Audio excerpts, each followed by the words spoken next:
Good morning and welcome back to another day of CCT. It's me, B-Dog, joined by Over and Nexus. So we're going to carry on through the playoffs. We had our first round of playoff games yesterday. And gents, now we've got the rest of the round of 16. But before we jump into that, how are both of you doing? Me and Nexus were here yesterday. So Over, you're the new one, mate. How are you doing? I'm the fresh face on the block, you could say. I'm good. Been up since dawn, so my brain is ready to take this CS to the next level. Honestly, I hope that we're going to have good games. I'm kind of excited to see the playoffs once again, and so far there's been a few disappointing moments, not going to lie, in the Swiss stage, but I am certainly keen on seeing some of these teams here. We'll have a chat about that in just a sec. Nexus, I'm going to pick your brains a little bit now as well, because obviously you were here yesterday. We had the first two games. Were there any stand-up moments for you that happened yesterday, or was it just sort of another day in the office? It was a bit of an all or nothing sort of day. I don't know. I still have yet to really process that whole day. It feels like it started as a bit of a fever dream. We had our delays. We had then go in a game with like 13-6 and then 13-5 the other way into a finally competitive map. It felt weird to start off the day. You know, the vibe was definitely not there. It's a weird one to say, but yeah, I get you. We got through it. Then we had that second one. We finally got to see a little bit of a different sort of game, but individuals started getting awake. It looked good. It was getting interesting. So I'm just hoping today is going to be more vibes, you know, better vibes at least, if nothing else. Yeah, let's try and bring those then. So let's have a quick look at the schedule. Let's have a look at the games that we've got coming up today. We're on for the first two, and we'll make sure the vibes are immaculate for the rest of the broadcast. Sinners versus Cybershock is our first game of the day. Big versus Astra is actually a big banger, which is really exciting. BC game versus Passion is an interesting one, and then GUN5 versus NIP. To be fair, gents, the schedule is quite stacked for today. If we tunnel vision a little bit on Sinners versus Cybershock, I'd love to pick your brains, and I'm going to literally directly steal what you said in the green room over when it comes to Sinners, because look, when we will ring up this team roster, we'll take a look at the Sinners lineup, because it has been a little bit of time since Peppo has now been integrated into this team, with Oscar being removed, and the honeymoon period looked brilliant, as it always does. But currently Sinners are going through a really testing period. It feels like they've not achieved a great deal. Is that a fair statement, or am I being a bit harsh? I feel like you're on point. They haven't achieved a great deal. Things have not been perhaps as beautiful as they might have seemed at the start itself. The flowers have withered, and now it's reality hitting at the door. The numbers are not there. The games are kind of being at times lost. They did win recently a smaller event, but you know, they've had a few losses as well where they're going to be asking themselves how the hell we did let that happen against Paravision, especially in that Challenger League. I feel like that was a vital loss that kind of broke the camel's back. Yeah, I think it's been a real shame, because Shock was the guy that was actually really stepping up and having that form. Currently second highest rated player on this team, which he didn't used to do that. He really didn't. And it has been a touch of form back since maybe like 2022, 2023 early days. And Zedko and Marisco are really struggling in this roster. And I guess the question I have to pose to you, Nexus, is hopefully we can bring up this roster just to kind of give a little bit of context as to what we're speaking about. But is there a necessity maybe after this season to change anyone, or one of Zedgo or Marisco potentially? Or is it a case of it's only been a little bit of time having Peppo? If we want the team to succeed, we should trust it for the whole year. I think you could honestly answer yes to replacing either or neither in this case. Because I just had this sort of whiplash, right? Having seen Zedgo previously before he rejoined Sinners. He was just like a beast, right? I kind of imagine they brought him back to be a very solid player, maybe not have those exact same roles, and you're not expecting him to have the same numbers that he did previously as well again, but the fact that we haven't really seen much of him is, to me, a concern. In that same sort of vein as well, I could make that argument as well for Mirage, right? He had a very turbulent period when he initially came into the team, right? They weren't sure what the lineup was going to look like. They had about 7, 8 different players they were going in and out of the team with. That was a big part of it. But I really don't know, right? Can I just say the answer as simple as, oh, you need to put better numbers, replace the lowest rated player? I mean, yeah, I could, but that's just a boring answer and doesn't really always work out in that exact sense. But the results have been a bit mediocre. I think I would instead kind of want to see a change in some of the approach instead they make. You swap some roles around. Because I think, right, you're a team of this caliber. You're supposed to have at least a star player we can look out to. Tell me, either one of you, does Peppo's stats really qualify him as a star player at the moment, with him being the highest rated player at 0.08 ratings? Because I would wager no. You'd wager correctly. I'd say no. I mean, you said it yourself, B-Dog, right? Shock, he's been kind of the star himself a little bit. He definitely had to step up massively. And even then, that's been a bigger rarity than anything else, so I don't know, man. I have a hard time seeing how they beat a team like the one they're facing here. Cybershock has been hot on their trail, well, hot on the trail of every team, really, they faced for a while now. Yeah, okay. Yeah, a lot of interesting points here. Basically, we're a little bit uncertain about what the consistency or the ceiling looks like for Sinners. Whereas, if we move over to Cybershock and have a little look at these guys, I can tell you what, the ceiling on a few of these players is pretty incredible. Notably, Phenomen, notably Lovicus as well, and Notaneki. Like, these guys are still young. These guys are the core of Cybershock, have been having Blixie and Glowing in their ranks for a little bit of time now. Blixie was, of course, moved over from Aurora Youngblood. This guy has an awful lot of potential when he was on that team, and it feels like his name is sometimes a little bit forgotten. And Glowing comes in as the experienced guy, who's played in Tier 2 for a very long time. I guess you could argue that with Notaneki now as well, who's been here a few years, but certainly Glowing. This team's really interesting because, it's one of those guys that feels like they've got a lot of potential, but necessarily, have they realised it yet? And I think this is why it's actually a really interesting matchup for Cybershock and Sinners, because I think a lot of the questions we can ask towards Cybershock, we can also direct towards Sinners over. Pretty much. Both teams do have those uncertain moments, those uncertainties in certain players. I would say definitely on the side of Sinner, it's a bigger problem, especially with Glowing being such an impact himself, not just with having 4 kids around him, but also the fact that his individual performance hasn't stagnated. Unfortunately, the same cannot be said for B-Stick. He's been falling off a little bit. Performances recently haven't been the ones we'd be used to seeing from the past, especially when Oscar was still in the squad. And it does feel like, slowly but steadily, it's that feeling of, okay, I'm still putting up numbers like 1.5, 1.3 ratings, but that has become such a rarity at some points that, my team just straight up loses if I don't. So I think right now, with Glowing and everything that's been going for Cybershock so well, I feel like this is a much harder match for Sinners than it usually would have been. Whilst you might be correct about B-Stick, I will not take any B-Stick slander because he is a lovely, lovely bloke. He is. He's amazing. So, I love him.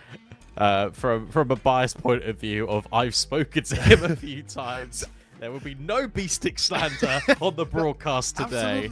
Absolutely. No, I have to agree with you. I've spoken to him as well. I've had the pleasure of actually asking about Oscar and how did they incorporate him and how is he, how is Oscar this good than himself and everything. And he's such a lovely, warm person. I really want the very best for him. But, we do have to be objective as well. And the reality is those numbers do not lie. Yeah. No, that's very valid. Yeah. Right. just I thought can't it was believe funny. we're getting so emotional But- and heated already. We have to get emotional. It's 9 a.m. We're Right. talking about Beasting, though. We should talk more about Cybershock. I mean, look, Glowing, he's been here since 2020, and that doesn't sound so far away, but when you think about it, it's been 5 Exactly. freaking years, guys. Like, what the actual hell? Like, I still remember Glowing playing in his first team that I casted, which was named after the movie that, Looney Space Jam. Tunes made off Space Jam, which was amazing. And back then, nobody thought much of him, but look at him now. He's still going. He's like, what, 30 plus, like me, almost 31. There you go. And I gotta say, this team has a mass amount of promise in my eyes. We will roll the veto graphic just because I feel like I yap way too much on these segments. So we're going to pull up the veto graphic just so you have seen the veto graphic, but I still want to talk about Cybershock just for 1 little minute. And Nexus, tell me a little bit about Phenomen. Are you liking this guy? You a fan of Bjorpa? I'm a big fan. He is pretty damn good when he's on his game, but the same point that can be made for almost anybody, which I hate to repeat. It's just consistency. Yeah, no, to be honest, though, it is a really big thing in Tier 2, Tier 3, so I think it's... It is. It is the great difference maker between a good and a great player, really. Yeah. If you have... How low is your floor, and how consistent are you, right? Like, those are the few things that make a great player in my eyes. For him, he's close to it, right? He's been grinding. Like, let's put it in this sort of echo chamber almost as well. Or whatever. 122 maps is what he's played, and the stats he's pulling out is still 1.08. Same as Peppo in the statistics department, but he's got a lot of games under his belt as well. It is still okay and consistent, but it's not where I want it to be. I see him as a really flashy sort of opper. He hits really good shots, but oftentimes I don't see enough impact out of him, I think, in early rounds. I don't think he's really there. I don't think they're utilizing him as well as they could. But at the same time, when he is in a late round situation, he can do really well. Like, in a 2 versus X, when he has someone to support him, he plays those situations so well in my eyes. That it kind of makes up for that a little bit. But it doesn't stop me from wanting more in these early parts of the game as well. When they could set him up, when they could make that early round difference. CT sides more specifically in my eyes as well. I feel like they could use that a little bit, and I want to see that happen. Now that they've had a 2-ish months with I think it's 4 been months. 4 Oh my months god, with 4 Glowing. months. Yeah, with Blixie and Glowing. I feel like now is the sort of time where they could kind of start to incorporate these newer ideas or different ideas, hopefully.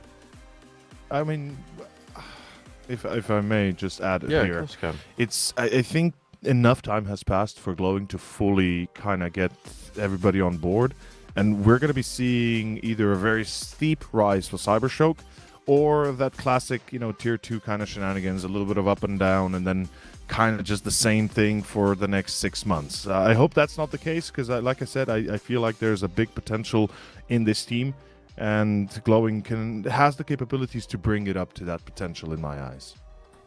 We've seen the veto screen on the broadcast for a little bit now. Cybershock picking into Mirage, which is Sinners is arguably not an amazing map, but it's still not bad for them. Nuke is a horrible map for Cybershock, and Sinners take that one.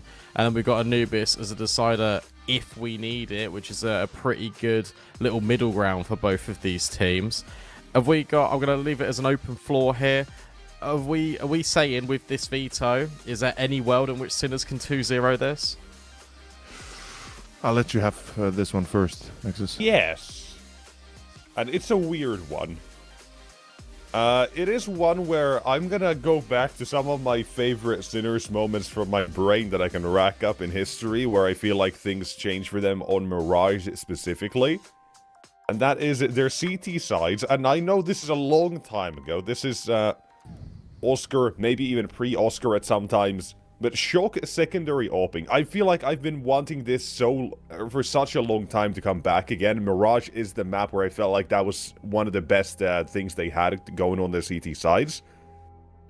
Or just anybody in this case. Because I feel like it added so much to their play, and weirdly enough, a lot of versatility on their CT side when it came to how they wanted to play those things. And when it looked like they were in sort of pinches or a tough situation, they still pulled those back. Like, that's the thing I've been missing for a long time, and I kind of want to repeat until we get that. Like, maybe they've tried to bring that back, and I just haven't noticed, I just haven't been there.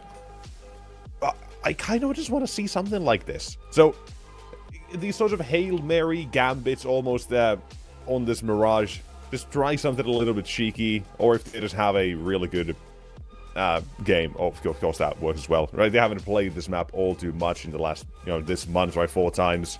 Yeah. It's not the most, considering they've got like 120 games played, or maps played, but still. I feel like I would like to see some of these older tricks come back. The old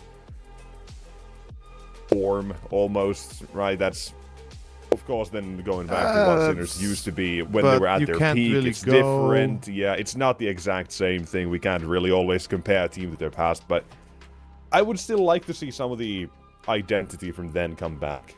And it's not just Sinners. There's a couple other teams that I feel like could regress a little bit and not get too punished for it. You know what I really like, though? I really like that Cybershock let Nuke pass. I've been talking about how teams have to change up their veto and at least, start playing more maps and not really be focused on just a set few.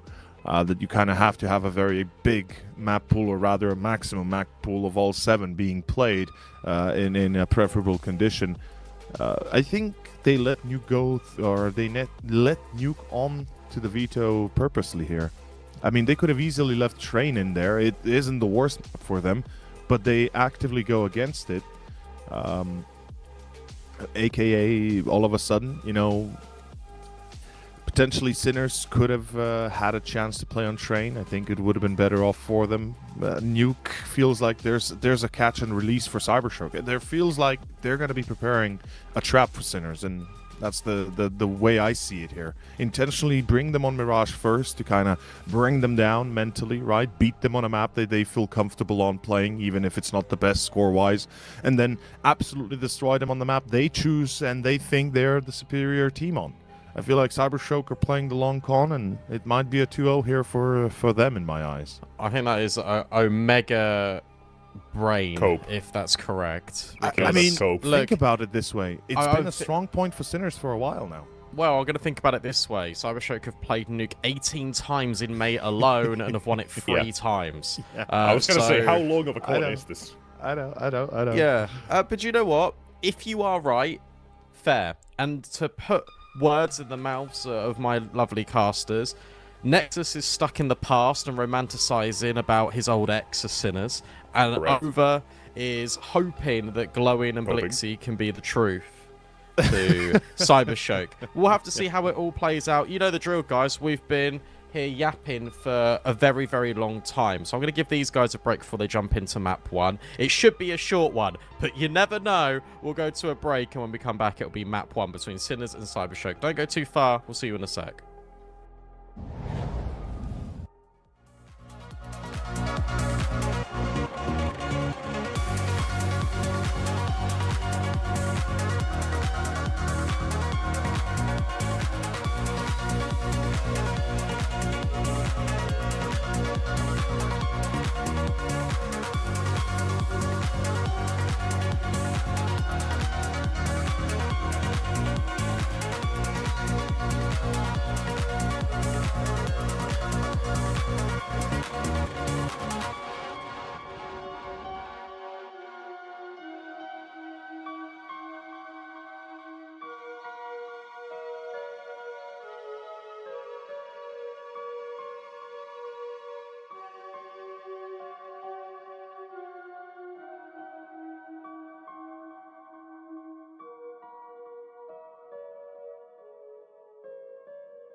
And we're back, ladies and gentlemen. Good morning, and we return to live action here after a short period of a break. Sinners versus Cybershock will start our first map, Mirage. My name's Over, joined by Nexus, and of course the analyst here today is Brandon with us.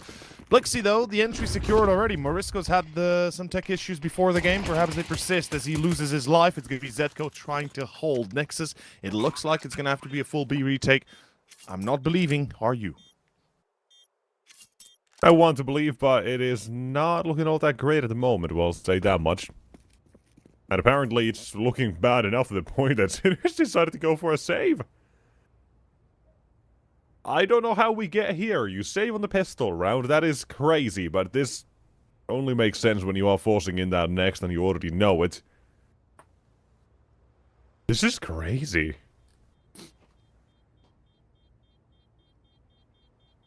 Tell me again how you believe they're going to 2-0.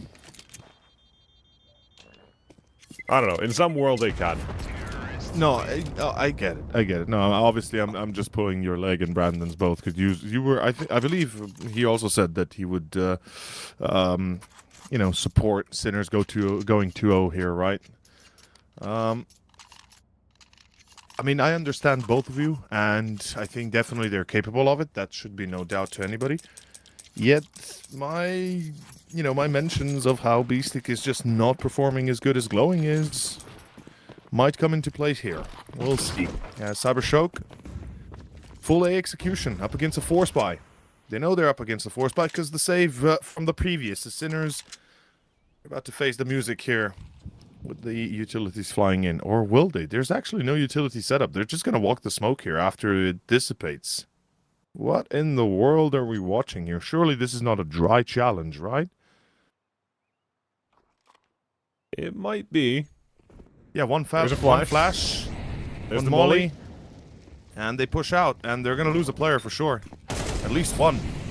Or will they? Blixie, good check. Still thinking about it, but Zetko only good for one. The attack successful.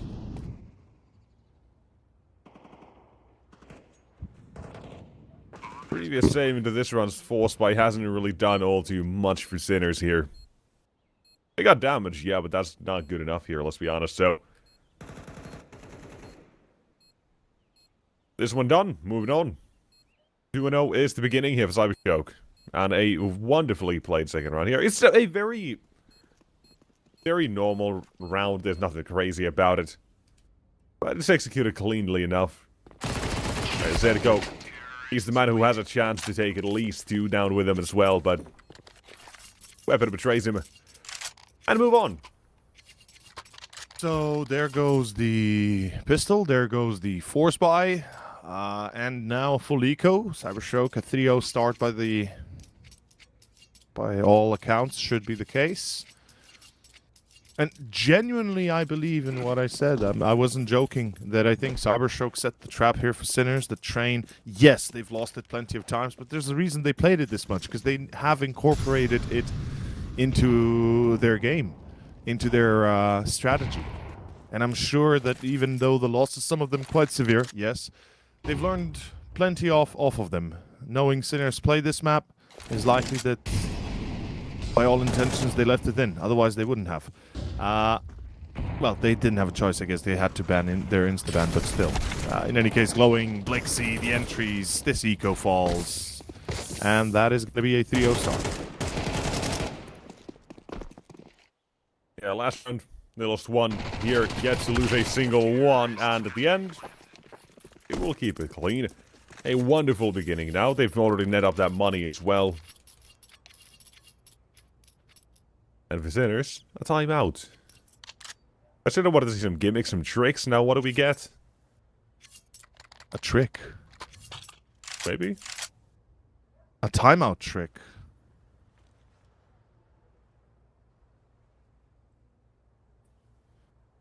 But by all accounts, Sinners, this is the first gun round, this first real challenge. You said that Peppo's having some trouble. He certainly has. He has the op-out, though. Let's see if he works his magic with it. Another player for me, always on Sinners, is going to be Shock. Fair enough, mentioned already. But Zetko likewise, right? He's definitely been the stalwart kind of head-on engager for the most part for Sinners. And He's the one looking to take this fight for himself. He's got to prove a lot here.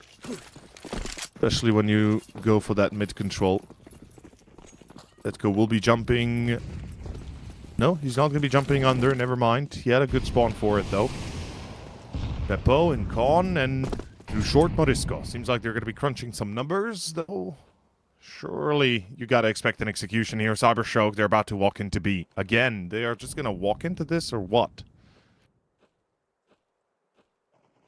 I'm not opposed to it. I mean, neither am I.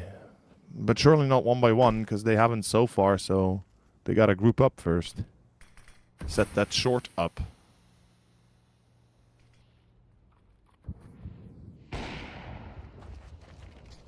Waiting for the play in mid first. Glowing. Looks to initiate. Gets the tag. Now the play to B. And at the same time, Moresco's lost his life in the ladder room, but Blixie continues on the B side. Take away the mind power and the firepower. There's the miss. Both.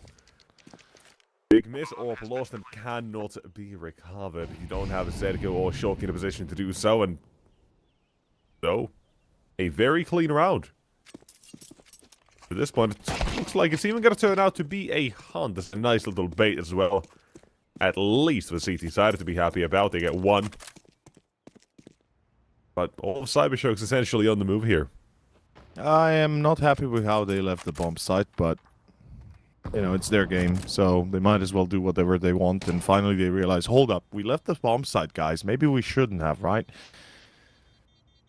A single defuse kit, even without a Kevlar, would have won the round there otherwise. And yeah, 4-0 Cybershock. Able to steal away Shock and... oh, excuse me, Zetko. Shock will survive, yes. But this is another eco for the CTs. There's no other choice unless you force and hope that it works. And I guess a force buy here does constitute a half buy as well. You don't need to put everything on the line. You know, you got max loss bonus. Well, well, well. Cybershock starting strong. Could expect it, especially on their map. Phenomen yet to get a kill, but Glowing and Blixie have been having some fun.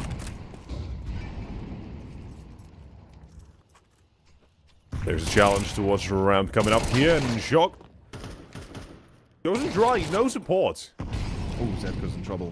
That is late assistance, Ouch. and that is now delayed takedown on him as well. I love how careful Glowing is. He's just going to lock in, make sure he's got the flank covered for his team, and they're going to focus back on A, because they got 2 free entries, so why wouldn't they try again? Even against the scout, their chances are pretty good.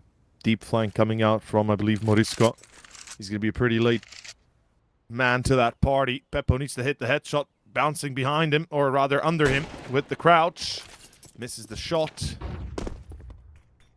And will evade, as one should. They need to save the Kevlars, honestly. Unless the flank works. Morisco, what does he set up? There's one. Oh, surely you don't just let yourself die here, Cybershock, do you? They haven't Don't planted have yet. confirmation on these They things haven't just checked yet, the flank. but they've not looked at it. Bomb can still be put down, and now they're thinking about that, but already out on Tetris. Morisco still needs to perform some magic out of this position, because Cybershock, they've got everything else covered. They're expecting it. The smoke is pretty damn decent. The problem is there's no kit, which means you're going to be limited on that clock. 20 seconds, a little bit less remaining, and now with both players that have the MP9s dead, Beppo has no choice but to take a fight, and a stand he does. But no help will arrive, and no round either. 5-0. Somebody call the police, because they certainly ain't on the server right now. Not yet. Now, I do want to see... Okay, that last round, you can kind of excuse the solo push towards Ram just by saying it's not going to be a round they are initially expecting to win. But they still have that sort of weapon where they can fight for it. They can make it close, so... Why do you not have that support there for these sorts of plays? Why do you not have a follow-up, a matter trade? If you are already committing that resource to it, is my question. Why don't you at least go about it differently? Have, I think, Zedko on stairs to watch for it first, and then Shock can take contact after.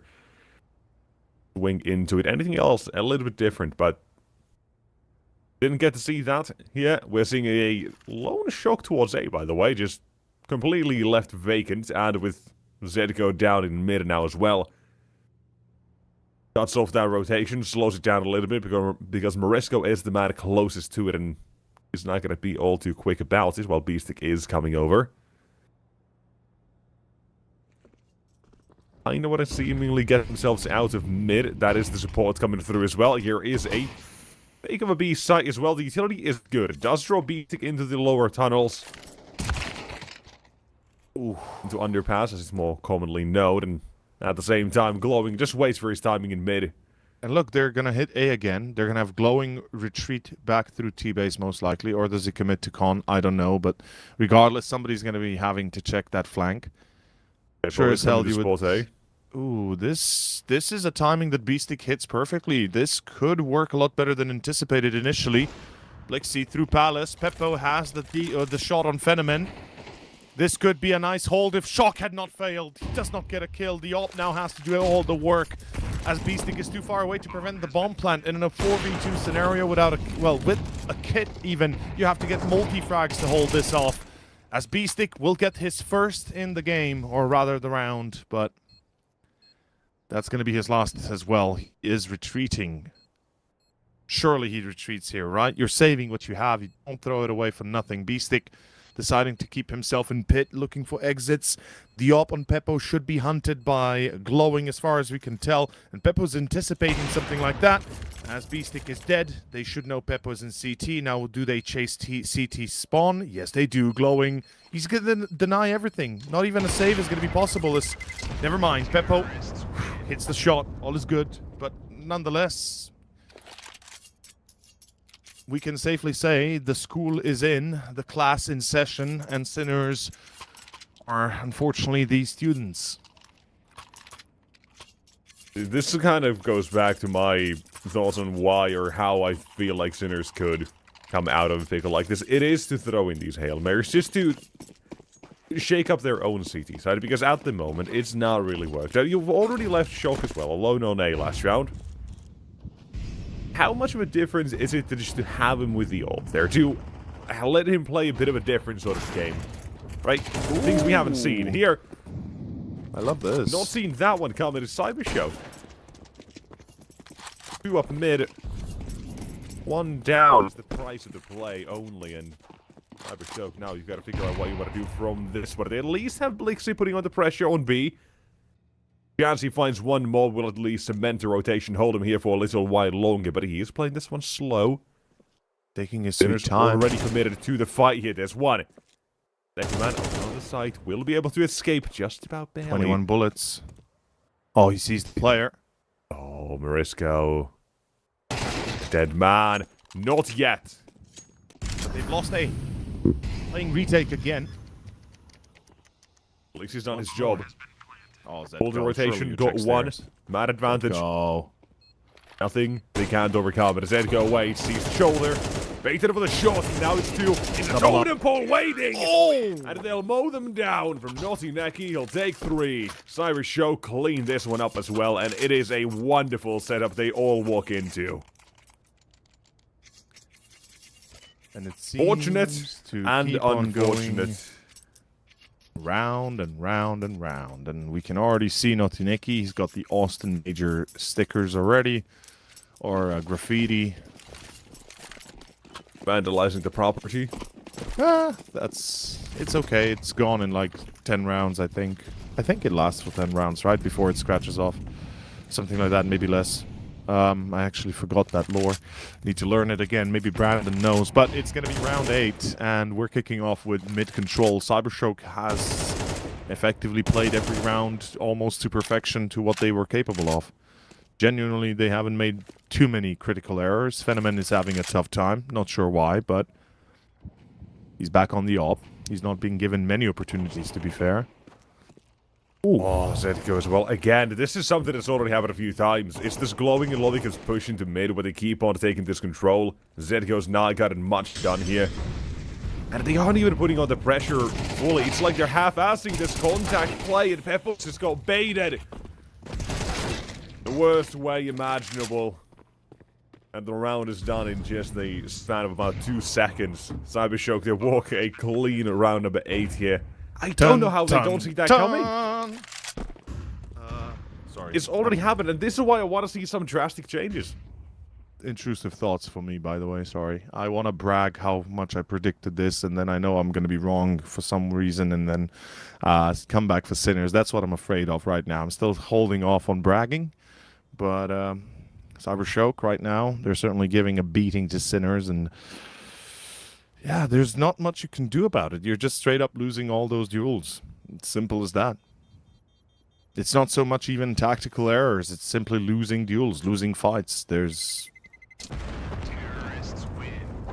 And also the way they don't set themselves up for these duels. The setups they hold, right? With more specifically, that mid-round on mid play for Lobicus, for Glowing is one we've already seen before as well.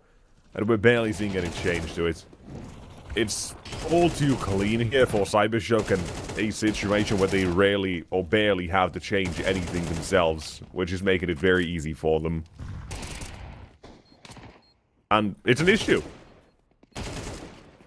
Like, how are you winning against Sinners 8-0 and your AWPer, your star player, effectively almost is at like what 0 kills still right now? Yeah, 0-4. It's still 0-5, isn't he? Or is it 0-4 still? Oh, 0-4 still. Okay. But basically, what I'm trying to get at is it's madness. It's like your star player isn't getting kills, but it seems to not matter at all when your IGL and the rest of the squad is there.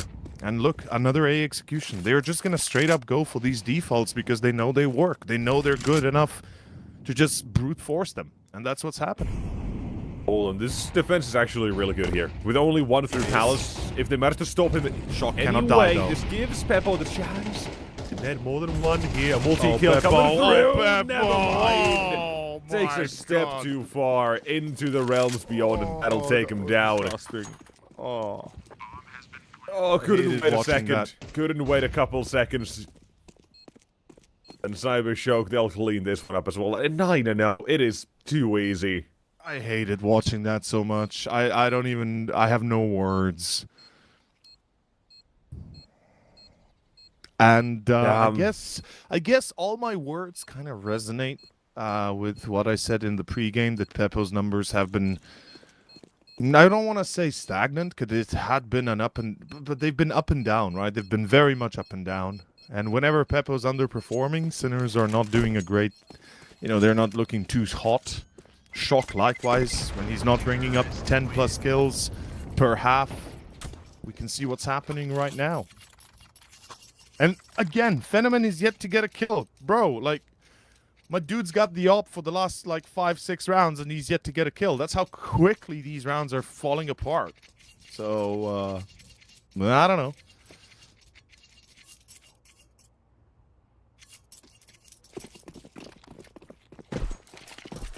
Yeah, this is rough. Imagine if they don't lose the pistol and they don't save on the pistol. How about that? But, okay, maybe I'm imagining too far. Let's see this push. I love it. I love it. It will work. Finally, they trade positively. Zetko finds himself glowing, and that's the best pickup they have to date right now. About damn time we get to see that as well. Maybe Phenomen finally wakes up now. Yeah, I got to see that in round before, where you had that 2-man setup on ramp, where you have somebody there to trade, and you've got it out with a positive result. There's a bomb that still needs to be picked up. Phenomen is the man leading the charge for it, and he's got his teammates right behind him. Just got to be cautious. They don't know if there's any CTs already here waiting or not, but they'll find it. Left unguarded for the moment, at least. You know what bugs me? Is that they know about the C4, and yet they didn't try to take control over it, so they're just gonna... I don't think they knew about it. They never saw it. They did kill both players. They were handling... Neither one of them had the bombs. Oh, no, but nobody had it on its back. Never mind then. Good point. Never mind. Yeah, that's a good spot. Good info. Oh, I love it because good kills. No way. It's a 4v3. Come on. Sinners. This is absurd. It's Morisco and Beastic. Both have had troubles. Let's see if they get this one done. They need it. They need it desperately. Beppo about 3 steps behind the traitor's teammate, and now it's turned instead on its head. And again, Beastic as well there, plays alone. A massive fumble this round. It was not supposed to go like this. Dun! Like, what the hell am I... Like, this The bells of hell are ringing. Yeah, seriously, somebody call 911. But not for me, says Cybershock. I'm just memeing at this point because it's a meme game. 10 rounds in a row. Cybershock is yet to lose 1. And Sinners, I guess it's time to get that machine going. I don't know. Yeah, can I at this point go back to my point of romanticizing the past Sinners and how that one little change of having just a drastic change of a second op here could have made such a difference to how they wanted to play these rounds as well? This is, weirdly enough, not all too uncommon from what I've seen. Sometimes it's been a couple more rounds, but it feels like the CT side just lacks a little bit every single time I've seen it. And oh, look at the short push. in recent times, it's really been a massive down for this damage, but barely any kills. Beppo's got 1, but I dare say may not be enough yet. He's gone back his way out, and now it's Morisco's turn instead. Last all picked up as well, but not Neki 3 bullets. Third one hits styling. And around 11, it is 1 kill away, but Shock does have a fair, decent opportunity here, I'll say that much. No kid. Problem is his entry route. Jump out the window, he'll eventually be seen. If not, oh my god, as long as he's actually giving this one up here. The second player is the question. No kit again, though. Keep in mind, time is everything, and he will get it still. Notineki peaks, dies in shock. Oh, barely able to get that number 1. Brother, I don't know what they plan to do with the 1, but at least it's not 0. That's... Avoiding certain disaster of a 13-0 is always a good feeling.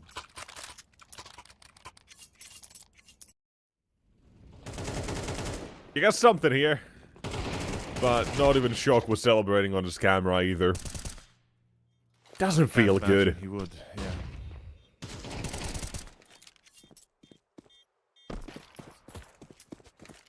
Here we go. Round 12, last one of the first half. We're there already. It's been barely good 20 minutes since we started, and even less so, actually, I believe. I'll double check just to make sure. But, Cybershock, how easy do they make it here? Is it really 11-1 on the first half? T-side Mirage, humbling Sinners to the ground. The devious plan of letting them play Nuke when you've prepared for it fully. I might be romanticizing for sure, and definitely, you know... There's a nice opening kill for Beastic. There Better get rid of Lodicus in the underpass position, knowing he's not going to be there. Glowing as well now, gone in mid. They are challenging this finally. Hello, second round. So it seems. I mean, you're getting a couple of rounds here, yeah, but why does it have to be at the end, man? Why do you not get this earlier? Oh, no. Oh, don't you me. dare. Don't you dare to do this. Blixie, do you peek short? You do, of course you do, because you know there was one on short. You had contact earlier. A little bit of a weak peek, though. He has been seen crossing as well, so they know he's towards jungle. And the upper Peppo, I'm not sure why is he still isolated. Hold up, hold up. What is happening? Sinners, where's the rotation? Where's the player from short going B or from B to A? And look at this deep rotation. This is a very late one. Through Con, it's going to be B-Stick. Oh, and no. Blixie, it's like they forgot about the fact that he went jungle. Peppo and B-Stick, what's happening, brothers? Not like this! Not like this! Don't do this! Holy shit! This is an unholy amalgamation of mistakes. The ace at this point. Notineki will take it, but how the hell do you do this? Sure. I mean... okay, I don't know if this is the game or the map to talk about it as well, but we've been giving Blixie a little bit of criticism, I think, as well, right? He hadn't really shown exactly what he was made of in this roster. He's had like a game or two every now and then, but overall, he's not really had it so far. And, I mean, that's certainly a round to kind of show that as well. But I'll say this game is still an outlier, but it's wonderful to see he can get that done as well. If I may just put this in there, there's a saying here that the people that speak the language know. Pisci propalo, aka write it as failed, or as write it as a failure, if we were to translate it to English, as this one is effectively written already for Sinners as a fail. Like 11-1, this is nothing to take from. Even that one round, I would say it's more based on the fact that Cybershock just doesn't care much about the rounds themselves. They've got more than plenty enough. Like, hell, what else do you expect in this scenario? And yeah, you said it yourself best. Blexy's been showing up massively. 15 kills, like, who would have thought? Glowing as well, right? He's the second highest fragger. It's Phenomen that's been lagging behind. When they're winning like this and it's not even Phenomen playing well, I would have concerns on Sinner's side, and I think my original judgment stands well here, at least for the first map. Yeah. Something about map number 2, Nuke being a long con for Cybershock, yeah? Yeah, I mean, look, I might very well be wrong in shooting the dark here, but yeah, no, you are absolutely out. Genuinely, like, I think they prepared for Nuke. Like, I'm guaranteeing you they're going to be ready for Nuke. They prepared. That's the only map anyone's going to pick against them. Makes sense, but that's, it's not a long con by any means. You're stretching it. I'll say that much.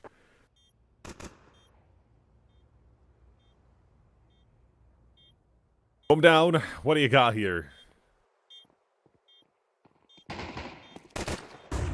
First one. Coming through. Glowing. Says goodbye. Puts the risk go to bed. The shot. He's got a couple of his own. Phenomen. Hey, he's finally asked to get a couple of kills here. Does not have a kit. I dare say this round is not going to be having much legs for Phenomen. As that 10-second time as well ticking in the background. Sinner's second round is on the board. And this is where the comeback begins, baby. Nope. Yeah, no. That ain't happening. Unless they can tie it up, this comeback is not happening. T-side definitely possible, though. I can't deny that. A comeback indeed, yes. It'd be a sick one, but until they do, yeah, I'm gonna stick to my guns here. Cybershock taking this first map for sure. Second map, well, anything can happen. Sinners rushing B, interesting choice. They know it's possibly an eco, so they're gonna abuse that. Respect. As for Cybershock, it makes no sense to force. That would be a hell of a mistake. So yeah, obviously we're just gonna see a few pistols, USBs, actually, not even pistols, and that's it. That's number 3, Sinners. They're getting confidence rounds, they're getting consolation rounds. That second map ain't gonna win by itself, so you better get that ego going, you better get that energy flowing, because otherwise we're gonna be looking at a 2-0 for Cybershock. There, I've said it. I've said it now loud and proud, and I don't mind it. A very ballsy call to make when map 1 is this dominant. I mean, I said it before the series started. I'll say. I said it before the game started. That's on tape. So I'm gonna stick to my guns here fully. I'm gonna double down. You know, all in. Sure, buddy. For a change, I'm predicting pretty well. Because usually, like, I'm not gonna lie. Like, if I play Pick'ems or something, you know, or fantasy on HLTV. Like, I'll get most things, let's say most things. I'll get a decent amount right, but obviously there's always going to be the hard decisions that never go right, so, you know. 11-3, full buy, this is it. Sinners, let's see if they can make a difference or not. This first real challenge is to just kind of give us a glimpse of a chance of Sinners' comeback. Or will it end right here, right now? The plan for Cybershock, Phenomen on the AUG, the rest with rifles, and Blixie on the MP9. It is a straight-up play coming through. Palace, rush. It's just straight-up rush. Make it quick, and... Ooh! Nozineki just robs them. I love it. gets away with one with his life. Glowing takes the second, and suddenly you've got no access. Can't even find him. You can spray him to tag him up a little bit, but Notineki is still over at half HP. Guess what? There's a second smoke on balcony. He's got all the space in the world, and Sinners have nothing but a fat L handed to them as well to start off this round. Their play deleted. I really like how Notineki takes that opportunity. As soon as he hears them run through Palace, you can see immediately the info comes through to Glowing. He turns around, starts preparing. I don't know if it was a utility or it was just spraying. And then Notineki decides to run up the ladder just to try and surprise the first player swinging out of that Palace position, because that first player is always going to be looking at stairs, jungle, and CT. Rarely going to be checking the initial corner. Because the threat the threat level is much greater from those three positions that I've just mentioned. But right here, after all of that, they still go for the A play. Notineki gets himself a secondary. He's done his duty, and the rest are cleaned up. Ladies and gents, that's map 1 done. It's as simple as that. Yes, we could still see some resurgence, but come on, let's all be real. 9 rounds in a row, Sinners right now not popping off, not having the numbers on Morisco or Peppo or Zedko or Shock. Not going to support a massive comeback.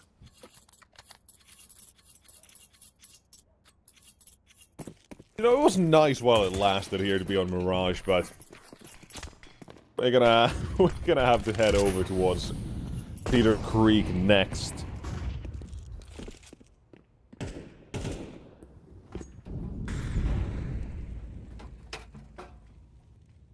It's simple. It's a game that never got started for Sinners. And it's the fundamentals of how they approach things that's really is bugging me for that first half as well. Like, so many of the rounds, I talked about how A was a thing and I wanted to see differently as well. Then Zedko and Connector just got manhandled more than once. Yeah. But it's the way that the fights weren't really taken. Like, they were playing mid, yeah. They had Zedko and Connector, maybe a guy in window. And then Peppo somewhere in short ladder. But no one was actually initiating a fight. They were never really being the ones proactive. They were just waiting for contact and hoping it goes right. Like, they were just waiting, hoping something goes their way and they can get a multi-frag on an individual to take down, like, 2, maybe 3. And then one can step in from another one of these further back positions. But none of that ever worked out. They had no actual support network around what they wanted to do there. It was just, everybody's on your own, do your thing, and let's go. And that's not really a good CT side. And it was only at the end as well. Well, if they had that push in top mid, hey, that worked. I mean, Got yeah, something out of that one, but no. I mean, I know you're grasping at straws here. I know you're trying to build a straw man and try to see if you can get somewhere with it. And yeah, honestly, for Sinners, that's how it felt. Like, it was grasping at straws. The last few rounds, sure, they got 2 together, but by then it didn't matter. The momentum shifted so much in favor of Cyberstroke. It was a question of when and not if. And this is just the reality, the sad thing that kind of transpires every day in Counter-Strike. Sometimes you just don't feel that energy, you don't feel that performance, and you have to take the L and move on to the second map. Sinners right now, I'm not saying they're gone just yet. They certainly are fighting it, but with all the fight they've had so far, it hasn't really given them much, and I'm not expecting much more to be seen regardless. This round should be a freebie. That is as much as we can give them.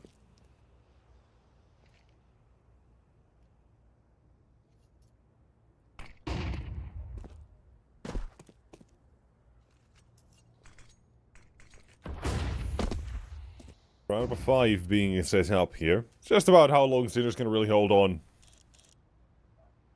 And when... Oh no.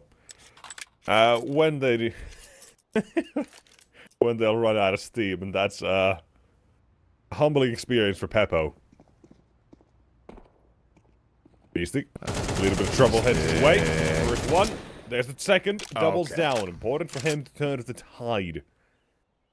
But Glowing... He's not done with his Desert Eagle yet. He wants round number 3 here. He wants to challenge Beastie again. Oh! And he's gone. That's a rifle They all of a sudden pick up an AWP even. Fenomen the one to get it, and don't tell me you lose that duel on mid. Lovicus will be tagged at least. Glowing as well, tagged up and bagged up. Now Lovicus should die after. Shock pulls out the deagle, and it's going to be down to the man himself, to Fenomen. Oh, yeah. And wait, hold on. This is the bomb. Venomen's not going to know, because he is still I mean, Venomen's just running around, just jumping and just making noise everywhere, so it doesn't matter. Yeah, he's dead. Yeah. In a world where he holds shift for 5 seconds, he actually drops the bomb there, probably. In a world where his ADHD doesn't take over, absolutely. Yeah. I mean, he's assuming that he heard a molly on B, right? They had that information when they were dueling mid. There was Molotov on B. He's making it the assessment. Yeah, they're just taking B. I got nothing here. I'm just going to go save. But Sinners were a little bit lost themselves here as well. I mean, at one point in time, it could have gone very much in the hands of Cybershock. There's no doubt there.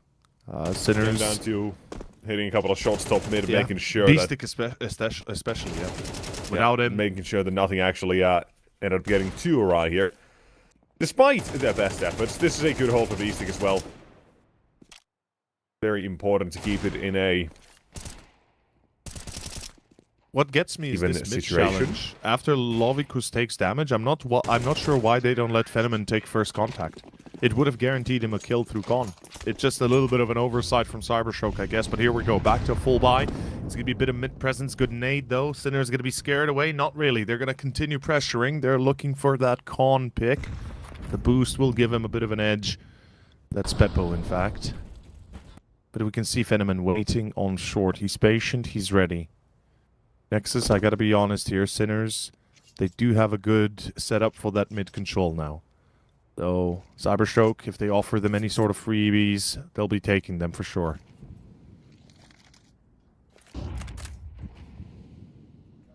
They're going to expand their control towards Delpon, towards short. So, Cyberstroke have to either start pulling back or get ready for a tough fight. Most of the angles are covered, and Fenomen cannot miss this first shot. Good damage through the smoke. Fenomen does miss. Fenomen now might be locked in through short itself. The challenge in apps, what's happening here? It's going to be Morisco that kills Blixie. Fenomen misses another shot. He's been missing shots all game long, apparently, and at least with support from Glowing, they stopped the assault on B, but it hasn't stopped Sinners yet. They're moving to A now. Beastic needs this kill on Lovicus.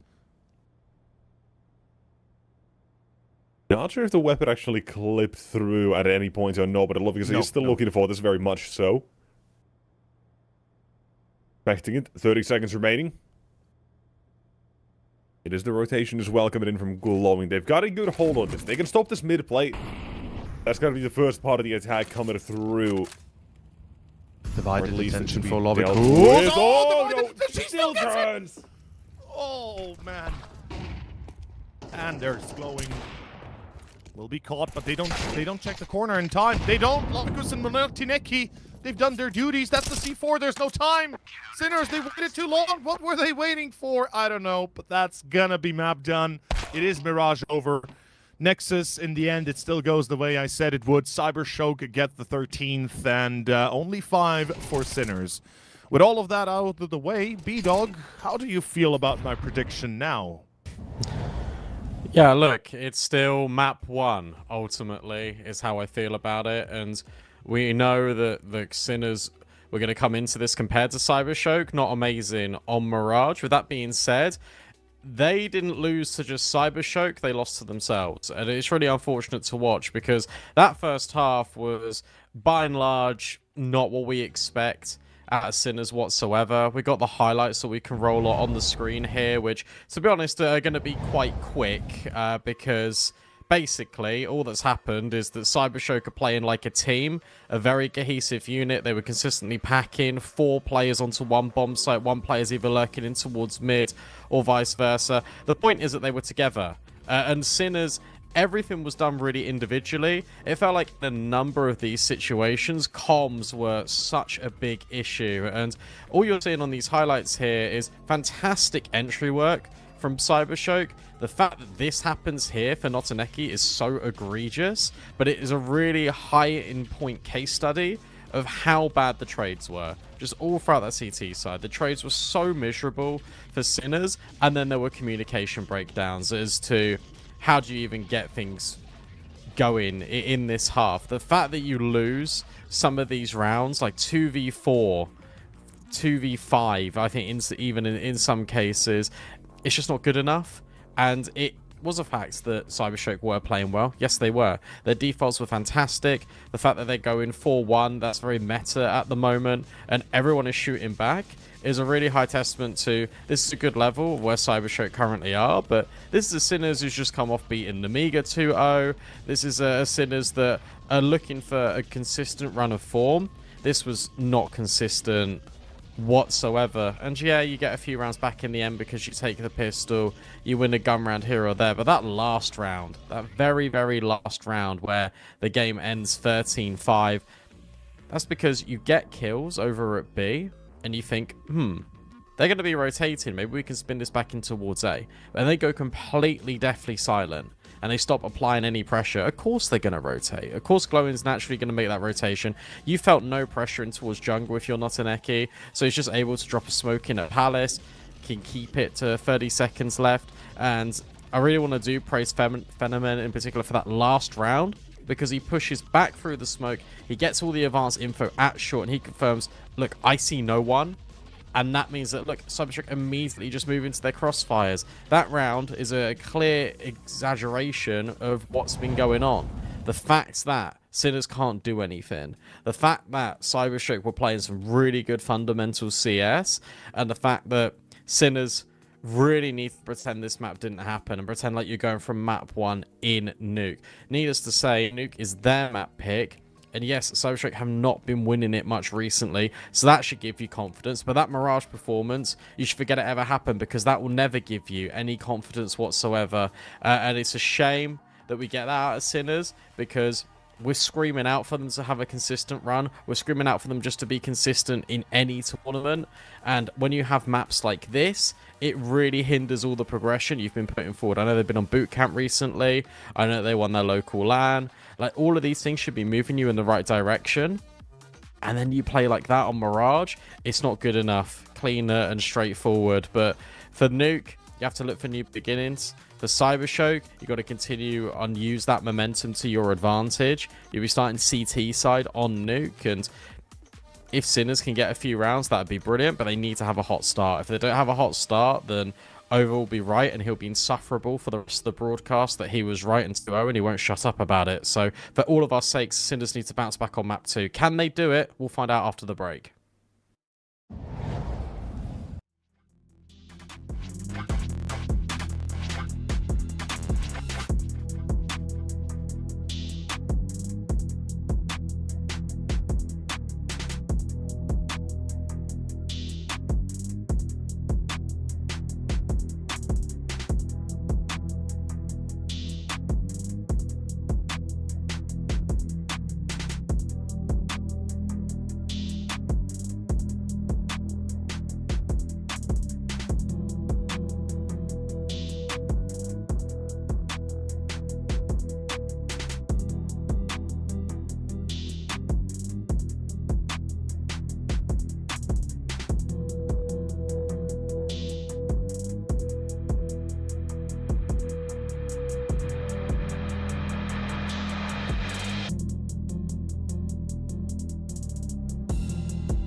And welcome back in, everyone. Map 1 done and dusted. I know we've got one caster really happy with how that went.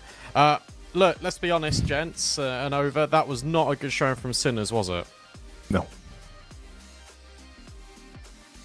It's as simple as that. It's a no. It's a pretty straightforward failure from their part. I don't think there's much we can.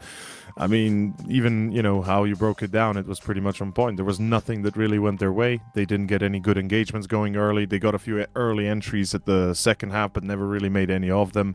Kind of work their way. 2v4s they lost. There's just so many things that went wrong. No explanation for it. Okay, let's reframe the question a bit, and that is. Obviously, Nexus, Cybershock have not looked good on Nuke recently. Like, that's just a fact. This month's not been amazing. Do they need to change anything now that how that Mirage went? Or do they keep playing the same way they did? Or is it a case of they still do need to reinvent the wheel on this map and we should still remember that Sinners is a good team? I think I'm gonna, for a second here, before I have my own opinion, I'm gonna step into the shoes of someone who I would call deranged, delusional, and outright wrong. It's a long con, baby. They've been waiting for this game their entire month, okay? All those wins and losses, they're calculated. They know what they're doing. They're gonna win right here and right now, 2-0. That's what a absolute lunatic would say. But what I'm gonna say is Sinners will just come out here and actually show us what we've been waiting for. Because we started seeing a style of them on that last 2 rounds of CT Mirage, which was them actually taking fights, being proactive and taking initiative. And that's something you can't do, or you can't play Nuke without that. So I think we're just gonna see a completely different side of them. Mirage is slightly different in that regard. I feel like the mentality is gonna be different just headed into this map as a whole. And this is where Sinners will show us, okay, yeah, we are just that much better on this map. We actually know and remember how to play this map as well. Unlike Mirage, we're just going to forget about that and take this to a whole 3-map series. And then we'll talk again on Anubis. Okay. Look, I want to not have you guys fighting because I don't like it. I don't like it when Daddy and Daddy argue. So I want to ask a different question. Over, was there anyone that you were pleasantly surprised with on Mirage for Cybershock? I mean, I think it's always going to be Glowing for me, even if the numbers always support him playing well. It's always nice to see. You can't pick Glowing because all you did was glaze Glowing. So I said surprise. I didn't say continue your narrative about Glowing. Fair. Phenomen. I don't know what happened there. He was what 0-4, 0-5 before he got his first few kills in, and it just goes to tell how much the team can do even without him, despite him playing a very vital role. And on Nuke, he's going to be, I think, of the utmost importance. So hopefully that's not going to happen again, because if it does, then yeah, I think, we could see Sinners pull what Nexus was describing, possibly as a reverse Uno card. That's fair. I actually think that's a really interesting discussion point about the fact that Phenomen went a little bit absent there. Look, obviously wasn't needed on Mirage. Peppo normally is. Peppo is definitely the guy that you need. He hit an AWP shot whenever he had the AWP, but to be fair, he didn't really have the AWP that much, did he? How important truly is this head-to-head? That's what we will leave you with. We jump into map 2 over Nexus. Take it away, lads. Thank you for that one, Brandon. And, yeah. Alright, TLC, Arctic. Alright, put those fists up. We're fighting. Brandon can't control us anymore. Fisticuffs. Roll your dice. Tell me what you got. It's going to be Sinners rolling the dice as well. Nuke should be theirs, obviously, on paper, but on this... What are you, a nerd? I'd beat you up any day. I'd like to see it try, big man. Well, all right, I'm gonna try on there A. you go. Love it.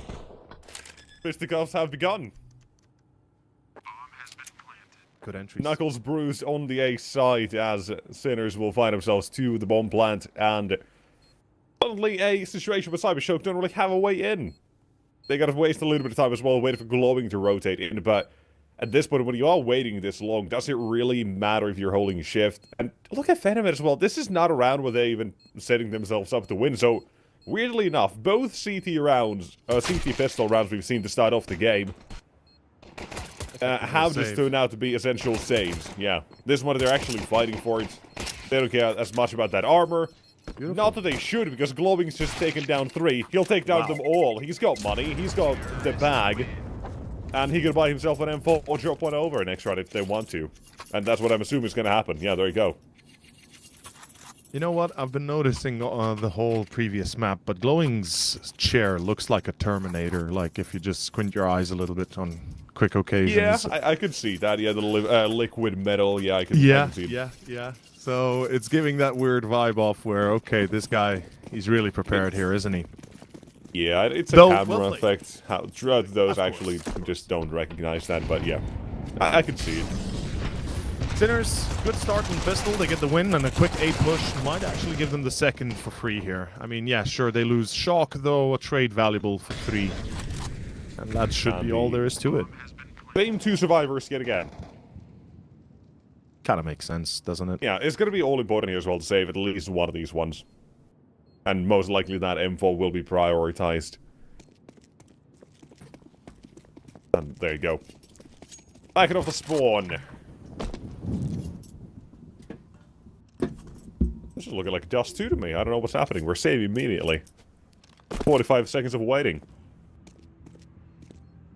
Technically... Oh, my background just fell apart. Give me a second, but technically 40, yeah. Sinners... I mean, I'm counting the time we've had to plant that bomb as well, and the kills that decided the round already. I'm stretching the time a little bit here, but there we go. Round number 2, done and dusted, no question about it. Okay, I'm alive, everything's fine. Didn't fall on me, thankfully. So, yeah, we see the M4 saved, the Scout saved. I mean, look, we can expect a kill or 2 to go the way for Cybershock. Those Sinners, recognizing those saves, should have no time or no problem at least trying to avoid it once they recognize where they are. But right here, round 3 starts pretty standardly. Slow approach, Sinners just kind of poking around. Shock's already in the shafts, and does look like he's going to be trying to pry open B site.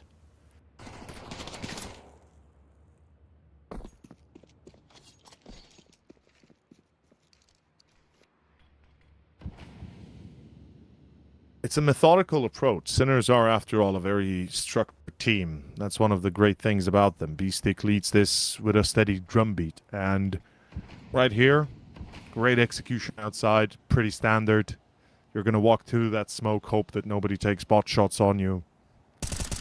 Make it as little noise as possible, and yeah, the timing for Glowing near impossible.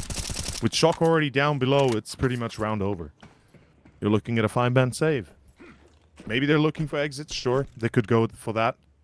Ooh, hold on. 2 players are here, though... With the window broken, that lets Cybershock as well get into a more aggressive stance if they want. Got Notineki here to do that. Go for Phenomen. They're still baiting that 5-7 in. It's a dangerous weapon at this range, but Scout to find that one. And it's a save. As it should have been from the get-go. Both same 2 players survive once more, possibly.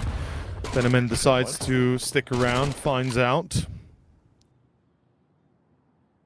Glowing, keeping the rifle, getting that money going.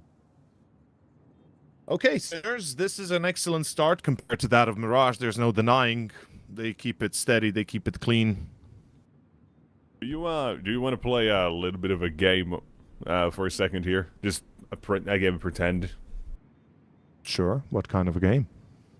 It's the kind where I go, Glowing's 4-0, he's yet to even die, man. What is happening? Like, why is nobody else doing anything? He's got 4 kills, okay? Nobody else is even a 2. Come on, man. What is this team doing? Yeah. And then you continue on top of that and say, they should be doing better. No, not really, because right now this is the gun round, so... Okay, well, doesn't even want to play the game. We should be seeing them do better. Wow. Alright. Here's a chance to do better, then. I don't know, you wanted me to play into that so much, so I did.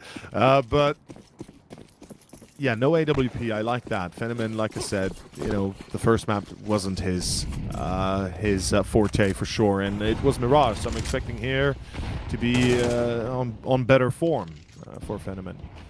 Perhaps not with the AWP after all. At the end of the day, it's not the end all be all. Oh, Lovikus, this is such a nasty angle for him. He can easily get headshotted. And Zetko, I think he might actually take a chance right here. Good damage. Good Molotov.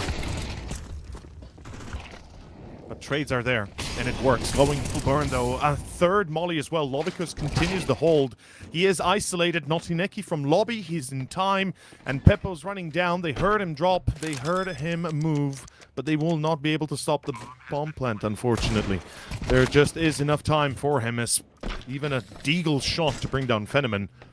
Great job by Peppo. And yeah, I like how B-Dog did mention Peppo as well, right? He'd been a bit missing on that first map. The op wasn't much of a priority, it seems like, or seemed like for Sinners. And here on Nuke, I can't see the T side having that priority once again. CT certainly so. But first round for Cybershock. They did better. Did better, yeah.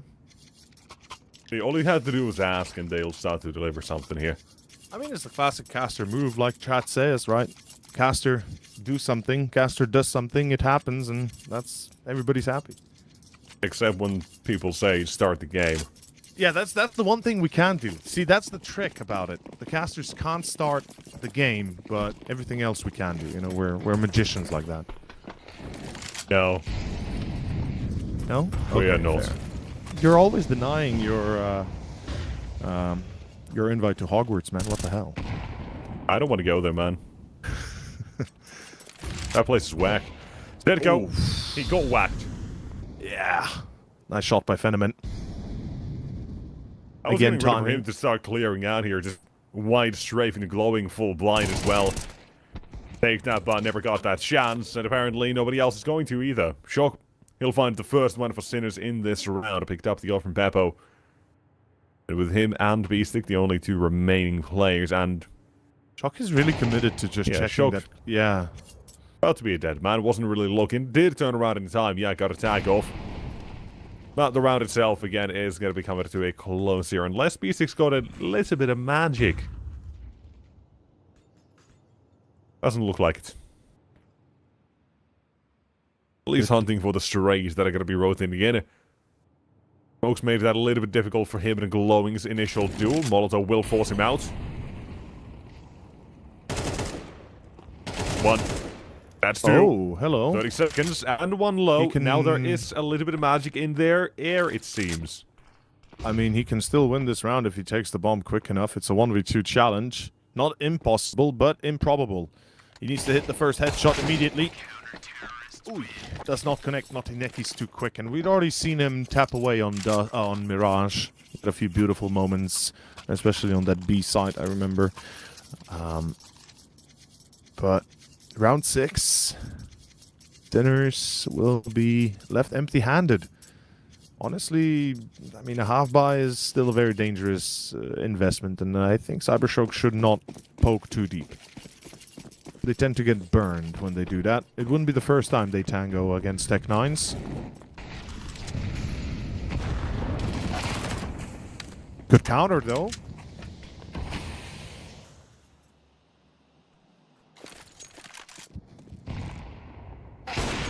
Another nade, another kill. Fenomen hits. He's certainly doing far better than that of Mirage. It's Glowing is going to catch B-Stick. That's, I believe, the AK. Might have been a Galil, not even sure.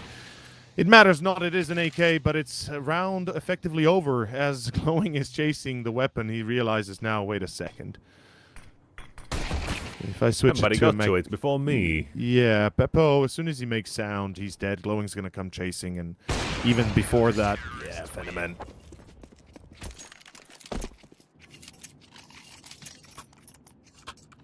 Not half bad here. 3-3 scoreline coming up here as we've got a investment right back from Sinners. I like this as a hero AKs a lot as well in any essentially any round, just one, because it's so little risk in my eyes. Because honestly, let's look at this round as well, right? Even if Zedko had gone down to a Desert Eagle and utility, that would have been still been fine. Because he'll throw that utility and pick up an AK from his teammate or somebody else if worst comes to it. Hero AK can very much be a effective part. Last round, not so much, but I like the change that we've been seeing more and more teams go for it and just make it meta, so to say, but... Here, let's go. Last round of the victim, but this time yet again, Shadow betrays him. And into ramp we go. Utility, Notineki, gotta dodge that. Second flash as well coming through. All has missed a shot, and Venom, think about it, does he want to stick around for the angle of the fight or not? Smoke down, he will take a pot shot, but nothing else. Man advantage will be retained on the side of Cyber Show. That's at least something they've got going for them. And Blixie toward the lower side. Knock through. Surely a one-and-done position here. Right. Needs to be forced here, but they're still not giving him that second. 2 versus 1 easily. He'll get a chance to at least double down fairly, but no chance, no dice taken there. Whoa! And for the retake, it's begun aggressively. That's a tough one. That almost costs the life for Cybershock there. A 2v2 would have been very much possible, though Zetko didn't have time to react, and that's the beauty of it. Glowing walks out, traded off immediately. Zetko, I mean, look, he gets Phenomen, sure, but unfortunately in the end, when you're alone and when you're in that position, you need to engage ramp first before the player out short manages to get your attention. And unfortunately, that does not happen. Cybershock deny the 4th and continue their rampage. 4 in a row currently. Economically speaking, they're looking sound. They've got all the money they'd ever want. Sure, a bit of a loss here and there, but they seem to have picked up the pace that we left off on Mirage on.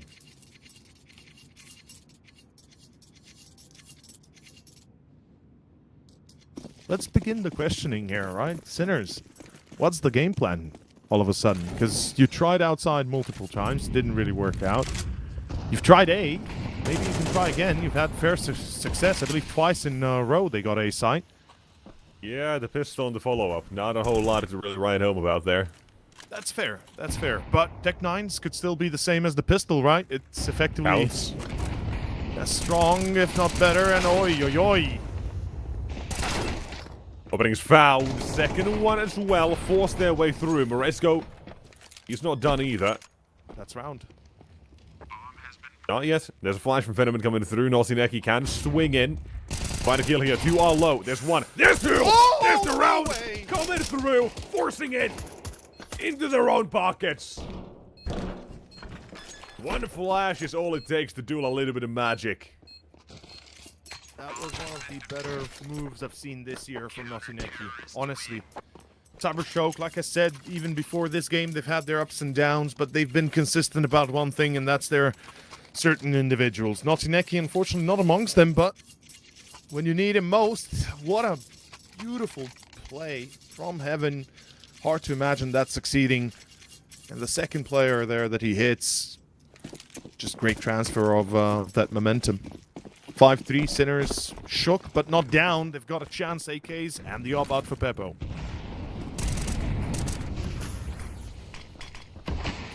Again, outside smokes. This time a bit modified, more towards main. So perhaps looking to control Garrosh finally.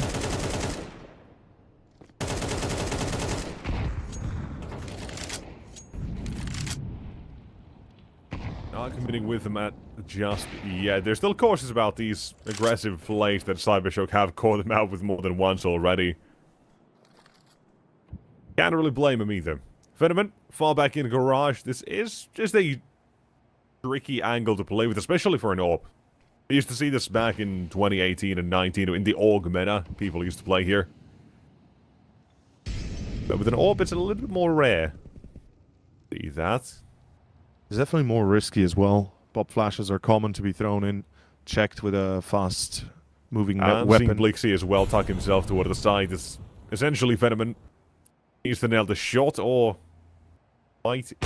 Dead. Either that, or he's going to leave his teammates high and dry, but he'll find it that first shot and able to escape with nobody else there to pressure outside any further. Morisco still has that control now. He can try to look back toward that A site through Mini. But it still requires Sinners to actually find these entries of their own into the site. You've got one. You've got a chance for two. And Blixie's delivered on both here himself. One more pressure is up close. And 15 seconds blowing up the vents. He's been a demon, not this time. Exercise, and Notineki's left alone. With the first shot already hit. One more on the site. Twice taken. Shown. Trying to bait him up, but ammunition is one low. 6 bullets in the mag. He's going for the headshot. But Morisco holds the line, and Sinners will come back to this one. Risky decisions, high reward for Notineki, but they don't work out. Well done by Sinners, indeed. And the 1v1 here kind of propels them back into this game, doesn't it? A little bit, at least. It gives them that kick in the ass they were needing to wake the hell up. This is T-side Nuke, second map. It's coming to an end of the series. It's round of 16. There's no more backseas. There's no more mistakes. You lose a series, you're out of the playoffs. And for Sinners, it would be a disaster. The invited team to be eliminated before ever reaching at least round of 4, aka the semis. Phenomen finds B-stick though. And starting again, Cybershock with an entry. That op has been hitting its mark, dude. Phenomen's been on fire. Lovicus adds on top of the fire already, burning right now. And it seems like it's all falling apart. Shock even gives them sound cues. To confirm as well that it's new on ramp. If Cybershock wanted, now is the time to start making moves on the other side of the map as well. Clearing a little bit of outside, make some moves there as well. You do see Glowing, I think, that is moving. Clearing as much of outside and mini as he can. Getting into positions, but the time is plentiful here for the T side to work with, and thus they've managed to get themselves back towards the outside. Everybody now lumped in a group as well. Again, we talk about wanting that information. The CT side, they have the excuse with the manpower to go ahead and find information here. That's what they found. Flash outside. Nobody's swung just yet. There is no more useful to support this information play. Instead, you just have to wait for it. Edge your way. Itchy, blow up the smoke, a common place, but we're not seeing that because it's Notineki holding from heaven. Good But ding. he gets headshotted. And Glowing, it's your turn. You're not seeing him anywhere nearby, but Peppo barely escapes 26 HP. I think he gets a free kill on Glowing, especially if he walks wide. Needs to be closing towards Silo. Glowing's chasing them both. 5 seconds to go. After time, they're going to be trying to finish them off. Low on Peppo. Oh, he gets hit and he gets killed. Time has run out, and I believe he did not wait long enough. So Peppo still gets his loss bonus, I believe. Doesn't really help Sinners when the loss bonus is only $2,000. They got reset themselves a little bit. Their recent success 2 rounds ago is the one thing that kind of breaks them apart. And we talk a lot about how that economy impacts you and how much space it gives to the opponent himself. As here, Cybershock, I mean, they've got free potential rain to an 8-4 halftime on CT side Nuke. That should be a given. Sinners, though, we're expecting better. At least 6-6. Nuke T side, it's no longer a big conundrum. Regularly, we're seeing very equal halves being played when teams are on equal levels. Oh, this is going to be interesting, isn't it? Because they're going to go down B, and surely Cybershock will move at least 2 or 3 players through ramp and potentially even vents. No response yet.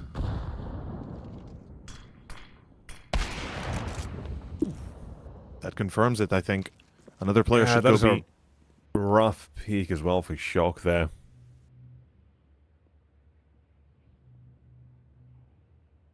On the site. Still not a lot of noise clues given away here.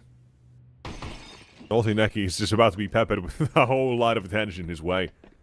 Door's about to open. Does he look up or down, or whichever way is the question. He's got himself one. There's 2. Trade eventually, yes.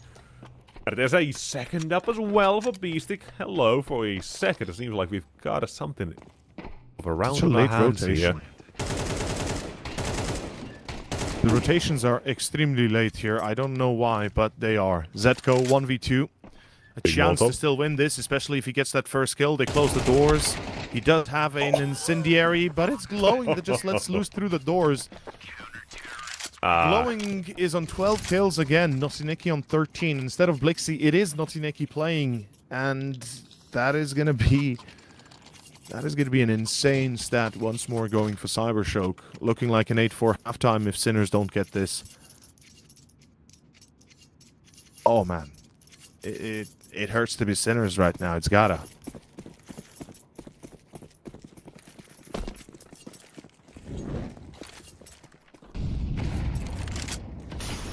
Alright. We're gonna go fast here. I like the idea. This is how they got a lot of success early on, but there's always been a team at Blixie here on site to defend it as well. Most times good for more than one, but now just that one. He's been limited. No advantage to play with on Cybershock, but at the same time, he's got the blessing of no reason not to go for the last round of the half here. 8-4 will take you a longer way than a 7-5 potentially as well. Glowing's managed to get himself that first. The opening is found. Now they're looking to find that next. Shock. Second event. He's waiting. He's got to take this fight. He's got to take this fight. Not Nicky will clear him regardless, as it's going to be Glowing going out wide. Morisco has won the duel against Phenomen, shooting through Glowing in the defuse. Unfortunately now, very little time left. Beastic peeks out wide. Glowing does not get him, and it is a 5th round for Sinners. In the final moments here, they somehow persevere. They will not let this one slip. But like I said, Cybershock, like, they are relentless, dude. The performance today of Glowing is insane. I think he ended map 1 with, what, 19 kills at the end of the game? Something like that. And he's already on 14 here again, and it's a closer match, which means he's really going to be pumping those stats today. Let's see if they make a win out of it, though, because, as you both mentioned multiple times, Nuke for them has been a horror show, quite honestly. Yes, it has. CT&T side there's not a whole lot to write home about. Like, things at least are getting to the sort of point where they're... And this is very much stretching to give them an olive branch here. Getting close to double digits in a lot of those games. Like, for this month, there's only 2 games, I think, where they've gotten in rounds that in the games that they haven't won. Like, they won 2 games against B10 and Raj B. But beyond that, they've not gotten 10 rounds more than twice. And they've played this, what, like... I actually don't even know, way too many times to even count there quickly. Like, 18 times, yeah. It's a lot here, so... The fact that they at least have a 7-5, a lead to work with, is giving me a little bit of hope that they've got something now to show here. But last game they played, only what, yesterday against Nexus as well, they did have a stinker of a T-half, only getting 1.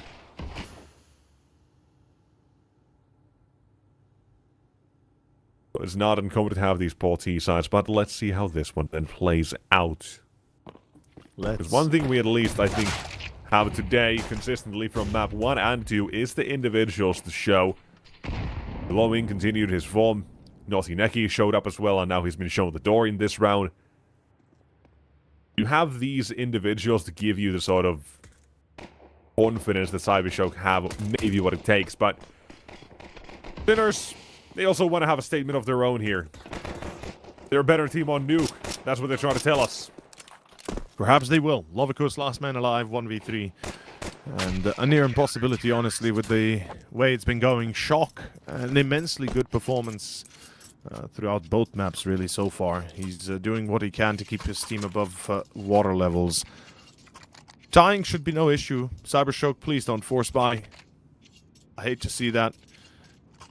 You know what? It's funny how some teams have really leaned into the force buys lately and some have completely leaned off of it. Like, we're seeing quite a bit of a change in between different teams, and I really like the fact that finally we see the truth being spilled by most.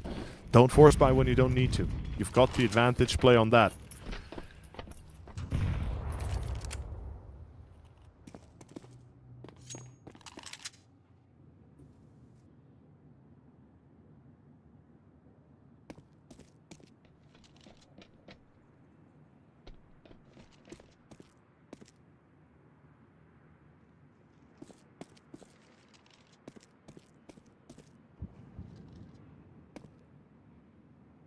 One Desert Eagle. That's all the T-side have here. Feels like that as well. Only a matter of time he gets taken out. So, just these long-range duels. Your advantage, Peppo, 1 and 2. Nicely done. And Morisco, very patient throughout this entire round. And as soon as he swings, it's a Desert Eagle to the face.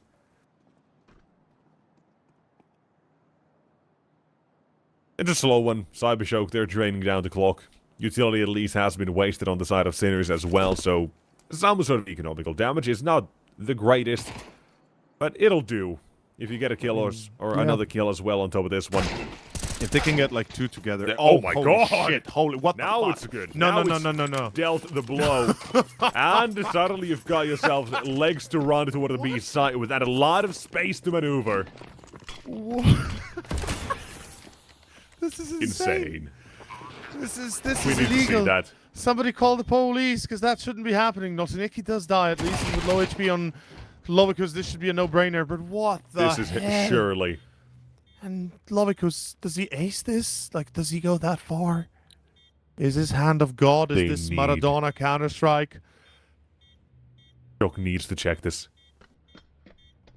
On the catwalk instead. Waiting. There's one more! Oh, because you don't do this! No He gets way. denied. Shown the pearly gates of heaven instead. Oh, that is way too close for We're any talking round how- like this to ever go. I like how you're talking about a little bit of damage. You know, they get 1 kill. It's Then- okay. It's fine. 1-2 headshot. And it's a bomb plant and a 2v3. Like, damn, Cybershock. I mean, yeah, they're pulling some moves today, that's for sure. And Sinners, you better get ready, because this ain't over just yet. It's the full buy here. Cybershock, what have you prepared? What have you cooked for us on this fine morning, shall we say? It's almost noon, but still. I guess for you it's already 1 o'clock, and for B-Dog it's 11 or 15-2. 90 seconds though, Cybershock. I joked last series when we casted them, you know, they have a uncute, not nice nickname.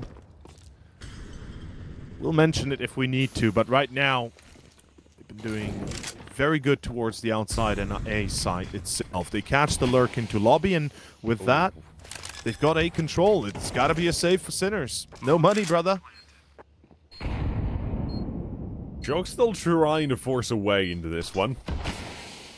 Dave's dealt a little bit of damage. Smoke gives him room to maneuver if he's really that crazy. But seeing his teammate's position, that just kind of tells us, yeah, there is not much happening. He's wasted that utility instead. But the round is coming to a close. First round for Cybershock in the second half. It gets close in the previous, yeah, but this is where they'll at least get their flowers. And guess what? It's also the last round, and it's After Effects coming here as well as...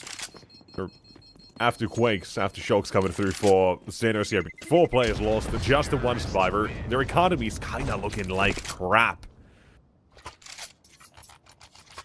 And all of that from 1 weapon worth $700 in the game.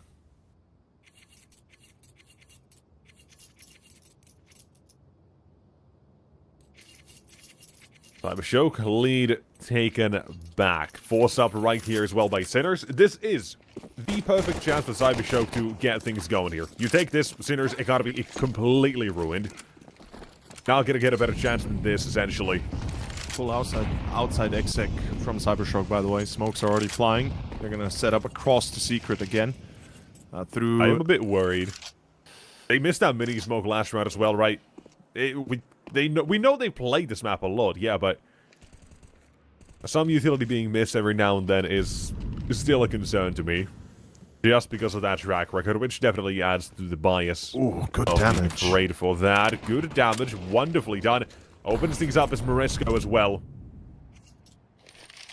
Oh, they're Searching re-challenging. back immediately as well. Yeah, they're going to flash their teammate into main. There is going to be Morisco waiting to come through. Naughty Neck trades. Mad advantage still there for Sinners. But they've got more and more confirmation outside where a majority of Cybershock remain. Sinners get to keep their numbers, man. They deadly That's- set up. Now Molly will force the move from Shock. He's taking the fight. There's one.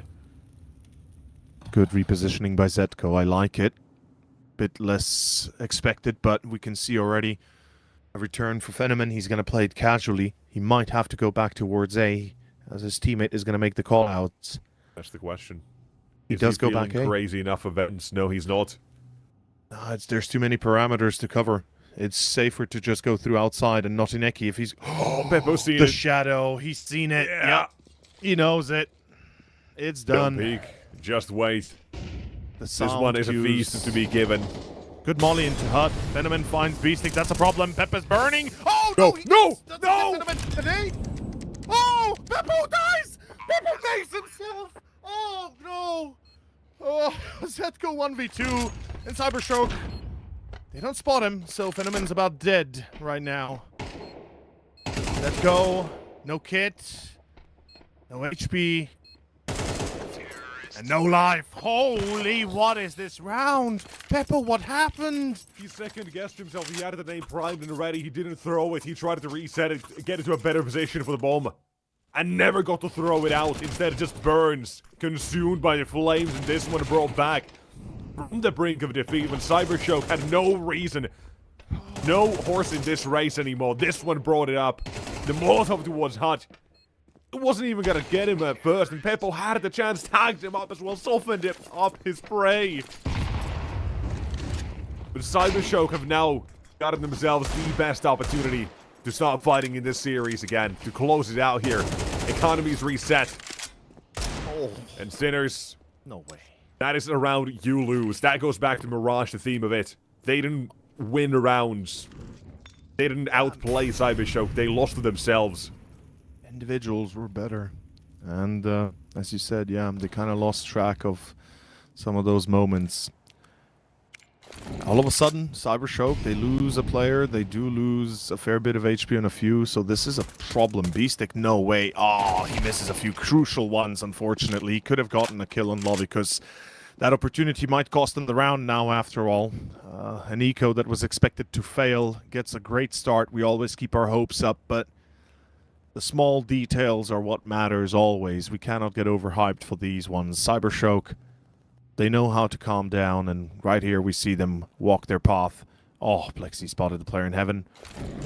He's going to reveal his play, but he's basically the lurk, right? He's the one that's going to set this up as a potential A stack, and Beppo, Morisco, they're done and dusted. That's round, technically. Zetko in short. Hold up. No way. They don't expect him in short. No. Don't tell me. Okay, never mind.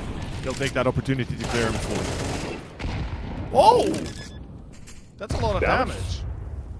Is fantastic there. And a kill for Shock and an AK. Wait. This was a 4-on-2, was it not? Yes, it was. It should have never been. It should never have been an opportunity, but it is right now. Well, because he's still wondering. Alive. He's thinking about what if Zetko's coming through this side instead, but that time will tell. Nasty. He's only got one angle to worry about, and they will just barely save it. Then being picked up, Sinners. Now there's pressure on you. Yeah, that timeout feels very apt in this case. Gotta start changing things up somehow. Very smart recovery by Cyberstroke, by the way, in the round itself. As soon as they lost the glowing, you could see them slow down towards Secret and let themselves first kind of regain their senses, regain their coordination, really, because they didn't know what was happening. They had to clear their flanks. They were able to catch, I believe, Beastic, who unfortunately whiffed a shot. It could have given them Lovikus, that again opens up a whole bag of opportunities for Sinners, but never came. And in the end, slow and steady, Cybershow get B side, and with that 10 on the board. We are looking at a potential quick finisher, but it all goes down to this gun round, honestly. Beppo's been hitting a few. Let's just hope... Yeah, but for everyone he's hit, there's more. been about 2 that he's just missed out on instead. Now, here's the thing you were talking about at some point. Cybershock known to perform a cyber choke once or twice in the past. And this is the sort of map where these have happened, right? Yesterday they had a 9-3 half, ended 10-13, they lost it. Yeah. Right, this is not uncommon and things do start to go south, but they had the perfect opportunity to take the lead. They did that. Now that Sinners have these weapons back out, it started off with a massive beginning and a clean finish, it seems, as well. Where nothing is being given over towards Cybershock except for map control. And that's all. Just map control. Not a single kill. Barely blood being spilled as well. 8th round, Sinners on the board, yes, but look at the money as well for Cybershock. They got, what, 2-3 rounds in a row? Yeah. And they got very little to show for it. And this is, again, coming back to these closer rounds where, of course, that second to last one is Edco and a Shock, make it a very close and competitive one down to 2. That Sinners, in this case as well, get a chance to do the exact same thing Cybershock did to them. Reset that economy, get back in the game. Every single one of these rounds is so damn important because it tells us how the game will continue to go unless we have these curveballs of pistols or a single pistol almost winning a round. It is such a nice little Odin Counter-Strike as well that we get these sorts of rounds and situations. Here, we get a massacre. Easy, wow. The red carpet, it's there, but Cybershock, they are not getting the sort of headshots they were expecting taken.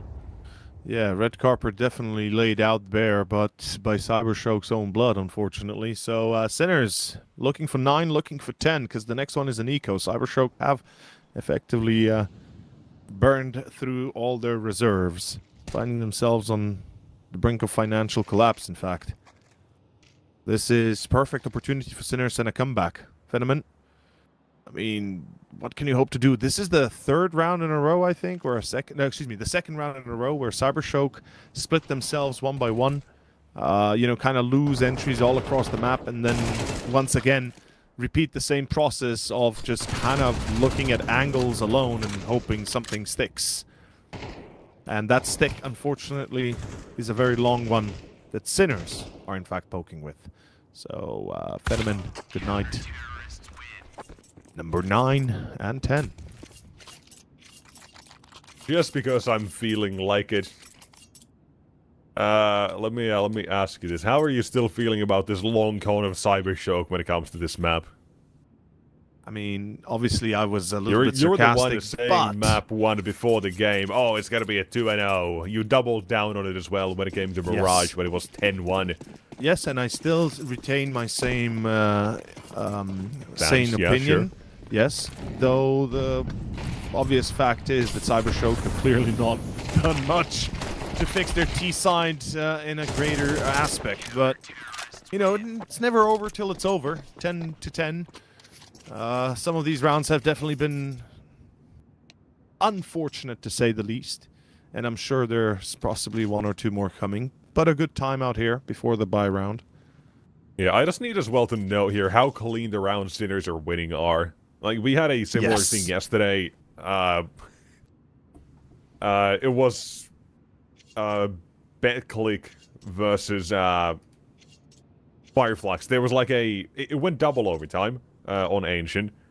The kill distribution was so messed up. It was the craziest game and statistics I'd ever seen for a game, I think. Where double overtime, and nobody on Fireflux had gone positive in that map. Not a single one. The average team ratings were 1.21 for BetClick and 0.79 for Fireflux. Double overtime. And there was about an insane difference when it came to the actual statistics and kills. Like, it's insane. Like, that's how clean those rounds were. That BetClick kept winning because they just didn't lose anybody in those. And here as well, Sinners are kind of coming to that same sort of thing. Now they're winning these rounds. They're being very clean in these ones. Of course, it's not going to be the same sort of thing as yesterday unless we somehow go to a couple more overtimes. We start to see that back and forth and then drag those numbers out. But for now, keep an eye on how clean these rounds are because that can tell us a couple of things. 1, Joke takes a double. A triple? Not that easy, but 2 trades. Hold on, Venom as well snuck in there for the kill feed. They know there's a player in heaven. Managed to slow them down for a little while longer. Last man on the side. You know, there's an AK. It shows there's Nordic side here. 1v2 remains. Notineki knew there was another AK in heaven, so hey, he has to expect it there, or close by at least. Does he know about Zetko in secret as well? He might have some thoughts about it, suspect something vile, but the C4 yet to be picked up and observed by Morisco means only one thing. Sinners will now know, okay, he's picked it up in the recent few seconds. I believe he even spotted. Yeah, he saw the top of his head. He's definitely saw the top of his head. And Notineki, well, he does have an incendiary. The timing will be near perfect, though. Oh no, what is you've been baited? No, Notineki misses. That could have opened up Sinners to a potential loss. Luckily, Morisco does not miss. An important round being won there for the side of Sinners as well. Vital one indeed. This now keeps their streak alive as well. There's 4 in a row they've picked up here. And we are seeing as well, right? When we go back to the beginning of the game, we had like the question of if things don't go well, if Sinners don't achieve what they want to, like, is there a chance we could see a reason to exchange a player or two, right? Zetko and Morisco were the ones we kind of talked about. Here, like, this is the sort of Morisco game we talk about where we say, yeah, he has that dog in him, but it's just very hard to get out of him. Oh, Beppo, he like, cannot be missing even when this they were first still shot. trialing him, they had Mikey as well. Like, this was almost normal. Like, he was very good at the beginning when they were still trialing, when everything was all loosey-goosey. And nothing was set in stone. And it looked good. It's just, since then, since Zetko as well has come back to the roster, things have looked a little bit different. And he is kind of settled into these positions where he hasn't had the most impact. And that, by some extension, can be given as a reasoning to all the team as well. Nobody's really performed to that degree. And it is a bit sad, because I like to romanticize this team, because they were one of the first teams in this, like, tier 2 space. I say, like, one of the first, as if that rest of history does not exist, but in these last 5-6 years, one of the first teams that kind of made that sort of big push as well, and, you know, made it like EPL, and then we started seeing more teams as well getting in there from these teams that we know. This is getting They were one of the ridiculous driving now. forces behind that. They were great. Different team nowadays, and it's a bit sad to just look back slightly and what was and what is, because it is not the same. Well, there we have it. It's not going to be the same ending perhaps I predicted, but Cybershock certainly did put up a fight, though not at the end the best one. Everybody performed pretty well, though. We can't say anybody disappointed. Everybody on the servers got decent numbers to back them up. Beppo's been a bit of a hit and miss, yes, but regardless, the whole team is here. And Sinners, it's nice to see them win. It's nice to see them so cohesive as we're looking through the little window pane here towards Anubis already, I think. Blixie, he's just kind of hoping to get lucky maybe, but timing is not on his side, and neither is this round. Ladies and gentlemen, that is going to be a clean ending for the whole of Sinners. Morisco, 26 frags. Nexus, now this is a performance you want to see. Yes, it is. That is what we wanted to see from Sinners. They wanted to show they're a better team. They did. So, with that being said, there's some things we certainly did miss, but one thing we didn't was Cybershock. Poor T side yet again. Big brand on B-Dog. The dog, if you want to call him that. Don't. What do you have for us? Yeah, cheers, guys. Look, it's a classic case of I told you so, but look, let's be real. It's one of those where Cybershock's T side is just really flat, and they have no ideas. That's the general crux of this. First half, you can just sort of write off as Sinners really needs to build a foundation here to give themselves something to work with, and they did exactly that. We had some really good showings out of Cybershock on the first half, but a lot of this is just individual prowess. Like, let's not beat around the bush. There wasn't anything tactically superior here out of Cybershock.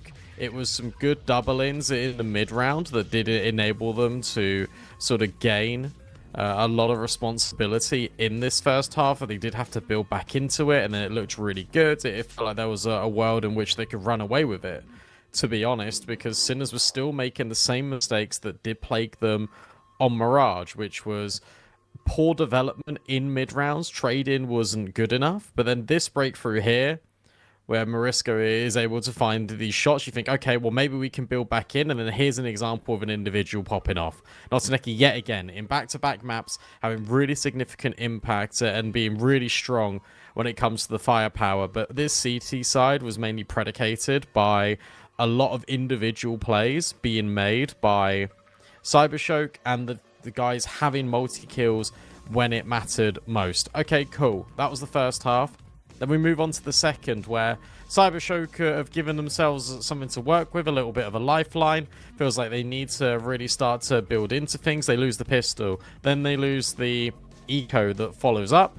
And then in the gun rounds, again, it's just nothing substantial. There's some banging shots that, again, make rounds look close, which keeps the economy healthy, which then ultimately leads into Cinders' money breaking very early. And then you get a 10-7 lead. And it's like, okay, cool. This is looking really good. It's feeling a lot better now for Cybershock. We can start to believe a little bit into the 2-0, but unfortunately, it just went flat. And they had no ideas. They kept going outside. They kept trying to get this space in towards Secret. It didn't work because Morisco was just owning them. Morisco had all that responsibility outside by himself, and Cybershock couldn't even best him. And even if they avoided him, Sinners this time had much better communication. Rotations were a lot more fluid. It's kind of wild to me how your rotations can look so good on a tactical map like Nuke and then don't look the same on a map like Mirage. But let's take away positives, and that is Morisco played an outstanding game. Shock played an outstanding game. He was a guy that we called upon quite a lot in the pre-game to say, look, this is the guy that's been doing really well for Sinners. If they need to come back in this series, he'll be the one to step up, and he definitely was. Peppo was a little bit lacking, which is unfortunate, but it is what it is. Like, he wasn't really needed because you got your riflers getting multi-kill after multi-kill so consistently in this series. And it's good to see that we had at least Phenomen giving him a little bit of a run for his money. But outside of Phenomen, Notaneki was the only guy giving Cybershock anything, and the majority of his kills came in the first half. No backup plan for Cybershock. Really need to go into player break and work on Nuke, because it sucks. Like, you're actually approaching territory where you reconsider your whole veto, you reconsider your permaban. Like, that's actually how bad it is getting right now, because you've now played it, what, 19 times in May? You've won it 3 times. Like, it's an obvious punish. It just means that teams can obviously go and just play and make it to a third map every single time if they just pick Nuke against Cybershock, because it is just absolutely woeful. It's a shame, but it is what it is. Third map coming up between Sinners and Cybershock after the break.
And welcome back in, everyone. Final map of this series between Sinners and Cybershock, after Cybershock unfortunately lacked a bit of tactical depth on Nuke, but that's okay because we go for our Decider map now. And to be fair to Cybershock, even though it didn't look too amazing, they still did run it pretty close, and that should give you some hope, shouldn't it, over into Anubis?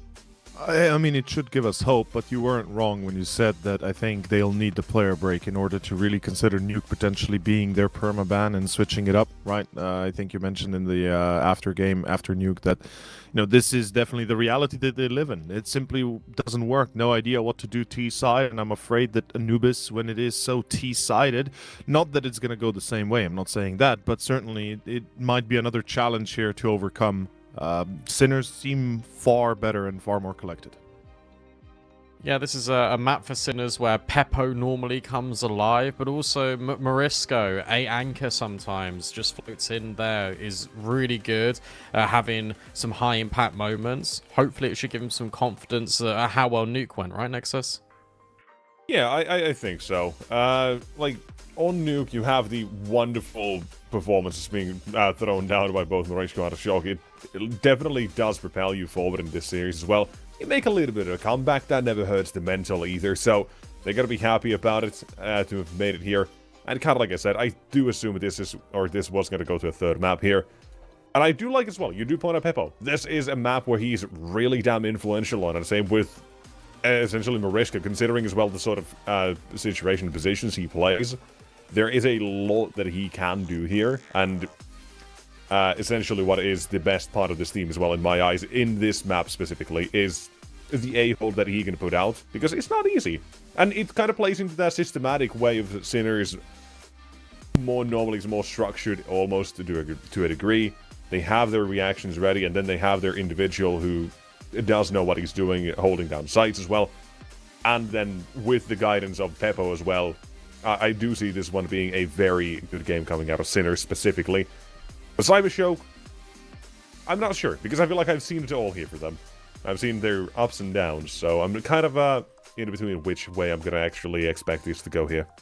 I actually think it's really relevant that Cybershock start on the T side, just because of how Nuke went. You're down in the dumps a little bit, and here's a fun stat for you, all HLTV lovers. Sinners have a 70% win rate on T-side on Anubis in all of the maps that they've played, which is actually just insane. So if you can just start T-side if you're Cybershock, I think that's good, because that will immediately stop any sort of momentum that Sinners could potentially have. And of course, we talk about Anubis being T-sided, all that fun stuff, but the reality is, for Sinners, it is mega T-sided, and if they start on CT, then they might be in a little bit of danger over.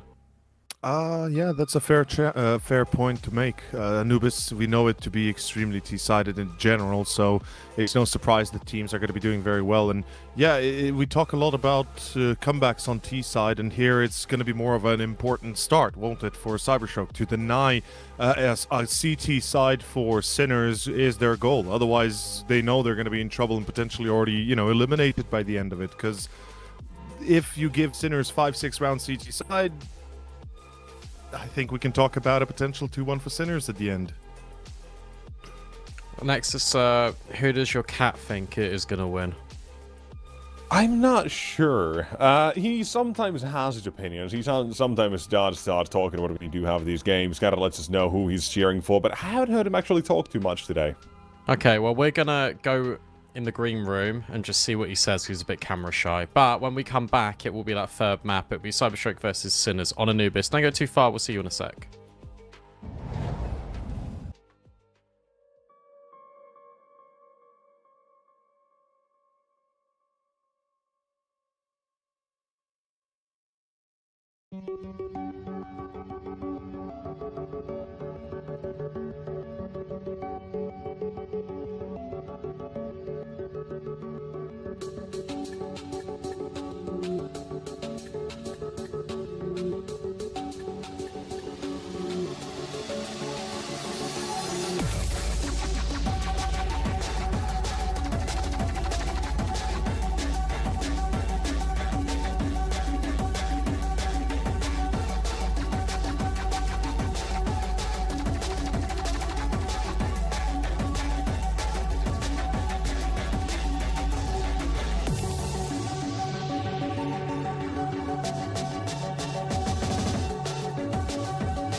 And we are back.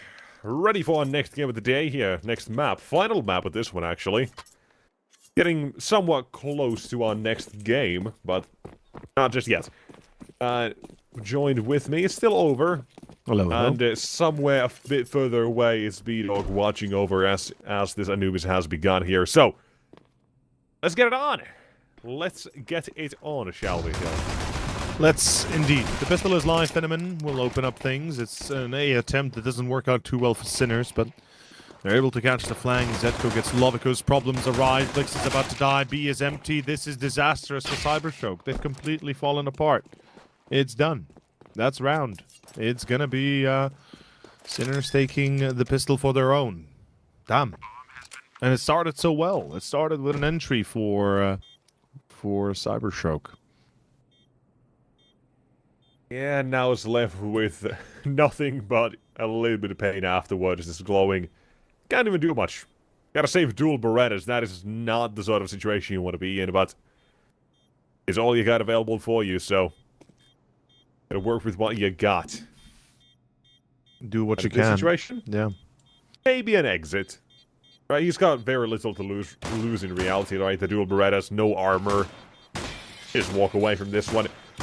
Maybe $300 richer. Or maybe not. Doesn't even walk away.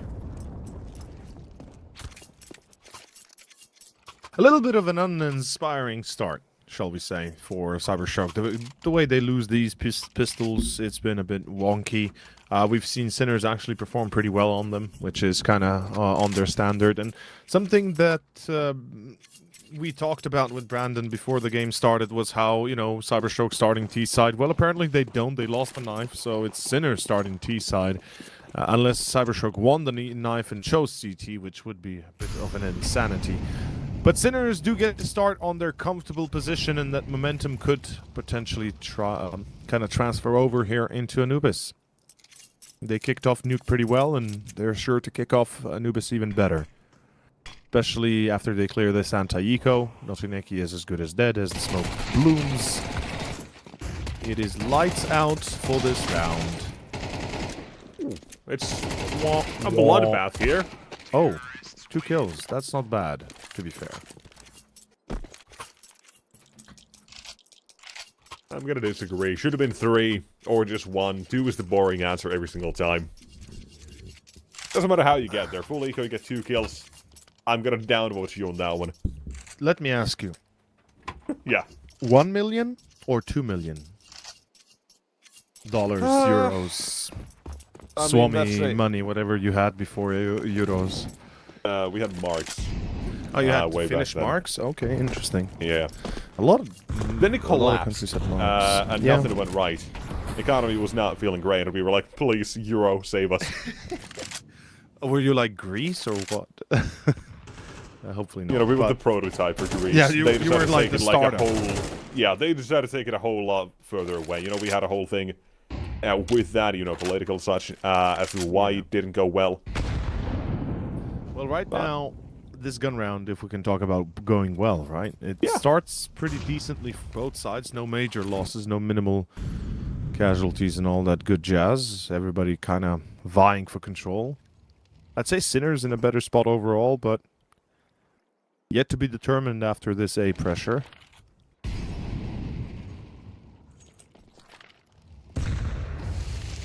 No Cyberstroke aggression anywhere to be seen either, so Sinners might be getting an idea. Either mid is already becoming a problem for them, maybe they all have pushed behind him as well, so eventually, gotta make play, gotta start pushing in yourself, and with 40 seconds, no better time than now. Nades are great. Notineki is down, tagged to 26, he'll still bag himself too. Could be enough, but his teammates, without a single kill themselves, this has definitely caused a couple of issues with the Cybershock round itself here, with Lovigus and Blixie both at least approaching, or I say both, one approaching, second one saying, nah, I'm good. All gonna be giving up round of 3 here to Sinners, giving a official good start to them now. I mean, look, we've pushed for so many changes already. You know, we've seen quality of life changes for everybody on the broadcast and outside of it. And additionally, I think we need to get a save counter. We need to get that going. I'm trusting that in Season 3, by the end of it, we'll have one. You know, if nobody else will do it, we'll have a widget on Twitch that maybe counts it, but we'd have to manually do it. That's boring. And it's only there for when you and I are here. In the day and age of the AI, the dawn of AI, you know, kind of thing, you'd expect the AI to be able to take care of that pretty simple. You know, give you the raw calculations. But I'm sure somewhere in between the numbers it would be lost, and then it'd give you like 1,000 times they saved on dust in this series. No, that's not possible. Sinners looking for number 4, looking to top their previous performance. This should be easy. It's an eco. Cyberstroke don't have a lot to work with. I mean, yes, the saved rifles help, but beyond that, pistols with Kevlar. Limited util. Venturing into the canals this time as well, they are wanting this control. They've got a neat setup as well with Lovicus and Blixie here. I don't know if I like the A1S here, though, because the longer barrel is going to be shown earlier to Sinners. If anybody just walks around the canals instead, it'll find him immediately.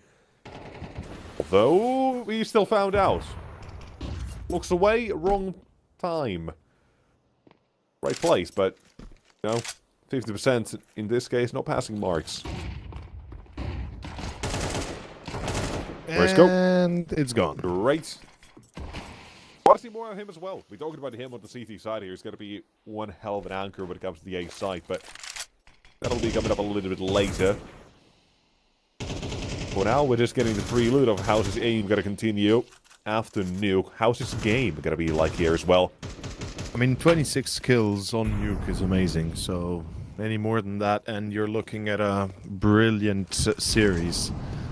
Sinners, free A side, simple as that, 4-0 start, and it's a little bit reminiscent of that Mirage game that we had at the start of the series. Cybershock. Wow. Kinda looking like Sinners in that essence even. The saves, the half-buy saves, the few weapons they're able to transfer over, but all the duels just going in the hands of Sinners, and all the save is not even confirmed. Yeah. Well, they challenge, really? Oh my god. Still challenging. Giving it Zedko so many opportunities there. Could have been 2 weapons saved, but it's not going to make a massive difference either way. They're going to have all the weapons they want in this round. There should be an AWP as well allowed for Fenomen. But apparently no. Okay, never mind. There it is. So, we talked about how Sinner's T side is obviously an important one, and it's going to make a difference and all that. We can say very much the same for Cybershock, though. Their T side at around 60-something, 63% win rate. And in general, they seem to do better T-side overall. So perhaps for Cybershock, it's more of a matter of, okay, let's make sure we get 4 to 5 rounds on the board. You know, 5 is kind of that golden standard, 6 is perfect, all that good jazz, and then we can get our own T-side going. Certainly a case to be made for that. Though with all the losses and all the rounds just going awry like this, hopefully sooner rather than later. A very different start for Glowing, Blixie, and Lovicus than what we'd seen in the maps prior as well. Again, 0-3, all 3. Very different.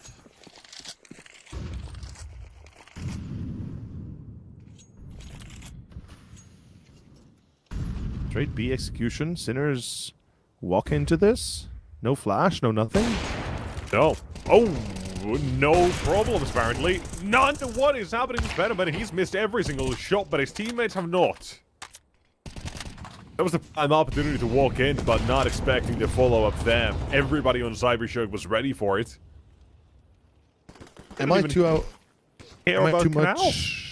too much of an asshole when I say that this was an absolutely dumb idea by Sinners, though? Because full buy, you have full a little utility. bit, but I can see it still. I mean, B is usually held by 3 people at the start, at least 2 con, 1 site, or, you know, that kind of combination. It feels like anything would have been better than this. A bit of a waste, but not the end of the world. So, mayhaps we're just looking too deep into it, and Sinners tried to see if they could abuse that. I mean, there was definitely opportunity with Phenomen missing. I can't deny that. But alas, that didn't matter. Yeah, it just invites them in to be mowed down with rifles instead. Yeah, to get baited even further, yeah. It's a bit of a blessing in that regard. Yeah. Cyber showed that they just walk in as easily, but he could have had 3 there too easily. Either way, it doesn't matter at all in the end, apparently, if he missed those shots or not. It just lets Sinners know that they might have early round stacks on the site itself and not immediately challenge. Because the only round we've actually seen Cybershock go for the Canals play is when they had that save rifle on Blixie and Lovicus. Beyond that, they've still continued with not challenging for Cave immediately. Beastic is taking space here into Cave. First fight, forced it out. Lovicus is down. On site, Blixie got to stand here with 1 already in the bag. Second is Zed, go ahead, spotted. A chance for a third, but Molly will force him into crosshairs of Morisco eventually, who will double down with more found with Notineki's rotation cut off. Another missed shot for Phenomen. It's eventually led Sinners to the leading strategy of hit B, but this time have Beastic involved. Make it a 2-prong attack. Phenomen, time to shine, nah. This is it. Time to break out that shell of yours and actually give us a show, but nah, making sound too slow, no kid. No point. Go save instead. Da-da, da, da-da, da. Right now, Sinners, excellent opportunity to steal this first half at a very high margin. We're looking at a potential, 9-3 kind of halftime, maybe even 10-2. If this continues, it's definitely a possibility. Cybershock, money-wise, they're broken. They've won a round, then lost right after. They'll buy, but losing is a non-starter. Like, this is it. You either start winning here, or you're going to face the music of a 7-1 halftime, and then another weird buy, and everything just kind of collapses. They need the kills. Glowing, what's happening with the man? He'd been the highest rated player on both map 1 and 2, and here he's on 0 still. I believe together he bumped over 30 kills on map 1 and 2. 19 map 1, and I gotta double check how many he got on map 2 actually. Go ahead, take your time. Sinner's also doing the exact same thing here. Not really forcing out anything as of yet. It's just map control thereafter. Testing the waters and the ground to see if there's much Cybershock is willing to give them. Clear to cave. Lovicus just sees what's up. Walks away. More or less half-assing the defense at the moment, and that's going to give an opportunity, a timing, but a Cybershock as well. No, they can't afford to make too many mistakes here in their own defense. Lovicus got to be careful of behind as well. There's Veto up close. Nails the shot. And a defense with the idea of going aggressive and hunt these thieves before they get to you. Quickly melts away. Venom with a no-scope. Bounces out for a second only. Unfortunately, couldn't wait long enough for his teammates to arrive, and now it's going to be an overwhelming majority on the B site. Glowing. Oh, he could deny the bomb plant, but he's a little bit too slow. He doesn't deny it. He still gets 2. That's insane. How does Glowing get away with both? Zetko, what were you looking at, brother? It's a 1v2 with Notineki and Glowing looking to salvage what's of this round left. And apparently enough to get them the win. 32 HP being pushed, having to reload, and he's dead, and it's gone. It's gonna be number 2. What in the world did we just observe? Glowing, how is he allowed to push through main A? Or rather CT, like what?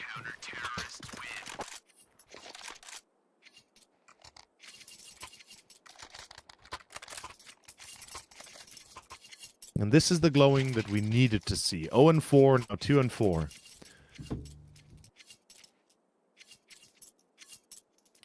Bump those numbers up, right? Those are some rookie numbers.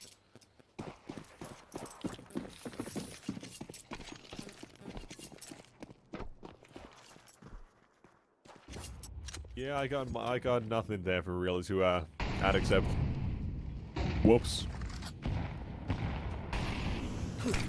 Sinners might have given a bit of an in here.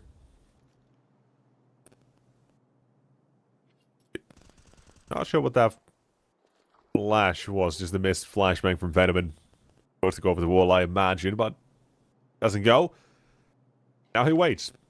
This is why I've seen him do a couple of very nasty things every now and then. The first shot is a very nice one. To those who just learned that today, you can also hit a man in the hand and it will kill him in one shot with an AWP.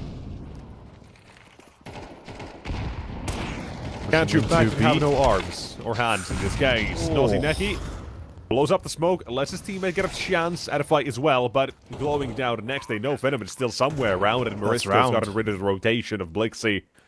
The Raptors is coming to an end here. Sinners very clean with the 6-1 as well, despite the loss of Beasting initially. They don't put too much pressure on this, they slow it down, they can have that utility set up for their own play. And they escort the bomb toward the site, trade it out very nicely. And this is more like Sinners. It's just my question, right? Because this and Nuke, it looks so much more different than Mirage ever did. Like, what makes Mirage so difficult for Sinners? It shouldn't be that hard. Like, pack tactics can get you far. And a little bit of thought behind it as well to make sure your trading and your spacing is good. We never really got to see that. We barely got to see their T side as well. But the CT side as well was one thing, then you compare that to Nuke, they looked good toward the end. You really want to hear my answer?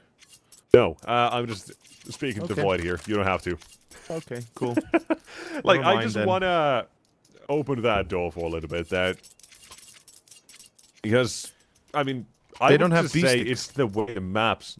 I would say the way the maps are being played, because Mirage is not a tactical map in that regard.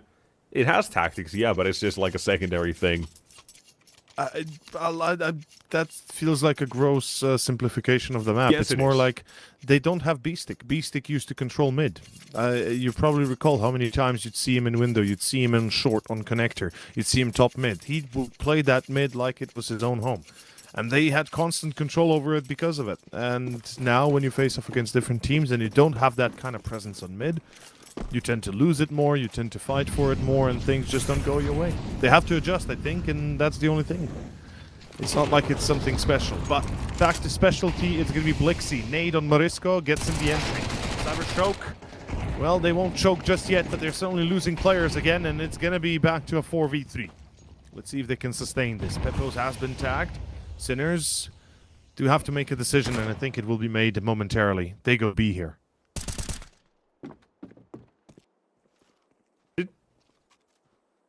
Was there a smoke? Yeah, there was a smoke in Pebbles where I don't think he just was able to see properly there. Get himself instead shot down. Set up Cyber Shock with a 4-on-2 here. Man advantage that can be still turned around by Zedko. Continuing to probe toward the B side, that was his only opportunity.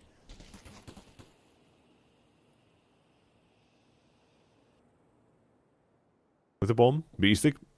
A bit further away, but Naughty Neki again. He's just pulled back immediately. He wants to play the advantage. Partly so, he'll trust his teammates on the other side of the map as well to work this one out. And with Venom making sure that nobody's making their way to connector to A. This is just the shooting for the round itself here. That's all but confirms it. And that confirms it. Nicely done. Life out of Cyber Shock yet. Yes, there is. Perhaps more to come. Meanwhile, Sinners back to basics, back to pistols for a few. Shock has been hitting some crazy shots with a Deagle, so I'm expecting him to pick it up potentially. He goes for dualies. Okay. And the rest, Tech 9s, Mac 10, and an AK. It's going to be Sinners all the way to see if they can pressure 7, maybe number 8. Cyber Shock on the other side. Few shots here and there potentially going their way, and we could see more from their CT side itself. Blixie, Venom, they hit the marks, and it seems like a full B commitment. Sinners not delaying at all. Marisko, the only one with an entry, a second one, a third one. Marisko, could he go massively big again? Another 26 plus frags potentially for the map. If he can clutch it here, he's certainly going to be well on that way.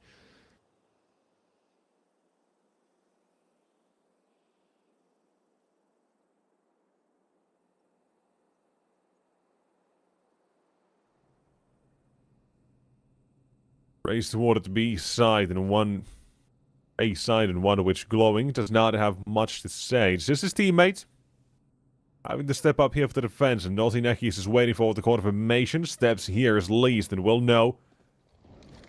All Glowing over. Shock with the dualies.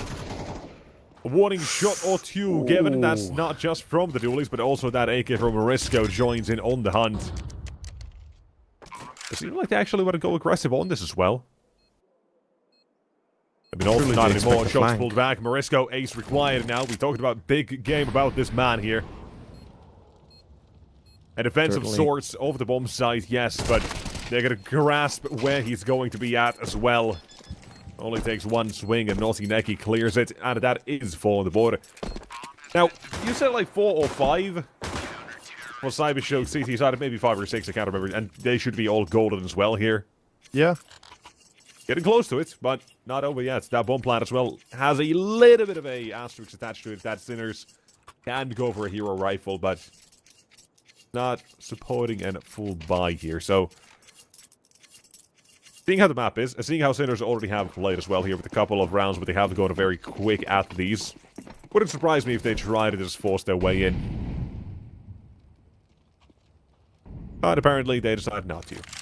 Not immediately, at least. That's too common. That's too obvious to just rush toward a side and hope to trade it out. I mean, they have an AK again on Morisco, right? So if you've put this much on the board to bringing it out, might as well try to see if it can get a free kill or two.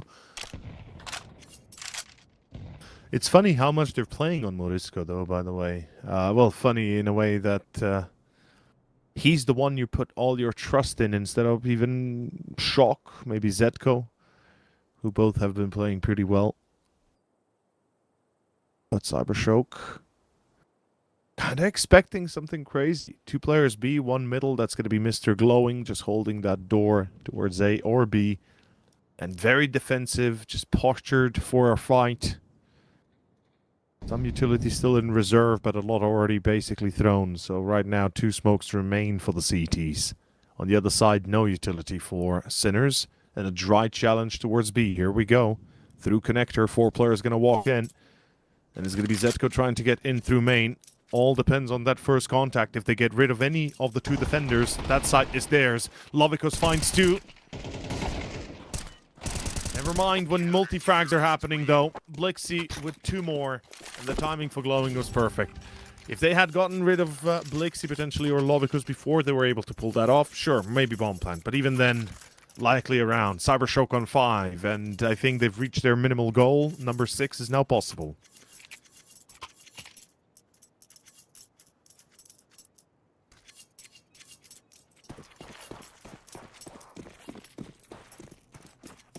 Let's get it.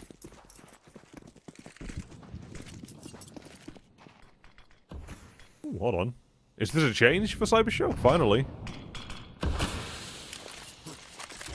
Duel through the canals, below of the smoke, see what's up, waiting on the other side. It's nothing, it's information, and they back away.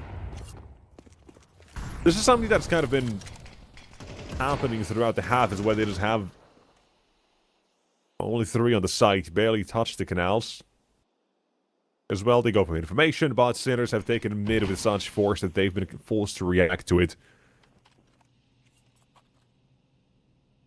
In that time, you can see how much Cybershock as well have been forced back.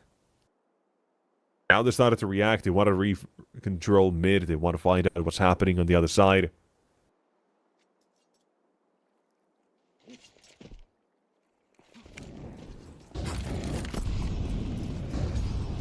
And into A. Push. 3 defenders.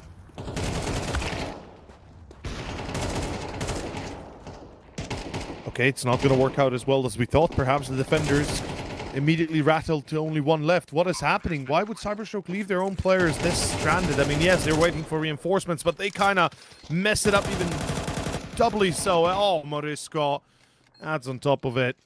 Well, I guess we got our answer, ladies and gentlemen. It's going to be round number 7 for Sinners. A very, let's say a decent T-side, right? We're expecting more usually T-side, especially given how much of a T-sided map this is and how much of a T-sided team Sinners are. Cybershock T-side, though, is a different story potentially, or not.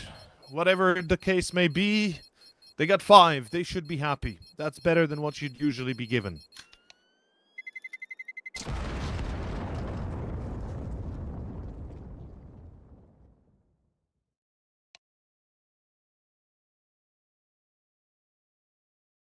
Alright, so, with now the first half done and dusted out of the way, this one coming to a close. Who's your man to look at here? Give me just a gut vibe, simply put. For Cybershock? Anybody. Oh, okay. I think Shock on the side of Sinners, absolutely. And Alright, I'm still hoping... gone from Risco.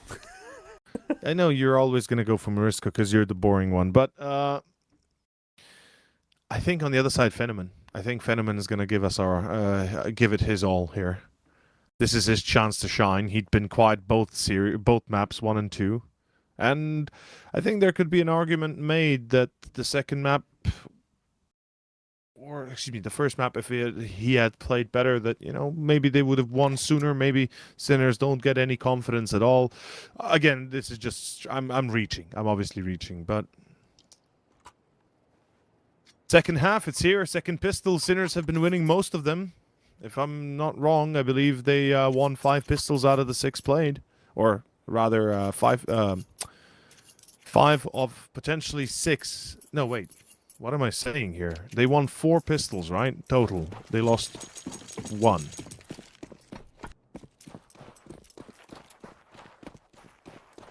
Yeah, I think I'm right. I have to double check that right now. I'm catching myself in a potential stray. Immediate info play for Sinners. Didn't see this on Cybershock's side. They were a little bit afraid of going for this aggressive of a play. Here in the pistol, Sinners getting freaky with their strategics. And it's a second to push for mid that nets them with the mad advantage eventually, with only glowing and elixir remaining.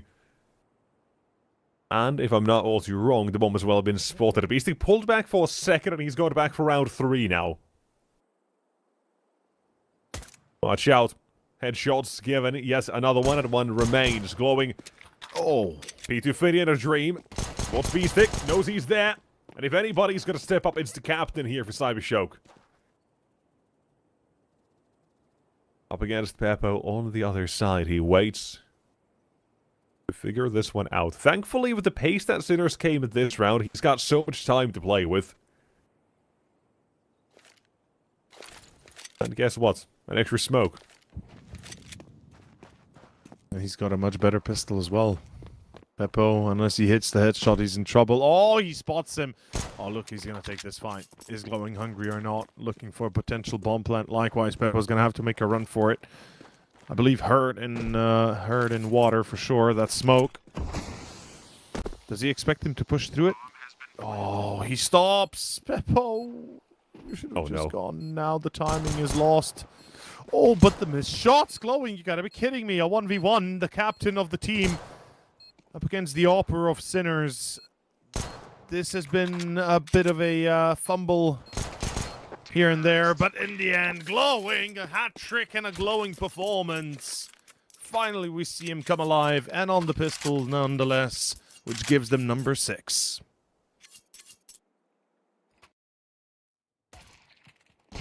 One hell of a return for Cybershock and for Glowing in this one. It's a great pistol overall for Sinners in every department until the P250 rings out here. And even with missed shots and opportunities given away to deny the clutch, it's not good enough. 6 being picked up. Forced by immediately for Sinners, however. Willing to fight, wanting to fight. Early utility here is on B as well to see if they can force out some sort of move. Or any utility to dump out. There is a little bit of that. Eventually, a play to be made, a flash to main. Zedgo's still down. Doesn't get much from it. Unsure if he even saw all too many there. There's not a lot to work off of even for Sinners in that regard. But yet again, same as last round, very heavy B linked. This is looking like Cybershock just want to run back what they had in mind previously, almost. Yeah, they're going to go B again. Kind of control canals and just slowly spread through con and main. Seems like they're pretty confident going B here multiple times in a row, and I can't blame them. They've got that Mech 10 clearing con, so they're going to be pretty effective at making sure these angles are nice and clean themselves. Morisco gets caught trying to flank, and it should be a save for Sinners. Yeah, it should just be immediately there called as well, and you see it all the way back in spawn and B spawn. Got B they get shocked all the way by rugs and not much elsewhere either happening. So in the quarantine zone, you're gonna get 1 or 2 here as they're trying to exit. You're about to see Peppo get some sort of contact. This will draw B stick in, but Blixie's watching, guarding for this, and they won't be losing much. Dealt with this one very nicely, and Mag 7 trying to get away. Doesn't want to run, has his knife out, but Shock does get caught. And a very nice run for Cybershock. 7-7, they've tied it up here. They've got to take the lead as well in this one, surely. Unless a debacle hits them. An obstacle. Desert Eagles on Shock and Zedko. We already saw very close call on Nuke when it came to a round like this for Cybershock. It was Lovicus like 4K on the Desert Eagle. Down to the very last man, couldn't pull it through, unfortunately. That would have been one hell of a round, and probably what would have cemented the game as well in that regard. For all we know. But here, Utility will force Zedko back. He's barely even taking any damage. He's still fine and good. He's chilling. Other side of the map, Shock gets contact, goes positively for him.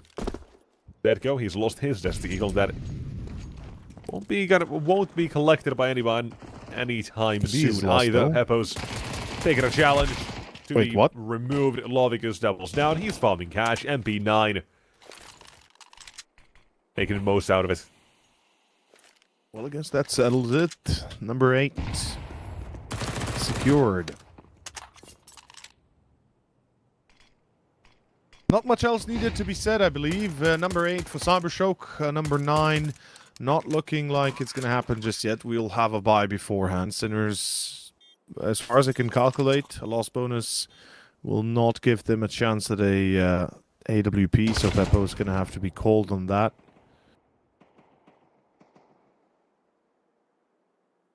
Hopefully we won't see any glass cannons. That would be a little bit awkward. But Shock, last man alive, saving nothing. Looking for stat padding.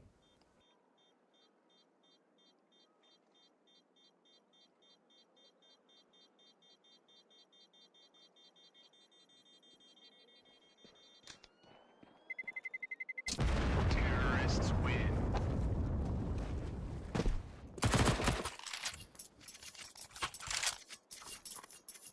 Not much with the Desert Eagle carried over here.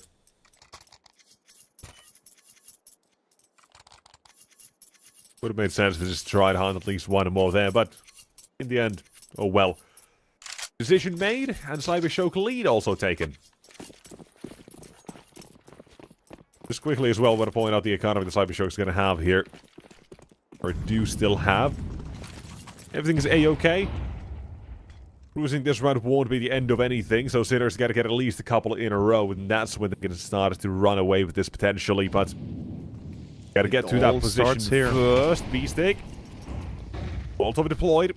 Almost caught. Just got to be a little bit careful not to overextend, and he'll fine for now.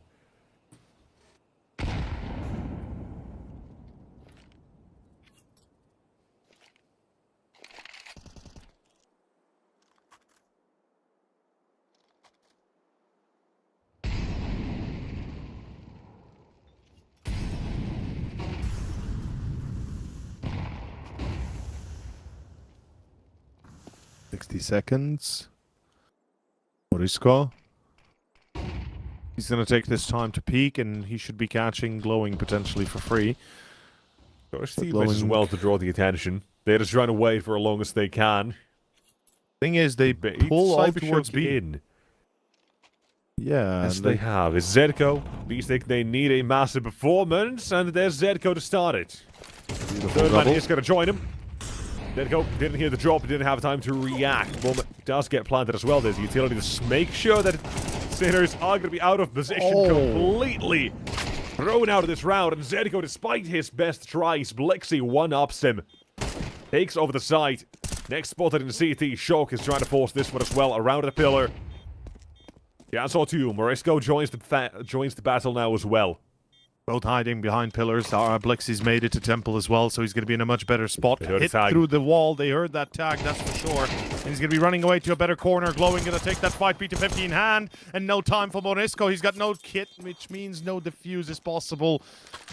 And that is going to be round over. Cybershock number 9. Not denied. And safely taken. Well, so much for the comeback here. A much needed one, as Sinners, they do sin and lose a fair bit of money. Half buy at best. All out for Beppo, yes, but the rest pistols and Kevlar again. We're looking at a repeat of Nuke. 10-7, I believe, was the scoreline on Nuke as well when Sinners started to make their comeback and won 13-10. So maybe Cybershock make the same mistakes. Let's find out. Somehow I doubt it, because they seem to have a much better idea how to play. The defaults itself looks much better, much more consistent. They have presence towards canals. They control connector, have an eye out on mid, continuously playing that control from glowing. And then obviously keeping that A main and B main under lock and key as well. So everything kind of going according to what you'd expect. And that flash, excuse me, is perfect. Oh la la. Beppo says good night. Sinners, I think you say goodbye. If you do not get this round, it's 10. Then it's likely more coming after. Morisco, 2 for him. Finally naded out of oblivion. I just want to know, I'm pretty sure, it was so quick I'm not actually sure if my eyes just saw things incorrectly or not, but I'm pretty sure the flashbang thrown into A main also hit Shock, so before it even bloomed, it gave the confirmation he was going to be in that corner. Tagged him with the 99, insta headshot as he's blind. And Nosy Neki just reaps the benefits of a 2k from that one as well.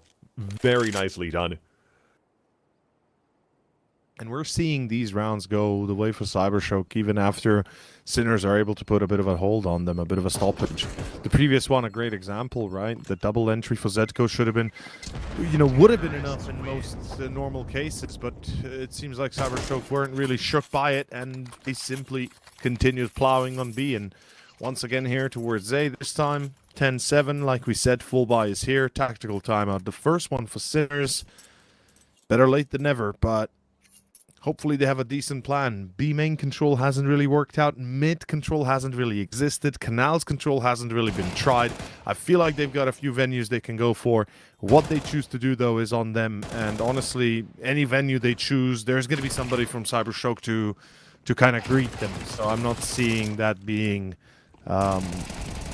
potentially overly successful.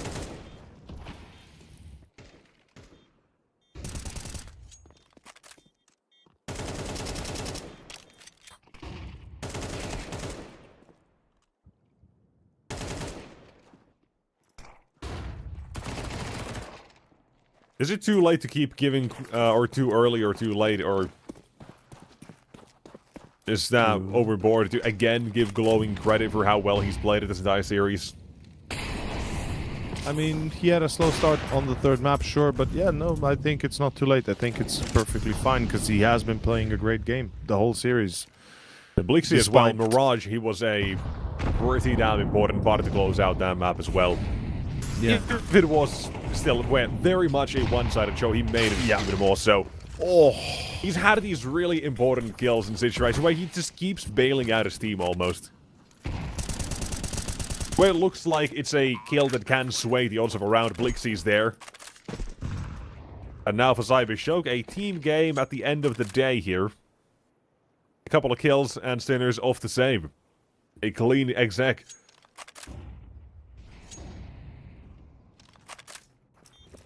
To 7-11 we go.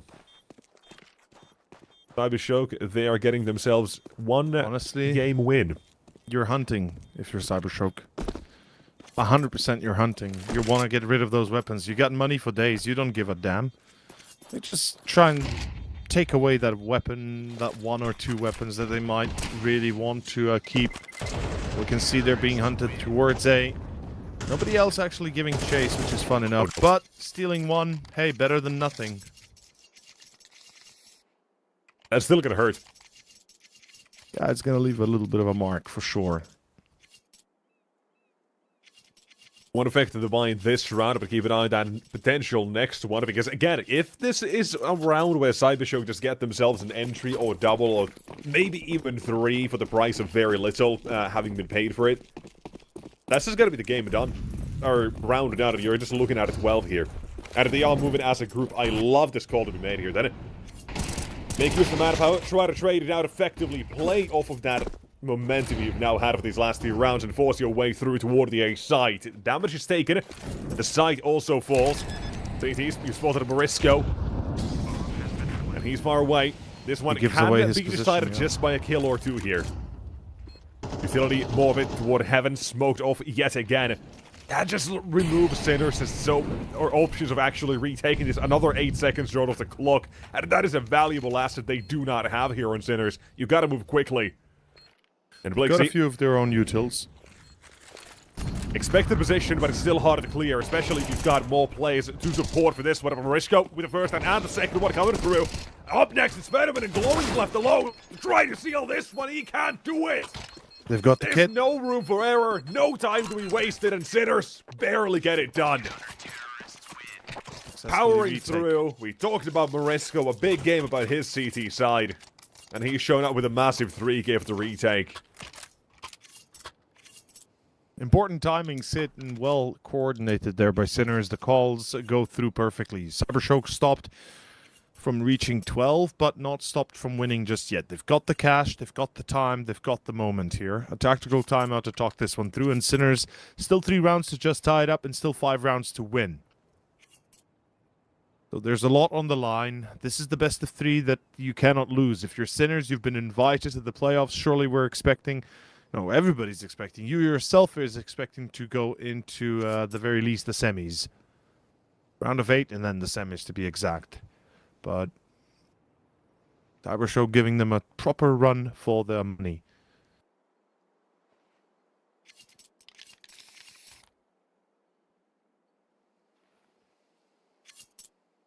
Final timeout for Cybershock used.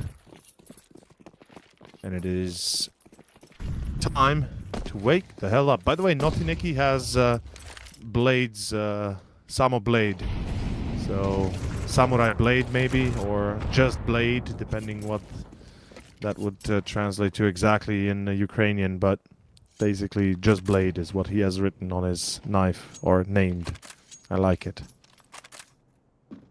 Just a knife, basically, if you had to translate it. Something sharp. Yeah, almost. But it's a play on, you know, both Blade and Blade, perhaps the movie, I don't know, maybe. Maybe he's a fan. 11-8, Cybershock towards B they go. I think they're going to be hunting a little bit on A, just trying to keep their attention going, but overall, the main focus is B site, and Zetko's going to be holding alone. Sinners have taken the bait. They think A main is being controlled by Cybershock, slow and steady, when in fact a full B invasion is prepared and rotations are going to be crucial. They've been a little bit off wonky for Sinners at times. Same for Cybershock, but right now Sinners are the one that have to have a perfect rotate. Morisco has to run B immediately, and here comes the push. Zetko alone. Morisco on the way. Zetko, as long as you live, that's going to give you a chance, or team a chance to survive longer.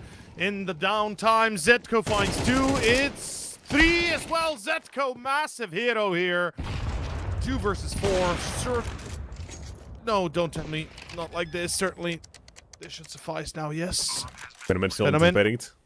Doesn't check Expecting the a flank. cave push yet again, but turned around, committed on the next fight instead towards Temple. And it's coming down to 1 man. A massive team kill, a blunder that's given Glowing all the information. Knows it's the AWP coming through Temple.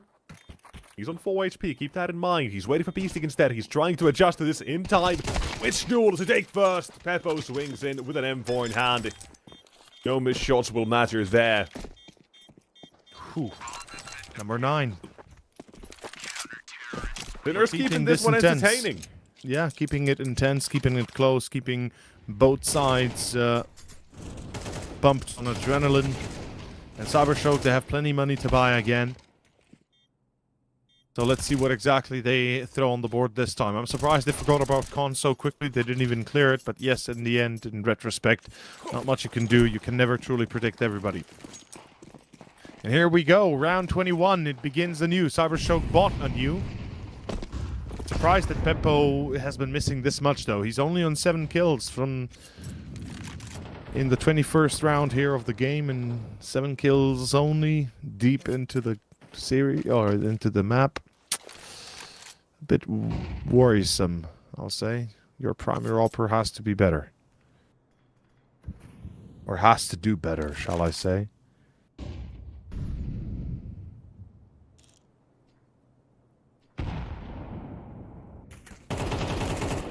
Personally has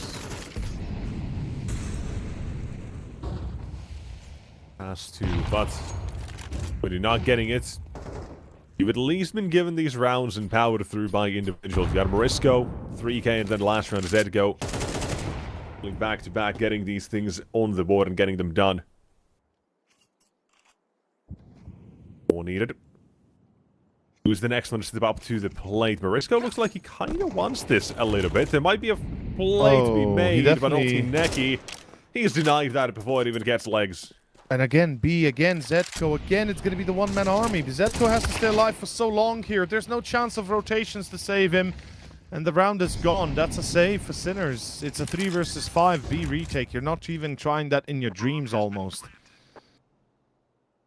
12-9 new score. Cybershock a free B site again. Second time. The first time didn't succeed because they had rotations fast enough, and Zetko obviously played like a beast, but surely eventually he's going to be overwhelmed, and the numbers confirm that. I'm surprised they're leaving B open. I'm not going to lie. Sinners, this is uncharacteristic. CT sides usually keep minimum 2 players on B, and yes, you can switch it up, but you have to have map control elsewhere in order to do so. If you want to play one-man B, you have to have, let's say, canals at the bare minimum. Maybe middle deep. Maybe A main canals. You know, you have to have some sort of control. Maybe B main. But having no info for canals, having no info for almost mid and anything else, feels like they're just risking a bit too much even.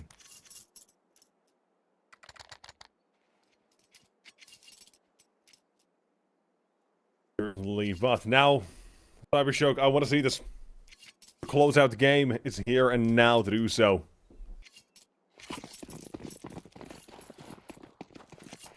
Or will it be Sinners still prevail?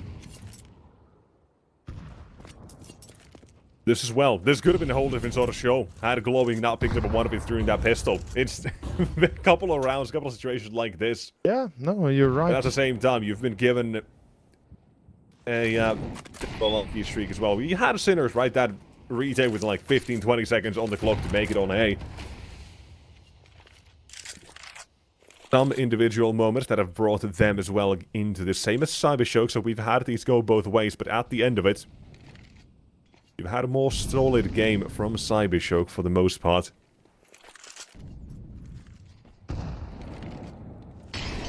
Now, slowly out it goes. This as well, it's been a possession Cybershock haven't really been all too keen on really going through themselves. It's been exploring the other part of the map before anything else.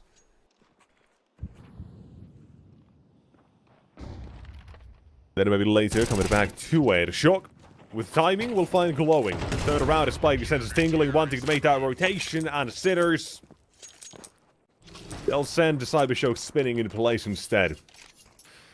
Not letting them close it out. They want to fight for OT. Another chance, by the way. Another opportunity.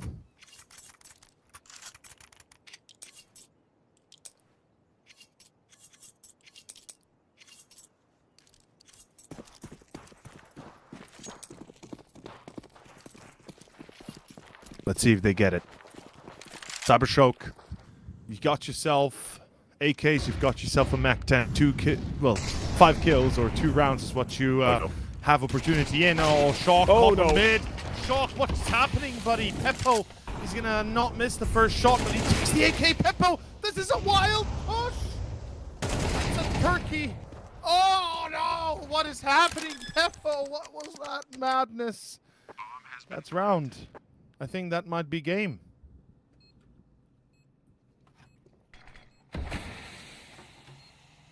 Certainly looks like it. You've still got the molly as well to throw towards heaven. Connector, whichever you want, if you get a chance to as well, but that needs to come from Venom. He's stuck in the mid at the moment, and Zedko, he's stuck between 3. Doesn't even know which one to look at initially, and this one, it does get done here. In 3, it'll be Cybershock to take it. Nuke may not be their map. Like I say, it might be time to reconsider that pool a little bit as well here, but on Ancient, not Ancient, Anubis here, they've at least managed to get things back on a track. Hard-fought battle both ways. You've got moments of individuals showing what they can do. But to bring it over the edge, Cybershock, they'll do so. Yeah, they will. I mean, what a game that was. That was fun and very entertaining. I think that was the best map in the series so far, for sure. Rush of Blood to the head from Peppo at the end there. Which is a shame, because Sinners were definitely coming back into that, weren't they, with all those multi-kills. Morisco played well. Over, you called out Peppo, and then he, unfortunately, does that. But it's the way the cookie crumbles sometimes. You feel like you got to make these individual plays. Do you really need to make that individual play, though, when it's so close to maybe coming back and making OT? I don't think so. I really don't. I feel like, you know, every little mistake like that is exactly what your opponent wants you to do, because they're kind of counting on you to be careless, and that's exactly what happened. I feel like just a step too far. Otherwise, they would have had, what, a 4v3 retake? Far easier than a 2v4. Or a 2v3, whatever. Yeah, for sure. Right. Look, guys, I'm not going to dwell on this game for too much. It is Cybershock taking the victory in a 2-1 manner. They progress further here in the playoffs. Sinners, unfortunately, eliminated. We've still got 3 more best of 3s to get through, and we're a little bit behind schedule already. So I'm going to throw this one immediately to a break. When we come back, we're going to start setting up for our second best of 3 of the day. It is Big versus Astrum. You don't want to miss it.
And welcome back in, everyone. Here we are then, second best of 3 of the day, and it's a bit of a banger.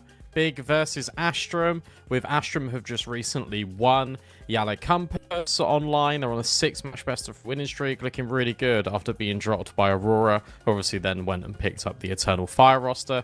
Going up against Big, who, let's be honest, needs some damn results, and hopefully this CCT tournament could be maybe a springboard to give them a little bit of something before heading into the player break, which is probably a horrible way to look at it, but the reality is they need a tournament run, the player break's coming up, and they're going to need to win an event over.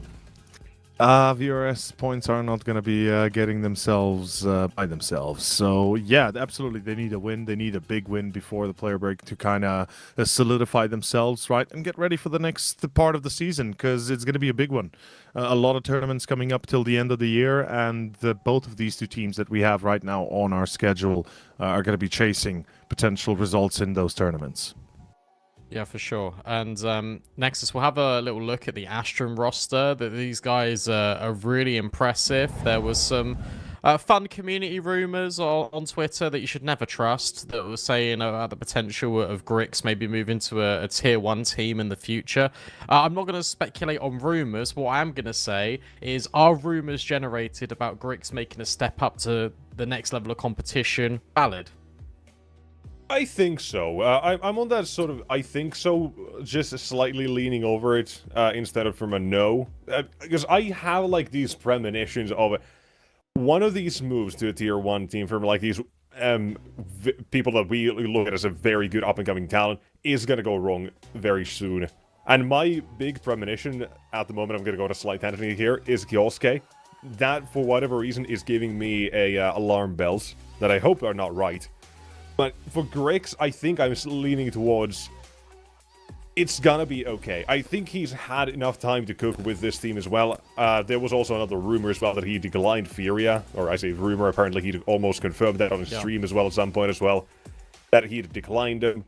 But there's always going to be rumors about him because he is that good. But especially when it comes to online, right? LAN, like LAN to LAN that they had recently wasn't really great, but online, he has been a demon. I think he just needs a little bit of time to cook, and if he does move to another team, an international one or tier 1, no matter what that is, I just wanted to see them incorporate him very well, because he is, as I've multiple times called him, one of the future GOATs. He has that sort of ceiling that I have not seen too many players hit, and I think he plays his positions really well. He survives so many rounds of situations, and keeps delivering massive games almost consistently. And that, to me, is why I do kind of see him potentially making that sort of move up as well. But at the moment, in this roster, he is the man to look at as well, especially. A lot of praise, and I think it is well warranted. I think that the Astrum team overall is incredibly balanced. I think you've got a really good level of firepower in this team with reliable anchors, with reliable rotation players as well. I love the role that both Patsy and Kenzie have started filling in on this T side, and I think Nori's making some really impactful sort of decisions in the mid-round that sort of enables his stars, and Klax has always been this versatile, consistent piece, and I'm really glad that they haven't actually let the situation of Aurora sort of dropping them hurt them, and instead they've said, that's fine, we completely understand that that was an opportunity and you took it, but we're going to make the most of our opportunity as well. 6-match best-of-3 winning streak, winning in Yellow Compass as well, looking absolutely phenomenal at the moment is Astrum. Their competition is big, and we're going to talk to Over a little bit here about this big squad, because I know you've got some reservations about this team. To be honest, I think a lot of us do. We wonder sort of what the expectations are for the team, really, because you've got good talent in Crimbo and JDC. You've brought Kyubi in as more of a prospect player to develop for the future. You've got Hyped in here, who comes back after being away from the big roster. His first call-up, as Tabson initially said in interviews, was a little bit unwarranted, just because he didn't really understand the game in terms of the highest level, because he hadn't played that much Team CS, but also he didn't really have a voice. And ever since coming back into this team now, he's calling a lot of the plays he wants to make. He's been a lot more assertive in the server. Another team where, to be honest, on the look of it, I'd say good balance. Unfortunately, very much like tier 2 and tier 3 teams, inconsistent. Oh, I love the fact that you opened up with at least a few positives, because I certainly don't have many to say. Unfortunately, well, I knew that. As brutal as it sounds, Big in CCT has had nothing but losses. Last year, they twice that were invited to playoffs in CCT Season 2, Series 9 and Series 12, both times losing against Alternate Attacks once and against Ecstatic. This year, same thing in Season 2, Series 19 and Series 20, invited into playoffs, losing against BC Game and Patty Vision. Now, I don't know if it's a curse or it's maybe just, big, but something isn't working out. And this is going to be the 5th time since last year, summer, so 2024, August, to this year that they will be playing in CCT, and I hope it's not the 5th time they lose, honestly. You said it yourself, they have the talent, they have the quality. JDC and Crimbo themselves should be enough to handle pretty much any team they face against. Thompson has the not only experience, but he's been around for so long, he makes some of these guys could have been his kids at one point. What I'm saying is, this is a team that has both the organizational backup as well as the players that are kind of running the whole team together with a bright future ahead, potentially. But it's somehow not working out still. And the issue, what is the issue? I honestly cannot say. Well, maybe we can discover that as this series goes on. Let's keep on you for a moment as we do slide into the veto, because we'll talk maps in a minute, but the blaring question I actually have then is, they keep losing in CCT. Over, if they then beat Astrum, who are where they are currently and with recency bias, surely that's enough of a confidence booster to send you on a deep run here. I mean, that's got to be the thing, right? Big were the second highest team rated in this playoffs. I believe the only one ahead of them were NIP. So, or still are, to be exact, to not. So they haven't thankfully been eliminated yet. But yeah, I feel like you're correct. It should be enough of a confidence booster to get you to the next stage, or rather to the even perhaps finals. Yeah, we'll have to wait and see. Here's the head-to-head. We've spoken about both of these blokes, so let's slide back over to the maps just for 2 secs, because Inferno pick is an interesting one for me, because Astrum have been a little bit hit and miss on Nuke, so I feel like they've dodged a bullet there with Big being so good on it and then not relying on it. Train being picked by Astrum's obviously the one that's going to come in. It's their most played map. They made it their home, and they're pretty damn good on it.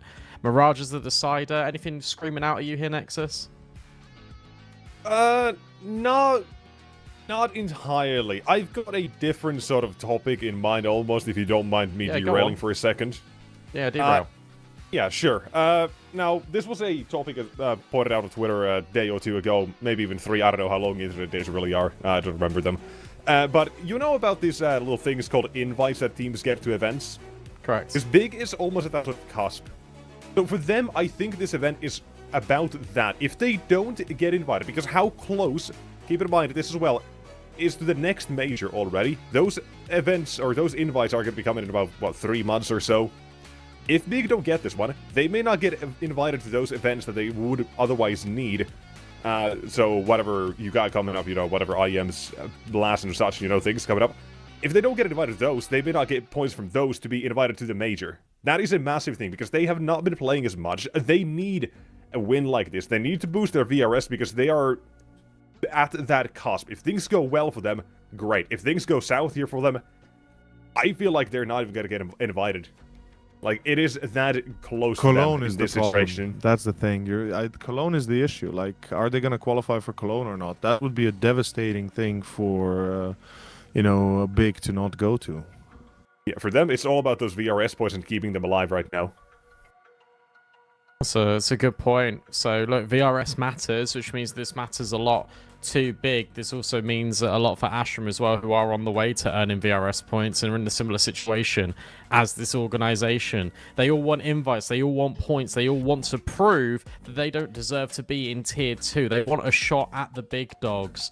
Well, the first rite of passage is earning the right to play there by winning the caliber of a tournament such as CCT. Remember, it isn't just about this series. We've got 20 of them all over this calendar year. Yeah. May I also say, Big really has, in my opinion, the most difficult bracket to work with, because not only do they have Astrum firsthand in the round of 16, the next team's already waiting. It's TNL, who have been the up-and-coming youngsters that are complete unknowns out of nowhere, that should never be in a position of power at all, starting to own teams that, would usually win against these, no question asked. So they get to play against 2 CIS squads that are absolutely tearing through their position. And we've had some, it feels like we've got some of the more stacked playoffs finally as well. Yeah, it is shaping up to be a really good one. You know the drill, guys. Unfortunately, we're not ready to jump into the game just yet, but it does mean that you get to listen to some music before we go live. Map 1 between Big and Astrum. It's Inferno. It's coming up, hopefully, in just a few minutes.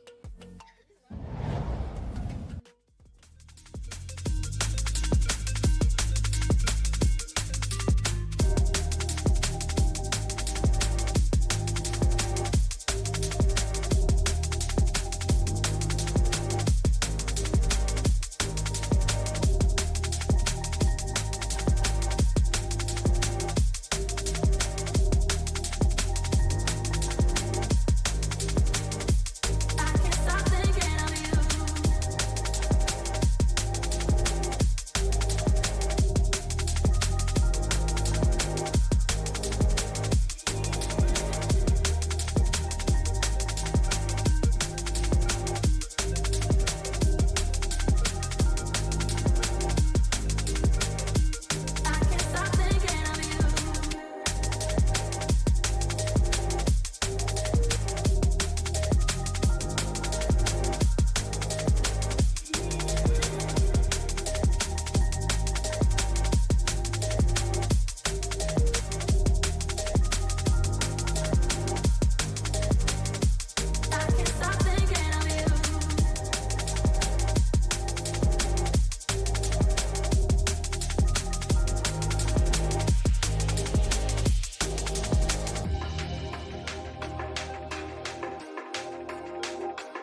And we're live, ladies and gents. Astrum versus Big will start with a small delay, of course, technical pause, as it sometimes happens to be.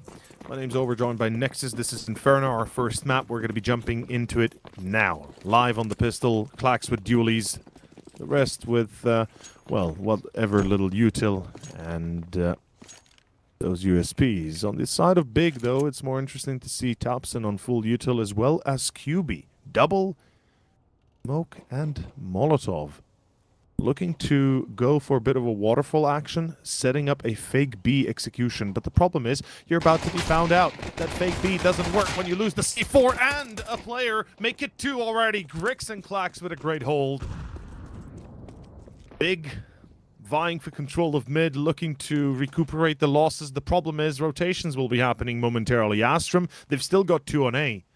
And there should be a third player joining any second now. Utility now used. They didn't get to play it fake, but play it for real now. Through short they go. Broken wall is going to be mollied. In mini pit, low HP Patsy. If he hits the first mark, that's going to be all they need. The duel for Griggs doesn't go well, though. The Prodigy doesn't hit, and neither does Patsy, but it's Norby through the smoke. No, that was a bit of an angle. Never mind. QB returns the favor, and it's Kenzie on a 1v2. Clutch, Meister Supreme. He's got sun shining through his window. With the clutch, they call him on the streets. Yeah. But the Italians call him something different. I don't know what that is, but I've just heard something different. They call him dead. A dead person. He's in the grave now. As a big... They'll take this pistol. Powered by JDC and QB. They'll take all 5 in this. One of the first ones on the board here. A good step in the right direction here for Big to start off their journey. I don't really like this game as well, in the sense that it is going to mean a lot for the future as well. It is for those invites to the VRS points. I think it matters so much here. Yeah, it's one part of it, right?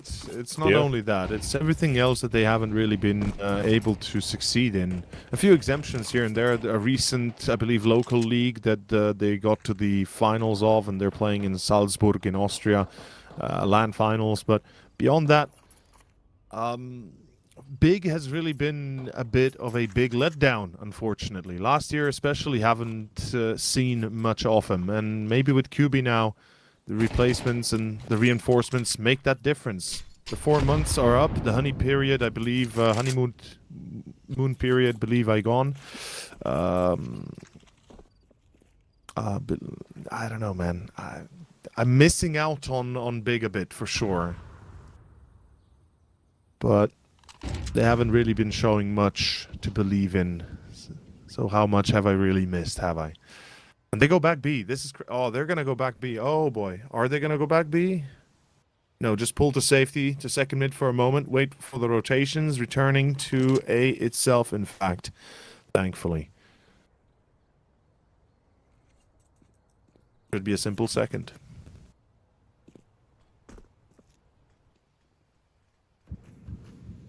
It's one man who's got big dreams. And they're failed. Those dreams, they're not real. Not achievable in this situation. It's not a bad call for Astrum here either. 1 towards A. Maybe gets a kill and forces Big back if they've only got somebody lurking here and no real structure behind it, but the full commitment coming through. Not gonna matter all too much, and if they'd gone B, well, that's a different story, who knows. But, also, if they go A, you can save. You've got to buy an extra round still, but Big is hunting for this. But considering the MP9s they've also got, and apparently Grix and his Desert Eagle, there's a chance, yeah, Big just don't want to go with this. They don't want that smoke. I mean, if they say keep your weapons, we'll keep ours. Worry about number 1, ourselves first. Yeah, it's not the wrong way of thinking, though. Let's keep in mind their economy isn't exactly well established yet, so any losses they take are gonna hurt. Meanwhile, yeah, when you're hunting, and the first thing that happens is you see your teammate get shot in the head by Desert Eagle from a range, you're saying, nope, I'm out. Yeah, I don't want to take that fine. I'm different, but not that different. I mean, they could be used to the snipers, but the problem is when Astrum get those weapons out, that's when the real problem arises. Because if you give them the confidence at the start of on ecos, they're not going to stop on gun rounds. They're going to keep on pressuring you and keep on taking those advantages. So it's on Big not only to win these rounds, but also make sure Astrum don't feel comfortable enough to take any sort of engagement with, let's say, a emotional advantage, almost. Because emotional damage is real, especially with an MP9. Oh no! Oh no! How they knife each other! Oh, and he sees the boost. Norway knows, but should be getting the hell out of Dodge.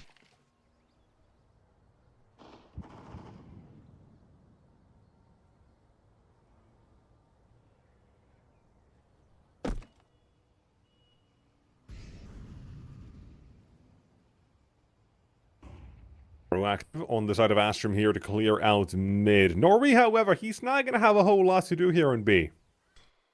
The best thing it feels like is pray and pray. There should be a smoke. Hyped, I think, is already lining that up as well. There you go. You can try to block it. But doesn't really do much except let him know, yeah, somebody is going to fight here. I've already seen his head, and now they've taken it off clean. I'm not sure why he tries to jump up there, but sure. I mean, A little crazy, but oh well. what can you do? The kids these days. That's round. That's 3. Well done, Big. Yeah, I was going to say that silver linings, you have no reason not to attempt this. And maybe Kenzie saves the armor. He's got Kevlar or Kevlar and helmet, so that's kind of what he's doing all the way at the bottom of Banana. Grix, if he finds a kill here, he can afford an AWP and some extra utility on top of that. If not, he'll still be able to get that if he wants. Just might be lacking a Molotov or something of the sort. We'll see, but for now, it's Big. Round number 3, it's clean! Not losing a single one. We talked about worrying about your own economy first, and now they're trying to establish that. I'd say that qualifies.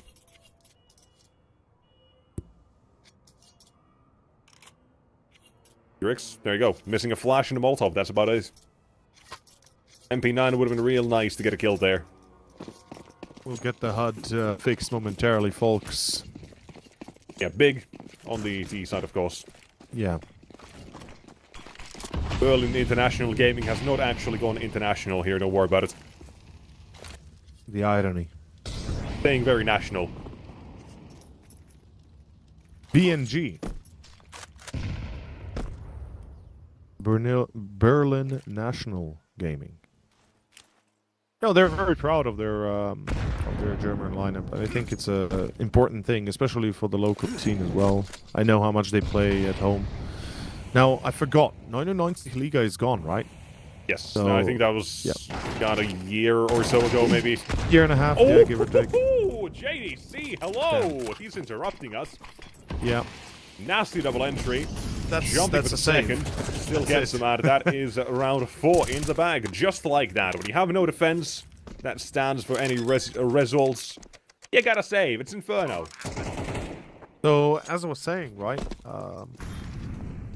having lost 99 Liga, or 99 League, as some would know it, 99 just means 99 in German, I feel like, obviously, the home scene is a little bit less stronger for it, so Big, as a big presence in Germany, The master of puns maintains today. that community. Real wordplay coming out of your mouth. Wow, I know, I'm a special boy, aren't I? A real modern day Big words! Socrates, this one. Oh, God. Might as well be Shakespeare.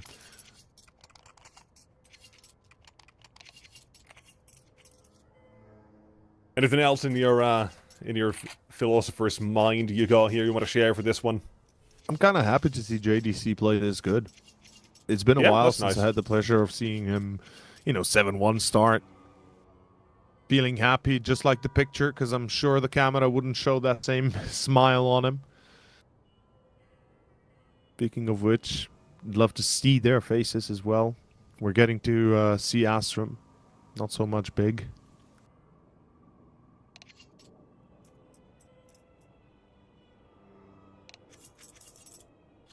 Have you noticed that how everybody but Crimbo is smiling? Crimbo is the only serious figure on this head He's portrait. the only real German. Oh yeah, that's fair. Yeah. Everybody else is smiling in Germany just doesn't feel right. Rimbo's keeping the real game face on. Everybody else is happy to just win the rounds here right now, and 4-0, it feels like it's gotta come to an end eventually, but let's see how well Big's game plan will continue to go here. Of course, with a little bit of saving the previous one, it all's gotta be well for the side of Astrum as well. It was such a clean one, double entries, 3 bomb sites, that's what you gotta do. And they gotta try to double down on something along those lines. JDC up close, and there's gonna be a bit of a bait to it. And Norway only bites the bait, and still Do they shoot through the wall? Or through the wooden pole, let's see. Rotation here. Kenzie finding 1 and 2 is good. Griggs still stands. Things have been evened out. Big this time, not as free. A lot of HP lost on JDC. Didn't take the advantage of trying to check behind car. Shoot through that wooden plate. And we do still have second mid control from Big, so they have some info going. Crimbo is effectively, or was expecting somebody pushing apps. So we see Astrum instead. Double down banana. I like the idea. Grix, you said him yourself. Fastest man on this side of the world, but oh no! Oh, that is the worst. Not only does he team kill, but dies right after. Oh, man. Oh man. What is this? Silver? Like, that was quite the masterful move. You're seeing JDC power up as well. Yeah. He was readying himself to unleash the beast within, but only needs 1 there. Half so the job good. was done. And with 1 mistake and 1 blunder, it's gonna be a 5-0. I'm sorry to all the fans of Astrum, but that is legitimately humor. Like, I love it.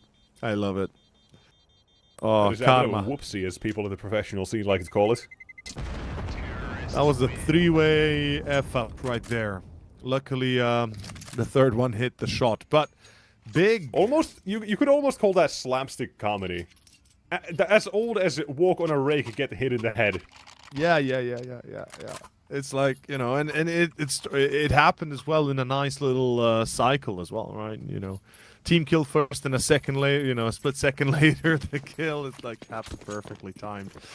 5-0, Big calling the police, but they don't care. Astrum right now not really answering. Their phones are off, and I'd be concerned if I'm Astrum. Your CT-sided Inferno is looking weak, and when we talked about the veto, certainly we expected, you know, Astrum to do better here.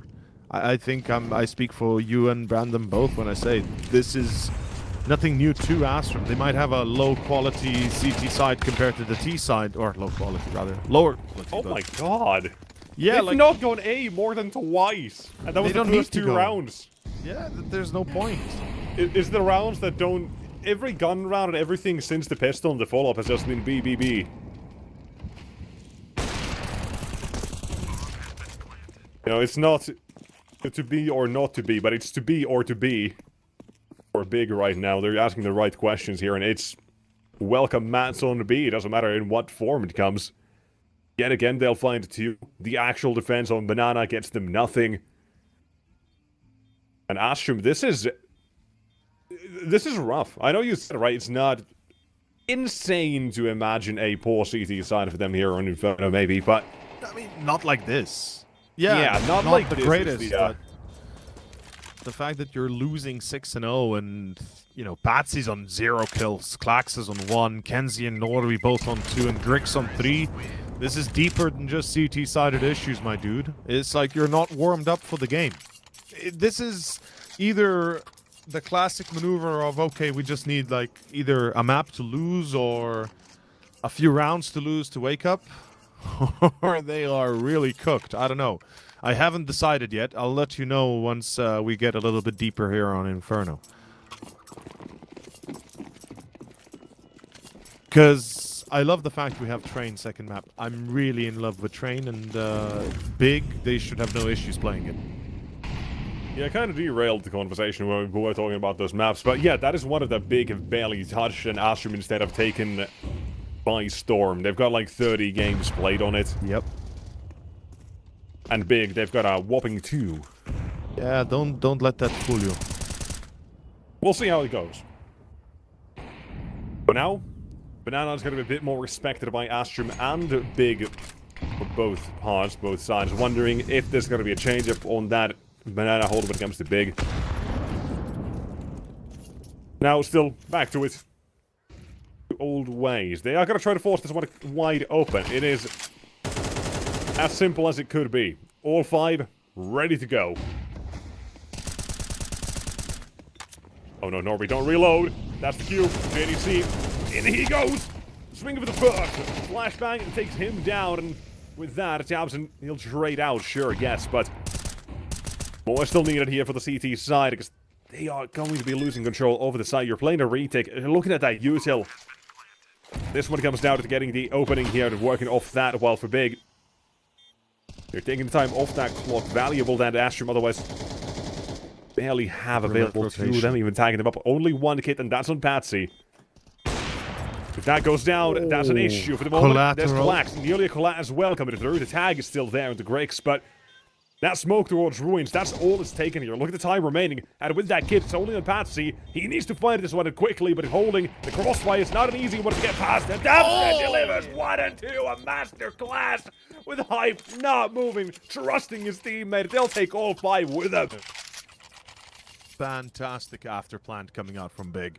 And the fact that it's a hit on Hyped into the player in CT is what matters most as well. Tags up Griggs, doesn't allow him to be more expedient about his challenge, takes him a second longer to engage, and Hyped, you know, obviously taps, and, you know, another big performance from him, a double that denies the entry from Ruins, and that's going to be big on 7. Astrum are coming up dry, and well, they'll need to speed things up, definitely. Get things rolling. That's a great entry, by the way. QB get caught by nades. Okay, doesn't take the shot. Hyped for a second there. I'm holding my breath to potentially see an excellent shot, but smoked up. Surely you don't go through the smoke here. You got a minute and 20 seconds. I mean, it would be absolutely criminal. I wanted to mention, yeah, just a bit of off topic, but thanks to the information in chat as well. The new Dachmaster CS League is basically the 99 community-driven league, just rebranded. So it's nice to still have that community going. That's the LAN they're going to be participating in at the end of June. Big, that is. Or the LAN finals, rather. All the way in Salzburg, actually. Yeah, near me, actually. Not so far. Well, a little bit further than usual, but... A different country, still far away, but yeah. Yeah, good, probably 250 kilometers. Close enough, you got that. Small country, but big dreams. Oh, this is going to be fun, isn't it? Clax, he's also got his own wishes on what he wants to do. Here it's an MP9 at the mowdown. He's looking for, fights the first one, that's bomb in pit. Looking at that time, that might be all they need. Take no this way. one, however, bomb that needs to be recovered instantaneously. They'll do so, and with that rotate still further away, they can't deny this round. 3 seconds make the difference between bomb plants or no. But you're still looking at Crimbo and Tabson. Crimbo currently on for an ace here. Searching for number 4 is Kenzie, waiting to rotate through library, and Tabson, he's controlling this other part of the map all by himself. There's that shot confirmation where 1 comes through. Norway makes steps as well. But they're waiting to try and shut them down yet again, to keep it clean and flawless. 1 remains, and I think that's all it takes. Time. Kenzie's got no kit. It's 8-0. Big have not come out to waste time, but rather be effective and quick about this. Finish the job before it even starts properly and secure themselves. Map 1 potentially here. Inferno, it's already at an extremely one-sided result. Astrum, I was happy to see Inferno in the map pool. Yet somehow They have nothing. Yeah, I'm trying can't to stop remember anyone. who it was against, but there was a game Astrum played probably 2 weeks ago, maybe 3 weeks ago, where I just could not stop complaining about their CT side. Banana specifically. They were giving up kills in every single situation, every single round, to the point that it wasn't even comical, it was sad. And Probably they ecstatic. at least changed that up, right? Then it was more the sort of thing where there's CT smoke, spam through that and you're dead, get shot, right? That sort of thing. Now at least they're trying to take that control, but the fact is it's still not changed much for this game itself here, because Big are shooting you in the head otherwise. Yeah, But it might have been ecstatic, but you're correct. As well. It could have been. I don't remember exactly, but nonetheless. Oh, this Still, is the CT side timing of a troubles lifetime. Have been seen once or twice in the past here. Grimbo gets the chance of the first one. He also got a bit of a blessed timing that nobody is swinging from. No way, Instead, come he's on. the one to initiate, and Kenzie's not ready. Grimbo double down, and one more to go with the A side is Klax. An MP9. Same as last round, Big Dreams. And he's gone after one. Absurd entries from Big. Crimbo hit some of the most laughably good timings I've seen in a long time, truly. Not only does the Deagle not spot him, but he also times himself on Boiler to catch the player with the only rifle in the round, and that's an easy one. Astrum don't stand a chance. They're being schooled. Astrum being shown the door here like little children. They're having just, you know, this is like the organized trip to university for little kids to see, like, this is where you're going to be one day, see? If you're going to keep your grades good, maybe you get to this level. God damn, this is a one-sided show. I really didn't expect it. Astrum, what the hell is happening, man? Now we have to start asking the tough questions. Where has it all gone wrong, and why, rather?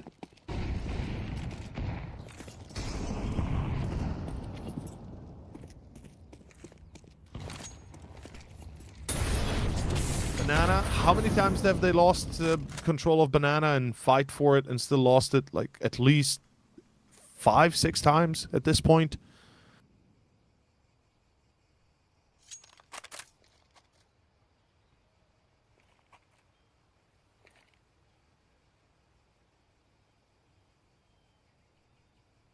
Up to A.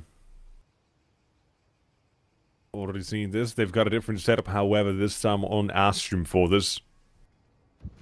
Actually, as well, it's got to be careful. There's a timing that Grimbo can work with here, but there's the Molotov. Klax have played Balcony once or twice, just want to give him another chance. Dead. It's an approach through long. They're going to try to chase. Kenzie, USB is being pulled out, and he just barely gets it. But that's the bomb. They have made a bit of a fumble here, getting too confident. Now they'll have to reclaim. They'll do that easily. Astrum, they back off. They display the advantage they have. 3-man crossfire on A side is not easy to get past, but guess what? They're not going A. In the CT, Speedways where Norway gets spotted, mulling down at his feet, and now, taking the next fight, has a chance to make the difference. Keep in mind, that's still the bomb. If he gets robbed, and he Griggs does manage to escape. Troubles continue, but there's no time. Grimbo's been so slow about this.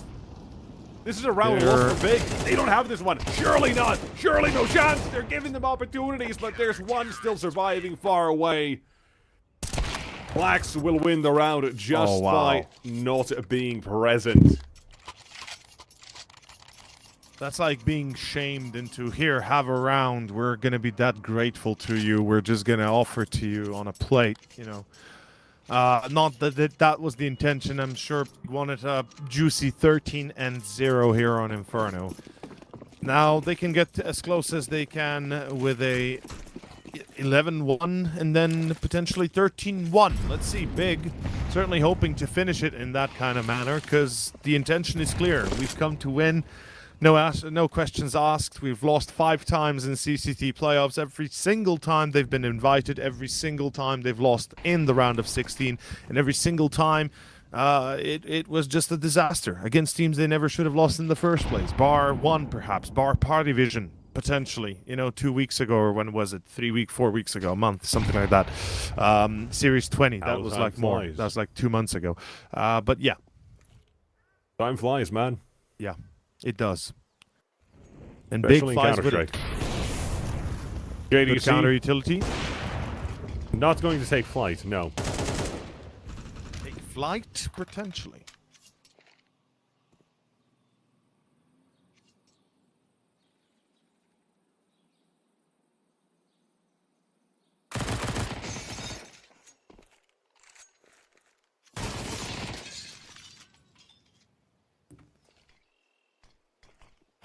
The usage is decent there for the CT side. The time is going to be ticked low, but Big, they're just going to go through this. Tapson's got an HE ready for this one, I imagine.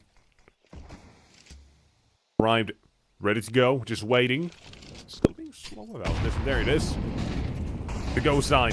Counter util comes through. Norway goes in. Denies at the first. Doubles nearly. Damage plenty. Dolphins up their prey, but it's not good enough because QB, he's hunting. No way. You can smell the fear that Astrum have. The damage is insane on Big, but it's just not enough to kill most of the players. And even with Kenzie spraying blindly, which would usually get 1 or 2, he only manages to do a little bit and gets hit himself. I think Astrum is forced to save here unless they get a kill within the next 20 seconds or so. They're out of time anyway. Disaster, brother. Disaster. This is away they go. Absolute disaster. Oh my god. Yeah, look at Hype just got 14k. The next round is going to be the last one. He does not care. He's hunting. Yeah, exactly. He doesn't give a damn. Like, does a little bit about his KD apparently, but that's still Big taking this one. Very convincingly yet again. Despite that damage being dealt, it's not good enough to hold the line on B. It is ridiculous how quick Big is making this first half. And I'm going to take a guess here and say they're also going to finish this round off on B again. Maybe. I mean, might as well, right? It's been might as well. Even the one time rounds here in the gun rounds that it looked like they were going to go A. Oh, this is not now they're still third to B in CT, and that's one Astrum took. Hyped, that's just nasty. Bro, you don't want to insane. do that to your opponent when they're not getting anything done. Pouncy's 1 and 8, and the only thing he's eating right now is dirt as well. That's just absurd. 11-1 is looking likely, and I don't know, man.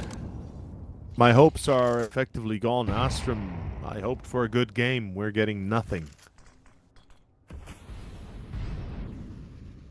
Seems to not be the day for them.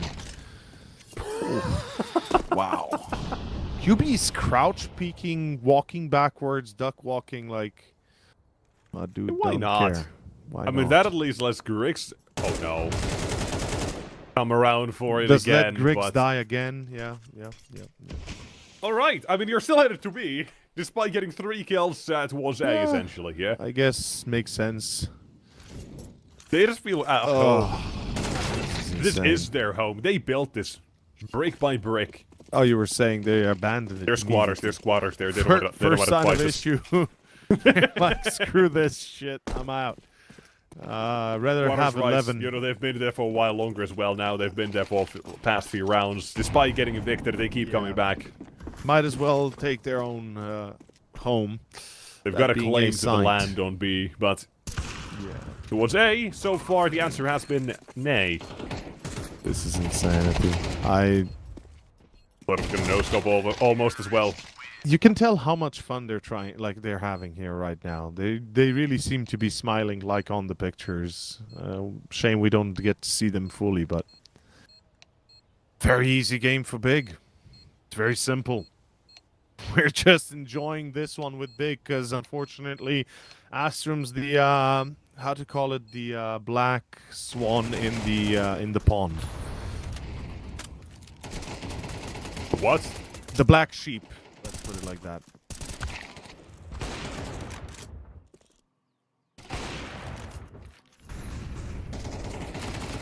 You don't know the concept of a black sheep of the flock? I or... do. Yeah? A black sheep, yeah, but I don't know if this would really, I mean, I'm trying to they're wrap my just head a around. beating dummy, you know. Everybody bullies them, and that's what's happening. That's what I'm saying. It's like they're just being bullied by Okay. the whole class. While we have this freeze now, see, a black sheep is more or less often referred to as that sort of person who's shunned and not essentially bullied, but is shunned. Huh, see, And I always... pretended it does not exist, or is everybody else is ashamed of them. Well, actually, But- thank you for enlightening me. That's not... I never... Yeah, that is that's why it took Sorry me a like little bit that, to yeah. wrap my head around what you're trying to say.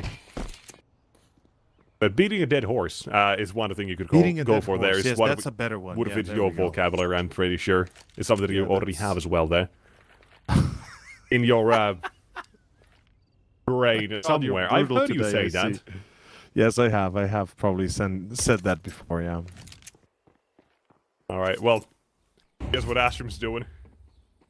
They're They're gonna try to test the might of the Big B defense. Let's see if they do. They call it the defense, how good it is. That's so bad. Because it is fenced that's- off almost. What? About to at least. Oh! Beautiful double Beautiful! nades. That is planned out and it's worked out. Smoke does not get deployed and hyped. They gotta say bye-bye to him as well. Be gone. Well done, I guess. See, I told you, they've got squatters' rights. They're really persistent about them, but... Yeah, this is gonna Carried be over a from the first save. half, they are headed back to B.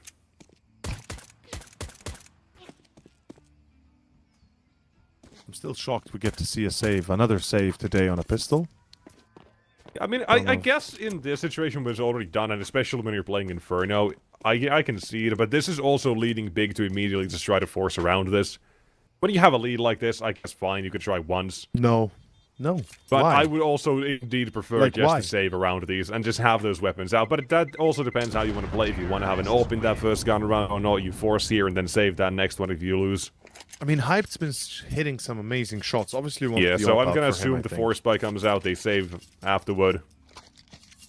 Because if they save here, that just means they are Also, guns out next time. But there you go. we hadn't They want the seen... AWP. They want Hype to be Yeah. hitting his shots as well. But The still gotta- damage was... I mean, the Okay, damage on chance. Aspen was nice, but... I guess it could be enough to break them here. Oh, this is... I like this. This is exactly what Astrum did as well, by the way, for their CT half. Force spy. It was Glax alone towards A with an MP9, everybody else stacked on B. Big is kind of just mirroring that.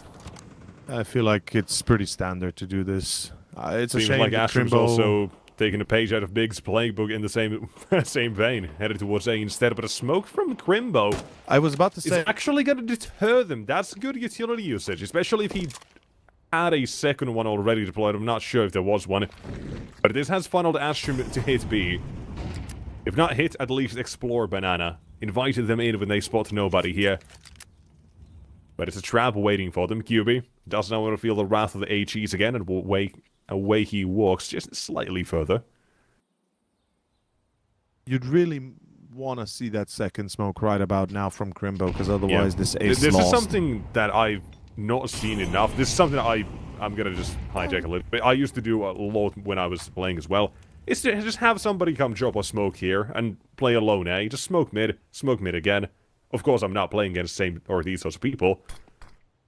But it was very effective to just funnel people to B.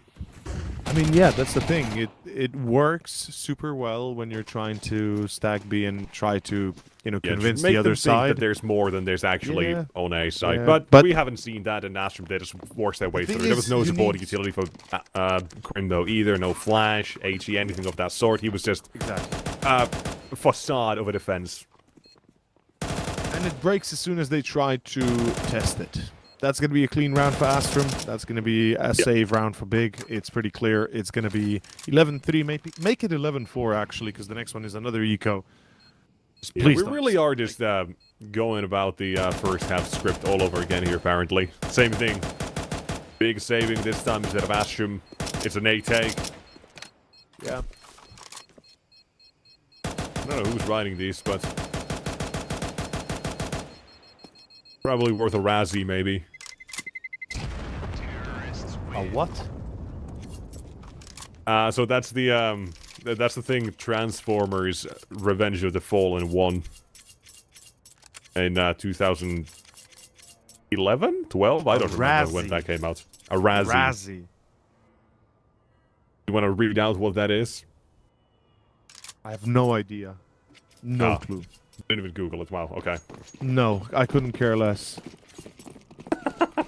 It's like whatever awards. It's it's that meme of Barack Obama giving himself an award. That's always what I see. It's the in Golden Hollywood. Raspberry Awards. Essentially, Golden Raspberry. What the hell does Transformers have to do with a raspberry? That doesn't make any sense. Essentially, it's the Oscars for the worst movies that came out. Oh. Yeah. So, yeah, that. Okay, that makes more sense. Yeah.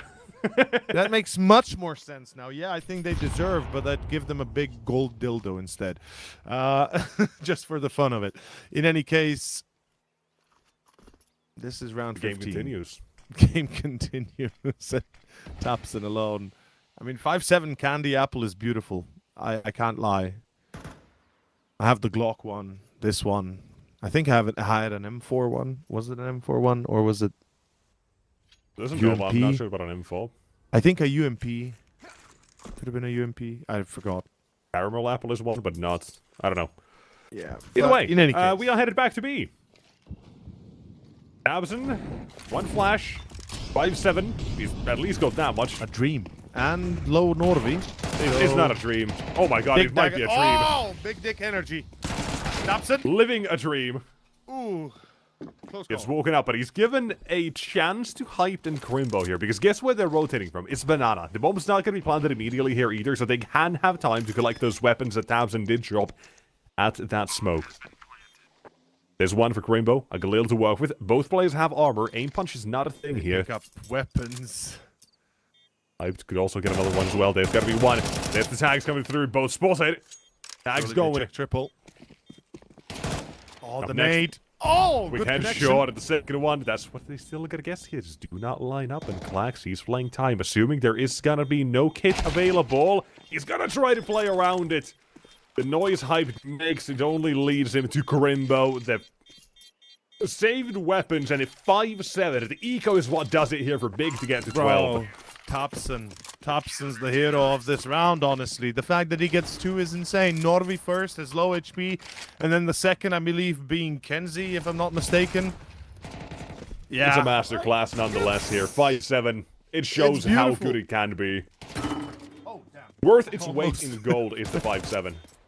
I almost broke my glass. That's how excited I got there for a second. 12-3, Astrum, yeah. Definitely worth the 5.7 in gold, but the problem is Astrum can't make up for it. They've got 8Ks only, they've got limited util, they've got quite a few chances, but they'll have to win every single one of them. In fact, they have not chances, they more have opportunities. If they can't take them, it's over. It's map 1 done. Inferno is going to end with a 13-2x for Big if Astrum fail on any single one of the 9 rounds they have to win in a row.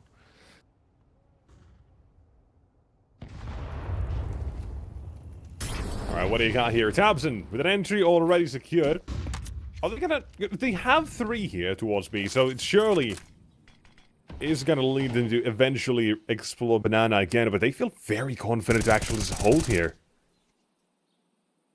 Like, if you have 3, if you have this sort of setup here, you're more likely than not going to re-aggress at some point, but the utility there and Astrum at the presence they showed is deterred them for the moment, but I am going to start to see a little bit of movement on that minimap again here, so they're ready for it, but Big, they may not be ready for it. Crimbo especially, still unjust, Hype is going for the first one, doubling down and making a triple. You can't make this up. The timing's not there. They're not ready. It doesn't matter. Big, they have smashed map number 1. And Astrum, a big bang in their camp. 13-3. They got sent out of this one faster than you could even say anything else. Because that's how it is. It is just way too easy, way too quick. And a big game, but a big man as well. Brandon, talk us through this one. Thank you very much, guys. And yeah, look, I'll tell you something. That was a incredible map of Counter-Strike to watch. And we can go through the highlights. They're going to be about 20 seconds, guys. Because spoiler alert, Big made such quick work of Astrum. Asked the conversation coming into this about, oh, Big, you could have picked Nuke here. Why didn't you? Well, because they had a game plan on Inferno. Target Banana, enable JDC, and then put hyped on this AWP. The amount of struggles Astrum were having with Banana in this one was unbelievable. And they tried so many different things. They tried nading early. They then went with 3 players. That didn't work because of this unfortunate situation, which is unlucky. But that one interaction prevented them from going 3B for the rest of the half. And Big were just able to continuously dissect Banana over and over and over again. It was really rough for those players that were defending it for Astrum. And it just meant there was always player advantages going into these afterplants. And Big gave them nothing. They gave Astrum no room to work with. Didn't give them any single individual kills, apart from this one right here, where Tabson drops the bomb. It gets a bit complicated, and then you got to split in. And even with 4 seconds left, they still kill everyone. They don't get the round, but they still kill everyone regardless. They make the money a nightmare when the games are already gone. And Astrum just didn't show up.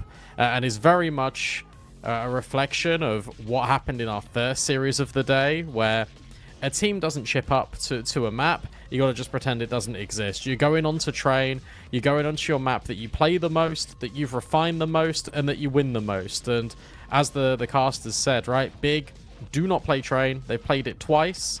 The issue you've got, though, is that it's not just Brimbo having a great game. It's not just JDC popping off. It is every single one of these players stepping up for Big when it mattered. And the only one that was getting kills for Astrum, really, was Grix, which you don't notoriously expect for an AWPer on Inferno. So, unbelievable job from Big. We said they needed a deep run. It looks like they might give us a deep run, not to get too far ahead of myself. Map 2 is train. As we said, all of the stocks in Astrum right now fall on this map. They now have to rely on it as a failsafe. Otherwise, they crash and burn out of the CCT tournament. Can they do it? Map 2 is up after the break.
And welcome back in, everyone. First game, and that was a speed run. I think the delay to get into the game was longer than the actual game. Like, it was really impressive to watch Big on Inferno.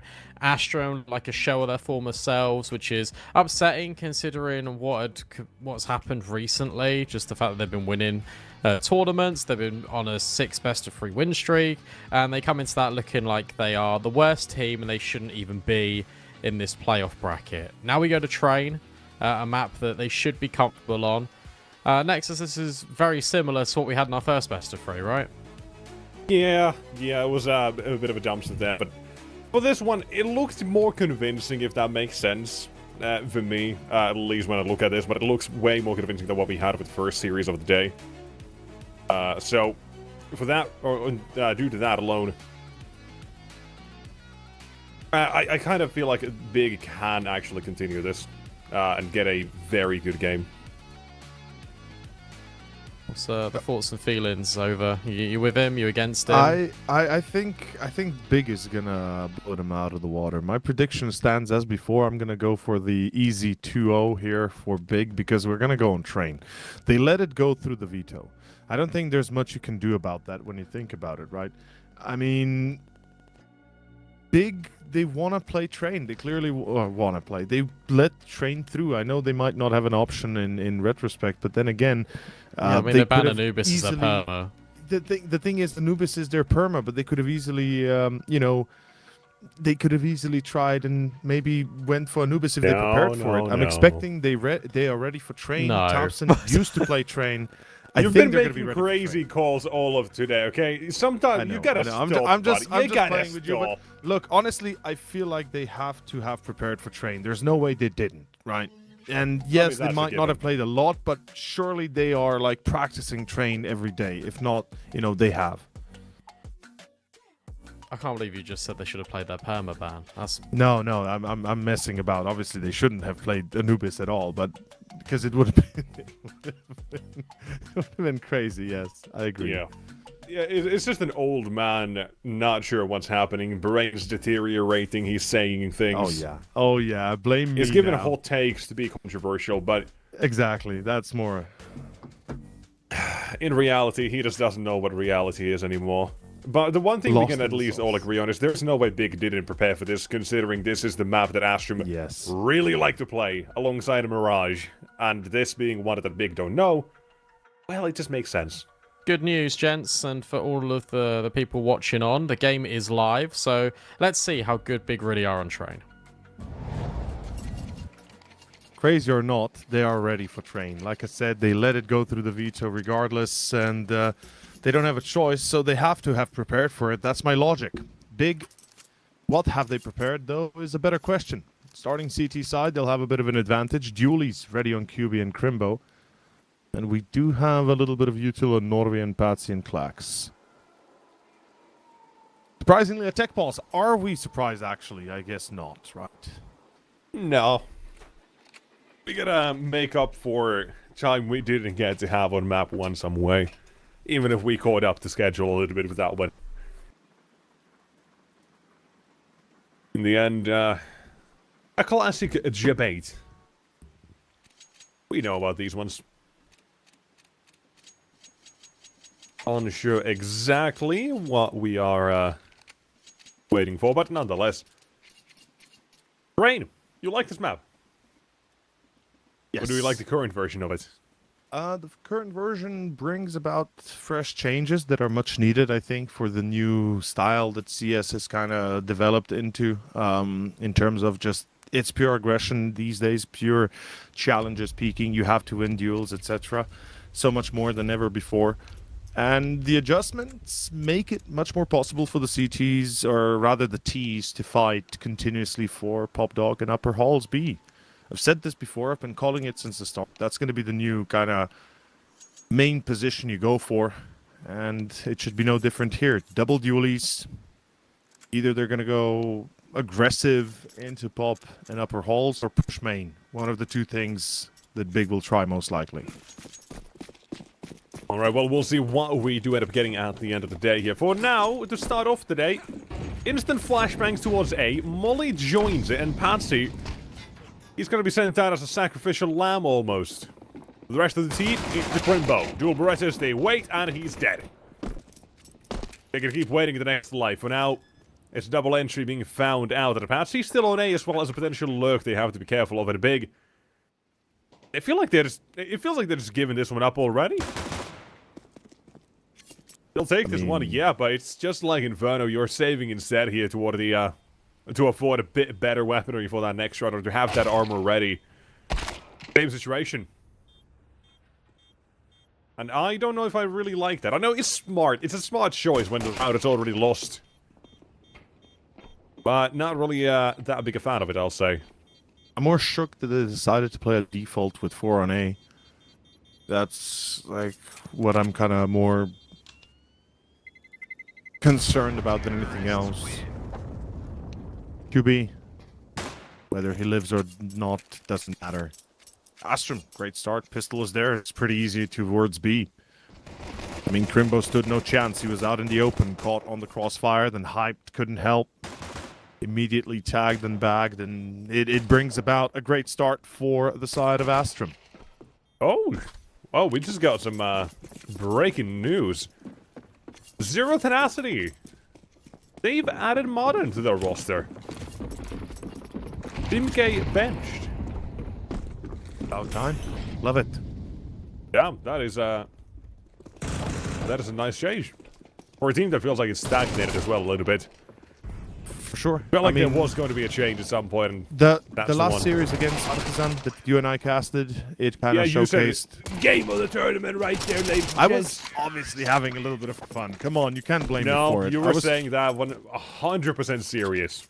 No, oh please, come on. But again, yes, there was definitely hope for a good game, you know, because both were capable of it. Unfortunately, we didn't get to see much of a glimpse in it. Yeah, instead it was a whimper that came A out of doozy. C10. Yeah. And now changes. Modern, free agent. Hey, makes sense. Somebody picks him up. His happy. contract I really just am. ended recently, I think a few days ago, a week ago or something along those lines. I Didn't think take that 5 long. big. And they're gonna Yeah, take big here, claps. however. Wonderful opening. I like that smoke as well. Little waterfall smoke. From the top, so could have given them an opportunity to push a little bit behind it as well, or around it overall. For now, though, with man advantage, we are holding steady on B. Hyped has that flashbang as well. Keep it in mind. He can throw that, assist Crimbo. Might be the plan they have in mind, but they'll never get around to it, because Norway takes these ones instead easily for himself. And the round, awaiting bomb plant. What he does. That should be the finish, although JDC tries. He falls. And that is the round done. Apparently, QB is not even going to try to go for the AK. Interestingly enough, just assuming somebody's going to be guarding it the entire time.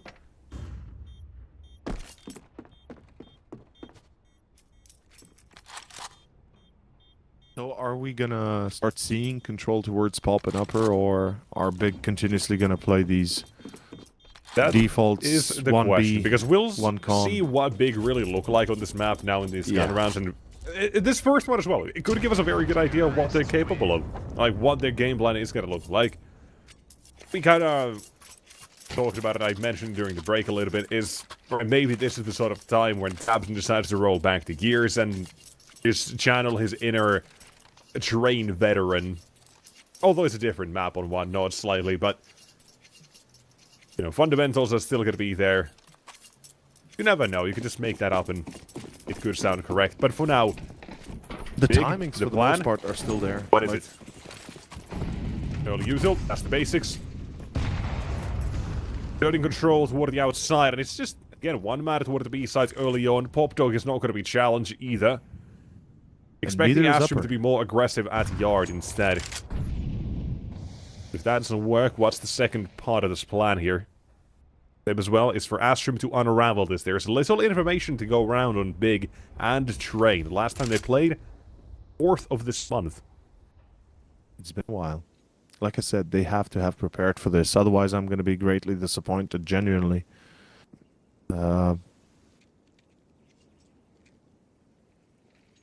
Not much of an option that they really have beyond that. Every team that has put all 7 maps as their play pool, or at least 6 preferably, are going to be laughing their way to the next series. Yeah, sorry, I've got a bit of an opinion here. I don't like the way Big played this round with the rotations. No, neither do I. They started off 1 towards B, now they've called it 2 towards the B side instead. Yeah, why do you not start aggressive with both players actually fighting for that upper B part of Pop Dog as well? Why is that not the initial play you make, and now instead you're playing and gambling off this information that you don't have? Because they're just playing passive, waiting for Astrum to come to them, and it's gonna be the wrong gamble. They're still not calling that rotation here. And Astrum, they're gonna walk in. There's 20 seconds. Sure, that time is on Big's side at the moment if they drop that bomb. That's when the fumble's gonna be made. Just keep an eye on it, but JDC, he's smoked off. He can't really assist his teammate much either. And with that, it's 1 and 2. The bomb can't be dropped. Keep an eye on it. Has to be collected quickly. And there's a chance for Samson to bring this one back. And I think just barely by a second. The bomb gets planted. Oh no! No, it doesn't. A split second is all it takes. Big steal the round. It doesn't look like it belongs to them, but way too close to even count there. First one on the board, just barely. That is a lot of luck on the side of Big that Astrum just took too long, and in the end the duel on site also delays that plan for a half second longer, which was just enough for them to lose it. Big grazed by a lucky round, there's no other way to put it, but they have to adjust. They have to bring a little bit of action, a little bit of info to the table. They are basically sitting in the dark waiting to be picked apart. It's the vultures that are circling above their heads, and Astrum is hungry for a number 4. They want to get their revenge in. They know economically right now Big is nothing but a patient on life support. Every mistake will be their last. An eco follows.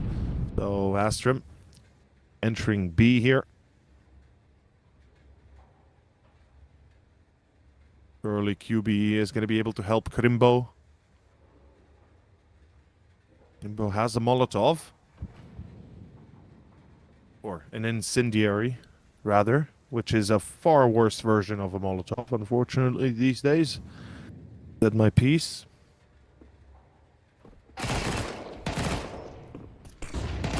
Start. Good flash. Second. Finally get to see that. Pays off, and QB does join. That's map. Oh, excuse me, round. That's map. Welcome back. Yeah, Big 2-0. Sorry, round. Yeah. Imagine that being the case, yeah. Like, immediately, 12 rounds, there you go. No, obviously, but jokes on the side. You need 13 to win. Yeah. Well, you fool. Astrum. 1 by 1. And that will be number 2. Okay, this works out. Big. Finally, we see a little bit of lifelines. Krimbo hits his shots. They deny that upper setup. I'm not sure. Was there no flashbang thrown from the side of Astrum from upper halls B? I'm fairly certain that should have been set up, but we didn't even see a smoking con. The infamous second round, and then here.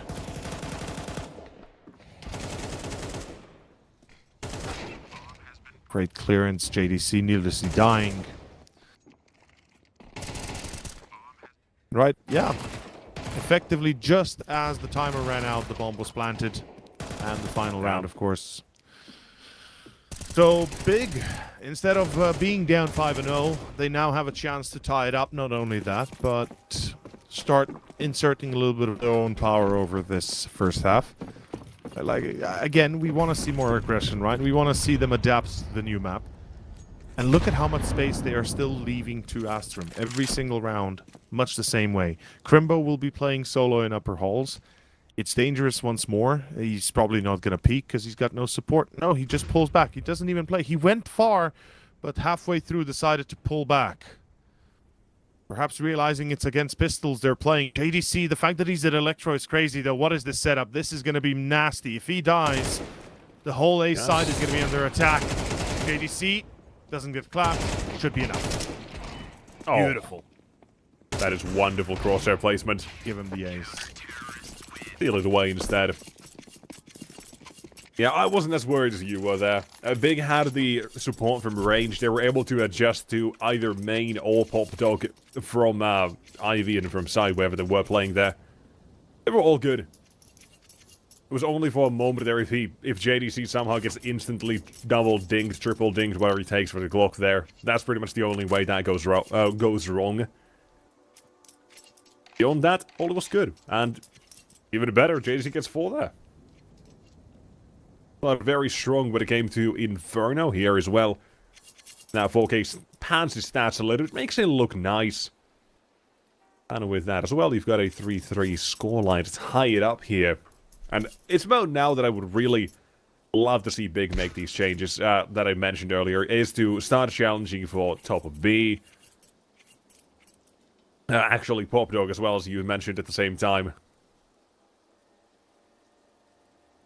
It feels like if not now, then I don't know if we're gonna get that, and Astrum should start to read that at some point as well. That is... doesn't bode well, but that is still looking a little bit too far in the future, so... we do need to know exactly what Big do want to get up to as well when it comes to that. This round, eventually, when Grimbo does decide to get himself back with the server, will show. For now, we wait. We wait. And we wait. A little bit more. Keep on waiting. Yeah. We don't really have a choice. So, No, we don't. big and train, big trains, bigger trains, bigger dreams. Astrum, the Astral Sea. Maybe dreaming is all the way true, but I don't know. It's Alright, nerd. Bringing your fantasy games into this. Don't you even try to hide the fact that you're an even bigger nerd than myself. So there you Hey, go. that's the subtext. How did I'm I just know old. about that? That's the difference between you and I. I like the old stuff. You like the new stuff. That's the only difference between you and I. But round 7, nothing too new, nothing too old. It's a full buy still, limited util. Astrum's gonna struggle a little bit. From what I can tell, 5 smokes, yes, and even 4 Molotovs. But beyond that, very limited on flashbangs, which means they're gonna have to be careful how they try this. You can't throw it away for nothing, and those flashbangs are gonna be hella valuable. Hey, there we go. Good Molotov. And a bad miss shot. Ay. Tapson, he's The dead. fact as well that he doesn't readjust, doesn't get Or- the safety to take that shot. Should have given them the idea there was going to be a second man. Tapson's still only good for 1. The rest of Astrum, they've swarmed to the site. QB in Ivy, wondering about this one smoke. Because he does not really have much else to do. It was a change from Big, but one that ends negatively. The All you change needed was wasn't hit that exactly- shot. Yeah, I mean, if he hits the shot, the round is done. Or at least starts to be undone for Astrum, that's for sure, because then There's a Tapson fight peeks to be out. given. Yeah. Oh. Wow. I did not know this. Yeah. I've seen that before. I've jumped it myself. It's nice. Nothing, like, the thing is, it's useless, but Yeah. sure. But it's nice. It's an off angle if somebody just runs into your spawn. Yeah. Yeah. There you go. Astrum, 4 players to survive. They've got economy to be built up here as well. Now, this is one thing I'm wondering. Because I've not yet seen it. I don't think I've seen anybody in a professional play use it yet.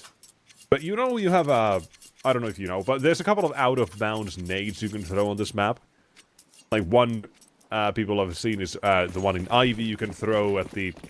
essentially far corner on the minimap towards the right side where QB... or below where QB is right now. You can throw nades that will impact through the wall. There's one actually for Pop Dog, right where Patsy's just died. You can throw from A main. That'll deal a okay amount of damage, actually. I kind of want to see if anyone's ever going to be crazy enough to throw one of those. That's a nice spam. Would be Good really damage. sick to see those work out. I would love to see it. I mean, Train was always known for its utility shenanigans, so True. I remember back in the good old days where you'd used to throw from T-spawn, like the whole A execution, like effectively not just that. You would throw from Ivy a B exec and stuff like that, but again... No. Skyboxes, man. You're crazy. You only had like one blazing through smokes. From connector towards B, from connector towards upper Yeah, there we halls go. B. That's better. That's what I meant, yeah. I said Ivy, didn't I? Yeah. Yes, you did. That's why I caught myself there. Nowadays, you probably could. Maybe. Nowadays, you probably Depending would how- be able to, depending Yeah, the angle. maybe. In the meantime, long commitment for JDC. The spray is A-OK only, not great. The damage is the bigger problem for Astrum. They're going to be How cooked do you if they take get a out fight. of this pickle? Oh, the Yubi. timing here! Oh, that is a good flashbang. I think came to support from somewhere. Yubi lives. Molly as well to make sure they don't pressure him and such. The bomb goes down. There's the pressure, and Crimbo doesn't stop the bomb plant, but it doesn't matter. They both collapse on these T players remaining. Crimbo and Tabson. There we go. Also, Crimzo sounds nice too, to be fair. But tied up, big, double up. Could it really work? I mean, you put one Ivy, I guess. You put one either Con or B anchor, but it is Crimbo playing B upper halls, so it's likely he's going to check that. Does he Are we play going to see that Ashton, by the aggro? way, push 3 times in a row, Pop Dog? Yes, they have. Every single time. This Yeah, would but are be we the going to see third. that again is the question. Does not look like it, no. Into the all, and Crimbo is gone. But that's going to be Doubling the down, entry B. trying to. Grex will do so, but a QB He hasn't been seen. Didn't see him, just Yeah. barely dodged.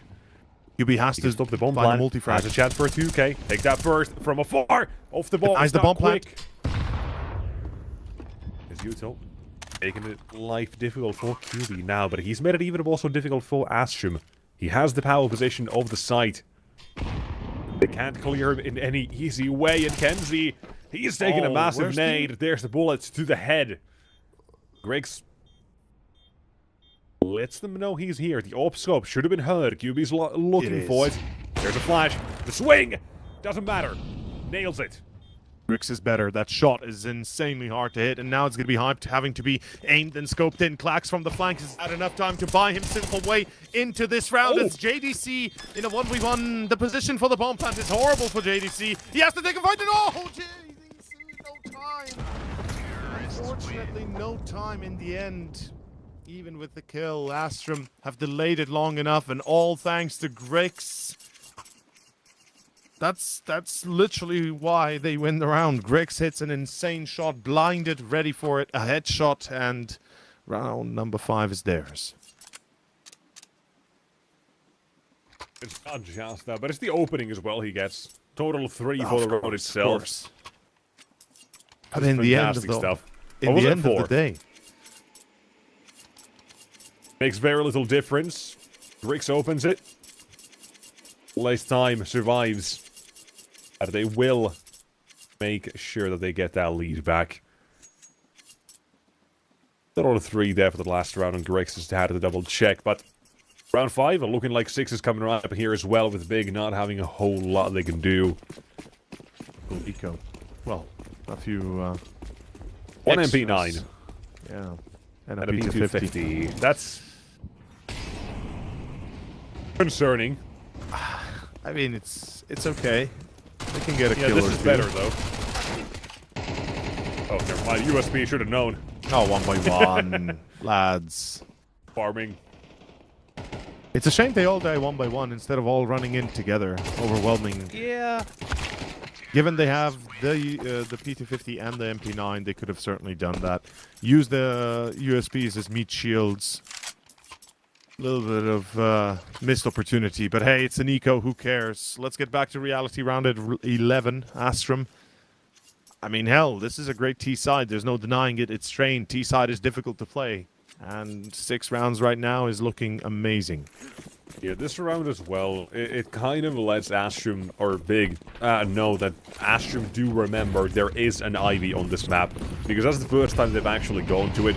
And it's the one time Big decided to stack against it. But they gotta be very careful about how they approach these things now. Smoke on the Molotov, Grix is still down to sacrifice himself for the greater good, but not a lot of good signs at the moment for Astrum. Full committed to a B rush, and they feel the wrath on the CT side, who will take them down one by one.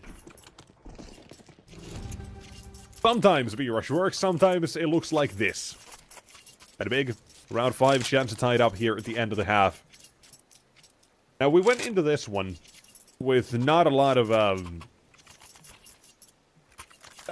certainty as to what Big is going to be looking like on this map. The one thing we said is surely they've done their prep work because they can assume that this is going to be played here in the series. And currently, it feels like they started off very shy.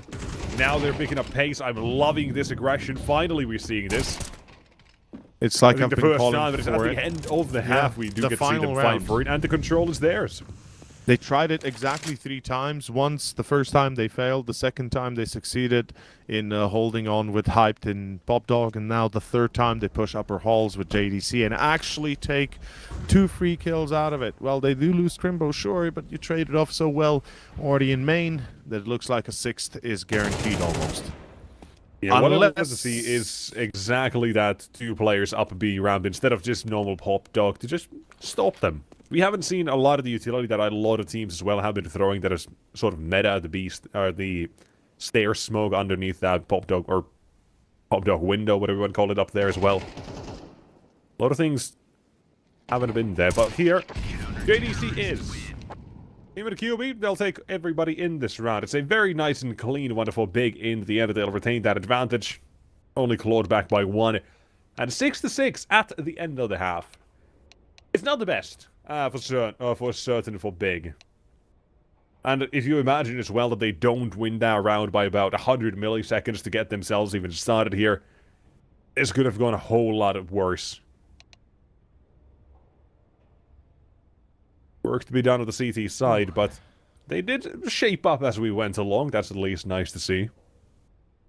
Yeah, they build themselves up to respectable 6. Look, it's 50-50 at this point. Pistol is kind of important, the gun round doubly so. You could say they started small and became big. Indeed.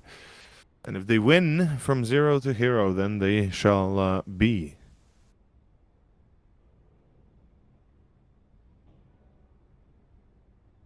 Funny how both JDC and Grix have 14-7 results, and the rest are like, look at the kills, right? JDC Grix, highest ranked on the server currently, absolutely tearing through the opposition. Now, I can't say for certain how many headshots, but I'm sure more on JDC than Grix. But then the rest of the squads are both kind of trailing behind them. QB's been doing a bit better than everybody else on average. Hyped a little bit less so. The main opper kind of having some troubles, we can see. Yeah, on the other side, though, Astrum's main opper not having any troubles. Yeah, that's scary, isn't it? Especially when you go up against his CT side now. As Big, surely you got to think on that of, okay, we lose the pistol, we lose the gun round, it's an op-out, how the hell do we stop that? We win the pistol, we win the gun round, maybe no op, right? Yeah, now, one thing that Big kind of have is the fact that Astrum had a real stinky CT side on Inferno, but this is not Inferno, is the problem. And Big... Okay, then going off that, back to Inferno as well. Big and their T side, it was fantastic. They played so well in groups. The spacing they had and the entry capabilities they were showing were insanely good. Yeah. Just a masterclass, essentially, of team play there. It's crazy how, in general, Astrum have displayed this insane innate ability for just recognizing, momental changes in the rounds. In the past series, as you said, watching them play, it was quite enjoyable. It really worked out perfectly. And I remember it wasn't even Grix that was doing too much. He was, in fact, kind of sleeping behind the wheel for the most part. It was the rest of the team, Kenzie, Klax, Patsy, all putting up top numbers. Yeah. Now, here as well. I'm going to make it a little bit harder as well for Big to kind of win this one. Just to add another layer. Another thing that goes against them. Astrum on a 5-win streak right now on train. Their wins include against Monte, who are looking okay. Passion, who are looking pretty good. The individuals they have are scary. A win against Sashi, very clean. And the toughest of all, Parivision, who they actually also beat here. And they beat both Parivision and Passion on the same day. Which is an achievement in itself. Yeah, like, I think Parivision is one of the better train teams we've seen as well. So, that alone is something you do gotta just consider a little bit there. But, either way, we'll see how it shapes up from here on out.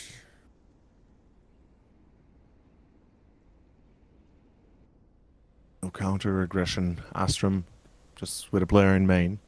Those dualies on Kenzie might make a difference, especially if he's going to be accurate. So Big, surely check this, Don't right? crouch here, Kenzie. They can see you. About to get a headshot. Yep, they check this. QB, nice headshot indeed. They don't even pick up the dualies. That tells you how little they respect them right now. As Grix will find another with that USB, but it's not enough. Crimbo's accurate and deadly. Down to Norby and Patsy, 30 seconds. It leaves Big with little options. They need to connect the dots now. They need to get onto A. They do. JDC out from Ivy and Crimbo from Electro. They tie themselves together and find this first pistol, which is so vital for Big to get a bit of a groundwork done, right? Get a little bit of a solid footing on this second half. Make sure that Astrum don't immediately get that comfortable op-out for Grix that has been so effective to this point.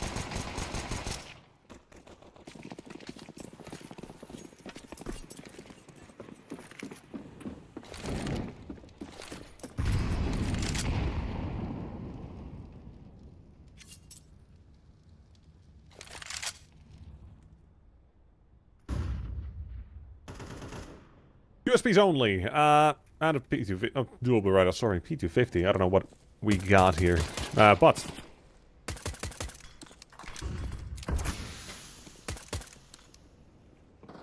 Something, hopes and dreams, maybe get a kill. Oh. That's a funny boost. You know what I'm gonna actually ask? I'm gonna ask chat if somebody knows exactly for Cologne's Cologne qualifier for Big. What's the situation currently? Like, does anybody know? As if is Big making it to Cologne is the qualifier Yeah, like if in they're Germany gonna or get something if they're along gonna those get the lines. spot or not. Yeah, that's what I'm wondering. Like, somebody smart will let us know. somebody who can calculate, can use maths, and just kind of take a look Brandon at is this. smart. He says it's just BRS. Well then, Big definitely need to win this. Doubly so. Yeah. And they know they need to win this. I mean, everybody knows they need to win this. I was And just wondering yes, to know if there is a German qualifier or not. no. I was wondering if they're gonna get it for the VRS points they have. Yeah, that's what I was wondering. Like, if this is what they right now have, if it is enough, or if they need more. That's what I meant. Alright, well, that's Brandon's the math. working on that. He's going with the mines to work. Thank you very much, Brandon. You're a lifesaver. Let's go. You know, casters and live math on stream is never a good thing. So I always fail, and even if you though win I'm this very game, good. it's plus 7 points Dude, for the VRS. For a brother, for a for a pastime, Actually, I Big solved wins plus Sudoku 17 puzzles. points, putting them at number 21. But here for Oh. now, Patsy. Quick headshot, QB denied. This is a 3-man stack, by the way, for Astrum and B. This is gonna be With the tough. first one already spotted. Further back on the catwalk, Kenzie's got a perfect chance of surprise. Drops the bomb. And he's chilling up close. Now drops down, and JDC needs to hunt him down. Will eventually get it. But there's more pressure being put on, and it's just trades they need, and that's what Astrum deliver. It is very nicely done there. The 3-mana stack preemptively as well, and then with Patsy open it up, it just gave the perfect opportunity for Kenzie to slip in. Beautifully done. Fantastic Closer showing. toward that even scoreline yet again. Here's the chance.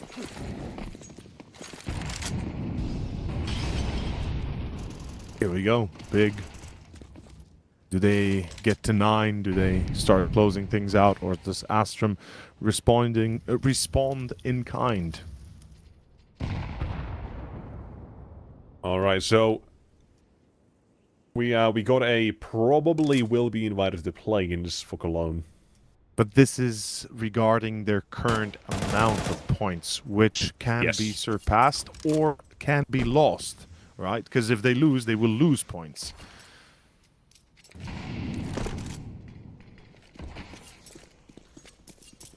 So, I presume top 16 are invited to play in. Not sure. Yeah, I'm not sure how that actually works. I'm not going to figure that Yeah, out I right don't. now I don't either, know how but much yeah. of a fall off they have when it comes to points. I don't know. Yeah, but I would assume they lose at least something, but perhaps not enough to not get the invitation to play in. But thank you very much, B-Dog. Appreciate that. Here we go. Same smoke again for the T side, and guess what? Norway's doing the exact same thing that the last round happened. The Patsy delivers on the first one, and that is Norway in that position. Just slots himself in for perfect UK. Oh, you can't do this twice in a row, and at this time the results even better, because Big have been denied even a single kill.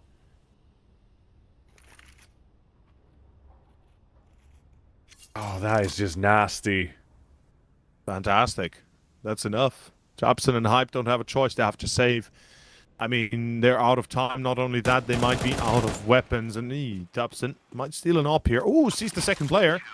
Dobson is ballsy, but I don't know why he's peeks. dead. I really don't know why he peeks, and he dies after time.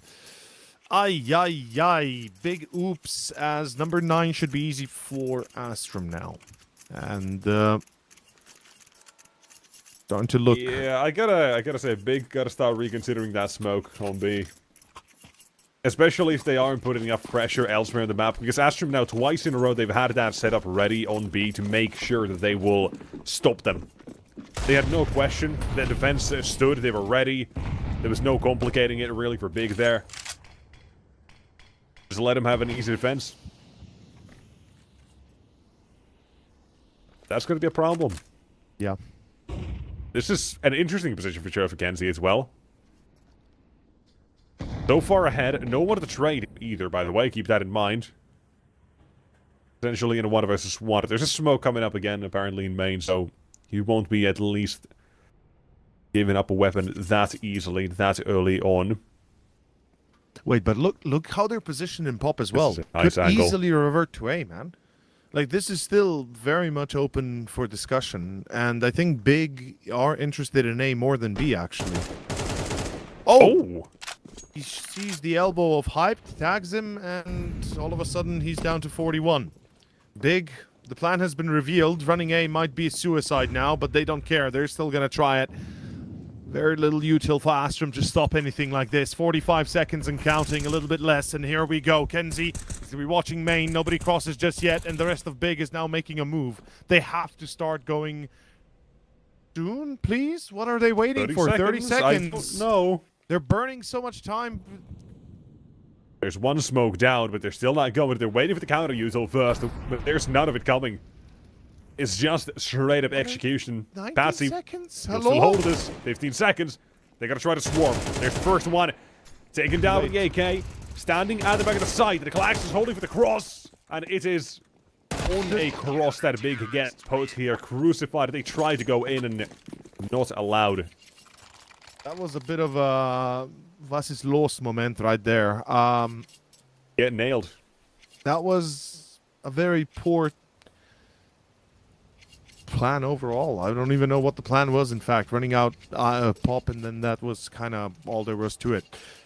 No time, no chance, no round. 9-8 as expected. I would have expected more out of Big in their eco with the buy that was invested into it, or rather the saves that were invested into it. And as we see the whole team full eco now, running towards pop again and fast into A. This time changing up the speed of attack might be enough. It could give them a free bomb plant. I mean, hell, after all, it's not impossible, but it is improbable apparently. Grix gets himself the C4. Wait, how was... What? Hyped? What happened?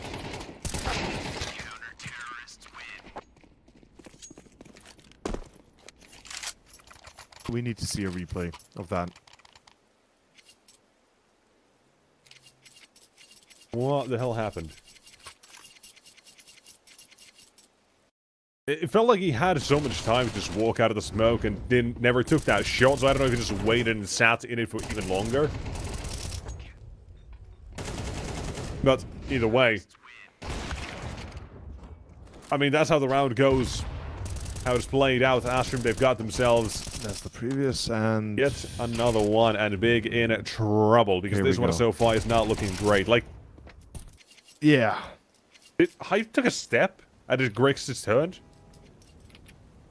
I don't know what happened. Hype He just also took a missed, step, like... ran out of the smoke, and just never took that shot immediately. I don't know. I mean, Hype missed like 4 shots, so... No for that one, but either way. So... Center of the board, looking for 11. Big, this is looking like your last chances on train to give us any sort of reason to believe. Currently, we've got very little. We do. Yeah, so far it looks like Mirage is going to be a needed map here for this series to decide who's the better team. Astrum so far 3 away from securing train. Big are giving them a good fight, though. Let's keep that in mind. And right now, not yet done. This buy, as you said, as we've been alluding to, it's got to happen for Big, honestly. No bank, no success in bomb plants, and kills have kind of waned out a little bit as well. JDC on 16, QB on 16 as well. Keep in mind, JDC had 14 kills at the end of the half, same as Grix, and QB had 11 kills on the end of the half, whilst the rest of Astrum, only Grix was on 14, he's now at 18, the rest were below 10. So Patsy stepped up massively, same for Norvi. Kenzie finds Hyped. Again, a free entry. The offer for Big is falling quicker than ever. And execution. A split through Ivy, through Pop, and through Main. Yeah, it is going to be an execution for sure. Behind the shed, shot in the back. Absolutely. Given the finish treatment, taken behind the sauna, for example, here, but... They're fighting back. JDC, what him do? Make it almost 3. One more bullet might have done it. Oh, they see but him. they've still No way. come back into the site. That's insane. Without Norby's head. Just barely showed, and Patsy's left alone now. No way he tries, right? 1v3, you save here. Or do you oh, you're crazy enough to try. Okay, fair, Patsy. Fair game. You had a fair few performances already, but unfortunately this is where it ends. QB finds his 18th frag. Same for JDC. They're trailing each other. They're both on 18. Brother, they're enjoying this, even if Big is losing by a little bit. Force out an immediate timeout for Astrum. And the way it starts is horrendous. Big loses Hyped. Everything kind of starts falling apart. And JDC then pops off, man. Yeah, Finds QB and two, JDC. 2 kills he absolutely needed, and then Astrum were just forced to play on the bomb site and nowhere else. Let's Big walk in from those other positions, from Ivy, from Red around toward the site as well. They just kind of hinder them slowly. Broke the life out of them into the route itself here. Now move to number 20. Astrum, they're going to have to keep this big bear away from them. Blowing at a chance. We said that was going to be one of the last real opportunities. Big had to incur any sort of fate from us.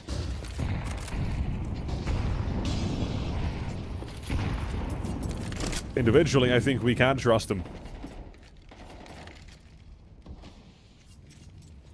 JDC and QB having one hell of a game, but one of the usual suspects we've talked about on Big is Scrimbo.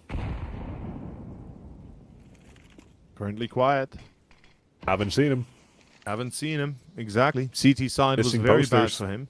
He had 5 kills at the end of the half, I believe. I'll have to double check, and maybe Brandon should fact check me here. But I believe it's somewhere between 5 to maybe 6 at most. Yeah, we're really putting Brandon to work here. Yeah, like, I mean, come on. Gotta give him some numbers to play with. But regardless, he was in a very tough spot with only those 5 kills. He needs to step it up. This first half wasn't really good for him. The second might be even worse if it ends before he can pop off.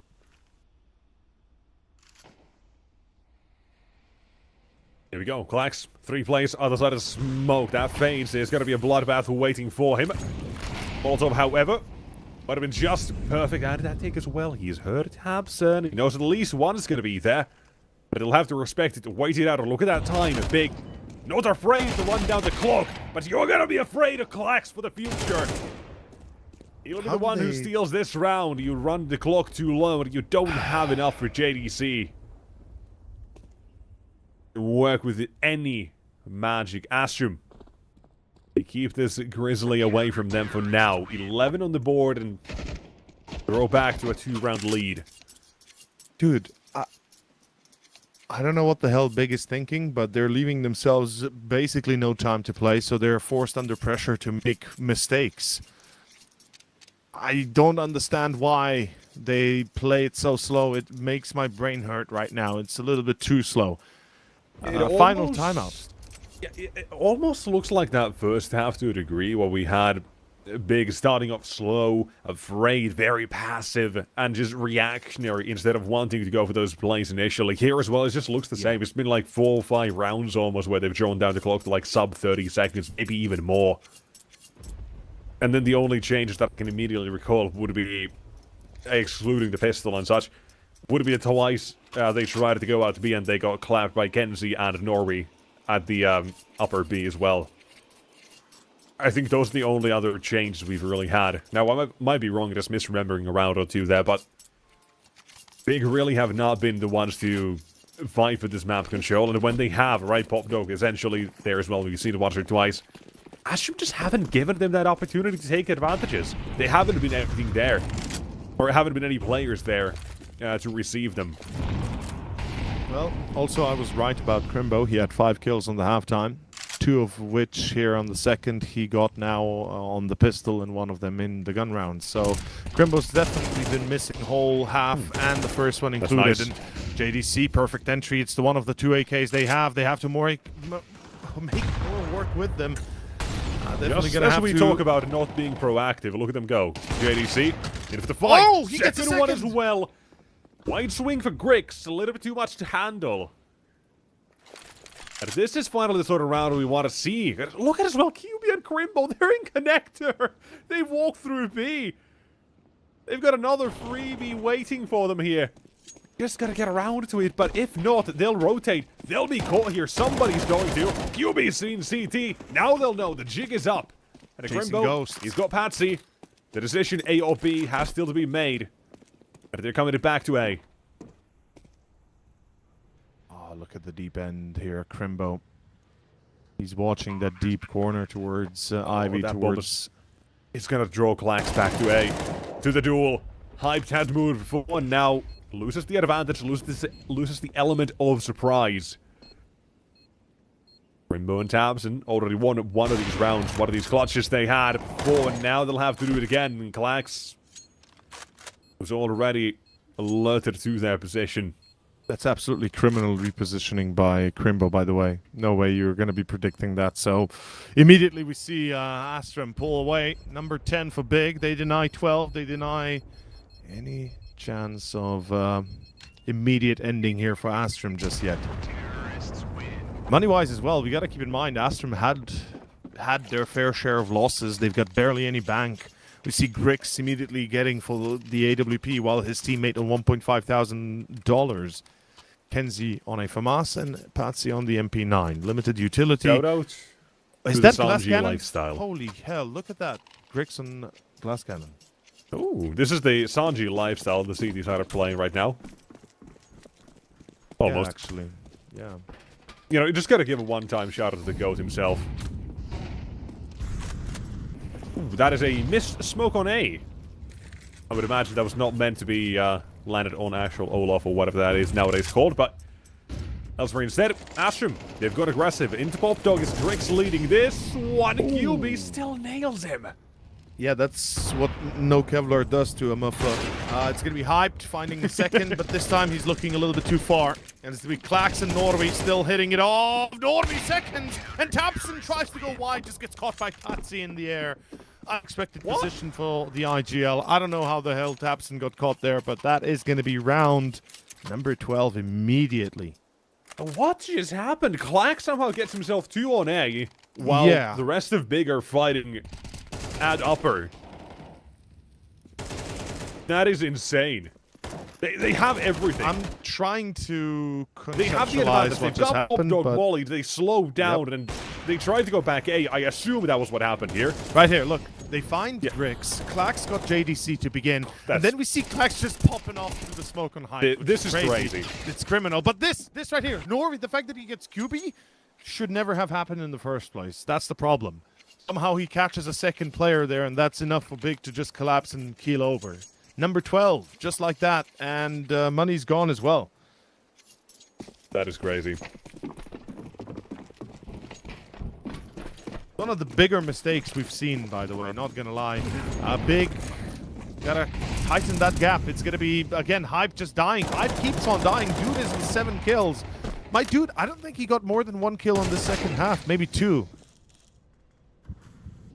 That's it. That's gonna be Astrum taking train, I think. It's over. Big, we're going to Mirage. Yeah, we knew this was not going to be easy. We were still having hopes and dreams that maybe Big had cooked something nice on train.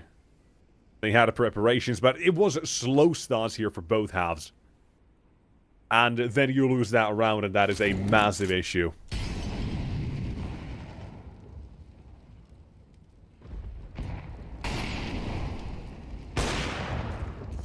Dabson's still fighting. Given it one opportunity, but I think that's all he'll get. I still can't believe how many rounds they wasted with the clock. Oh, look, timing as well as poor. Another flash, but Genji's just in that corner. He's not going to move. That molly might force something, but JDC's still dead. It's done. He's been had. Dabson, time to roll back the years. Not going to happen.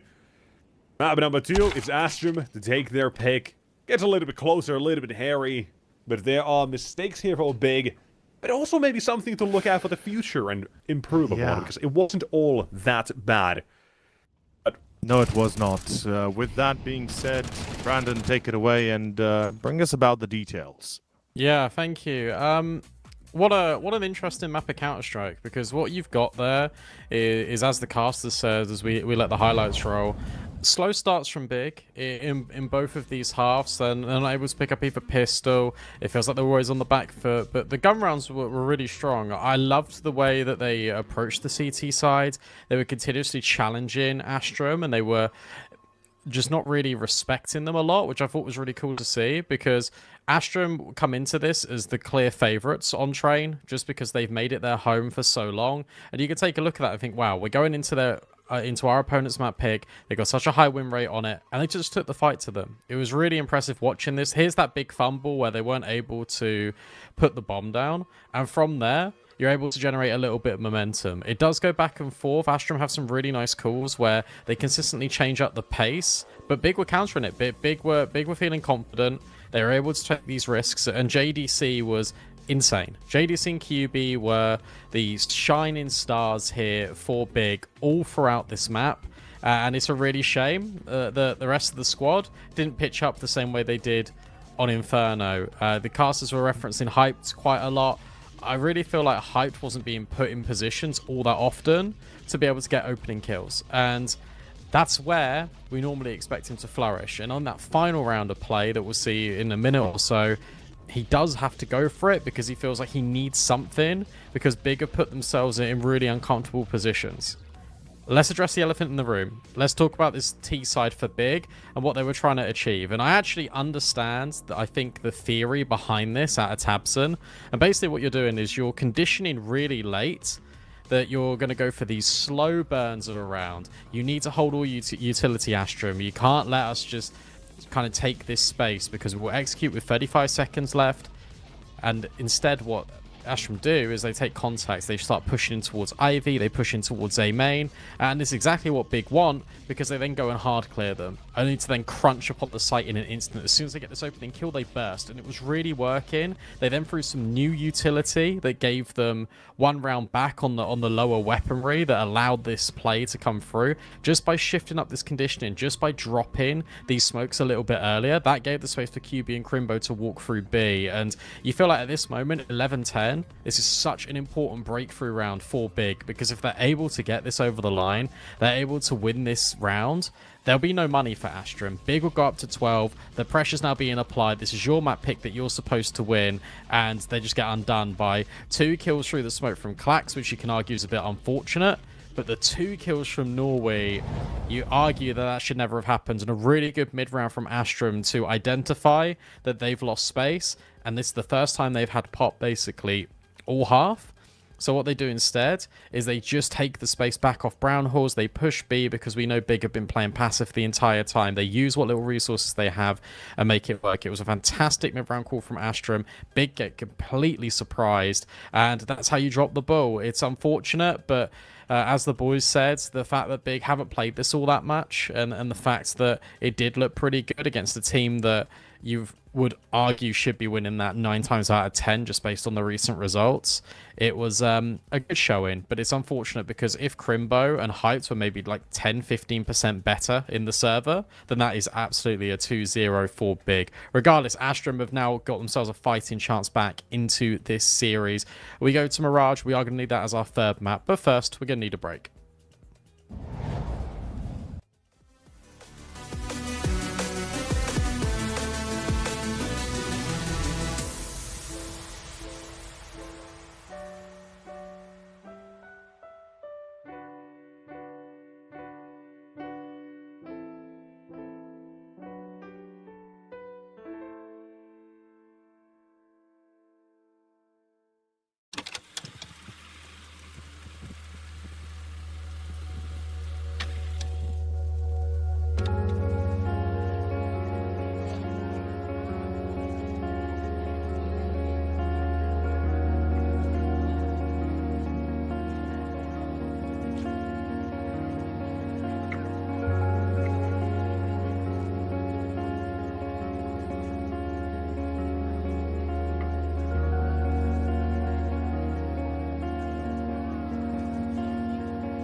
And welcome back, everyone. Third map here, sixth map of the day, guys. It's been a very long one today, but it's been entertaining nevertheless. Big versus Astrum. Mirage is what we need, and Train, unfortunately for Big, didn't go as planned, but good news for Astrum is that they maintain this really healthy win rate over a mega sample size. It's kind of the same for them on Mirage Nexus, because it feels to be a pretty good one for them.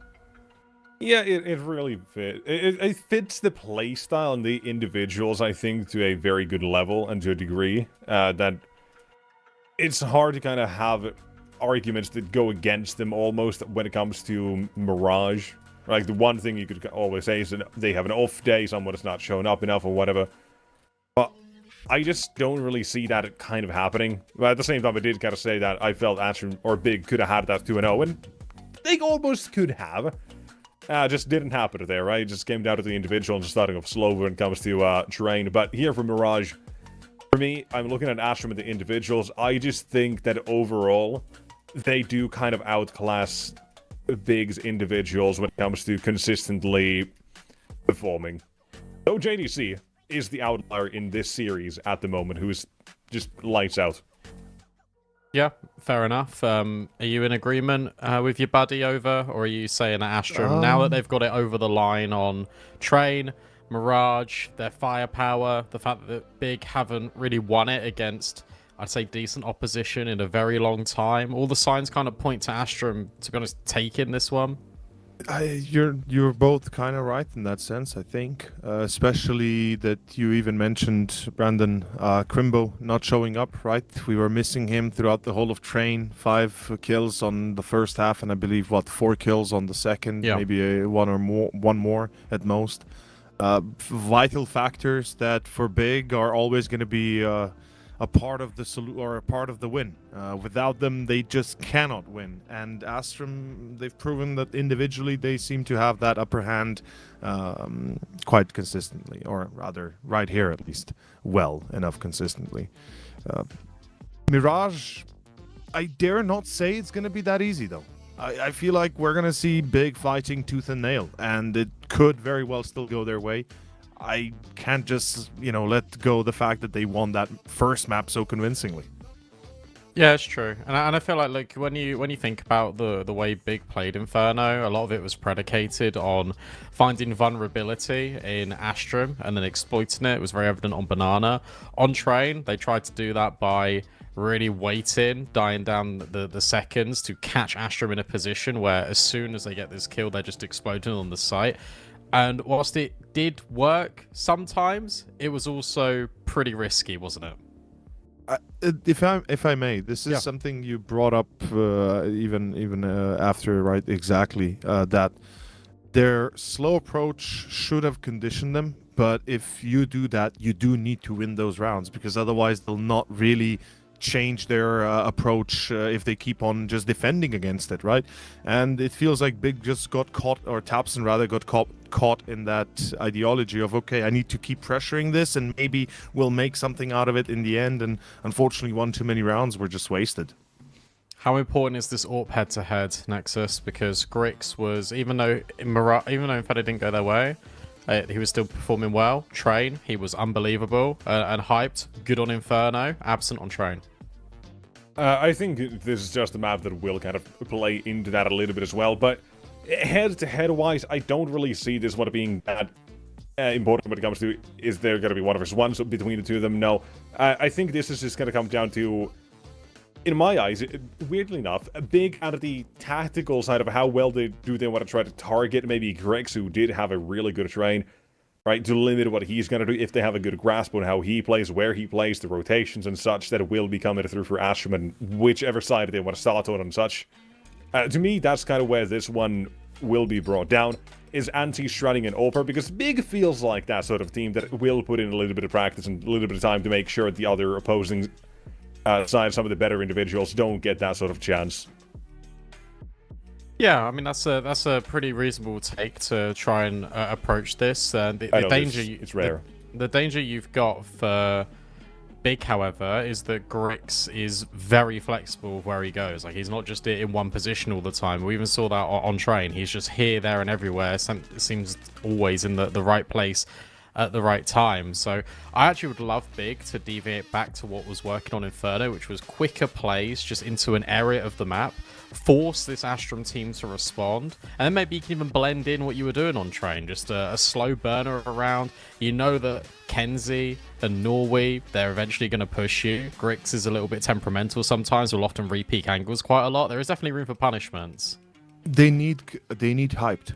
Like, honestly, hyped as well. We didn't really talk much about him, but at the end of the day, he put up 8 kills, I believe, as well, on train, which just simply isn't enough. So, again, it comes down to the Opera as well, being able to put Grix out of commission. All the pieces have to come together. Let's see if they can. Big versus Astra map 3 is live.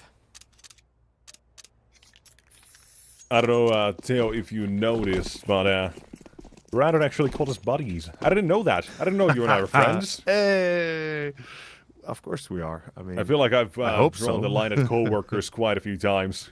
Oh, wow. Associates. I mean, you are Finnish. You're cold enough to be pulling that, you know? I have to be more warm and welcome, even That's though... just the guy I know from work, but no, in Finland, that would be your best friend, probably. Yeah, exactly. So that's a little bit different. Could we say Mirage, Astrum's best friend right now?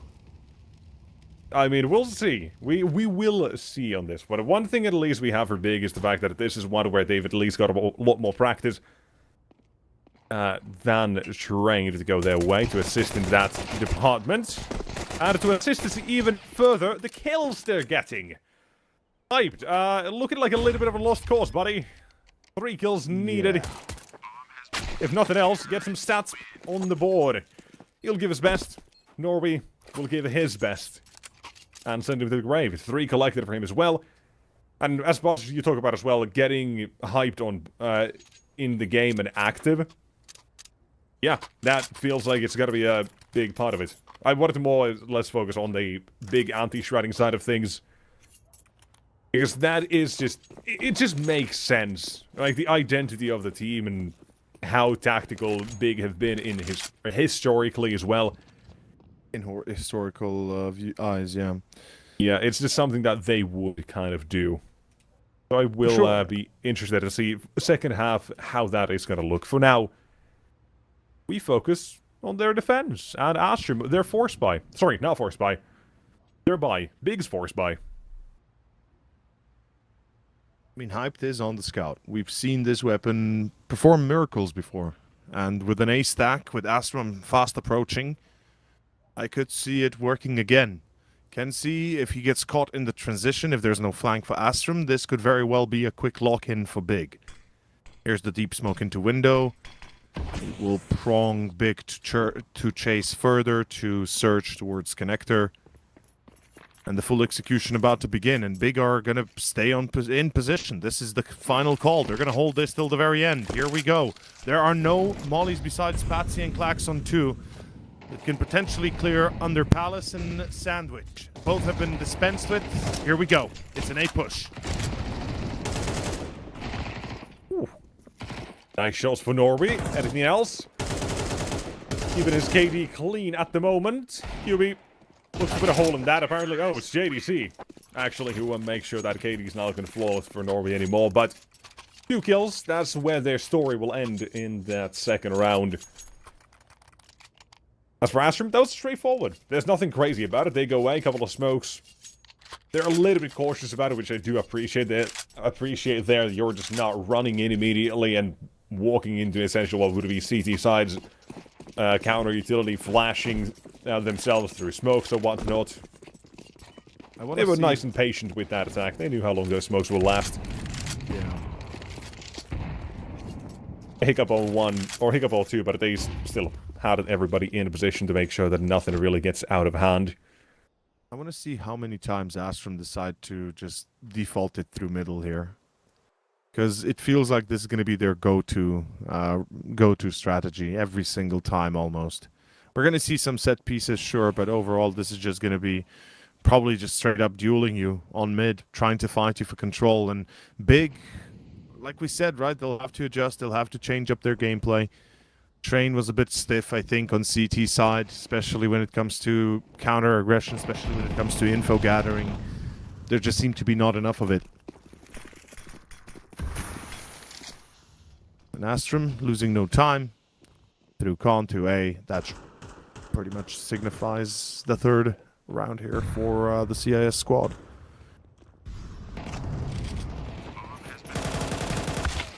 There we go. About to begin the bloodbath, but there's a couple of CTs with their pesky USPs waiting at spawn. Need some sharp shots to alleviate the pressure. Here's the util, here's the peak. Don't know why it's one by one that the CTs decided to peak this one, at least to start it off. Oh. Accidents happen in the workplace here, but not all that much lost. I think back there, I'm not sure what other casualty there had, but doesn't matter. Does not matter. As we move on, you talking about hype, I talk about Grix. Who's going to take the cake here? Who's going to start leading when it comes to round number 4? Honestly, I feel what like is Grix, the game plan for the gun rounds? Grix has been better. I can't lie. He has been immeasurably better. He has been better, and that's why you wanted more from height. Yeah. Someone's going to counter him. Denied on middle, not getting a chance to peek underpass. Astrum do have a full B set execution. Like I said, how many times are we going to see the mid attempt develop into straight executions? Well, a few times, and it seems like they want to test out B. There's the counter, Molly. Surely you don't push after this. Don't going through a smoke. 1 minute and 20 seconds. It's a smart call. That's what a good IGL does. He calls off the attack. You haven't wasted too much of everything just yet. You've still got everybody alive. You might as well play on those numbers. And back to A seems to be the backup plan. No smokes. Actually, a single smoke, excuse me. That's all they have. And a Molotov. Tapson, alongside Hyped.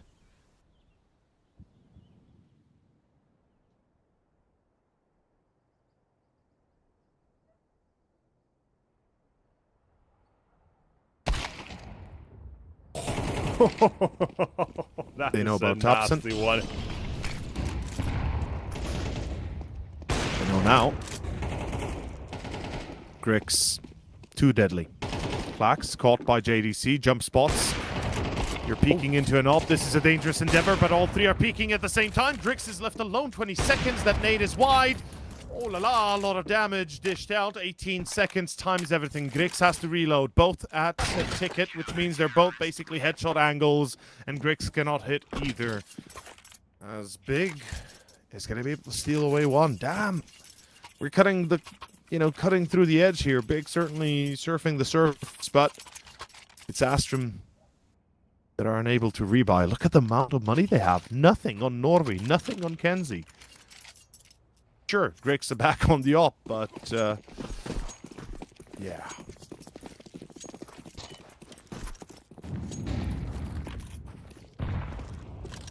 Crazy rounds. Boost on mid, Clax trades. Very aggressive Big now finally. We're seeing a bit of progression. We are seeing a response. But Astrum, this mid play, not looking too good. They lose the Tech 9, they lose Clax with the AK. Likely lose the round.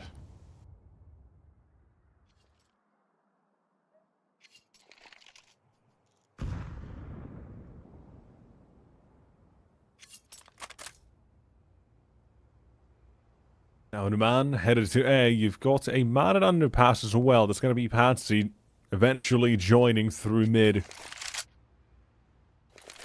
Would not be the one to aggress initially, but we are again playing for that opening kill through round from Grix. And so he's spotted him. There's the Molotov, the utility to try to flush Rimbo out of position immediately. They've done so. Couldn't wait a second. Molly landed too quickly, and now this is creating an opportunity. Keep an eye on Patsy still. Grix, however, has been denied. Patsy's now down.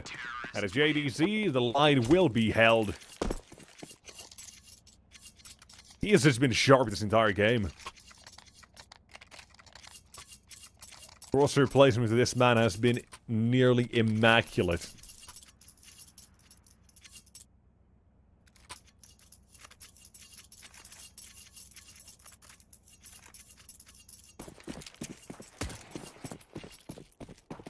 I would wish to see more out of him on the big stage, not gonna lie. The whole of big, really.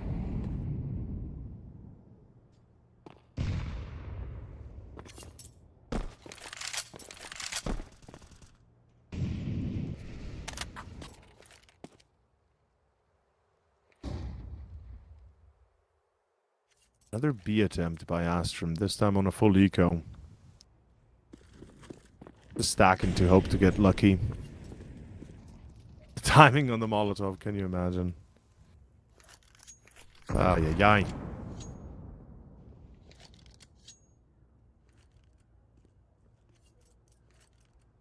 Pretty comfortable round out of big, by the way. Not gonna lie. They don't seem to be too concerned about middle. Keeping a consistent eye on that cross. It's now going to be Crimbo probably expanding short. And Astrum, they have yet to make a peep, so pretty certain QB and Crimbo both have no idea.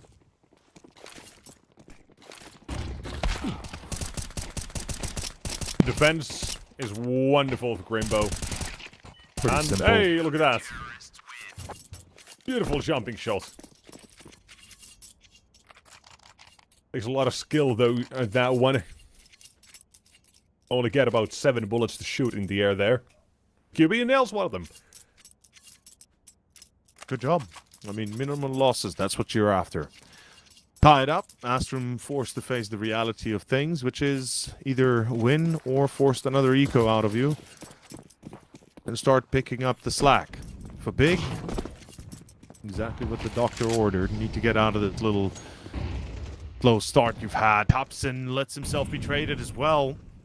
Clax, this is like the second time he secured an entry. He did die right after it, but it's what made the difference for Astrum. Again, it makes the difference with a man advantage. It's hype to have to perform. I'm not liking his positioning, Con. I'm not going to lie. I think you either take that challenge and poof away from it, or you don't wait. But he does take the challenge and goes back to safety. Smart calls. Widening the gap, lets himself be seen. One short, an engagement. Cuban will win it. Greg's the one to offer it for free almost. I don't like it. Astrum leaving themselves a bit exposed. The bomb alone in pit. This is a very disheveled attack, but it might be enough to give them a bomb plant, especially the way they enter through temple already. Or excuse me, jungle.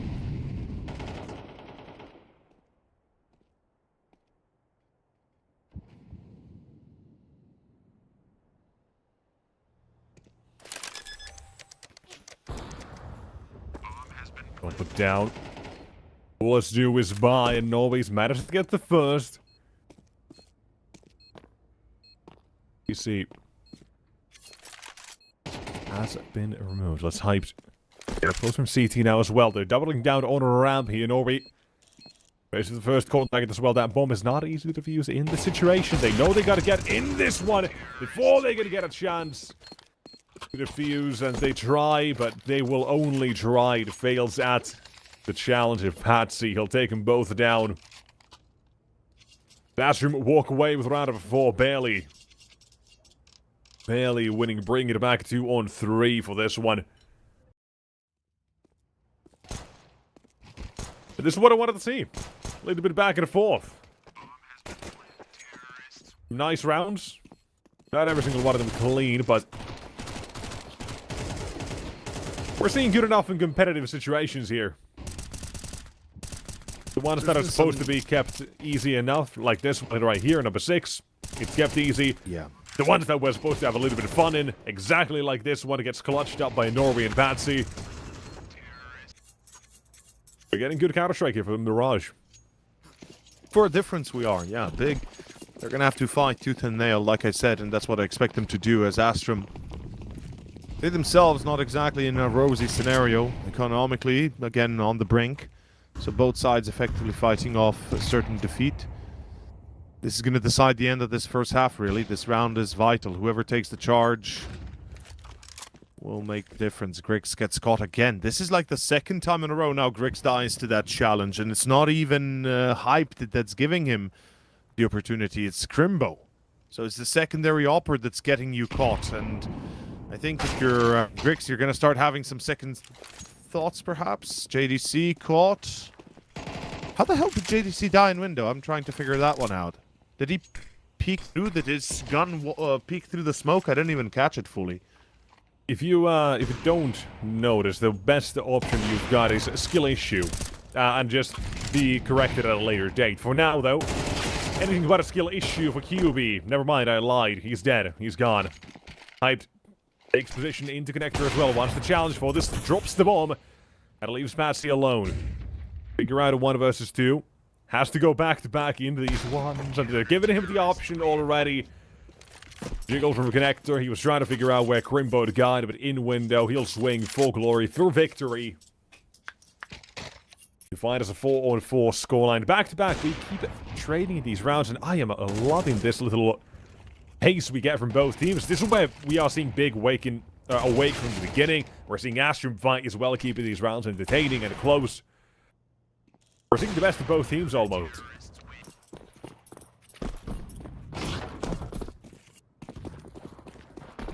Well, it's going to be an exciting another B push. Love the fact we're not wasting too much time. Astrum is going to be wasting none. In fact, Crimbo and QB holding the fray again. Second time we see a great B defense. The crossfires come together naturally here. Crimbo on short, QB on car, and it just works out. Big 5 half of on the board. QB's kills, 55% have been now from stopping these B rushes on ecos. I'm not surprised. Had 2k last time, but now 3. Same with Crimbo also as well, 5 for him. You know, they're stat padding a little bit, but hey, it's still kills you'll get in the end, and you've kept it clean as well, so what else can you ask for? You've not lost any weapons, your economy's feeling a nice slight bump from it as well. But now Crimbo's got aggressive towards A instead. Asham, they know about this, they've heard it, they know they're gonna be up close, but they are not ready! Crimbo holds the line, bomb gets dropped, and JDC joins in on the fun.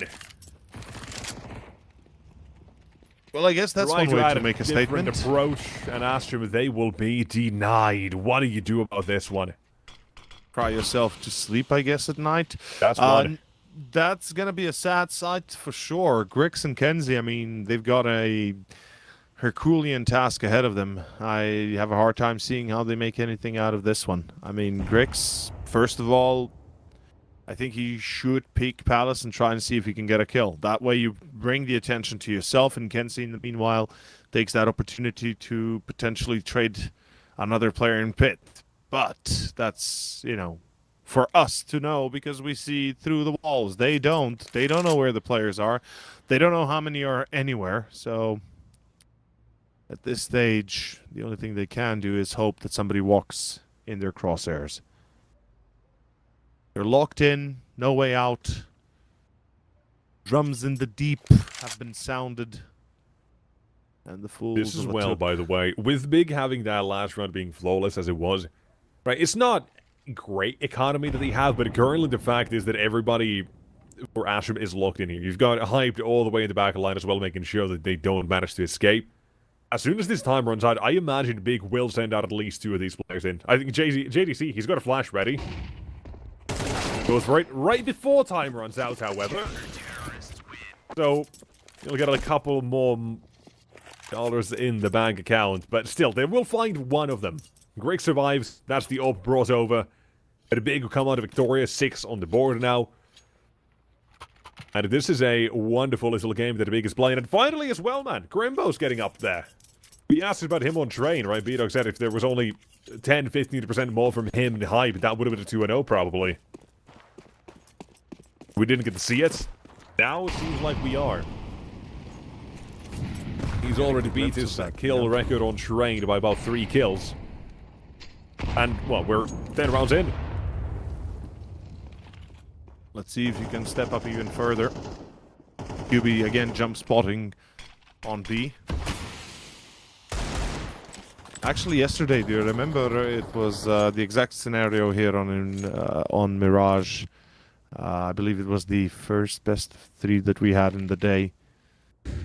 We had a few players jumping, losing their heads. Crazy how many times we still get to see that kill on the jump spot on balcony. No, but I'll believe you anyway. Well, don't mind me then. I won't. Don't worry about it. Astrum, I'll mind my own business, you mind yours.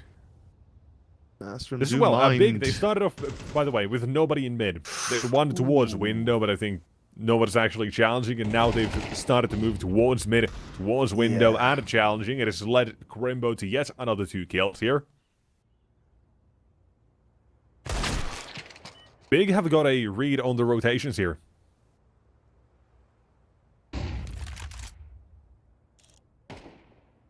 For Grix, oh, this is, by the way, a terrible situation. He dies here, it's done. He's got nothing. He's still on $150 from the last round as well. He has to survive no matter what, and I don't like that he's going aggressive here. I would love to see him. Maybe on a short... Oh, he's dead. He's dead. There's no way out. They're not going to wait after time, which is surprising given it's only 7 seconds away. But... And he's stuck close in mid. Yeah, that is weird. Yeah, I really thought that Big will play him after time, but sure, okay. I mean, you give him that much respect, you know. You want to give him equal fair share, you know. It's sportsmanship behavior here from Big. Love it. Respect. And we do have technical timeout, I believe, yeah. Not sure what exactly is the issue, but hopefully nothing too serious. We'll get it resolved in no time, I'm sure.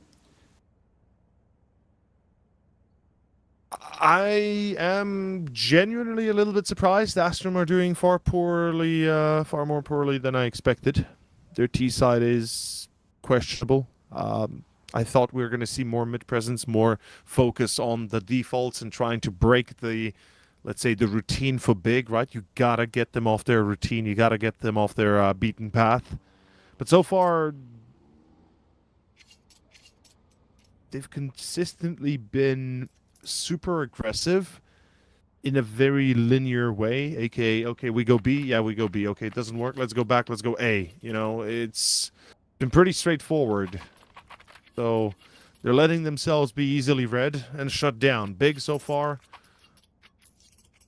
playing the big brother. Let's see if they keep doing that.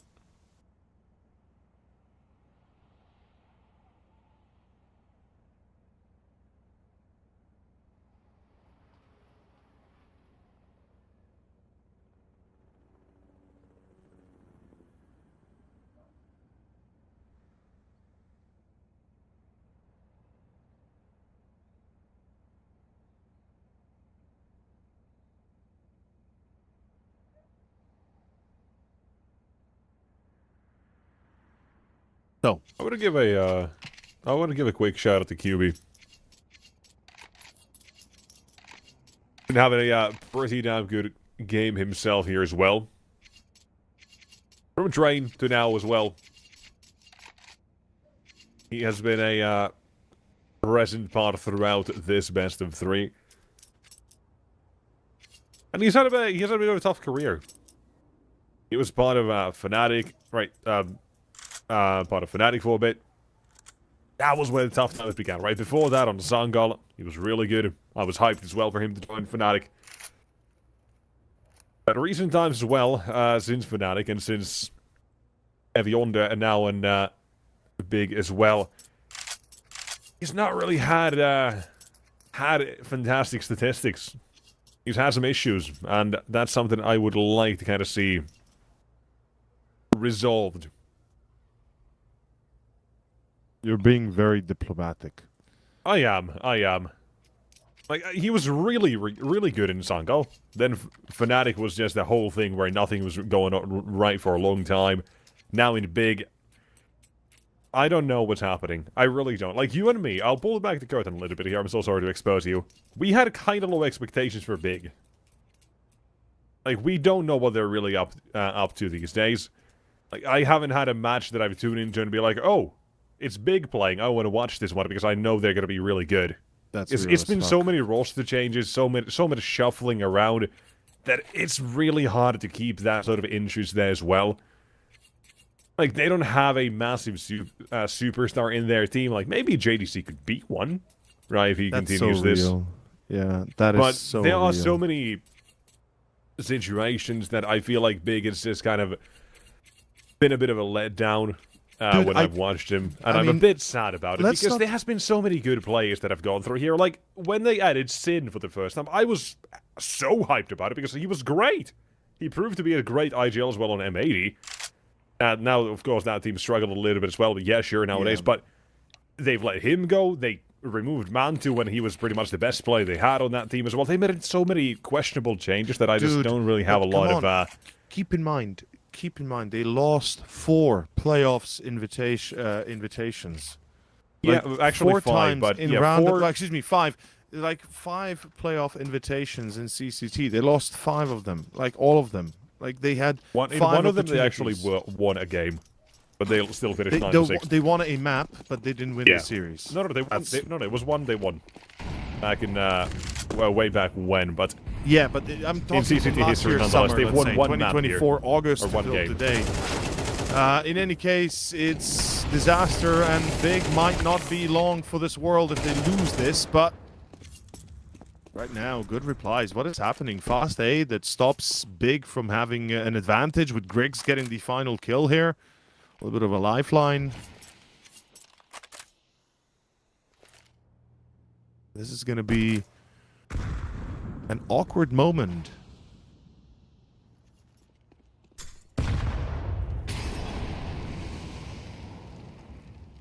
There are 2 and they are headed to B.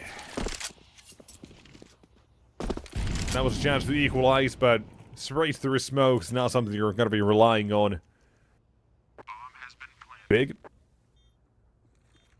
2-1-3, the retake comes through. You've got QB and Kitchen, hyped with a big flank. Hype is taking a long time, and if he gets seen, he's going to have a very hard Kenzie as time well. getting out. Yeah, keep in mind how long Kenzie's had this part of the map under control. He's got to know. They're going to know overall, but Hype is still... He's found it out first. And is just not ready for short at all. You'll get this round up here. You've got 75 at halftime. It's okay. It's not great. I feel like it started off a lot better for Ashton for a bit, but then Big took control. Started to have a couple of very good rounds where they did read the game very well. And then, of course, handling these ecos as well without any issue at all. This adds to it. It's a well-played half of the CT side here. I do have And to now what I was continue- really kind of waiting for as well is what do Big and the anti-strat look like here? Like, that's my big question, if they have that. I just want to finish on the topic that you started earlier, that you didn't expect much from Big, that you and I both didn't, and even I think Brandon didn't. Effectively, It's because just every like a bit time of a we lukewarm every time team, we saw I them, feel like. it was disastrous. Every time we saw them play, it just wasn't good in CCT at least. And you know, every other opportunity they had, most of the time they didn't really or weren't able to take it. So. Yeah, there hasn't been much to really be hyped about, but hopefully, you know, this new squad 4 months ago, they built up from the grounds up with quite a few new players, and hopefully it doesn't spin out by the end of next season. Like, I'm thinking if Big need to make changes, like, who else would they even go for? Like, international seems like Yeah. the only thing they really have. Like, I don't know. Do you bring back Mantu? I've been Does he saying want this to go for a back? while. I don't know. I don't think you would want to go back, honestly. Yeah, honestly, nobody knows. But what we do know is that Big's headed A and QB's dead. This trade, Flax is Good gone check. and Tabson just jumps on him. Real life Super Mario out here. Surprise Pikachu face. It's gonna be Patsy, Griggs, and Norway trying to get this one together. I mean, this is a pretty tough call, especially without control, without a diffuse kit. They know about Norway. He's getting heavily tagged, and this is not a great start. Norway's in trouble already. He's going to be seeing a few heads, though he can't take a fight to any of them. Another in CT. That's Patsy. That's Big on 8. Griggs now is already escaping. As I was saying, like, I'm not saying that this isn't going to work, but it hasn't been great. So they do need a few wins under their belts for sure. And CCT is definitely a tournament where I think Big would be expected to be at the very least in the finals, given their caliber of team. Yet we know how much competition there is. We know how competitive our teams are.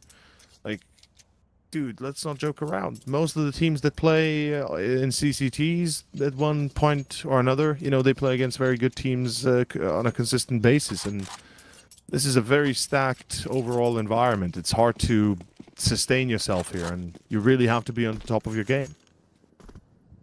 You do. You really do.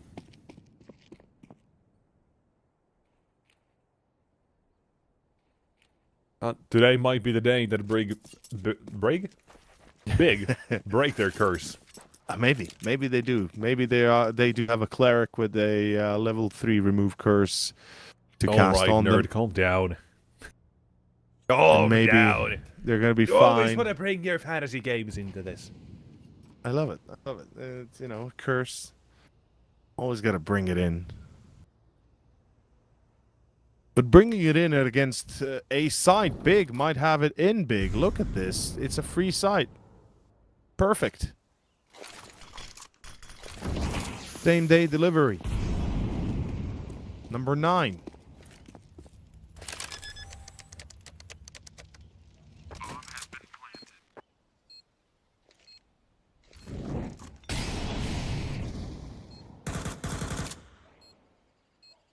Is it going to be a full save? You've got Griggs with armor and nobody else. That I don't really know what that's all about.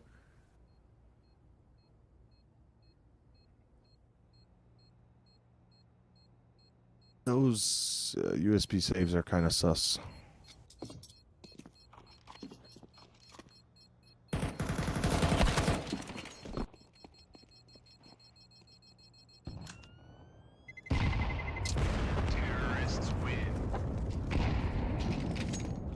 Never thought I'd get used to a USB save, to be fair.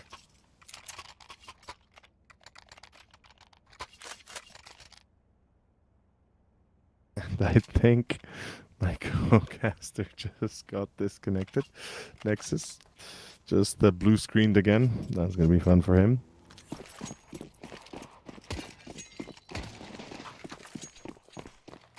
Well, keeping ourselves occupied, ladies and gentlemen, it's going to be round number 15. Whilst we get the Rope back in here, Big are going to be looking for number 10. This is the full buy. Astrum have an opportunity with that scout, with those rifles, to make something happen, though any waste here would be their potential lost. Default on mid, Big looking to score towards window.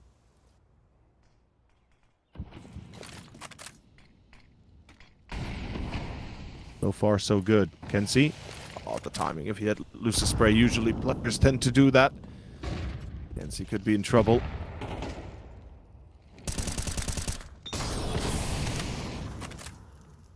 Force him out of con. Astrum looking a bit weakened for it. A little bit less information to glean from. Especially short as well. The fact that they don't have ladder control is going to be massive here.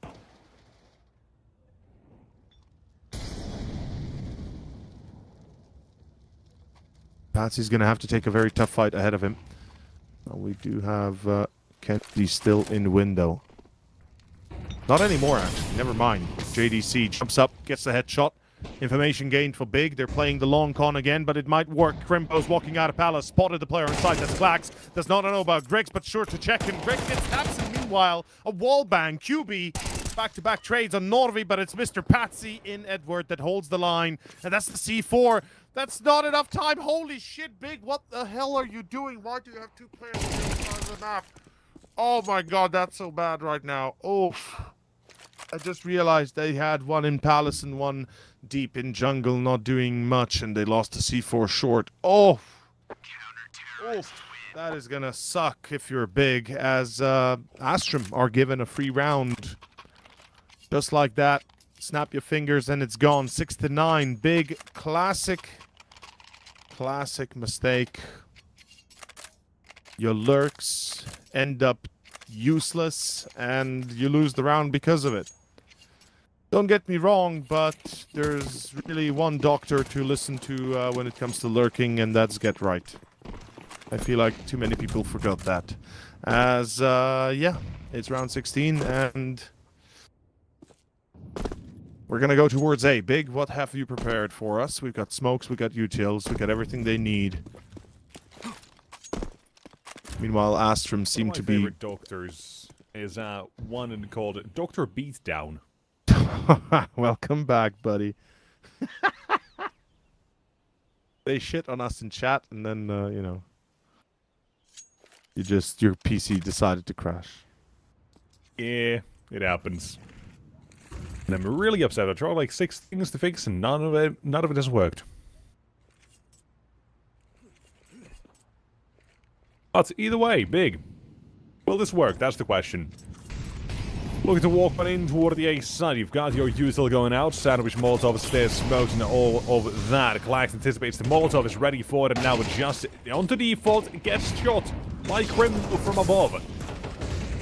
A side to be taken over. Flashbangs are in, and Samson apparently wants to make sure the CT side are not going to be fighting for this immediately. Smoke fades. There's the challenge. Not going to take it. Not going to go push too deep. Instead, maintain the advantage they currently hold.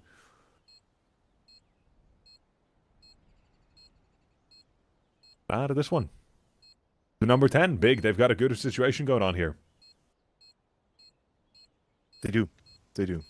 I kind of like it. Big is finally kind of bringing that vibe that we wanted to see from, for example, from Sinners earlier, right? I feel like there's not necessarily massive correlations, but there are some that tend to go through and through. And we're seeing the team play come through as well here, which is exactly what you'd love to see. Big. I want to see exactly what they cook up ahead of us now into round 17, because Astrum, they're kind of, you know, this is kind of the last noose scenario. You have to have watched Pirates of the Caribbean, right? You did, where they saved whoever was about to be hanged with a sword throw. I think it was Jack, actually, Jack Sparrow, or was it whoever it was, Will, what's his name? Whatever. Turner. Yeah, Turner, there you go, who saved him with the knife, or with the sword under his boots, etc., etc. And right now, Astrum is that kind of scenario. They need a Will Turner to save them. You know, that's what I was getting at. So, what's their Will Turner is perhaps the better question. Nah, it's Grix? Molotov. Nope. Is it gonna be Norby, maybe? You know, Kenzie's been quiet. Klax has been super quiet. Klax, I don't even know what the hell's been happening to him. He had 3 entries on T side. He still has 3 kills on CT. Somebody needs to check something. Looking for his 21st kill is Crimbo. Well, Patsy, for now, he'll get himself 1. With Klax here as well, he's got that support to try to push through a little bit further. They're going to clear out ramp with so much control towards mid. There is one they know is going to be somewhere here. Just the question of where is Crimbo. Now they found him. And they found him. Put him in the grave as well, although that. The play still comes toward the A side. Oh, actually, no, through window. To jungle and to B. Big have found their way out of this one.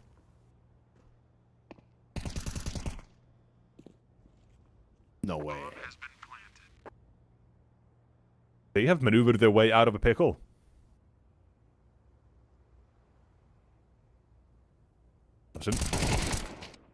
Making sure little remains of Astrum at what they can do here for that next round, because money ain't looking all that great here. So Big, they are having one hell of a T side, I will have to say. I mean, they kind of needed to win this one. Let's not kid ourselves. Astrum, lads, you had to have a W here, or it all falls apart. It's 12-6 next. There's no other way about it. Terrorists win.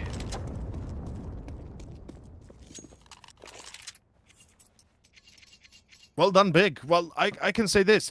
This is far better than what we saw in Train. We see some more cohesion. We see that they're, you know, a little bit more in tune for it. Yes, mostly it's entries that are coming together, and Crimbo is finally giving us the show that we all wanted him to have, or rather perform with. Hyped, still kind of quiet with the op, but hey, he's at least 11 up, not at 3 kills or 5.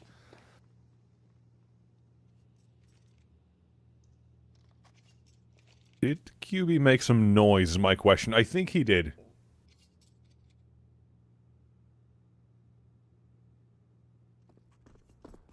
Could have an idea, but Astrum heavily leaning toward the B side of the map here. They would have shot it down, whatever play they've got in mind, if that's the part of the plan for Big. There's QB, now taken down. Lets them know another man is underpass as well. With Grimbo making sure that nothing's on A. Big with this mid control, they decide A or B.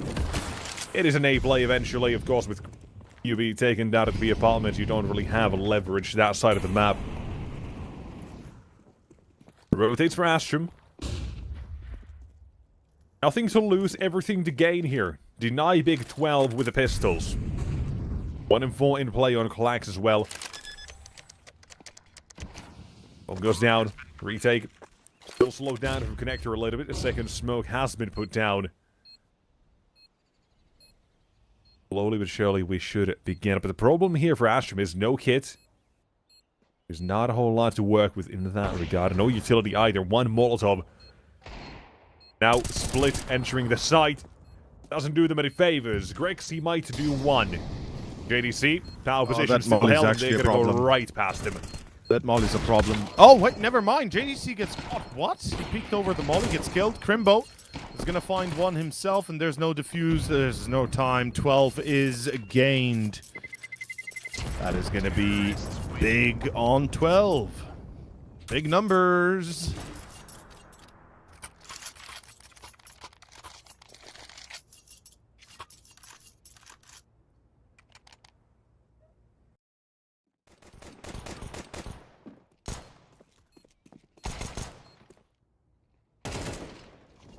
The journey for Big so far has been pretty flawless for the second half.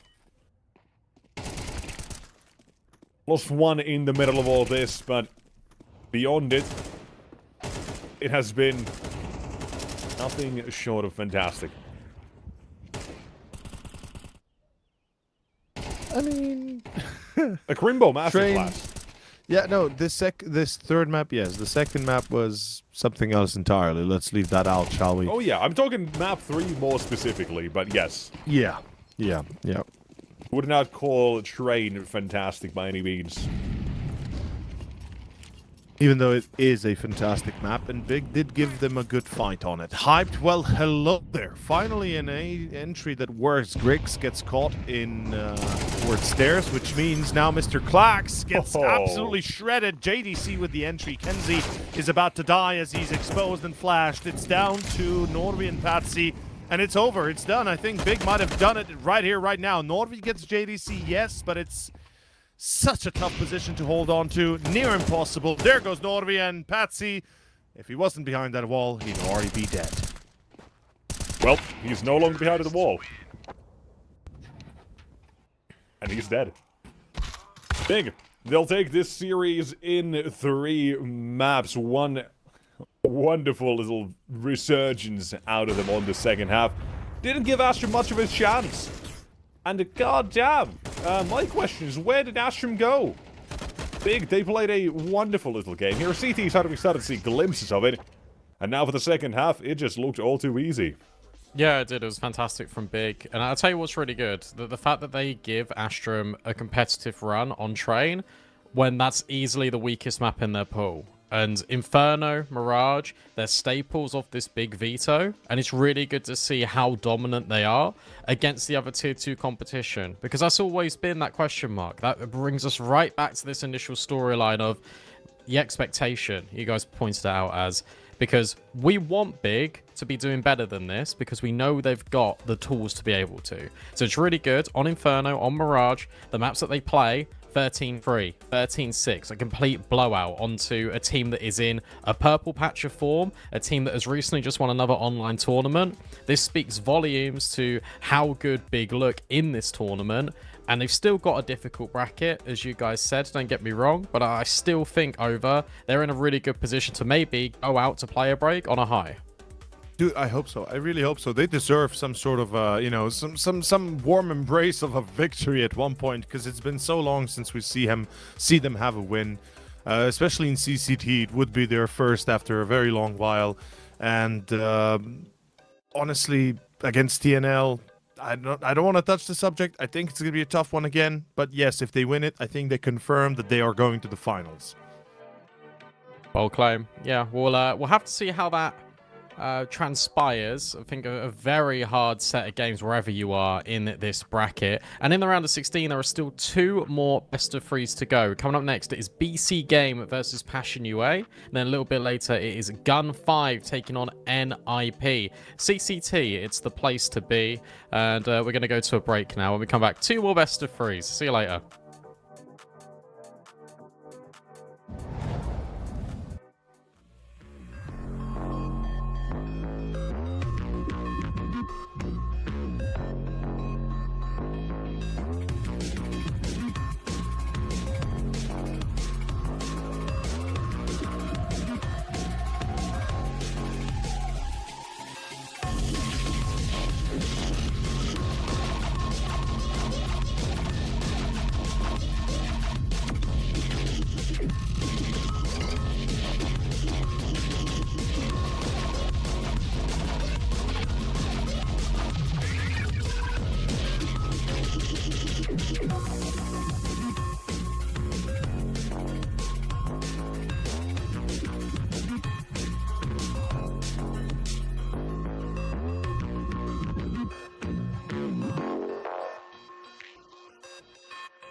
Same broadcast, new faces. We're going to be jumping into the next matchup here in the playoff CCT. Season 3, it's been a journey. Series 2, still in the infancy here in the long run, fellas. But yeah, looking forward to getting through some more of these playoff games. Like I said, some new faces. As you can see, we've got Get the Bag Mark. I'm not telling him to get the bag. That's literally his name. I guess it still would be some like positive affirmation anyway. Zola, you can get the bag as well. Good to see you guys. Yeah. You well, Zola? I'll get a new prefix to my name, Get the Bag. I feel like it's a nice kind of way I to wouldn't wake mind up in that. the morning and you think, you know what, let's get the bag. Let's get some money. That's what I'm saying. Positive affirmations, man. Yeah, I like hey, it. Mark, I like yeah?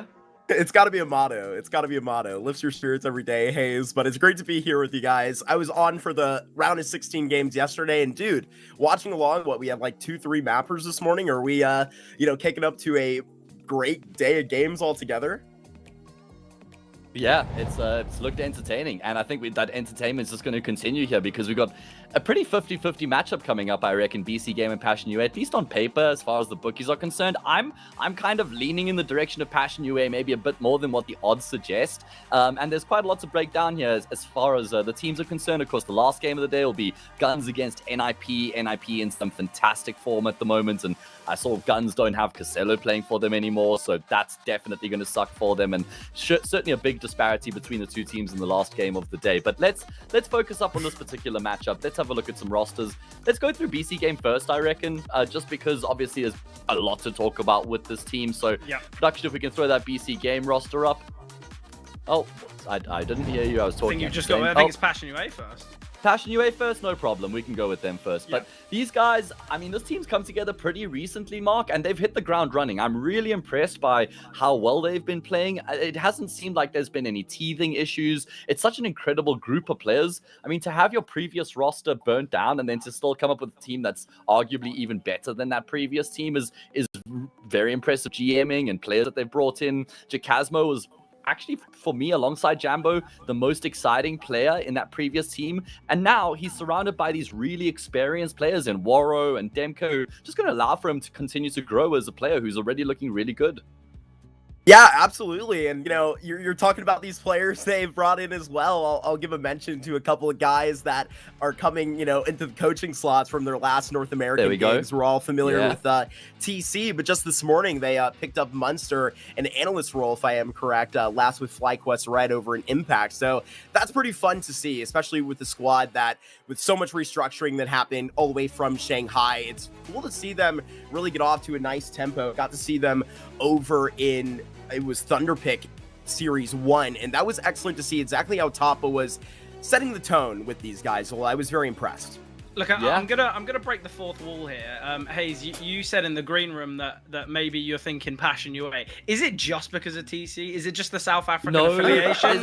Is that what it? Genuinely, there's no bias behind that. I mean, that would certainly just push me a little bit further, but that didn't even play a thought in my play a role in my thoughts. I just think that this team is just so well comprised of really balanced players. I think they cover all their bases. I think they've got so much firepower. I mean, Kvem is arguably the strongest individual player in terms of his mechanical ability in the game. So I think that this team is just popping off and they've got so much going for them. Zola, this BC game, I mean, there's been a lot of turmoil surrounding them. Obviously, there was the whole Jacob scandal, which just threw this whole team. Like, they were on such a good trajectory. They were making such good progress throughout the early stages of this year. When they were going to the MRQ, I was like, yeah, this team's going to qualify. Until, obviously, all the drama came out, and then their MRQ journey fell apart, and then they just lost all their series after that. And, I mean, they were never going to be able to. I mean, he was supposed to keep playing with Jacob, but I was like, I have no idea how the team's going to stay focused and remain committed and, be able to continue to grind the way they need to. So it was inevitable that he was going to have to be cut from the team. And they've brought back a familiar face, Tatanito, Kakanito. I mean, there's just so many ways that people pronounce his name, but he's a really solid player. And I think that the roles are probably better distributed without Jacob now, because Cypher and Jacob were often tripping over each other, playing very similar roles on the T side. And I think that Cypher can now really just kind of assume all that space and really get to play his game, Zola. Yeah, I'm hoping Cypher can thrive. Obviously, not only just because UK bias.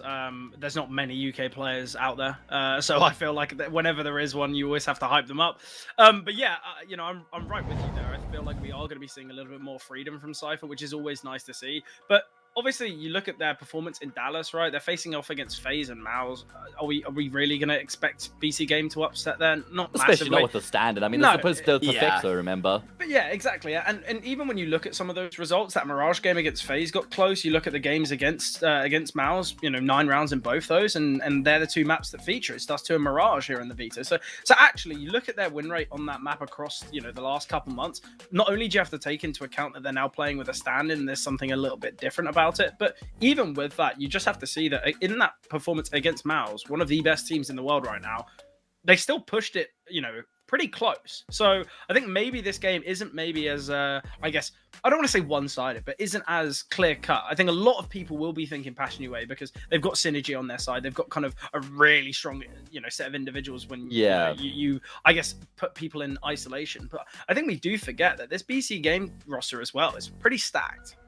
I mean, especially with how good they were looking before all the turmoil started, all the drama came about. I was very high on this team, and they've dropped off massively because of it. Now, we do have more info to go off going into the series here, Mark. We've got a better idea of maybe what we can expect in terms of how things will unfold, because we've got to look at the maps, and no surprises, I guess, for guessing the picks coming through from either of these teams. Makes sense because they're both very good maps respectively for each team that's picked it, and also pretty good maps to pick into each other. Dust 2 is a map Passion UA have been a bit scrappy on. BC Game have been lacking on Mirage a little bit, and then Trainers the Decide. I mean, third map's always middle of the road. So when you look at this map pool, I mean, do you think maybe BC Game, or do you have an edge in either direction?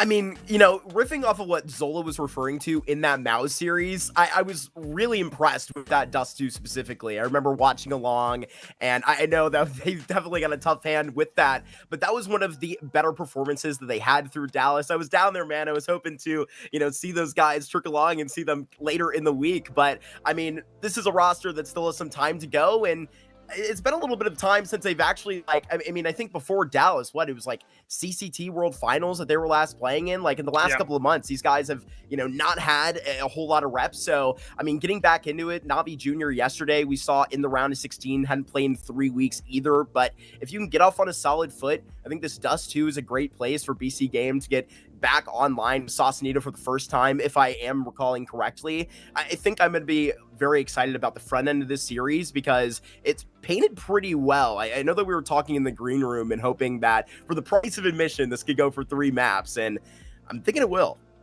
I mean, it should. Zola, I'm just surprised that Passion UA have decided to ban out Ancients instead of Train as the decider. I'm looking at the stats, and I'm still trying to kind of rack my brain around it. Not only is Ancient statistically their best map, as in win rate, it's also 20 maps played. It's a high sample size. Don't get me wrong, BC Game are pretty strong on it as well. It seems like Passion UA are kind of maybe coming at it from a place of weakness and not strength. Maybe they're feeling, well, I think Train's a bit of an uncertainty. It's a bit of an unknown. So maybe we'll push to that. But yeah, I really hate it. And I was going to say if it gets 3 maps, I'd kind of back Passion UA because I was expecting Dust Mirage Ancient. How are we on Train? How is this the map we're seeing? I'm so confused. I mean, BC Game, they've played it once in the past month. It was against Big at the major qualifier. So I just, it's not even like BC Game are very scary to play against on this map for Passion. Yeah, I'm not too sure.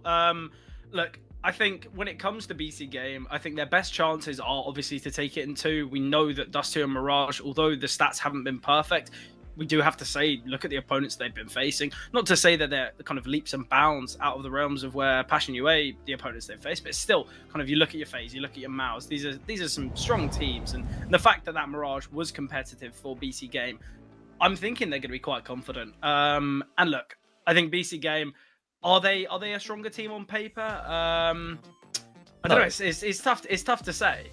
I think certainly not with Tatsunito. Like I don't think so, at least. Hey, look, it might take some time. I think maybe we'll get with the cams on for prime taps, we'll get a couple. You're getting outflanked by the CCT. I love that, man. CCT so on top. Good. So yeah, you can't escape us. Got a head-to-head here. Obviously, what we do is we just grab one player from either team with the highest rating on HLTV, so we're not necessarily comparing like for like here in the head-to-head. These are just the 2 guys to kind of keep an eye on going into the series that have been putting up really good numbers. And for me, Kvem, I don't know how much you've seen of him, Mark, but I mean, obviously in that Drillers team, he was popping off, got quite a lot of attention in the previous RMR, the last RMR that we had, and he's now got himself a proper team surrounded by the best teammates he's ever had. So, I mean, we don't even really know what the ceiling is for Kvem. Yeah, and I don't mean to like hit Knock in a sore spot, particularly when I did get to watch them in Thunderpick. It was in a round of 16 versus a Fnatic roster that they kind of treated as a punching bag, and this guy went crazy that day. So when I got to see my first stint at this new Passion UA roster, I was very happy for it. So I gotta really be excited for Knock in the Co to, I mean, you know, potentially where this does get matched up with Waro too. Obviously the former Drill is out here. I'm excited to see them exactly get to it, because I mean, I was actually pretty impressed with Sausalito at times in Dallas. I mean, for a guy that really hadn't gotten those officials under him right before and then coming back to a tier 1 LAN, I mean, you know, prayers to Perfecto. It was a great time there. Really miss seeing him, but I mean, for the opportunity that he did get back, I think we saw some great things. Yeah, I think it will take time for Satsunito to be able to kind of, you know, familiarize himself with this level again, but he was able to play this level very comfortably before. You know, obviously he's a major semi-finalist with Apex. He had a very good stint with BC Game before he got replaced on the team. Kind of been out in the wilderness for a while since then, so I guess it makes sense that they just bring him back into the books. I don't think there's been a statement about whether or not he's joining the team full-time or if they're going to be looking for another fifth, but another player I'd actually like to talk about for this BC Game roster is actually Nexa, because he's been playing some of the best individual Counter-Strike I've seen from him in a long time. Now, you can't really look at the stats and read too much into them for BC Game just because of how much trouble they've been through in the past couple of months. It's just not really a fair reflection of what we can expect from this team. But before all the drama, Nexa was just popping off like crazy, man. He was like top fragging in a number of the games. He was always at least in the middle of the pack, if not top fragging, and he was taking more space. I think as an IGL, he's generally been a very sacrificial kind of IGL who's tried to do whatever he can to enable his teammates. And I think he decided after he got cut from G2 that he's like, you know what, I know that I can be better than I've kind of been given the opportunity for, and I really want to show that, Mark. I'm absolutely right there with you. I mean, where we were getting that through with Nexa, I mean, with a huge chip on his shoulder all the way in, and we're back. Hello, everybody. I really feel like this is a guy that definitely is obviously taking some more pressure onto his shoulders, stand-in and all that. Look, it got some good experience with the stand-in. Now you're back online into a round of 16. I mean, we were talking about the lack of officials. Now it's time to get through this round of 16 so that we can continue within these playoffs. Yeah, I think the big problem the BC Game are going to face is kind of the lack in confidence, I guess. You look at their last 5 series, all of them have been defeats, all of them have been 2-0 losses, which are really tough. Not to say that BC Game, we're not expecting them to show signs of life. And I guess maybe coming back to the CCT from kind of, I guess, the global finals from obviously Dallas, they might be feeling a little bit kind of less pressurized because they don't massively have to perform. I guess, you know, it's not as though they're playing against these phases and Mouses. I feel like maybe they aren't going to be feeling as much pressure. But yeah, I think it's going to be an interesting game. I'm not really too sure where it's going to go, especially with that train as the decider. Yeah, I think BC Game have to look at this as a new lease on life, a fresh opportunity to try and forget everything that's gone on and focus up on the future. And the future is right here. We're going to be jumping into the first map, fellas. It's going to be Dust 2. It's the pick of BC Game. Let's jump into the action, and I'll see you guys afterwards. Yeah, look, for BC Game, they've been pretty promising on Dust. Passion UA, somewhat not their best, I guess we could say. But look, I think you look at the last 2 times these teams faced off against each other, Dust has featured in both those series. It's been victorious by BC Game in both. So I think we have a good understanding of where this first map's going. But from there, I think that's where it gets quite exciting. Yeah, I also look at those series and I see the very close Ancients that we had out there. And I continue to scratch my head, but maybe that will be a storyline we pluck onto later. Cypher's head getting the same treatment. He gets immediately gushed up, moving up short right now. Past UA on the CT side, actually. Yeah, look, a quick question. How is he taking a headshot and not dead? Is it range? Like, it must have been through a wall, but then if it was through a wall, it would have done less damage than 94. I'm not too sure what's happened, but it's going to be a play through the A-bomb side. They made their way up short, and already Demka's in a very good position with Waro just patiently waiting. He drops the flash, and now he can look to isolate, but struggling is Waro. He needs to start connecting some bullets, but cannot put 2 and 2 together.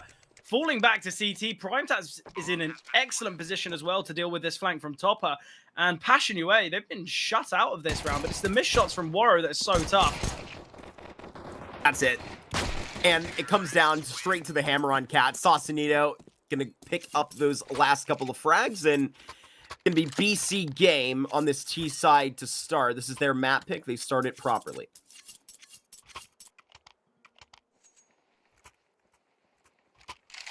Yeah, look, I think when we talk about pistol rounds, they hold a lot of weight, especially with kind of how heavily teams are now gravitating towards that second round force. It seems as though in nearly every series that we get to watch, the second round force has been seen, but not in this one. Bash anyway, I guess playing correct Counter-Strike in the way of not wanting to take risks, but when it's your opponent's map and they've won the pistol and you're not looking too formidable on a map like Dust, I think that's where maybe a force could work out very nicely. And obviously we know how prevalent the scouts are on a map like Dust as well. So I think it could have been a cheeky way for them to maybe condition and kind of show a bit more resistance to BC game. But should be a simple finish here onto the A-bomb site. Kakanito will get taken down by Kvem, but a retrieved MAC-10 isn't going to change the outcome of this round, or at least you'd hope not. Maybe not the retrieve MAC-10, but it's the pacing that's a little bit concerning ramping up into the site. I don't think we have anything to be really worried about anymore. They get a good look from the pistols back into Nexa. If you're Cypher, do you go hunting farm here? early. He's got a MAC-10, and look, they're going to want rifles in the next. They know it's just the eco. Oh, I love this from Nexa. He's got this information, and Cypher's going to go clearing towards short. Oh, okay. Nexa needs to get himself out of this fight. There's no need for him to throw his kind of AK away, and also to throw himself into this fight. I'm unsure as to why Cypher isn't looking to progress here towards long, like with a bit more speed, look to try and make some money off this MAC-10. They're going to want AKs in the next round anyway, but a lot of discipline shown from BC game. Does this connect? Cypher, where are we at? Bomb goes. He's just seen a little bit of something. Prime Tamp's gonna farm right up. Okay, BC game. That'll just wipe the sweat so far. Yeah, MAC-10 goes down there. Look, I understand for Passion UA, they're going to want rifles in play, but look at the utility that they're now limiting. Obviously, with the Galil scene and obviously a MAC-10 still on Cypher. 4 players without head armor. This is where Passion UA, maybe keeping just one of those MAC-10s, try and push towards lower tunnels, maybe a bit of a crunch towards upper B. Could have worked out nicely. However much you want to bring these rifles out, sometimes you just got to take your medicine, get the utility, operate that MAC-10 nicely. It is this play through lower tunnels, and it's Kvem. We highlighted him as one of the most impactful players here, but the lack of head armor costing him massively in this round. Demka will find one towards top middle, doubles down, but so does Cypher, and he finds it third. And that is the reason and the hope for his success here. No, a triple like that will get you excited, my friend, but I think enough with the excitement in middle for now. BC game got to adjust to their newfound fortune, finding every single part out of this setup at the moment. Problem is, you got to get this bomb out back long, and shouldn't be too large of an issue, but yeah, it's just where the prime taps is prepared. Ooh, sends the molly towards short. Information that he's in CT, and now bomb dropped across. BC game, they're not messing about. It's a great triple from Cypher though. Starts with a MAC-10, retrieves a rifle, gets a double with that, and even after Demka's damage in middle, Cypher can provide one more, and this setup's just too strong. It's going to be contact taken from boxes, and Kakanito's going to swing. There's nothing that Topper can do here. Oh, it's a double swing. They isolate the fight. I really don't know why they've done that. Smoke on the bomb now. No defuse kit. And Topper finds him. He's got enough time for the defuse. Passion UA. They steal a round away, and Topper able to clutch that one out. Devastating from BC game. They just get so worried. This setup's excellent. There's nothing they need to change. The player towards long can deal if they swing CT. The player on the bomb site is ready for the progression up short. There is no need for them to double swing. It's clear that BC game, they're not comfortable in that setup. They do the countdown, the 3-2-1 swing, nothing C. It's so unnecessary. And little things like that, BC game, they're going to cost you massively. We cannot be making errors like that, especially if you want a dominant first map. It can be so frustrating when you actually get that out. Where are we at with this exactly tempo-wise? Trying to pick on this B site particularly heavily at the start of this. BC game may not be kind of faltering much about round 3 right here if we're immediately to adjust and going right after the man that clutched it out. He's held off Cypher for the moment, but can hold off the rest of this site. Next, they're going to be getting the back door locked off at the moment. But BC Game quickly have a bomb plant, and this is going to be tough talk, finally converting, but it's top of the gets 2 right off the whim. So 1 quarter ticked off of this bomb zone, and they got to go. Yeah, the problem is for Passion UA is the B-bomb type notorious for its difficulties regarding retakes. Chikazmo adding a second prong to it as he progresses through lower tunnels. Molotov to land at car. Oh, it's a smoke, in fact, that lands at car. I don't like this decision-making. Would have been better utilized, but it works out well for them.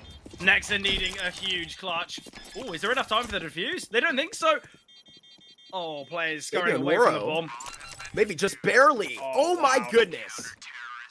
2-2, Woro and Passion UA back-to-back, skin of their teeth clutches. Just in terms of the time, great retake for Passion UA. Yeah, they're going to keep rolling with that. 3 alive. There's a bit of a kind of I don't know whether it was HUD delay or something on the timer that got me so worried because the audio's in check, but the timer was a little bit behind. I was so kind of scared for Passion there. But yeah, great from Passion UA, disciplined with their retake, and Woro's able to retrieve the AWP as well. Passion UA as well in the past on Dust 2 have really struggled on their CT side. So if they can maybe get themselves, you know, five rounds, maybe level up the half 6-6, that's where they'll be feeling really confident. And I said for BC Game, their best chances is a 2-0. Yeah, Passion UA are definitely going to make this one competitive. And you can look at the finances. A player like Woro, he's going to be on about 5-6k after this round. Everyone else should be sitting pretty. I think for Passion UA, there's just no need for casualties in this round. Just play kind of systematic CS. No need to take any risks.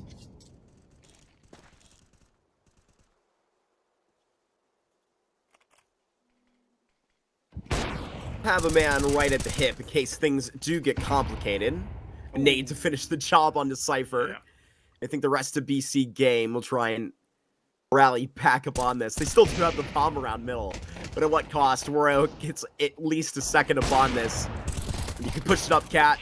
Woro can get warmed up now. 4K on the Ecos. Gets handed the golden key and continues to turn it. And I said, look, the finances are so good for Passion. They just want to get themselves to a position where even if they lose a round, they can reinvest. That's kind of when you've got your finances so strong.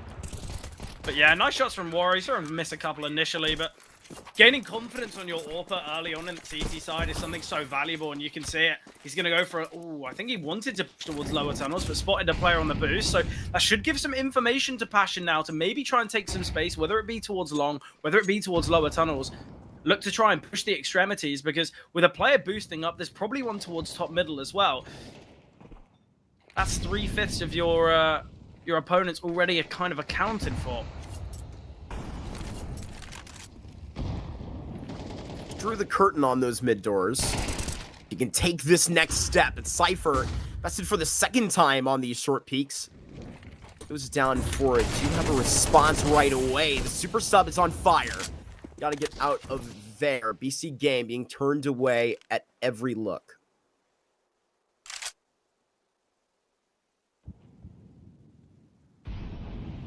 Regression here from Passion UA. How's he? He may not be aware of this fully.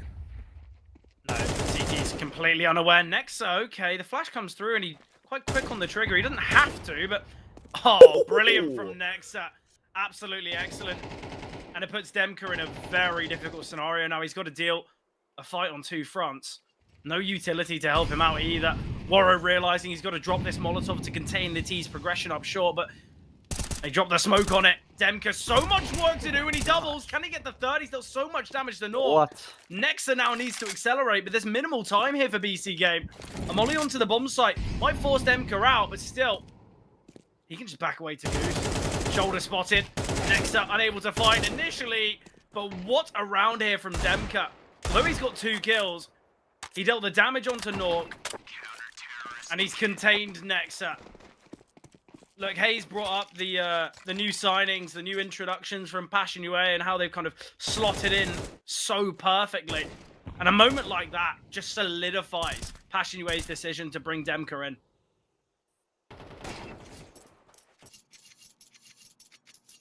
Woro just executes after.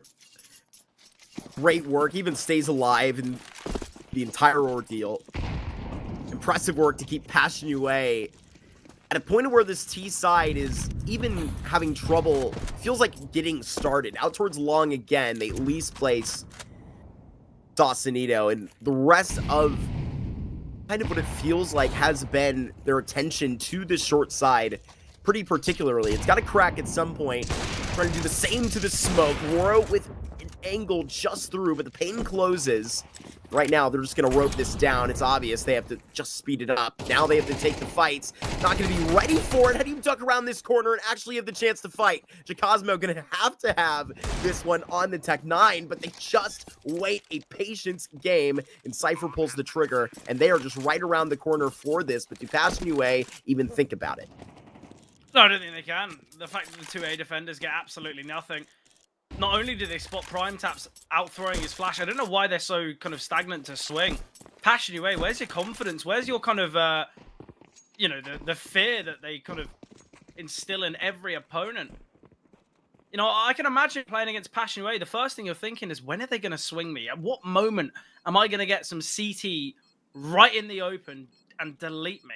Yet, in that round, both Jacosmo and Demka far too passive.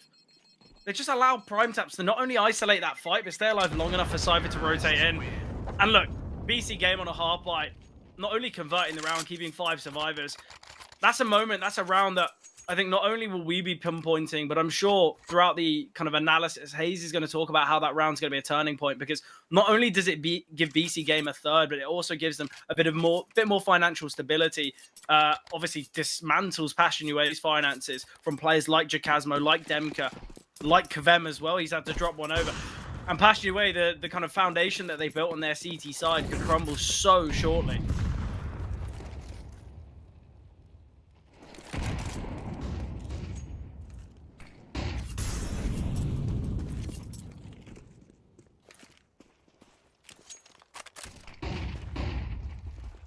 Fight right back.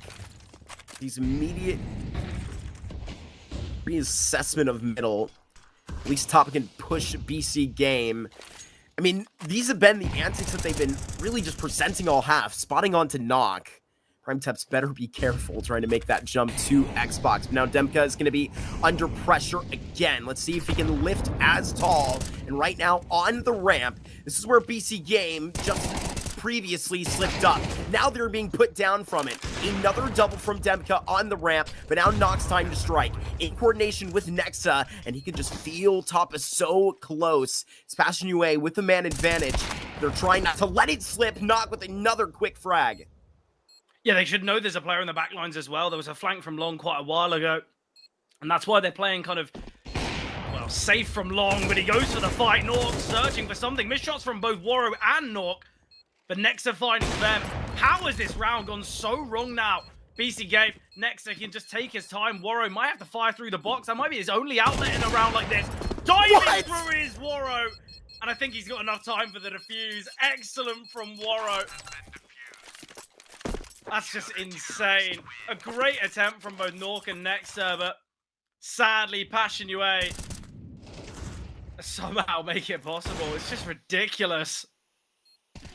This is the kind of matchup that I want to get started right at this Dust 2 turning interesting. Goes a vertical for it. Oh my gosh. Gets his 8th frag just like that. Solo, we might be in for a nice one today. Yeah, no hesitation as well from Woro there as well. You see him get up the ramp and realize, well, either he's backed away towards Gandalf as I was progressing up long, or he's behind this box. I've got to take this gamble. I've got to take the risk. And it pans out massively. So Passion Yue extend the lead once again. And I said already, Passion Yue are going to be searching for maybe kind of 5 rounds. That should be the, I guess, lower bound for success. And now they're there with still plenty of rounds to play. BC Game are the ones who have to be a little bit worried, a little bit cautious, and limitations in their investment. We've got 2 Galils, we've got minimal utility on a few individuals, so I think this is going to be a round of individuals, and maybe Cypher might take a bit of a peek through the gap on that smoke. That they've got to find an advantage somehow, because the discipline from Passion Yue and the kind of competency within their retakes just allows them to play this slower played approach on this CT side. It's gonna come somewhere. Right here, I'm looking at Waro 2K, but there's currently an investigation going up about upper tons. About to split up that duo. Somebody's got to keep an eye on middle. So Passion UA going to get more concerned with this. And now they're checking right into Demka. But is this a bargain they want to try and go to again? Pulling back top, and they've got these two smokes right now, and they are committed. BC game with 30 seconds left. Send it to go. And Demka's been flashed in. Oh, but they're stopped up. Cypher hits a slugger of a shot, and Nexa can follow it up right again. These Galils going to be right where they need to be, but can Toppa make the difference all himself? Too tall of a task. This bomb going to go down, and I'm not sure this 1v4 is seriously going to be presentable. Yeah, no, and I think for them, we know the lack of loss bonus on the Passion UA side. Kvem can drop, Demka can invest, Waro can get an AWP. And then this is where Kvem's just got to try and save.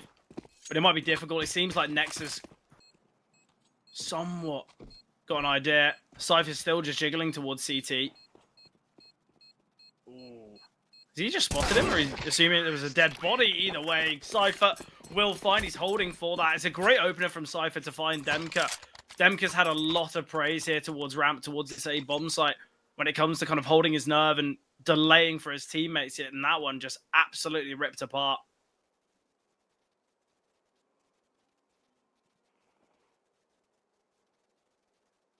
I like it from Passion, though, already identifying how this half could slip away from them. They know their finances are in a very difficult spot. If they opt for the investment in this round, and with Waro bringing out the AWP, I think that's what they will do. A loss gives them 5. BC game then can find 6 off an eco, and with the loss bonus still not being great, it allows a bit more wiggle room for BC game. So Passion UA, and then they know that this is also going to be a very pivotal round for them. Yeah, what are you thinking? I think in my mind, what I was going to come for was a criticism at Passion UA, that a lot of their offense has been, I mean, literally kind of just ran up short, right? Aside from that pistol, it feels like they've got back sent from long, but the fact that you kind of hammered that down so particularly consistently, I mean, it is literally just presenting this. I mean, now you don't exactly have to actually spend the full cost of that long take. It's just presented to you. Yeah, It's pretty impressive. Yeah, it's all conditioning from BC game. You know, we saw a couple rounds where Passion UA tried to fight towards middle, and Cypher through lower tunnels getting a double and obviously getting that third. And it seems like Passion UA have been very kind of worried about taking space towards mid, and that's why we are seeing this double short setup. We've also got, I believe, I want to say that's Waro on the AWP in middle. Yeah, it is. The mini map's cut off his hair, so I was a bit unsure. But either way, what do you do now if you're BC game? You've got so much utility to work with.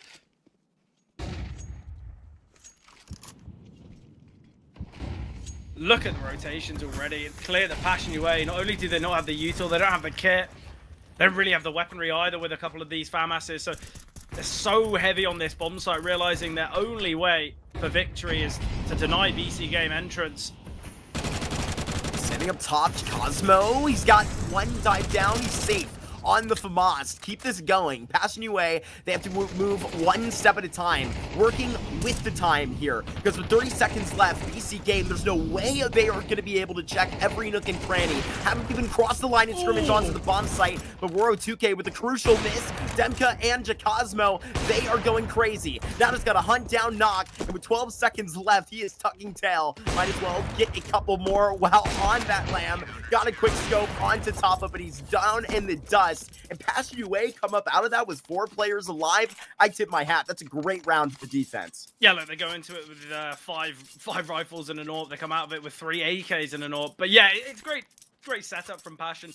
As I said, they've been very kind of hell-bent on playing for the retakes, playing really passively. Yeah, in a round where they don't have util, don't have defuse kits, you see how kind of heavy they are to fight BC game before they even get the bomb site. There was 4 players ready and waiting. I think that's got to be the game plan. It's got to be the kind of style that Passion opt for in a round like that, because they just don't have the equipment needed for a retake. So excellent from Passion, a reinvestment from BC game.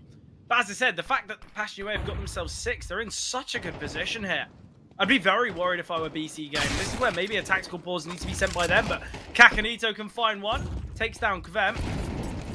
A bit unfortunate there because there was a boost holding for that angle, and the second they back away, that's when Kakanito strikes. Fucking this right up. They're not going to be ready for it. Just trying to take their next step, and it's disturbed. Can't exactly walk this down the line right now. On it with Waro to give this his best shot, but bumped it up. Now Cypher back to back. How does this actually shake out? Has to get it down. Waro feeling this through that smoke, and now ducking. He's got to re-smoke up here. This is Waro going huge. So much control in middle. Now been finally tagged out. 45 seconds left to actually see into the lane that Waro just faded up so much. Will be Tapa all alone in the bomb site when this smoke does fade. 35 seconds to go. That's when BC Game has been leaving these hits. It's just for when the time has been ticking down. If he just stays hidden here, they're moving so slow up through the tons right here. And if they can just get this down, these Molotovs are in fact just going to make it harder. With Prime taps with the opening shot. But Cosmo, he's right here. Just going to be a thorn in the side. And Nexus got that on top. BC Game catch themselves falling. Yeah, look, you look at those first 4 kills that happened that bring it down to the 3-on-3. I actually can't think of a single reason how those kills have happened. Look, there's a boost coming through, there's a smoke, and for some reason, Kvem's contained with middle. Here's the steps. Kakanito's throwing a smoke in the open. Cypher's not worried about any push through of the smoke yet. They knew there was a boost on short. They knew there'd be players dropping into CT. I look at those first 4 kills, and I can't give a single reason as to why players are still sticking around. You know, you look at Nuke's kill onto Waro. Why is Waro looking for a second peek in middle? You're in a 4 versus 3. There's limited time. You don't have the util. You've got the numbers, though, so just keep the advantage. So many of those fights were unnecessary from both BC Game and Passionue's perspective. But Cypher, a nice find onto Demka. Kakanito's holding this smoke, but Waro prevailing. Next with a quick trade, and a man advantage scenario now for BC Game, and they're playing this one by the numbers as they back away. I really like that from BC Game. Not looking to give up these 50-50 and coin flip kills, so it works out nicely. Topper is under so much pressure. He will go down in a matter of moments. Spotted, fouled by Prime Taps. 6-6 half, I think it's a fair assessment. I don't think either team's massively been on, I guess, on the better form here. I guess the only positive is that Passionue, it's their weaker side of Dust, so they're going to be moving to the T side with a lot of confidence. Yeah, that's definitely a light, if you can consider that in the pretty short tunnel of halftime here. I think BC Game definitely on the way up back to it, and it did take a couple of big-time rounds, a couple of great plays to have required of it, but, you know, what would a Dust 2 be without those alongside? I've been really impressed so far with how you've gotten this back. I think you're about to see the best of Knock in the second half as well.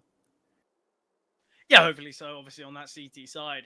I think the big problem for BC Game now is the finances. You know, if they look to kind of continually force, or if these rounds are really close and Nuke struggles to get the AWP out, that's where things can look really problematic. You know, you look at the rounds where Warrior's got the AWP versus the ones he doesn't. There's a night and day in his individual performance. But either way, Passionue, I think they are, I guess you could say they're in the driver's seat, as in the fact they moved to their far favored side. Not to say that BC Game's CT side isn't kind of impressive and won't have its perks, but I think Passionue definitely feel like they've had the better half. I like the idea from BC Game, though, wanting to get up in the face of their opponents, but the defender of Prime Taps in lower tunnels has a lot of work to do. If Passionue looked to crunch on middle, this could have been a perfect round, but far too disciplined. Oh, great shot from Prime Taps. Takes down Waro. He goes searching for more. Jacasmo Redding. Yeah, look, I don't mind the idea of it. Just trying to get some information without being taken down. But the off angle from Jacasmo, just completely surprising. You know, if he pushes towards upper tunnel, sees absolutely nothing, then BC Game can get some early rotations. But now a bit of a guessing game. And that's why you can see BC Game still in middle, wanting to contain kind of mid just to get those quicker rotations to both A and B. Absolutely. Cypher trying to find out a lot of answers right now. Reaching alongside long, but Demka saw Sanito just off guard, trying to clear a couple of off angles, but Cosmo is he not caught up in time. He may not have realized it. It's not communicated over, and Cypher hits 2 stunning shots, and now just tracing back. It is at least that is silenced from Cosmo, and a 2v2. Next on the investigation is finding nothing here through middle. Knock is going to be ears perked up on B right now. Just saw Demka hop out.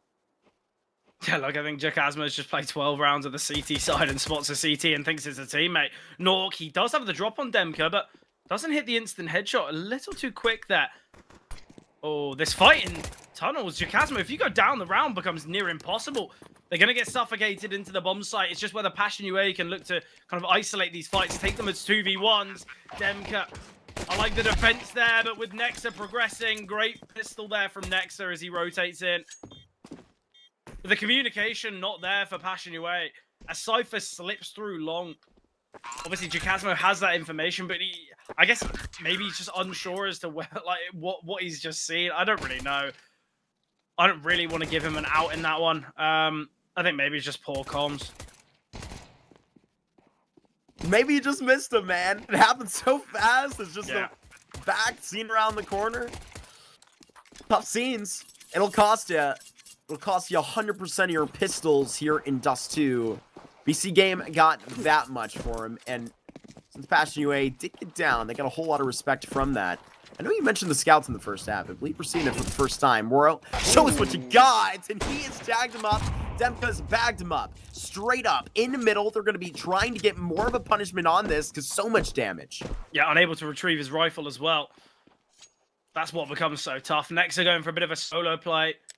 Clearly got the confidence, but this is what I'm on about in these kind of half buys. Obviously, this is the fourth, but Toffer and MQ still have a fair bit of money in reserve. I don't know whether I love this investment or hate it wholeheartedly. I still yet to decide. Kakanito, he's low HP. Contact taken from elsewhere, and he looks to swing.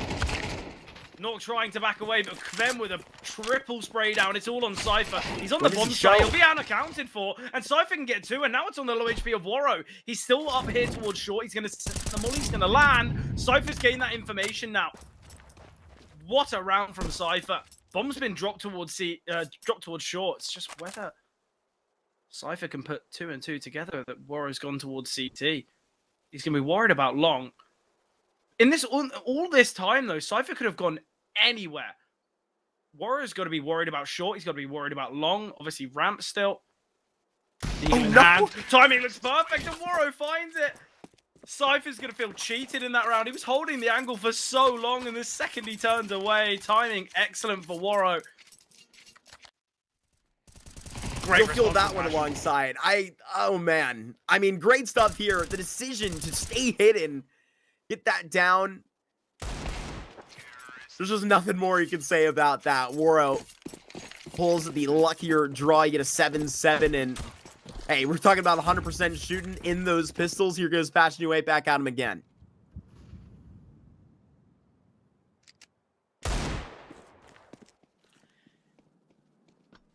Yeah, look, I think the Scouts and Eagles can work out really nicely on this CT side, but it's just whether they can have that impact. They've taken a bit of contact towards long. Cypher's tucked away. Prime Tap's just jiggling.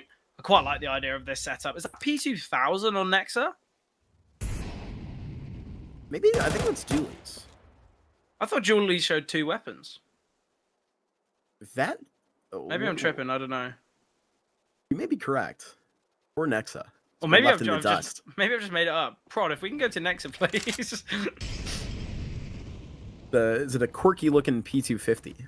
Yeah, maybe. We'll potentially find out soon. It's the nice nade. Just lid of this A site. He's all the way back. Big nade dunks down. A whole lot more damage onto Knock. Is that the come up of the investigation? Yeah, P250. Top up, nice find onto Kakanito. Look at the damage dealt to players like Cypher, like Nuke. Great find from Prime Taps that retrieves a rifle. And with that, we're seeing Passion UA look to try and make their way towards B. It's the right call. You can see Nuke's rotated. We'll have a slight look back with a missed shot. Even if he gets the tag, Demka's going to find that kill, but it's just the damage to allow for a bit of an attempt at the retake. But I think these 3 players are going to save. I don't really see the reason to go for a retake like this. You haven't got the util, you haven't got the numbers, you haven't got the health. Just save these weapons into the next, try and have a bit of a go at it in round number 16. Passion UA, though, they'll take the lead. Look, Mark, I usually push for a prediction quite early on in the game, but I think there was many unknowns to this one, just based on kind of how players would play, current form, Passion UA on Dust. They've looked good at times, they've looked bad at times. I'm going to ask you now, what are we thinking? Are you thinking Passion UA steal this one away? Yeah, this is starting to get within that territory, but I don't know if I'm quite satisfied with the look that I've gotten to BC game, but let me consider that fact out loud. It's all about the economy, like you were mentioning during the halftime. How many opportunities did Waro2K actually get on those ops, and when he did, it was making a difference later in that first half? Right here, it just may not ever drop for BC game if going to really kind of stay stagnant, rather kind of just really been on this half buy right now. Yeah, look, I think this will draw some consistency, and hopefully you can get a very nice buy, because I'm starting to get worried. Yeah, look, it's just a 2.4 loss bonus. The only way that Nuke gets an AWP in the next one is that Prime Tap survives and then can drop one over. Obviously, because he's already got Kevlar, but I think Prime Taps is going to want to have some utilization with this rifle, maybe get a couple kills in a retrievable position for a player like Nexa, like Cypher.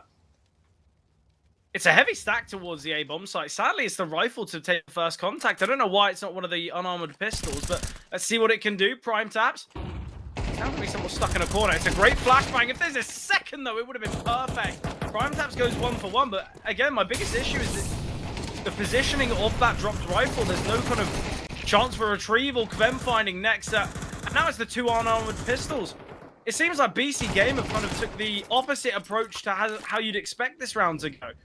It should be Nuke and Kakanito taking contact, allowing for players like Cypher, like Nexa, like Prime Taps to have their success. I don't really know what BC Game are doing there with the decision making. Yeah, it's going to be definitely a tough blow, even when we do see it presented for Prime Taps. It seemed like he maybe could have pulled away with a little bit more, but considering all the eyes were there, it made it quite hard, right? BC Game will walk out with an AK. But if it was one of the pistols flashed in and then the pistol swung wide and looked to shoot, and then maybe Prime Taps could look to get a trade, or I feel like the way that BC Game go about that round is just a bit backwards.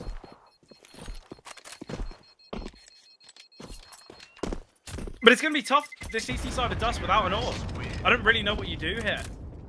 Did you go for the dumbest decision and Prime Taps like glass cannoning a Mag 7 or something, and you drop the AWP? Like, I have no clue what they're going to do. It seems like there isn't going to be a round, or maybe just the one round where Nuke's on the big green. I guess him saving a rifle is going to allow for it, but I think there's going to be some difficulty here for BC Game.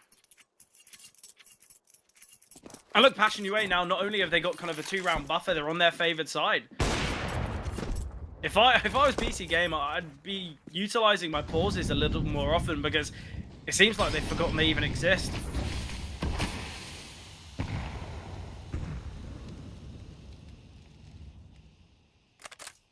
You definitely use a breather. Yeah. And you're about to get towards, just ramping off the cuffs for 9. You don't want to let them get past go in that instance. Molotov, you can tell that they are quite heavy right around this corner, and Nox still wants to take the fights. The timing may be going to be presenting a good for BC Game right now. Nox not expected to be just right in that corner. Passion UA pushing the envelope now, and they have come on top in these trades. It'll take quite a route back for Prime Taps if he is to attempt this 1v2 clutch. There not be another choice. He's flanked for it? Yeah. Not only is he flanked for it, he missed the shots. Prime Taps is never going to know he's there. I don't know why Topper doesn't just shift into a position where he can get that instant headshot. But it's a low HP Topper, and it's Warrior with the AWP. Oh, Prime Taps is going for the save. Maybe he doesn't realize that Topper's so low. There's so much contact in middle. I thought BC Game were going to come out on top of it, but just doesn't go their way. And again, Warro on the AWP. Warro finds 2 kills. You know, we saw the same for Nuke when he had the big green in hand. He had far more impact. Right. And now I don't know what you do. BC Game, they've got one player who's saving a rifle across. Nuke can invest in an AWP. We could see maybe a FAMAS drop to an M4 drop to a player like Cypher. This is going to be a tough decision because if you opt to half buy around this, maybe you're giving Passion UA 11 rounds and maybe a 4-round difference is, you know, potentially too much. If I were BC Game here, I'd maybe go kind of a hero warp on Nuke, MP9s on others, and it just leaves Is he you buying down to 21 so we can rebuy the op again? Yeah, he's got enough for the AWP in the next, but I honestly don't think 2 rifles and an MP9 is enough. Especially with now the knowledge that Warrow's building the big green. The best way to deal against an AWP is kind of bring one out your own.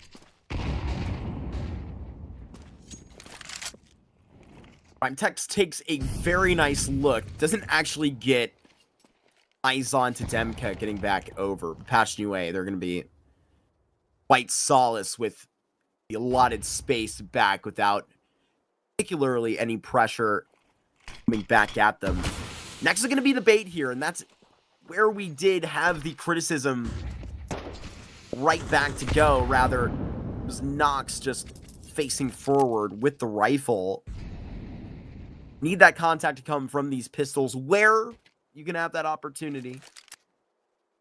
Demka, I think Nexa just shot a smoke Cypher's way. I quite like the idea of that.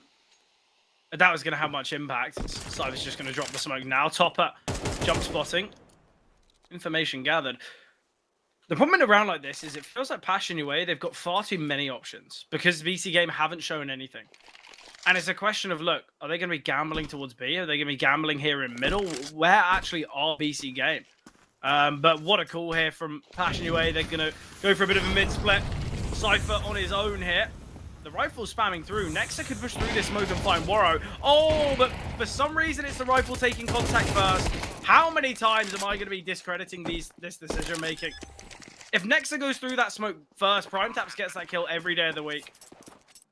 Why is the USP the one baiting? Like, I just don't get it. Yeah. Far too often.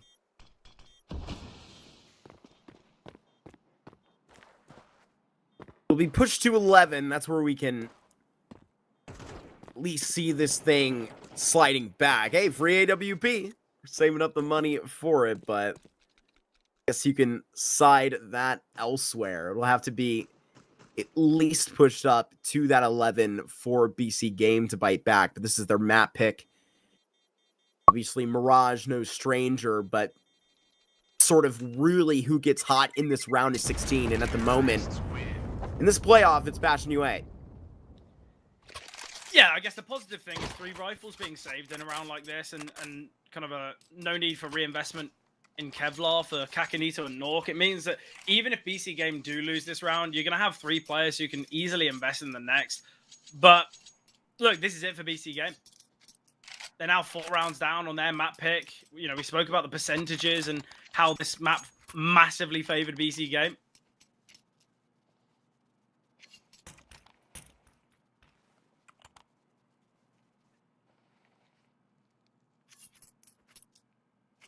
What are we thinking? Passion UA take it? Is that the easy decision?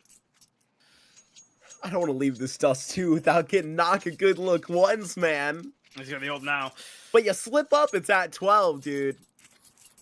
This hurts. This is the problem. They played half of their CT side. Nork's it's the first round he's been able to have the AWP, or at least kind of have impact with it, because they opt for those kind of continual investments and they don't really have the finances for it. I think it's so tough. It really is, but it's kind of what happens when you're not in the kind of most perfect position for it. But it's also what happens when you lose against a half buy.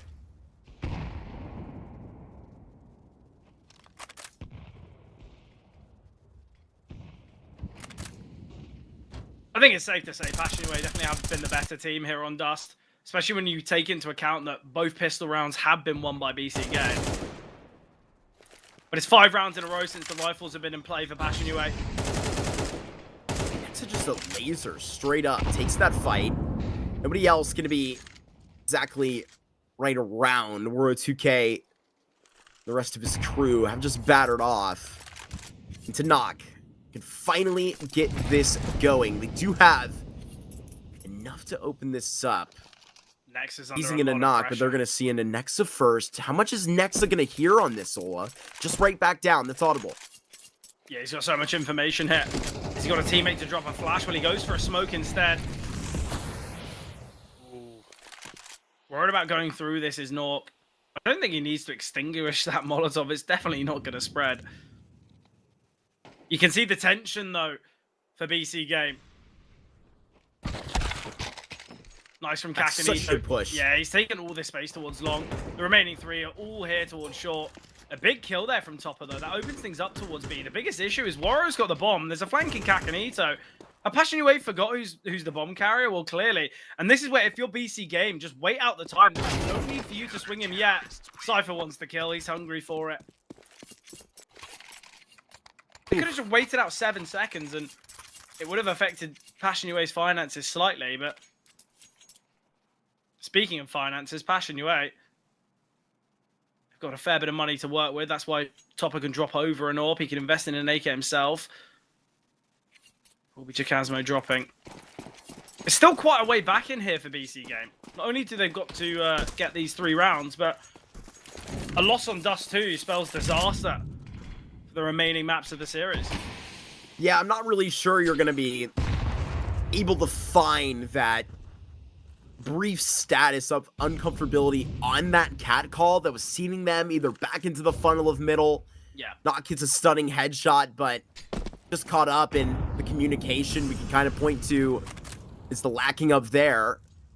So much left for Nuke in this CT spawn. He's going to be able to stand here for a minute. If he's going to have the vision, that's another question. He puts a Molotov back, a bit of dodgeball. Yeah, Matt mentioned the success that Nex has had kind of on the individual front. You know, he's 17-9, top performer here on the whole server, which is always important. I feel like when you looked at Nex kind of in the past, I think there's always been a lot of scrutiny around his individual performances, but it's always nice to see a player like Nexa have these kind of have these important games. You've got to imagine what the scoreline would be like without him, though.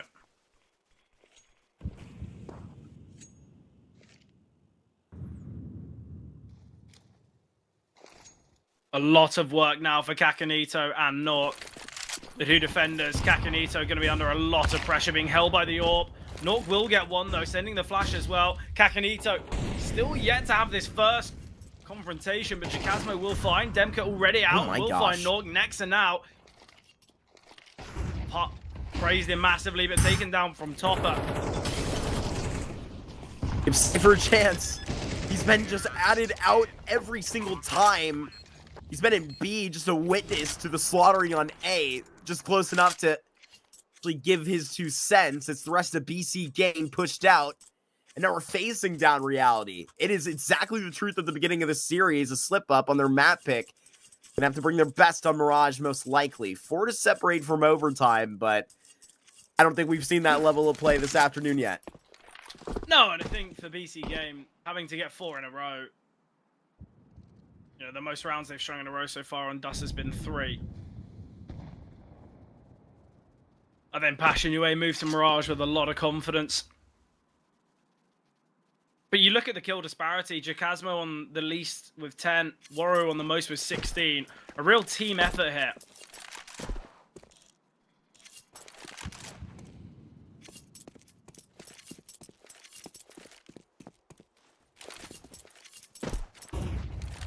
Cosmo's flashed into long.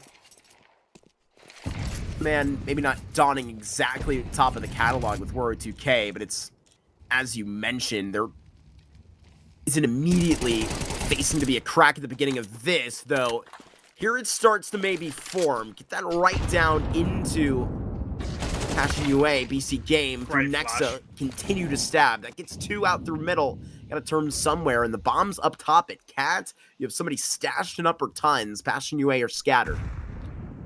Yeah, look, ever since Nex is trapped in that corner after the nade comes through, he's done for, but the flash from Cypher is everything.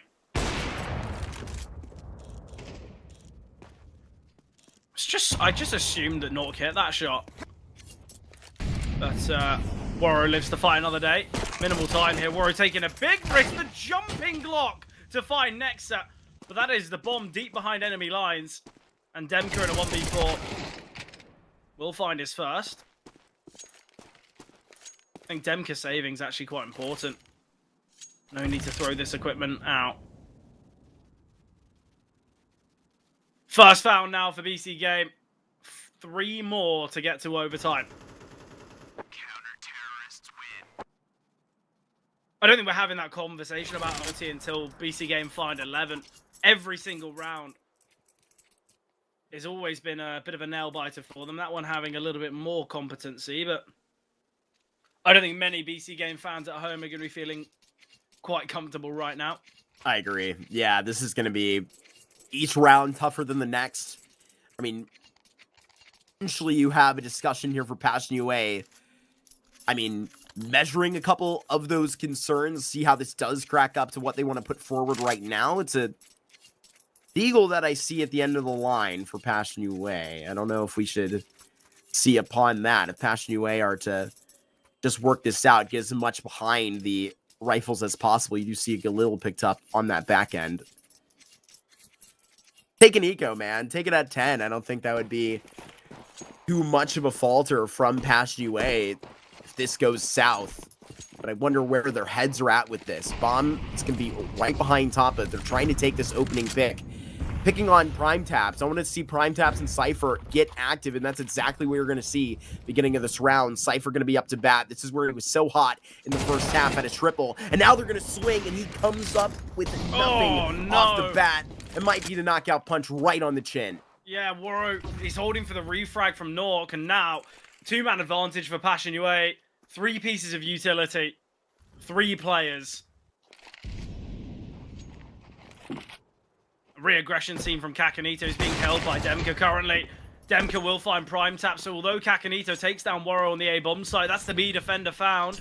Positioning here of Kvem's excellent. He can deal with these rotations. Kakanito, what a spray transfer there. He's initially fighting Jacasmo, but the instant flick down to find Kvem. And BC Game, they are still looking to hunt their way through, but the flashbang is poor. Kakanito sent to die, and it's Nexa. It's a 1 versus 3. One of the most experienced players in the server. If there were someone to do it, you'd assume it Nexa, but taken down by Toppa. And Passion UA, they steal away their opponent's map pick.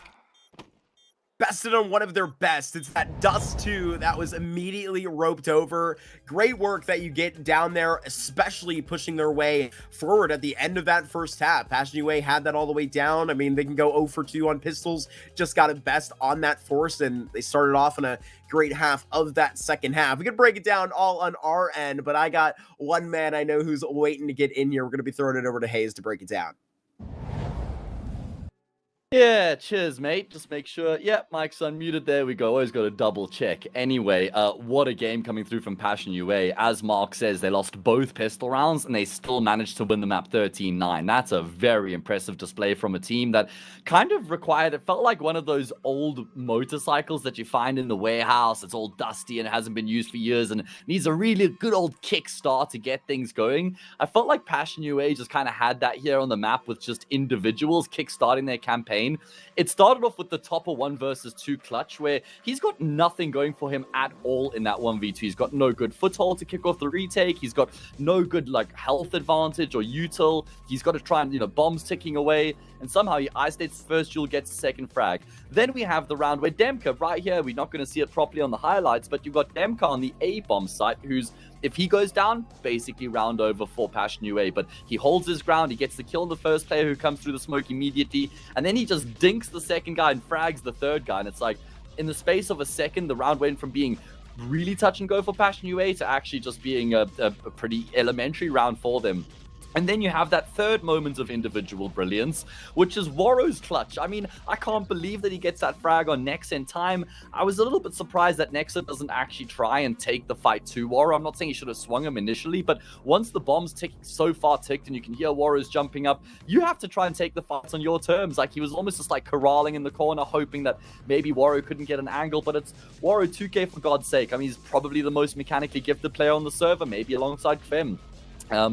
So it was just really good to see that display coming through from Waro, who had heaps of impact, and that's why Mark kept making the point. Can we get Nuke on an Orpia so we can see if he can maybe find a similar level of impact here, for BC Game? And, well, that was really hampered because they won the pistol and they lost against the Force Spy straight afterwards, which was obviously just devastated your economy. If you lose the pistol, you get 2 counts of round loss bonus. So obviously they win the pistol and they lose the round afterwards. They're a step behind at that point in terms of their economy. They're a round behind.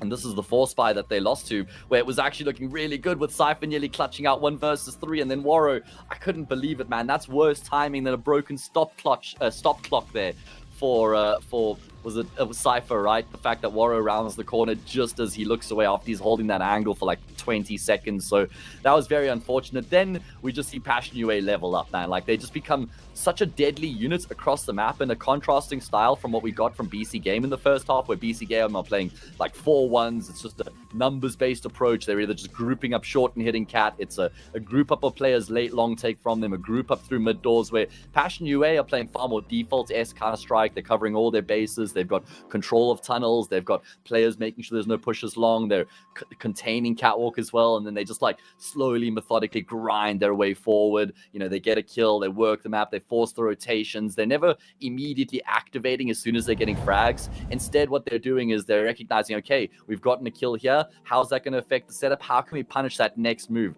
How can we get even more of an advantage before we have to commit to the bomb site? Whereas for BC Game, it was like, okay, we've managed to get into a position with 4 players now. Let's burst onto the bomb site. Let's just try and explode our way forward. And it's a bit more of a volatile style, so obviously it'd be less stable and consistent. I mean, Passion UA just looked so convincing once they did get going and once that unit was in full effect, right? And they were flowing beautifully. I will say as well that Nexa, yeah, you got to make a point. I mean, even notice he used to be the B anchor in a lot of the teams he played for. Obviously, now he's like that A rotator and CT a lot of the rounds, and he was finding so much impact. He was really like able to go toe-to-toe with Passion UA. I think he ended the map probably with the highest frag count at Nexa on the whole server. So just kind of sucked that unfortunately didn't really reflect on the scoreboard as much as he would have liked, with his teammates kind of struggling a bit more. But just to get a word on Nexa that he continues to deliver the goods and look very good individually. So with that, we are going to be just taking a bit of a break now. When we come back, it's map 2. It's Passion UA's pick, so we'll have to see if they can get it done in 2 or whether BC Game can answer back with one of their own.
Blindsided, I trusted, fell for you.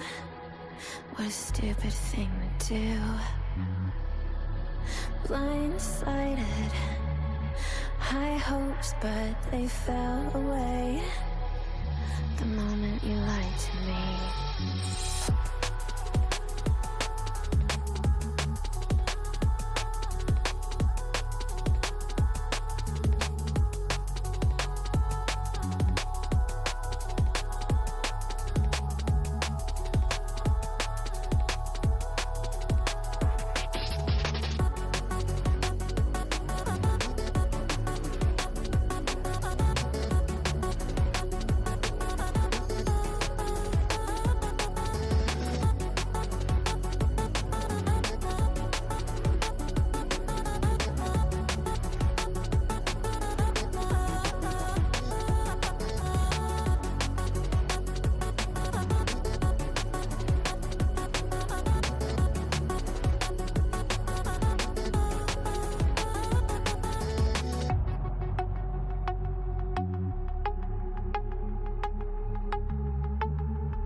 Blindsided, misguided, led astray, trusted too easy. Blindsided, strung out on the smallest string, had me questioning everything. I don't know where I am now. Pedestal I had you on is crumbling down on the ground. It was all illusion. Where do I go now? All right, map 1 done and dusted, and it was pretty, I don't know, for Passion UA, okay, it did kind of feel like they were back and forth in the first half, but once they really got going in the second half, Mark, they were in complete control, and they really, you highlighted that they lost both pistol rounds, but dominated the gun rounds. Now we go to Mirage, which is their pick, so surely all signs point in the direction of them getting to the quarters. Yeah, I mean, at this point where we're cruising through, even like the Mirage is not a BC game stranger at all, man. I don't know that this is the performance I was, hoping for BC game to be facing into, getting back after LAN. I had a long week in Dallas too. I understand coming back and being a little bit tired after doing all that traveling, but Zola, I expected way more. I reckon they probably had less of a bit more of a flight than you did. You're still national flight, and they're coming back to Europe. Look, either way, you talk about maybe that having an impact on them. You look at how they performed in Dallas on Mirage. They pushed FaZe to the limit. They pushed Mouse to the limit. I think realistically they're going to be feeling pretty confident here. Oh no, that was Dust too. Oh no, that was Mirage. Never mind. That was Mirage. I did my research right. Good stuff. Well done. Pat myself on the back. So yeah, like they look pretty good on Mirage. I think. Although it's not their go-to, and you look at their last 6 games, they've lost all of them. There's been close losses. There's been losses to good teams. So I don't think we can write BC game off right now. But I think when you look into kind of how they played out that Dust 2, their T side, it wasn't strong enough. Their CT side, it was very tough. You can pinpoint the rounds in which they won and kind of the rounds that Nuke had an AWP. Very few, and I think maybe they go hand in hand. An interesting stat is that when you look at opening kills, obviously there was 22 opportunities for opening kills there. BC Game found 13 of them. They had, the majority of openers. It just seemed as though when it came to the clutch, when it came to stabilizing in rounds, they really struggled. I think of that round where they had that triple short setup, albeit one of them was an MP9, but they're 3 players towards short, and Passion UA were peaking 1 by 1, and then Kvem just swings and finds 3. I'm pretty sure it was Kvem anyway. But yeah, it's just moments like that where I feel like we need to see a bit more stability from BC game. Hopefully they can find Mirage, and then we get to have that random conversation of why Train's in this veto, because I think we all expected Ancient to be that decider. Look, I'm gonna be rooting for BC Game just on the basis that just UK. I wonder why. Yeah. No, And look, literally. at least I come out and say it. You hide behind it. Oh no, it's not just because of the code. I gave factual, objective points as to why I believe the point that I had made. I mean, Mark, these UK guys are insufferable. Every time there's a British player in the server, they're harping on the whole time. They're finding all these angles to try and talk about them. Listen, I do the same. Like when I cast Wildcard once, I couldn't stop talking about Sonic. So I get it. I do get it. Either way, I just want to compare stylistically between these two teams going into the game, because I spoke about it in the post-map segment where it felt like there was very numbers-based, numbers-centric approach coming through from BC Game. Lots of 4-1s, lots of just group up with the players, trying to go through long, trying to group up cat onto the A-bomb site, whereas for Passion UA it was a bit more of a sort of default-esque approach. And now coming into Mirage, if we just kind of keep that in mind, I feel like Mirage, you can't really get away with that 4-1 approach as much as you can on a map like Dust 2. You do have to pay more attention to apartments and palaces. More of a push and a pull on Mirage, where if you're just playing these 4-1s the whole time, Passion UA are going to be very happy to just take the space on the other side of the map and get the info. So, Mark, I feel like we need to see some versatility from BC Game coming into Mirage. Yeah, 100%. I really feel like it's going to take some individuals to be a little bit more self-sufficient. That's a different conversation. Yes. I don't think that's a concern with the talent that we currently have in the server namesake-wise, right? But, a concern that I was coming after Nexa for in the first half, where I think before we were honestly seeing it go somewhere, there were a lot of those 4-1s literally just either getting sent away, a couple of those smokes out to, like, the middle doors, just shoves them right back up cat, and you were getting somewhere until Demka was literally, like, pulling through with, like, the most impactful rifle plays of the CT side right next to Warrior 2K with like the most impact on that stint. So I don't know, man, it's really going to take more for it. But like, if there's a guy to, be excited about, it's calling wise for Nexa, but it's also firepower wise. I mean, dude, Nexa was on. Yeah, I think he plays Catwalk on the CT side of this map, so he's part of the active, the activity, the action going down on the defensive half, and you'll often find him in and amongst middle. He's like kind of evolved in the sense that now as the IGL, it's obviously become quite popular for IGLs to be part of the fragging pack, to be part of the guys who are always at the front of the action, so that he's got that finger on the pulse in the round and knows exactly what's going on, and then he can call things appropriately. He's not calling based on the information that he's receiving from his teammates, he's calling based on the information that he's receiving himself, right? So he can make the most accurate and the best and the most appropriate calls in the moment. So I think that certainly does bode well for them. I think Top is more of like a traditional kind of IGL. He's the one who's taking on the crapper roles kind of thing. He's the one who's happy to just sacrifice himself, maybe jump around the corner first. But when you've got the other 4 players that they do around you, you'd be actually pressed to try and pick who the best player is outside of Topper on this Passion UA team. I genuinely think you could make a case for all 4 players. And that's the thing, is that they're just packing such immense amounts of firepower, and we didn't get that across the board from BC Games. Zola, prime taps 10 for 13. Cypher, I mean, what a crazy pistol round from him, and then that near clutch in the second round against the 4-spy. That was like 5 of his 13 kills that he gets in the entirety of the map. So we need more from the individuals for BC Game. Yeah, definitely. And obviously we talk about this Passion UA roster, kind of the previous roster beforehand. It seemed as though they were just a strong team of individuals. You look at Jambo, who was kind of just lighting up this tier 2 scene, obviously moved to, I want to say, Fnatic, right? Yes. So, that's a great move for him individually. And I think when we saw Jambo leave Passion UA, I think a lot of people were thinking, okay, well, maybe this is where this team gets kind of picked apart. But no.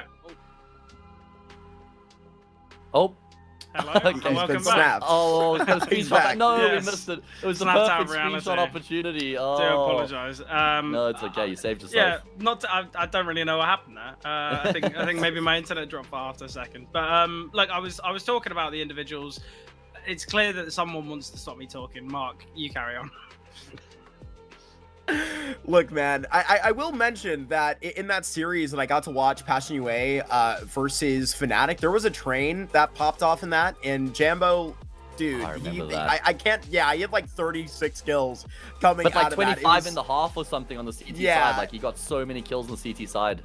And they can survive that and swim along to a train, right? If we get crazy and we get there, I think we would have to see a whole flip of a script. And I mean, where we were talking about, just like particularly where this is going to have to be difference calling wise for BC Game, this is going to put more onto the plate of a guy like Prime Taps, right? Where I feel like he was just kind of shoved into the corner of that B site. You had so much of that business, and it's like he's coming back to retake every single round. I really would like to see that opportunity, just that challenge. If you will be able to, get that down, you would hate to, shake through the round of 16s here without feeling like you got to see the best of BC Game. but it's Yeah. up to them to show us their best. And I'm right there with you. Prime Taps is the guy who can deliver. I mean, I've seen him put up some incredible performance over the past few months. I mean, there was even a time where I was on some crazy copium train where I was like, this is the best rifler from Germany right now. This is before all the Jacob drama and everything. Not your Crimbo, not your Favin. I was like, this guy right here, Prime Tap. Somebody give this guy a contract and big. But yeah, he just was underwhelming. Like you say, kind of situationally as well. Kind of sucks when you're on that B bomb site and you're constantly having to retake A. Never really feel like you can get into the rounds. But going to have to get it done here now going into Mirage, because if they lose this map, well, that's obviously the end of a very short run because they've been invited straight into the playoffs. So we are going to be throwing us to a little bit of a break, unfortunately. I think we've had some tech issues on the server waiting for some players to reconnect. As soon as they're ready, we will be as well. Don't go too far.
And here it is, second map of the series, selection of Passion UA, Mirage. Let's see if they can pull off a masterclass. Are we going to be seeing that 2-0, or will BC Game push that third and final of Train? And look, I'm not giving you a first half to watch how the dust settles. I'm pushing your prediction now here, Mark. Where's this going? Who's taking it?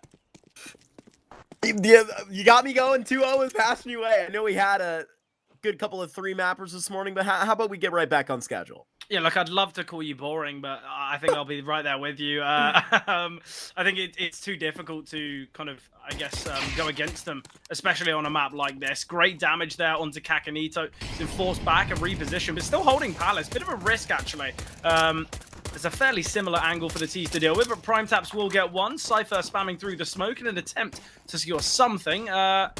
With a lurk of Under being taken down, should be fairly simple now. BC Game, they've got the numbers. They don't have a defuse kit, though, but the flank from Nuke, taken down by Waro. So tough there. And now it's going to be a bloodbath in CT. Cypher gets one. Quick shots from Demka, though he doubles. Searching for more, and there's a low HP Kakanito. He will find one, but surely not more. An incredible round from Demka. No kit separated from it entirely. Have to hit on the headshot of Waro, and it's just not going to happen. An absolute bloodbath. You served that up perfectly. Hey, look at that. Passion Away got a pistol. Yeah, and I think, look, when you take away the pistols, the success that it gave BC Game from that first map, it goes from that kind of 13-9 scoreline to a 13-6. I guess it kind of really amplifies that when it's the rifles versus rifles, Passion Away are thoroughly in control, but it's an instant response, an instant retaliation from BC Game as they're opting for the Force. We've got 4 MP9s, we've got a Deagle on Nuke. He's keeping a little bit more money in the bank in an attempt to bring the AWP out as soon as possible, but Passion UA, they're well accustomed to this as they've got out the rifles, they've got out weaponry over utility. Contact made from top of Prime Taps will find a heavy conditioning and a heavy play in middle here from BC Game. We said that Mirage maybe not the map to play as a bit of a pack, but it's worked out nicely for them here. HE grenade missing.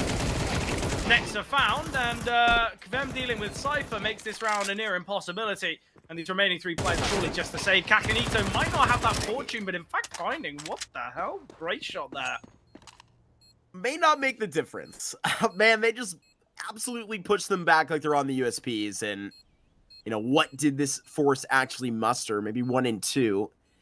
Not done with it particularly. Another nice fight. Yeah, that's a tough one. I don't know why Kakanito's not just sat in CT spawn. It's clear that BC Game's intentions are just to deny financially. You know, we've got not only 1 towards ramp, we've got 1 in con. I thought we'd just have the last sitting towards CT. Not enough time for Prime Taps to retrieve that rifle. Demka slowly slinks his way through Palace, but I don't think he wants to actually go for this at all. No need. But what do you do now? Because a fair few kills were found with those MP9s. They can be dropped across and maybe upgraded upon.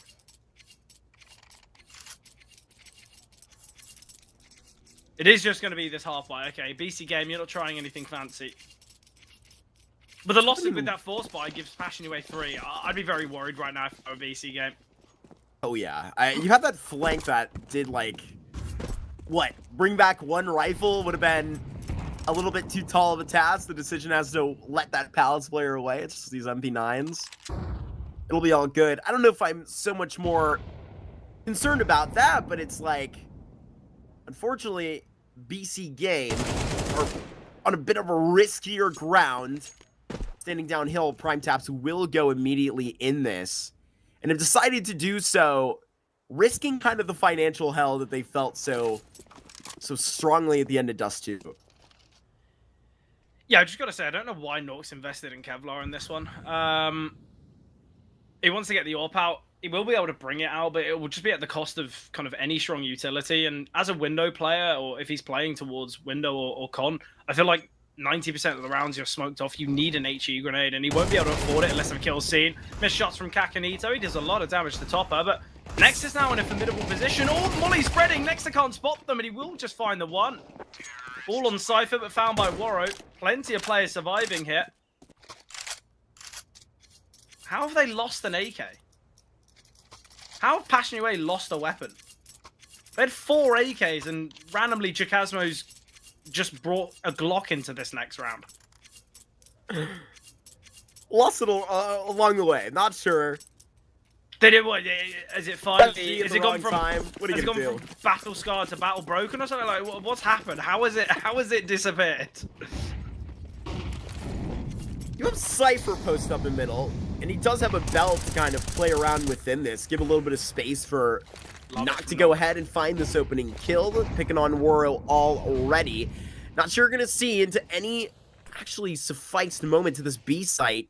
Scratch that, because they do slow down, almost have to.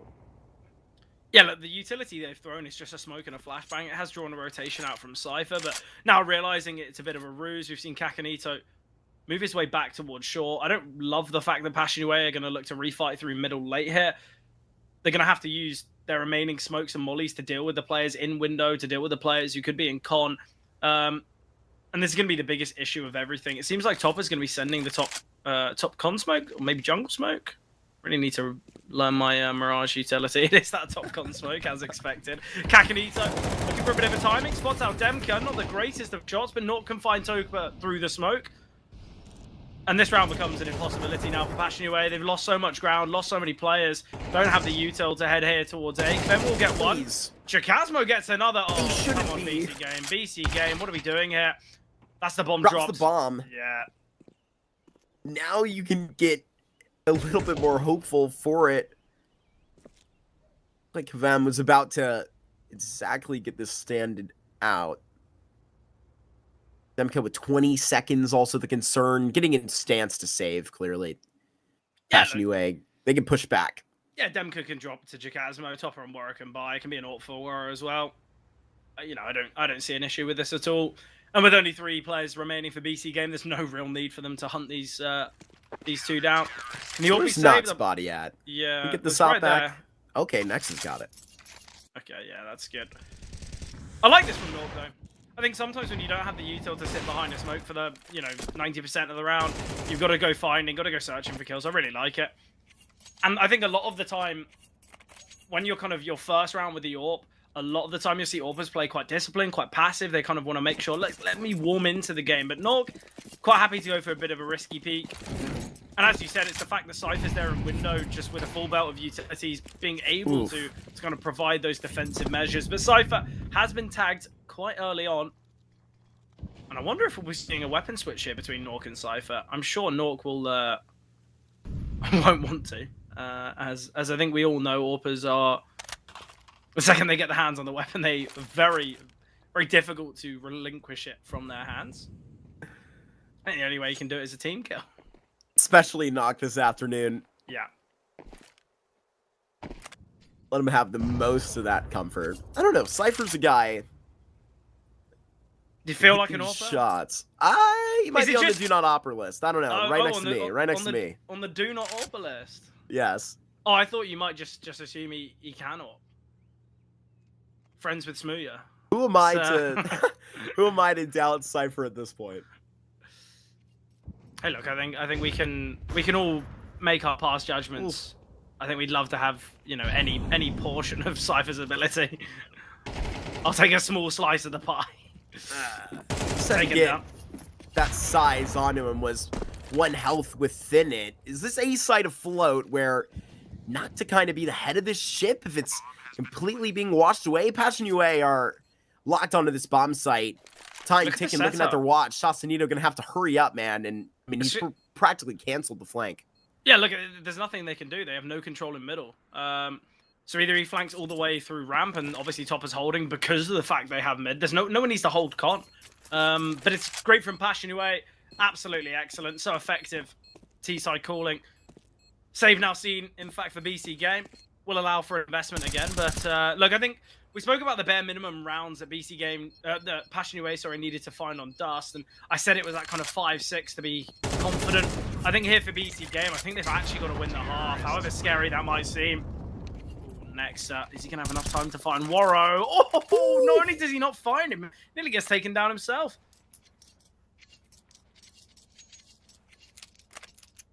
See Nexa do crazier things, man. Acknowledge that he had Nico and Monacy, but I've seen this guy win a trophy with Stewie 2K in 2024 with my own eyes.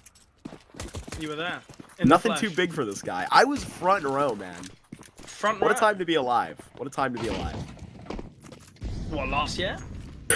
Yeah. I am Dallas 2024, yeah. The only other trophy he's won was with Imperial back in 2018. There you go. No, that is not random Nexa ball knowledge from me. That is me on his HLTV profile right now.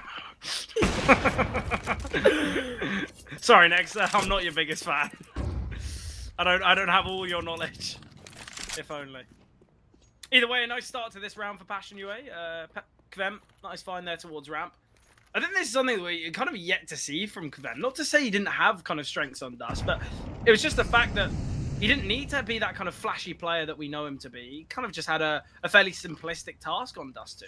And now on a map like Mirage, where he might feel a little bit more confident, he can have a bit more kind of composure to his creativity. This is where I'm excited to see what this half has. But already Passion away, they're 4-1 up, expected to be that kind of 5-1 up, and with them finding another, this is where things can look really compelling. If you're Passion away, 5-1 scoreline. Oh, okay. Well, Nuke, that's one way to sit them down. Stay back. And top of to go and get targeted next. Nexa in that site has stabbed pretty deep into this. When do you get the look from Palace? You're so careful of when to actually take this chance. Demka is just being lined. Gotta get this flash. Gotta take his chance. And there it is. Even blinded fully. Can't take the cake in the 1v1. Woro sniffing out this corner. Has found it. Now with 10 seconds to go. It's got to get this ball to drop. Crosses the corner with the bomb in hand. And Woro going to put this bomb down. But Nuke hot on his tail. Straight on it. Got to get the headshot. And Woro chops off the scope. No problem at all. And is passing you away. That will continue to go. Oh, wow.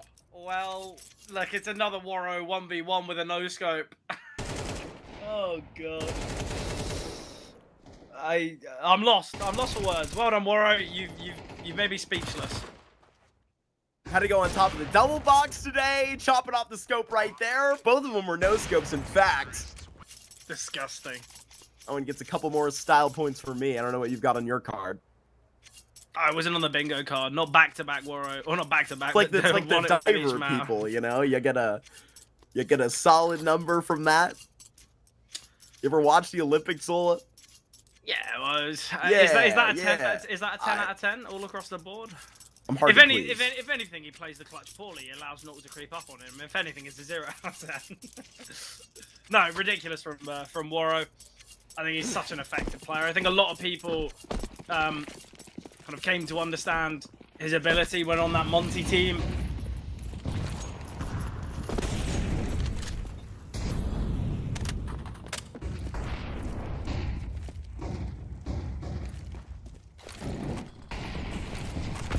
Look how limited the utility is for BC game. We're 20 seconds into a round and they've only got 2 pieces remaining. Great find from Cypher, and Nuke can post up to Palace, but how are they going to deal with a late round execute? This is a problem they faced on Dust. Whether they found the opening kill or not, they'd still lose these types of rounds. And I think that's something we could very easily be seeing here.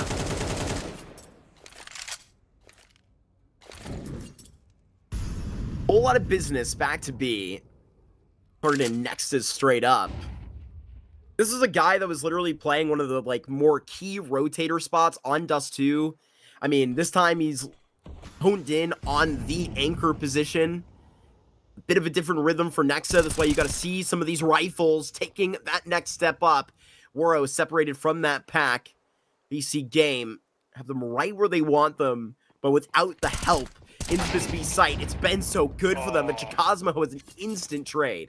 Yeah, again, BC game, they look to kind of heavily defend one bomb site. They go for a kind of a 3-1 split, which I actually don't mind. But again, I said BC game, your biggest issue in these rounds is you don't have the util, you don't have the kit. I think this is what becomes really tough. Chikazmo, it just overlooks window. Passion UA in a couple of these kills, a couple of these deaths have been just look so simple for BC game. You look at that whole round, there was so many deaths that just shouldn't have happened. You know, you look at Woro in middle, you look at obviously Chikazmo there creeping towards short. Maybe he thought he was smoked, but I can't think of a reason why he'd overlook market window.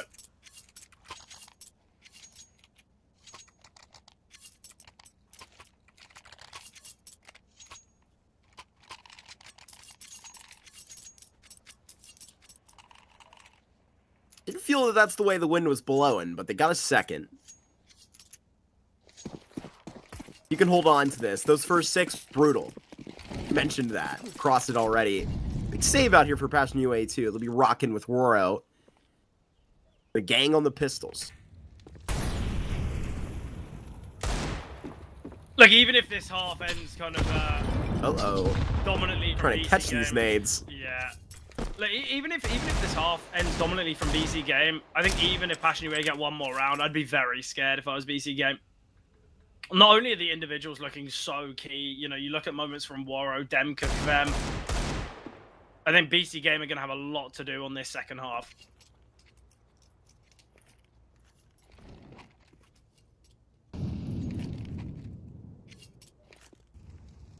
Actually, will take their sweet time. Even presenting what they're showing, I mean, they've moved so slowly. Whatever it does get bounced up to knock. Refreshing onto the ramp. But what do we have engineered right now? A boost into window. See how that does trickle along, or at least the viewing up to it. Yeah, Cypher finding Jacasmo information. There's at least one more in middle, and that's why Nuke sets his sights elsewhere. Cypher can deal with Waro. That's the rifle fan, and I think Cypher wants to go hunting here, and Cypher, with the aid of Kakanito, they can deal with Topper. Kakanito wants some frags. I think both Cypher and Kakanito realize, well, maybe this is our chance to get a few kills. Let's just scurry in middle, have some fun. But BC Game, they find their third. Passion UA still in the lead, now back on the investment. Waro with the AWP in hand. Do you think it's the moment when Nexus needs to kind of upgrade to this from this MP9 to a rifle?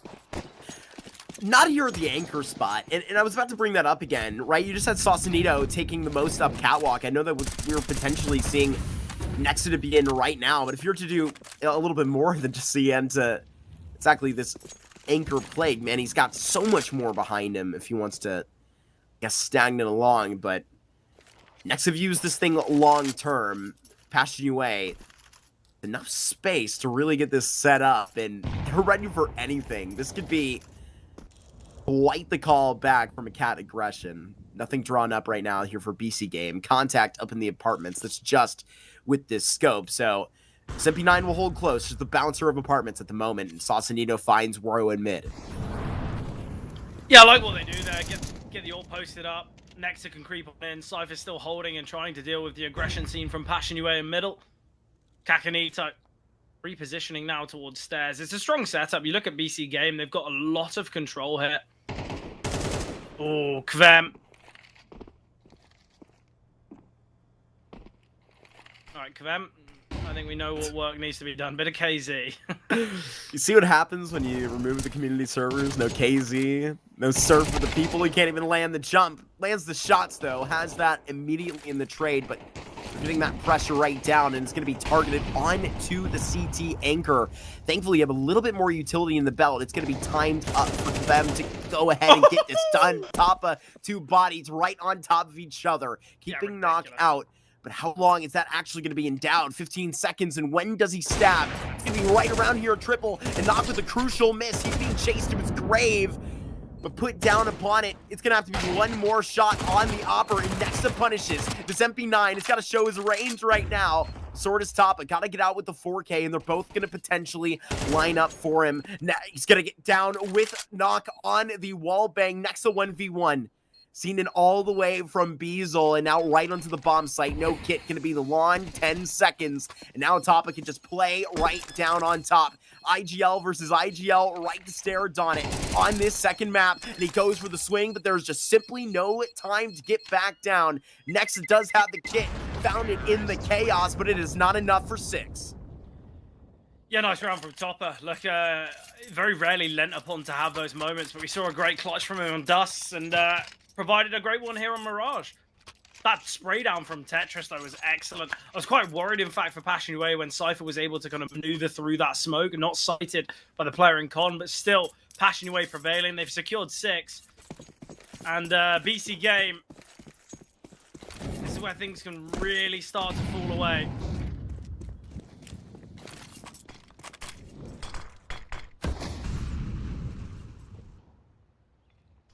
Goes another target at this A site, but this one's coming fast. Prime Taps has nowhere to go. It'd be so risky to slink back away into CT, so you gotta face the music, and he does, but it's one and done. Cypher can tap all the way back down, but who is gonna get the chance right here? Bomb is gonna be put, if it can be secured, literally those bullets tracing him right around that Dust at default, and now you're going to be forced to retake again, BC.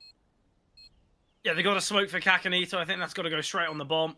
Try and create as much chaos as possible. But again, no defuse kit, very limited utility. Seems like Topper wants to go searching. This is where Passionway might be thinking, oh god, are they saving? Or Cypher swinging from jungle. Topper spotted as well. Cypher with another. Smoke has landed, but it's not fully on the bomb. Cypher needs to stick it. Oh, Warrow with a great find. Now all on Demka. Can't deal with Nexa though. And we will see Nuke defusing. Yeah.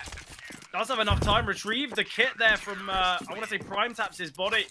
And BC Game, an important fifth to find. Or fourth, in fact. Forgot they were trailing by so much there. That fifth they almost had right on top of this combined. Just so far away from the full defuse this time with the strength and numbers.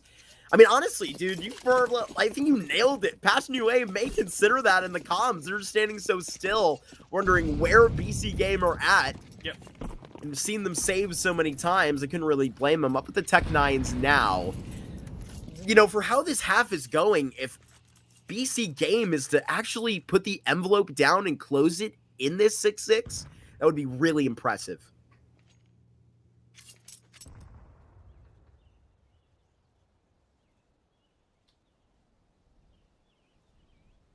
I think the difficulty that BC Game will face is, you look at the last games that they've had on their CT sides. They got 8 rounds against Aurora on their CT side. They won 5 in a row against Fnatic on their CT side. It was their T side that was quite impressive there. But a great round, an important round, and it should allow for this 6-6 scoreline now. But as I was saying, in the games that BC Game have been victorious here on Mirage, their CT side has usually done a fair bit of the heavy lifting. And it's the games where they've looked, pretty poor on the CT side where you've seen losses. In their game against Bait, they only found 5 rounds on that CT side, and they lost that game 13-5. So I'd still be quite worried for BC Game. Look, if they can get 6-6, at least it's a bit more of a competitive one, but it's all about what they can do on their T side. I think there's still many twists and turns to be seen of this map of Mirage, but yeah, Passionway losing that post plant, losing that 4v4 has cost them massively. It was kind of a lot of these rounds we talk about them being 2 for the price of 1. This one looks as though it could be 3 for 1 with the need for the reinvestment. But when you realize that BC Game had, a fair few survivors in that round, it was, 2 survivors, and then the round before they had quite a few as well. I would have quite liked the idea of Passionway just looking to eco. I think it would have been a bit of a struggle resetting their opponents financially. Maybe it would have been better to just play for this round number 12. With those Glocks, right? I mean, tried their hand pretty far at one extremity. Seems like we just flipped the script right over. Cypher's hungry. He is looking in under. 12 frags in this first half is satisfactory by my grade. I don't know about you, Zola, but I would satisfactory, man. I think it's happy with that coming out of the UK. It would be grinning ear to ear. Yeah, that's an A+ performance. Right now, top of the whole server. And I think when you take that into account and the fact that the rest of his team are all positive or neutral KD-wise, you're questioning how are they trailing? How are they the ones kind of trying to play chase? It's been a new flavor. They've given them back right here in these back 6, but really trying to get this hand down, T's onto B. It's really going to actually be quite stressful. It's all a fake as well. Yeah, you're seeming like you're getting the attention necessary, but Nock, he's going to be looking over. All of this at middle is going to be canceled out, just so complicated. But this bomb is actually out here. Try and lock it as much as you can. Where do we have this out? Deagle going to be upgraded for Jacosmo. Call on Passionway to stand up with a big play right here. Otherwise, it's going to be BC Game inevitable. Yeah, the problem is the positioning of the bomb plant. It doesn't really help Warrow massively. He's not going to be able to deny it. There's now a smoke on the bomb, so things get even more technical in this clutch. Prime taps with the open hand. Nuke now clearing. Nexa as well. Neither of them spot Jacosmo. He's now taking this contact. Warrow creeping in. Oh, missed shot from Nuke. That was ran through the smoke, but realizing the final player is Prime taps towards stairs. Passionway, they leave the half with 7, but it's great there from Jacosmo doubling down. Such chaos, and when I serve up a play like that, I mean, for one smoke, you take advantage of BC Game. They're so proper in the way down. Square him up right into the ring. It's one fight that Jacosmo's to win with that Deagle. Swap that out from the body that was left at Apex. And now, you pushed me for my prediction, man. And I was starting to sweat it, getting towards the end of that half. It's going to have to be big clutches that they had on Dust 2 that you just point out there at the round 12, right? That makes the difference. If they're going to be able to call on some of those individuals, because BC Game are knocking on the door with every ingredient. You pointed out that there's not really anybody missing from that conversation, right? I'm ready to see if Nexa is going to be able still to be red hot on that AK like he was on Dust 2.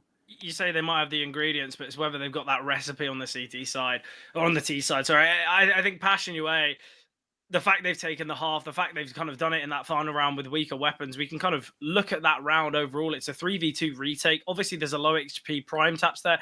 His whole and sole responsibility is just to post on CT, and somehow we've seen, I want to say Warrow was able to cross back, which I just don't know how. If your only job is to hold CT from connector from stairs, how have you allowed him to creep on out? That's what changes the round massively. My second issue is that you know it's Deagles, you know it's Tech 9s. Why are we not just sticking the bomb in the smoke?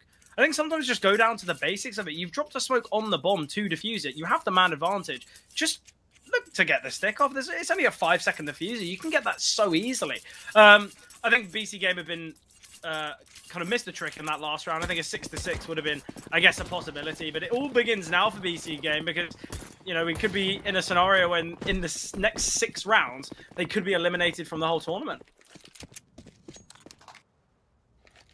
Saw Paravision kicked right out the door yesterday.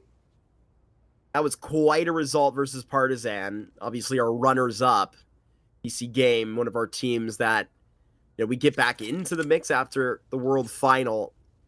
Would certainly not be the way that, like, I think we construed it before, is their way back, you know, to start getting officials under their belt with wherever we're going to be at with this 5th player. It's the necessary steps. Cypher, great opportunity. Finds Demka on that timing. And right here, Waro up close and personal. 2 back-to-back. Shells falling out of that USP. And Jacosmo has one as well. Nexa and Knock are going to have to get their hands dirty here from Jungle. But right now, it's going to be so terrible to try and look through that. Bomb going to go down. They at least have that. Look at Topa. Topa's in the back lines. The CTs don't need to fight. Kvem and Jacosmo, you don't need to do anything here. There's no need to take a risk, take a fight. You've got a perfect flank. He's finally to emerge. Topa gets one. Nexa shows his positioning. Jacosmo going for the flying USP shot, and Kvem will clear it. And look, there we go. At least they are kind of resilient to that flank. They stick with the decision-making. Because there could have been a world where Passion UA are overfighting and Topa's flank means nothing. But Passion UA, they do win the pistol. That's now both pistols found from them in this map. Obviously, that's what BC Game had on Dust, yet it didn't give them the edge, or at least enough of one, to not only push to overtime, but have the chance of that map. I think BC Game, they're going to have to go for the force. They've got the bomb plant. I think you've got to give it a go. I think without it, Passion UA, a 4-round lead on the favoured side is maybe where things are a little too difficult, but I think if BC Game lose this round, I think the map's done. I think the series is done. Maybe I'm being a little bit too pessimistic for them, and you might need a bit more of a glass half full kind of guy on this game, but nah, I think they give up 10-5. That's where this is a little too out of reach. Not to be like some crazy paranoid cast or anything, but like, you're not too far off from, like, you know, harping on the worst case scenario. Like, if you do end up, you know, streaking more south after a round like this, then you know that's the reality you're facing into. Yeah. One step at a time, this BC Game squad goes, and I was about to serve that up as if it was into the B bomb site. It's just Nexa, while the rest of the team feels around in middle, and they are dealing with some of the bets that they've got sticking back. Nexa is going to be able to get back with this, but no bomb. Nox still has to pass. It's going to be so complicated for Prime Taps because he's seen right down, but they just divide out straight up in middle. Put the equation on paper. Yeah, look, I think for BC Game, you look at some of the coin flip fights, Nexa towards apartments, just winning that one. I think Nexa, although he's not as prolific as what we saw on Dusty, still having a lot of impact. A bit unfortunate as well for, I want to say it was Demka there in Con. It seemed as though he was just biding his time, waiting for the right time to swing, and that's the second that Prime Tax kind of just hides away in ladder. A bit unfortunate, but Passion UA, it's now their force. A victory for BC Game will level things up 8 apiece, and thankfully for BC Game, and thankfully for this series overall, they did find the victory there. We can kind of have that conversation of whether we'll get to trade.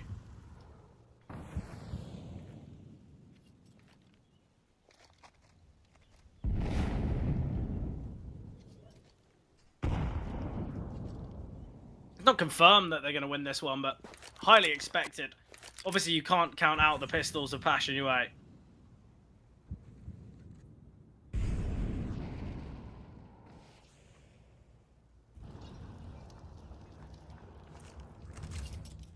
I don't know if this is going to come from Sausanito making the contact force first, if it's rather Prime Taps in Palace, excuse me, but next on the MAC-10 is about to see into this, and it's the group of faces that they see, because there's a ton of numbers here, and you're going to get it back from Jungle as well. It's one headshot, Jacosmo lining them up, posting them on the line, and Demka has got another as well. These Eagles are dangerous, and they're so vicious. Right here, out to just dance in Jungle. It will be Passionate Do. Beautiful on the floor. They've got that next step, and they've got it practically to double digits. Passion UA are going to be looking back down at a batch of Glocks right here, Zola. That's dangerous. Look, you go into a round with the heavy advantage, with rifles, with utility, with kind of everything on your side. And you decide to not only push through the top con smoke, you do it with a flash that blinds your whole team. And then, in turn, you're facing off against, like, 7 different angles. There's a possibility of 2 towards jungle, there's shots from ramp, there's shots from under balcony. You've got to be worried about the bomb site, worried about CT. They've chosen possibly the worst place to try and emerge against these pistols. What do you say after a round like that? Like, you're right back to that worst case scenario conversation. I mean, that's why I was pointing out where exactly that like contact was going to come from, because man, I mean, at some point you're just kind of boiling it over, and I'm surprised that's one that gets past a Nexa-led squad. Well, I think as well, you look at that round, it's the fact that Passion UA, they're on weaker weapons, and what they do is very intelligent. They look to try and take ramp control with 2 players, and it means that they don't even need to face towards ramp. But a strong setup here between Topa and Demka. Topa spots another information of players towards bench. We will see a rotation as well from Kvem, and the remaining pistol surely soon to fall. Waro rotating as well. All on Nuke in this round. Effectively a 1v4, but he's even taken down, and Waro on the Deagle. Kakanito. Goodbye, good sir. Passion UA. With 4 players surviving, finances can look stellar. They'll get themselves their 10th round and soon to be 11th. BC Game to trail by 5. And Passion UA needing 2 to close out the series. I think we see the BC Game win the force buy. And then obviously they lose to the Deagles. It's just how it goes. A great D round though, a great force, I think we have to say. Give him credit where it's due, man. Can't blame him for swiping that card. Full house between Demka and Waro. And what an invitation out of Palace. It's going to be the pop from ramp, though. And gone is the head of Waro. Going to have to be the Deagles, as it's been at the end of the first half, but dealing with the nades. He's got the Galil in hand as well, and that's where he does his best negotiating. Up to the top of stairs.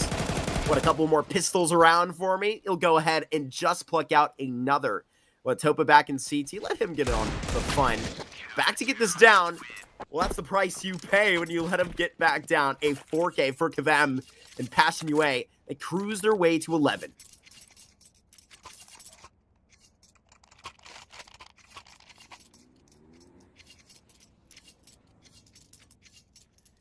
Yeah, BC Game, this is it.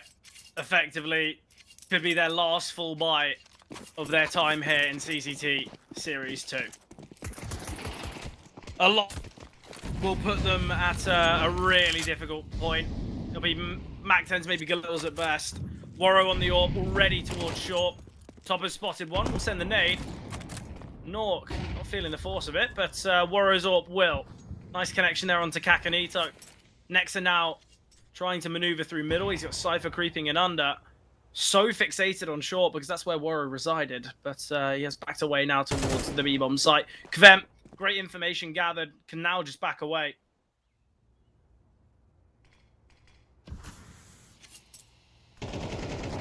Walk exactly forward for it. All Jacosmo had to do was make the contact right there. He comes up with a kill, and that is going to just take so much away from BC Game. Knock out of the corner. Thought he had an Elements as a prize. He can finish this one off through the wall, but with a whole minute to go. And Nexa to get this down, the rhythm just seemed to be in the tune that they needed it to go. Nexa and Knock could have made something with this. Was separated 1v3, separated from the bomb and the team he loves. Potentially from 12, that's what you give over. Head right on the scalp and it's taken off. We're on 2K with a triple. A great round for Passion UA. And Cybershock needs an opponent. I think they may just have one. Passion UA about to sign the check for a 2-0. Yeah, look, I don't really see this going any other way. BC Game, I think after they lose that round to the Deagles, I think that's where their fate was already sealed. And I think you look at the kills, you look at the individual performance from BC Game. Okay, yeah, Katanito is 10 and 16, but the majority of the players are either neutral KDs or one less. How is this scoreline 13-6? Well, it's because so many rounds they've in fact saved. But yeah, Passion UA, this was the expectation on a map like Mirage. And the fact that we've seen kind of a Deagle round go their way as well just rubs salt in the wounds, but we're seeing the kills come through. The kill feed's gone blue, and so is the blood of BC Game. That it was salt in the wound, sour taste in their mouth ever since Dallas. It will take more than one opportunity in CCT. It's not going to come in Series 2 in Europe, unfortunately. Knocked out at the round of 16. It's an unfortunate look for a BC Game squad looking to build their way back, but it's Passion UA, as we so served, to go on to face Cybershock. Welcome back, Hayes. Yeah, thanks, fellas. And because all three of our faces on the screen, that means it's the end of the series, right? Yep. The first 2-0 of the day. I mean, Passion UA, what a fantastic display coming through from them. I mean, I will say, just to touch on one or two things quickly, what I noticed on the map, especially in the first half, I felt like Passion UA did such a good job of avoiding Nork. They just mitigated Nork's impact so impressively. You could see how much respect this team has for Nork because they're like, oh, Nork is CT again. He was there like pretty much every round he had the AWP, just immediately looked to pivot elsewhere, looked to try and find a way to deal with him. I think Nork did his job the best that he could have, but I would have loved to have seen maybe a little bit more versatility from him, maybe floating around the map a bit more. I know he's not a very active AWPer. He's not the guy who's like jumping catwalk and trying to push up mid, look to force frags, but I think he was a little bit predictable, and I think that helped Passion UA a lot in the first half to avoid him. But man, BC Game just didn't do themselves any favors in the series in terms of rounds. They were losing like these forced by Deagle rounds. You know, they got one in their own on Dust 2, but then they lost one back, and I think they lost like another 2 here. I know they definitely lost that one forced by in the last round of the half in the first half. So BC Game just not doing themselves favors, losing to those sorts of investments. Actually happened again in the second half, right? We had that back and forth with the force buys as well. So Mark, you look like you want to say something. You got something to jump in with there?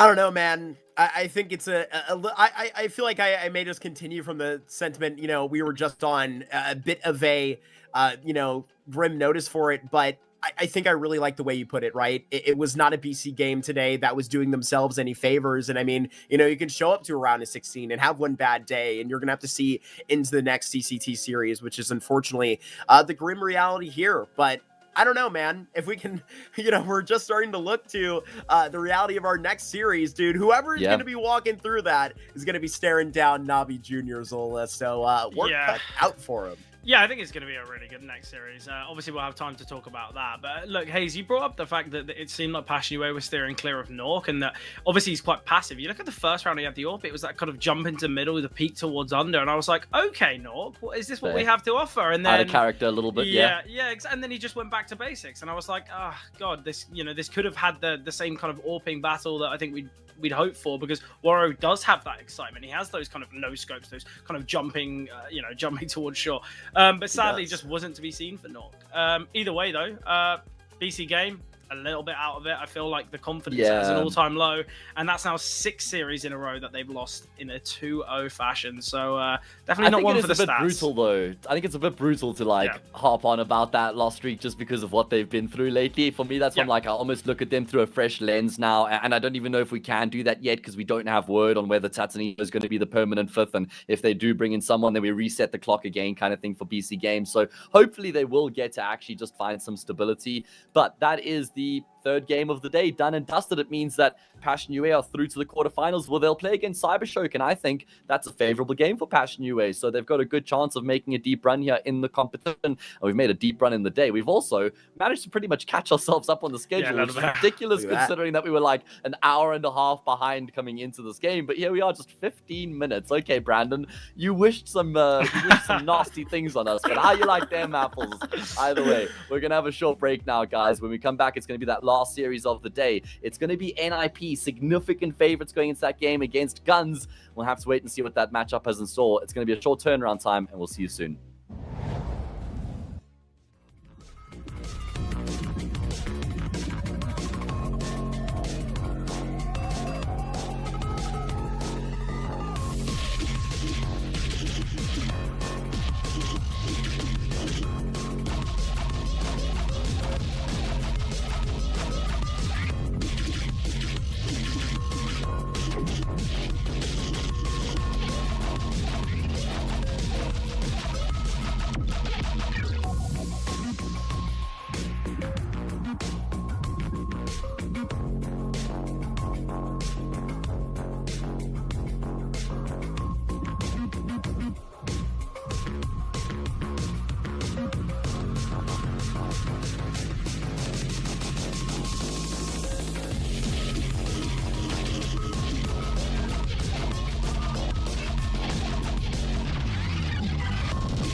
Okay, we're back and we're going to be getting into the last series of the day, the last of the round of 16 playoff games as well. We'll get to populate our remaining quarterfinal and lock in all of our matches for tomorrow. Still the same cast as from before, so nothing new to introduce there. Now, fellas, kind of feels like David versus Goliath. I think I'd even go so far as to say probably the most one-sided playoff game on paper here, including all of the opening games. So, Mark, I mean, NIP, surely this has got to be their game every day of the week. Yeah, obviously a Goliath that is, grown a lot in stature, grinding their way, back into the VRS last couple of months, came even over to my neck of the woods over here. Won a Fragadelphia event. I took down teams like NRG. That was nice to watch over there. And then Sharks in the final. Also went up to Level Up Lund, I know, in Sweden, like, I think a week and a half before that. These guys have been busy, and they've earned their spot back into a couple of these. I got to see them in the Swiss. They were looking good. Of course, those VRS were taken a little while ago, not a playoff invite here. It's actually Guns that are favored in that instance.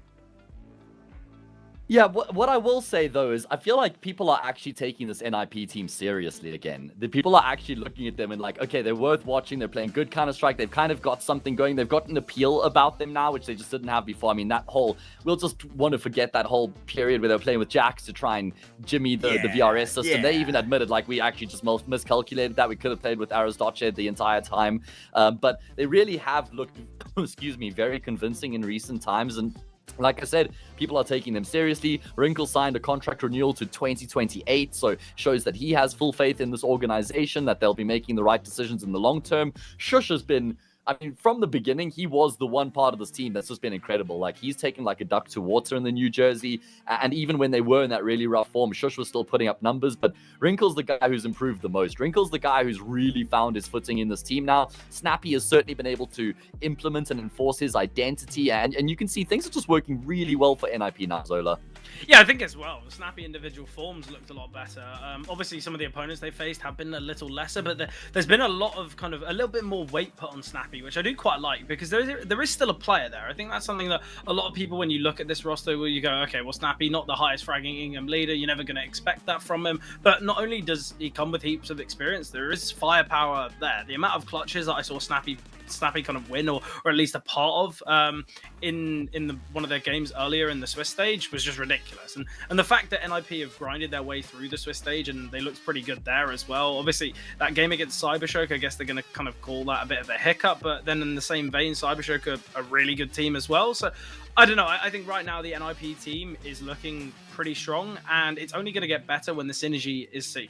Right, when you look at, obviously, Shush and Snappy, there's going to be a bit of synergy there. Aristos and Ujox, there's going to be a bit of synergy there. But it's not as though this has kind of been a perfect team that have been, alongside one another for, multiple years. So I think as it goes on, as time goes on, the kind of the systems in place and the I guess protocols will be well ironed out, and that's when this NIP team can look to kind of push even further. Like they're top 20 now. I think they're going to be wanting to push for top 15, maybe even top 10. I think it's definitely a possibility, especially with the pieces that they've got. So I'm excited for this one. I really am.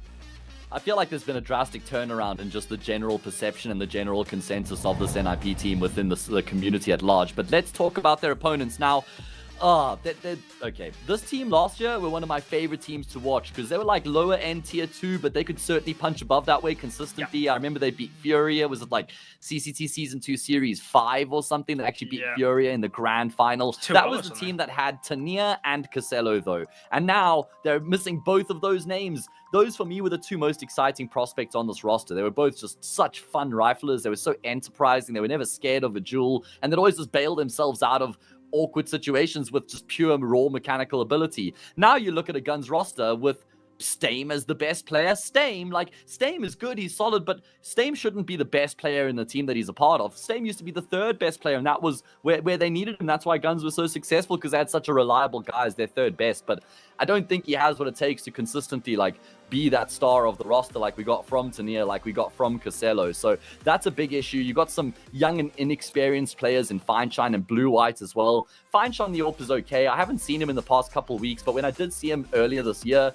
he's the kind of guy who would be like middle of the pack. He would hit the shots he needed to, but he was just not really ever taking much initiative. He was kind of letting the round come to him. And now that you don't have Caselo to kind of open up these rounds, I don't know who's going to, because Stame isn't a playmaker. Yeah.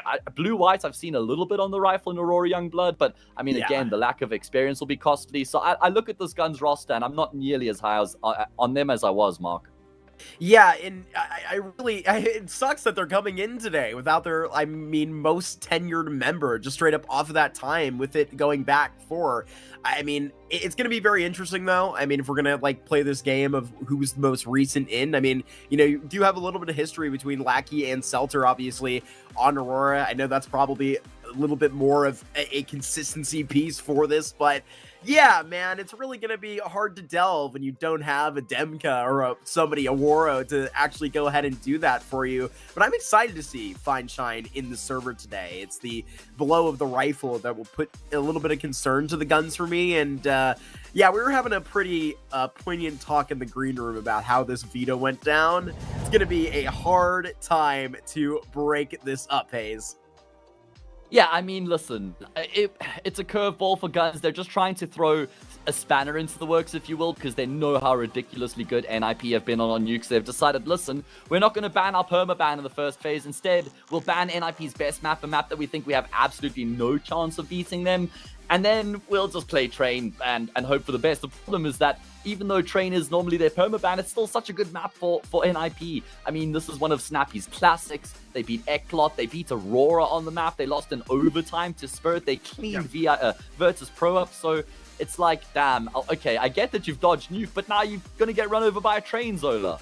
Yeah, I think when you look at it as well, it's not as though it's come from kind of, oh, well, this Guns roster are a team that have 10 years experience on CS. This is a fairly young squad, so it's not as though they're going to have a lot of, I guess, strats to fall back on with Train. I've done the digging for Blue-White. Obviously, he's probably their youngest player.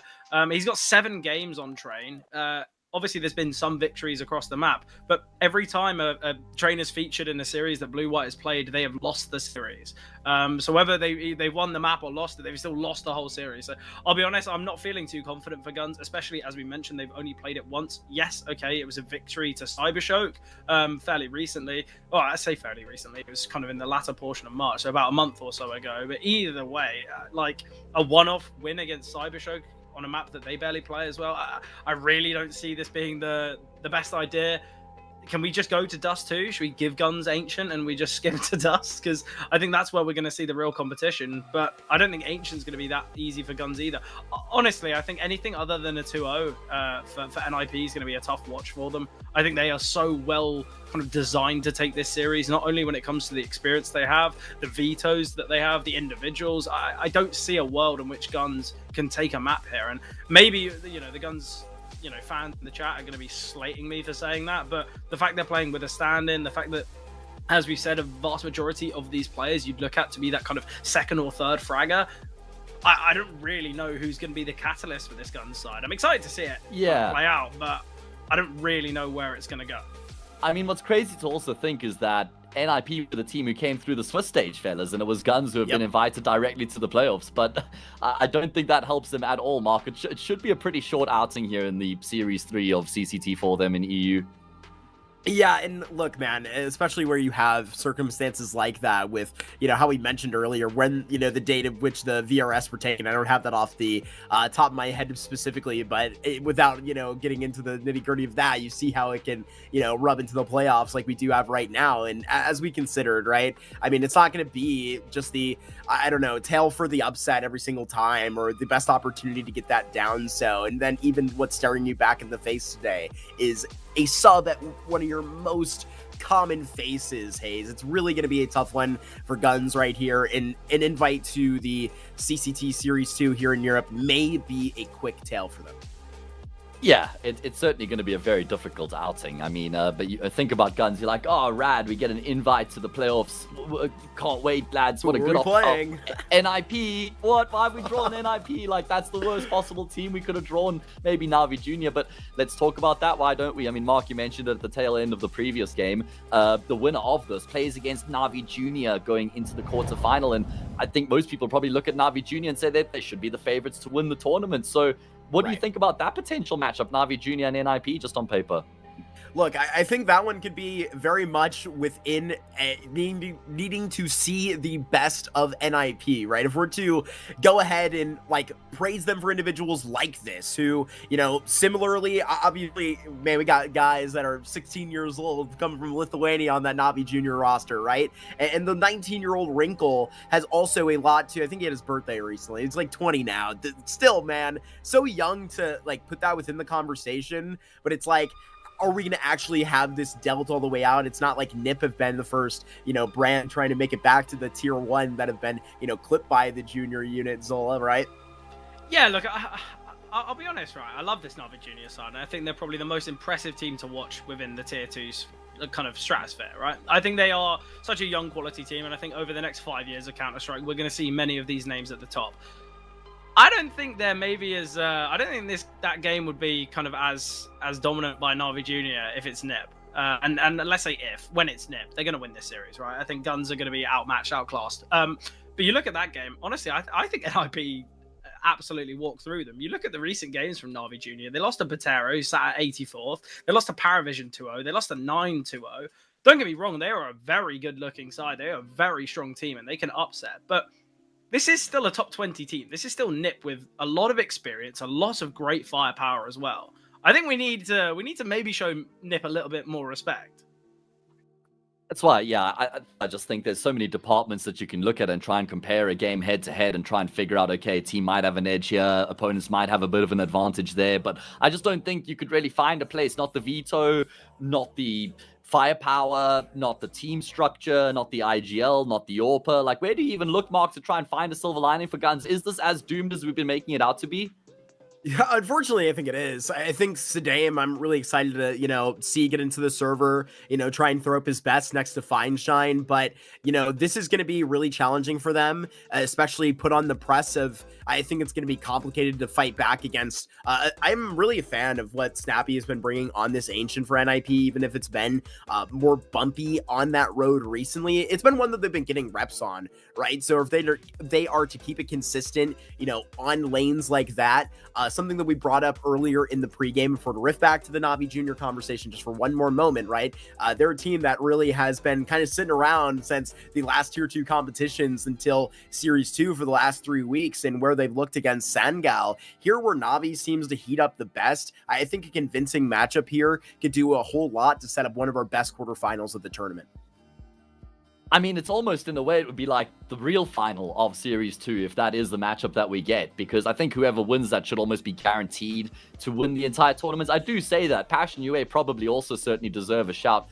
Top side of the bracket does look very stacked with the bottom side of the bracket. You've got Big versus TNL. Okay, that's a great game. I'm a big TNL fan. I mean, I think they're probably a team that's kind of gone under the radar that could absolutely go on to win the whole thing. But then Partisan Betclic, I feel like both teams would consider themselves pretty fortunate to be playing against each other in a quarterfinal matchup, Yes. as one of them are now Yes. guaranteed at birth into the semi. You take that every day of the week when you have names like Big, TNL, Navi Junior, Passion UA, NIP floating around the quarterfinals. It's like, okay, I think we got the best draw possible. You know, that Betclic Apogee team is pretty interesting as well, because they did so well at PGL Bucharest, I think it was, and then just kind of didn't play much Counter-Strike for 2 months afterwards. So it's good to see them on the radar again. But yeah, it doesn't look like we're going to have to fill for a whole lot longer, guys. Apparently, we do have all the players on the server, and we'll jump into the action soon enough. So yeah, I mean, we could just talk a little bit more about, maybe, I don't know, let's go with the players on Guns, I guess. Someone that we haven't spoken about is Lackey. You know, I remember watching this guy when I was kind of covering 2022 Counter-Strike, Entropic. I mean, he was that team was so much fun to watch. They were really successful as well, hit some good highs. Nickelback, they had, goodness, come on, guys, let's jump in here. They got Crad on the team there as well. Who was their AWPA? I mean, their AWPA was... It would have been 2022 Entropic. Oh, yeah, no pulling up the HLTV. No cheating here, no guys. cheating, Come on. No cheating. No cheating. We need to. Entropic 2022. The AWPA, I know this, man. It wasn't Deco, obviously. It was the one when... No, I mean, I do know it, but I can't recall it, you know. It was what? Lackey, Nickelback, Crad, Nickelback, Forrester, and... Oh, come on, man. Okay, I'm going to have to go and look now. This is egregious, guys. Was Between it, the three of us, the fact was that... it Elian? Was it Alien at the time? It was Alien for a time. You're right. It was yeah, Alien in was the it? beginning. That is Alright, true. I'm Didn't he cheating get myself. replaced by somebody? But okay, well Alien remembered. It got actually was replaced Alien. Then they went by international. s- Anyway, you go. this is just a tangent, guys. This has like literally no value at all for the broadcast and the game that we're going to be watching, which is obviously NIP versus Guns. But Lackey is a very experienced player, by far the most experienced player here on this Guns roster. And I feel like maybe that could give them a little bit of a bonus coming into this game here. I mean, whoever wants to jump on this can, where it's like, okay, they know what it feels like to just be these underdogs. They know what it takes to try and win these games and keep everybody's head where it matters, right? And make sure that they're not getting overwhelmed by the name value of the team that they're playing against. So, Mark, I feel like that's maybe something Lackey can bring to the table. And you know what? You guys can just take that points into the game because map 1 is live. Enough waffle. Let's get some toppings. Wow. What a scene by Hayes to set us absolutely up. And you know what? The placement of this is absolutely beautiful. Played it quite well. NIP walk into Guns map pick straight up, Zola, of this Ancient. How are we feeling about this pistol? Where is Seltzer going to take it? Yeah, look, I think it's an important pistol for Guns. I think if they are without victory, it's going to set the tempo, set the tone, and already Shush having impact towards A main. I always like it when a CT defender on that A-bomb side looks for that opening pick. I think it always creates a bit of tension. And with all this control, Aristos with the Julies can look to maneuver towards CT. Oh, this is going to be an absolute bloodbath in Red Room. Ujox gets one, Ujox doubles down. Okay, well, I think just rinse and repeat this type of round, and I think that's what we have on offer. Going back to what, while there's a bit of a lull in the round in this 2 versus 5, where I think we all know where it's going. Going back to what Hayes was saying about Lackey. I remember a clip from Simple when he was playing FPL. He spoke about how Lackey was one of the best supportive players that he's ever known. So I think, I think Lackey's definitely one to look at when it comes to kind of the supportive nature. Sadly, no Vertigo. I feel like everyone who knows CS will know enough about Lackey flashes on ramp for Vertigo, but sadly that map has been deleted. And with the introduction of kind of Cash being bought by Valve, I guarantee Vertigo will be out of the pool for quite some time. It'll be spicy when we toss it up here. What we got, like 2 weeks before a major, something like that. Yeah, well, will they like change while it it just lasts? before? See exactly how that does roll on with Cash. I'm quite excited to see how that does get along. Old I'm just happy FM to play tones. the map again. Putting in the work. Yeah, I did some 10-man. It was a little bit lacking in the FPS, but the feeling of Cash was there. In this spam all the way through, it's like you're back at B main already. Aristose right around this, and he is almost good for that second line. Shush is gonna have to return to A. M4 to put that down, and the A4 ain't quick enough. I thought that's what we were meant to do. Snappy long range can try and get it with the MP9s, and Lackey flashes. Oh, Lackey missed flashes, more like. They will get the bomb on, and that is surely all that is found. Fair few deagle shots there from Lackey, in fact. It gets a bit awkward at moments when Shush goes down there for just finding the first. Like, there was a moment where I thought, okay, Guns, this is just a half buy. Oh, no, it was a force. Oh, okay, well, maybe not as good as I thought it would have been. I thought they just opted for the half buy with a couple hero deals. Yeah, maybe not gone as great as expected. NIP, they go 2-0 up. Ujox has had a really good start. For a player that I feel like there has been a lot of criticism about, I feel like both the Portuguese players on this NIP side have had a fair bit of scrutiny, especially in the games that I've seen of them in the past. It's not as though they've kind of had the best of results, but I'm happy that Ujox is performing. Obviously, a great individual. You can just see from his impact that he's had since joining this roster, a 1.09 rating, but I feel like there's a lot less confidence out these two in comparison to the Danish duo of Snappy and Shush. And, you know, where that was, like, I think serving up a lot of namesake, man, still kind of confused as to where that went with the Saw project over there. But, I mean, I know NIP are very happy to have them, and I'm really excited to see them, you know, get to play under Snappy and have an opportunity like this, because they can really go out and do great stuff. You mentioned Ujox off to a 5-0 start here. Snappy, the man we did just serve up, obviously. Seen it around, can't get anything so strewed to cave. They have a couple of smokes dotted down. Guns has not seen a soul. Yeah, look, I think for guns, obviously, you're looking at the investment. It is the rifles predominantly. Celta's got a Tech 9. I would have quite liked to see Stein drop that Galil over to Celta, but it is going to be this acceleration now towards the B-bomb site. Snappy looking to close the gap, got the MP9 in hand. And this is where Snappy can do his best work. Kind of within the chaos, Ujuk finds another. And Ujuk searching, but it's the jump across that really makes the round interesting. But Snappy finds through the smoke. The TK gives the advantage now for NIP. And it's a 3 versus 2. Retake to be seen. And the rifles should just look to find a bit of consistency. Snappy just needs to clear Celta. Jumping across is Snappy and Celta. Position made known. Shush confined. 3 survivors here for NIP. Rifles can be retrieved. And yeah, it's a tough one. I think the TK obviously makes that really difficult. Yeah. Can't get away with those against NIP right now. I mean, even off to the pace at which we are getting this off, it's not a great vibe to set for these gun fans to go. Yeah, we know these round of 16s to go crazy. Look, is it sounding crazy that maybe guns have been kind of doing so much work behind the scenes on a map like Train? Would that be ridiculous to say?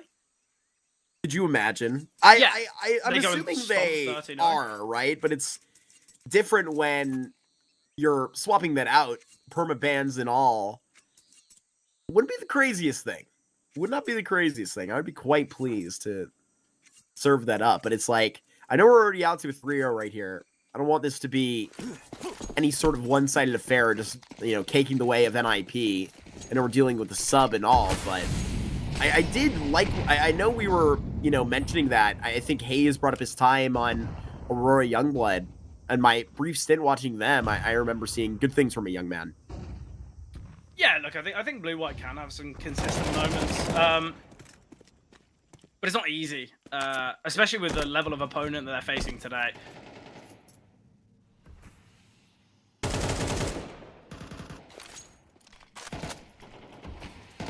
Seltzer actually take this fight and maybe forced to go up and walk it straight to turn it around, and you have this look into house now. Feels a little bit desperate, and you're just bobbing in between. Seltzer with the bomb is going to go so deep. Presented to Shush, and he nails that shot.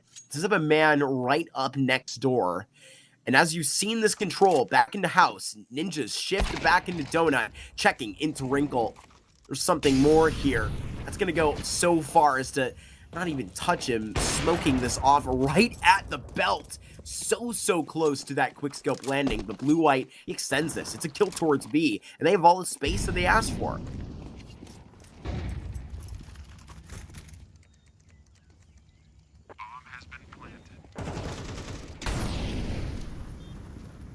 Yeah, I've just done some checking. I believe this is the toughest opponent that Blue White has ever faced off against. So, leaves some interest. How has this round even become possible? Speaking of Blue White, he provides, but Wrinkle doubles in the clutch. He gets a 4K overall. Going back for the AWP as well. I like the change to the rifle with the knowledge that players are low. I think it just allows Wrinkle to kind of get that clutch. But as I was saying before, this is the toughest opponent that Blue White has ever faced. So I think we've got to take that into account when it comes to his performance today. You know, as you so graciously, you know, illustrated it during our break, how this man had experience on these trains, right? Not only you have to imagine the perspective, not knowing how exactly the sub was, you know, required this afternoon, but no Xelio, you get that into the back end of this roster, and then not only you're playing against NIP, but then the vetoes go like this. Quite a challenge staring down Blue-White and the rest of this B site. That's why they get their hands dirty. They rush this one down. They want to take care of it themselves, and they're pushing it right to the back square. Oh, but it's fire stopping them up, and a big nade right to the feet. But look at this, the P250s, the MAC-10s, they're making it happen. Yeah, and they've made it happen. Surely Wrinkle and Shush just to save in this one. There's no advantage to throwing these weapons away. The finances, although NIP have won 4 rounds in a row, aren't perfect. And it's a cheeky way for guns to secure a round. I really like it. I think sometimes you have to have a little bit of fortune. Either way, It was a kind of a necessary success hit. Wrinkle will take down Stein. Look, okay, I said guns. It's a nice way for you to find a round, but I don't think they should be massively hunting unless if you're maybe Celta. I think keep the rifles alive. I like the discipline as well from Celta, realizing, well, we've not seen Shush. We know that he can probably have a smoke and a kit. Let's not mess things around.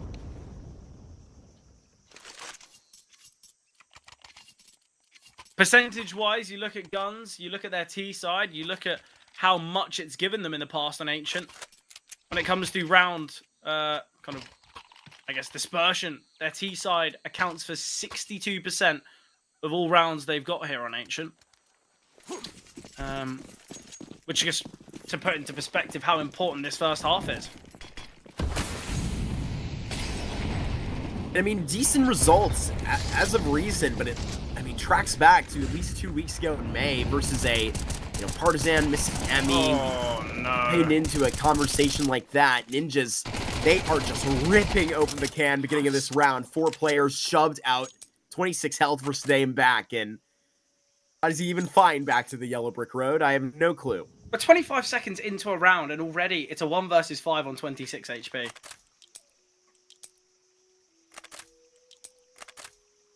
It's an RGB microphone.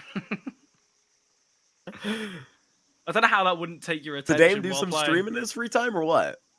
I don't know. I think that's the HyperX mic. I don't know. Lasting future. Potentially. He's equipped. Respect. Yeah, probably has more knowledge than all 3 of us combined when it comes to CS. He better. He better. Yeah, you'd hope so. But at the same time, do you not think some players are just like so good at the game that they don't need to learn all the trickeries, all the ins and outs? The amount of times I've seen players save on a round that they just shouldn't because it affects their team's economy massively. This won't be one of those rounds. Time there is a strong reason for saving, as he can drop over an AK to find Shine. The rest of the team can invest, but there's so many moments where you see things like this and you're just questioning, what are you doing? Do you think the T's hunt? I know they need money. The CT hunt, sorry. I know they need money, but killing them after time could be a positive for them. Maybe a sign of respect, if nothing. Letting one member from Gun survive right back over. It'll be a 5th for the Ninjas, who themselves all 5 together. Yeah, look, you've got to let... They had eyes on the bomb, too. That might have been the reason for avoiding the hunt. You've got to let one live to tell the tale, right? There you go. I'm sure the tale of deciding to ban Nuke over Train will be a story foretold amongst the Guns roster for quite some time. Look, if they lose Ancient and win Train, they'll have me silenced for quite some time. No, certainly. And, I mean, I'm even a big fan of what I was able to see. I was talking about that North American Tier 2 LAN that Ninjas and Pyjamas did attend, and I think within the space of North America's NRG that have a lot of respect as a train team, had a slugfest over there and ended up coming out on top. Opening this up, it was Lackey just a couple of moments ago. Snappy, careful, trying to feel exactly the vibe of this smoke, where exactly he's going to be taking his next step. You're going to be hearing where it's coming from Sadame. He has a confident peek on Aristose. He is pushed out of that fight kind of immediately to grab. Yeah, they drop the smoke as well towards Donut, and then we see Shush and Aristose look to take space in A main.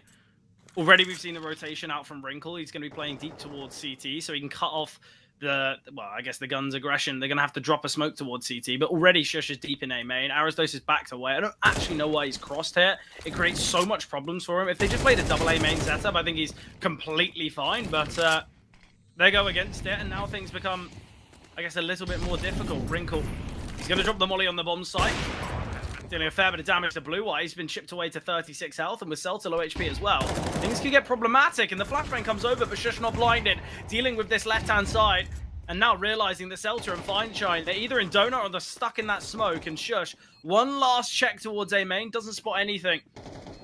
And it's now the CTs to deal with Donut. With no smoke of their own, things get difficult. Feinshine on the orb to find his first. Flashbang to force Shush off the angle. Oh, no. Feinshine with another. He's got a smoke, but he didn't realize, what do I do with said smoke? Oh, NIP is saving.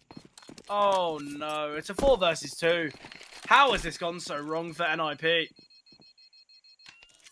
Glimmer of fine shine, that's how.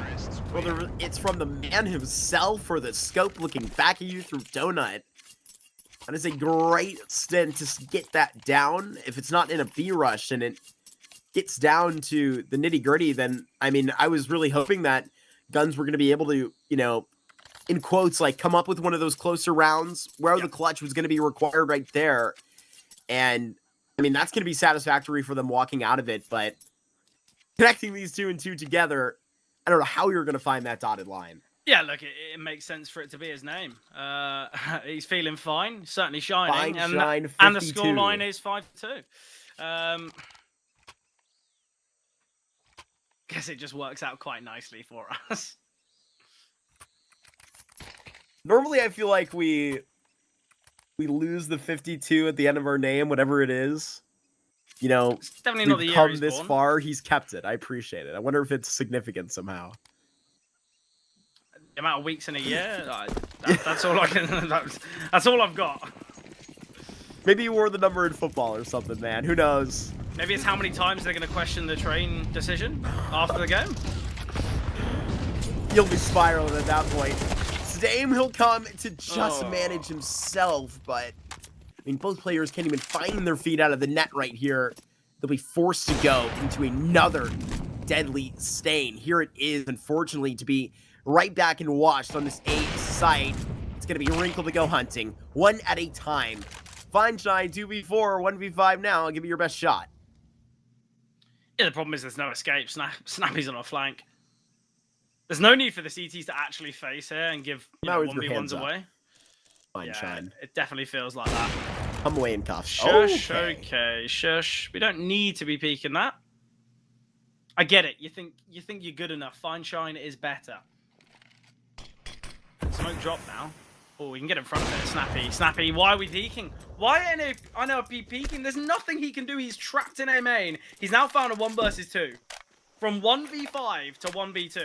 And the CTs are split. Ujex is taking this deep space. Oh, will he be spotted down the ramp? Certainly not. Fine shine. Please check the corner. What a clutch it could be. Oh, he's playing quite. Oh, he's Find spotted him. him. Takes Oh him my down, gosh. down to the one-on-one, block in hand. And he opts to take the fight. He might have been able to cross. Aristos will get the kill. NIP nearly fumbling a 5 versus 1 for the sole reason of I want the kill. There is not a single purpose for Shush to be peeking, for Snappy to be peeking. They're holding such great angles, such difficulties for Fine Shine to find. Look, after he gets that kill on to Ujerks, I think just let him win the clutch. Might force Literally. Nip into playing a bit more passively, a bit more reserved, and quite rightly, Nip, you've won the round, but certainly the ones that look foolish. Yeah, I gotta slow down, and I guess if it's this kind of in that 30 seconds, a reminder of smack in the back of the head or whatever it is. Boys, we got the perfect veto here. Yeah. We can't be letting out 1v5s. I think the funniest part of all of it is Stein shoots 30 bullets into a brick wall, and somehow it's not the kind of highlight mistake of the round. Like I don't know. I'm losing my mind here. NIP, this is not what we expected from you. And although it's an investment for Guns, it's an AWP sadly not in the hands of Fine Shine. Lackey finds Snappy though. They've got this controlling cave, but it's all a ruse. There's going to be some acceleration onto the A-bomb site, and Shush prepared for it.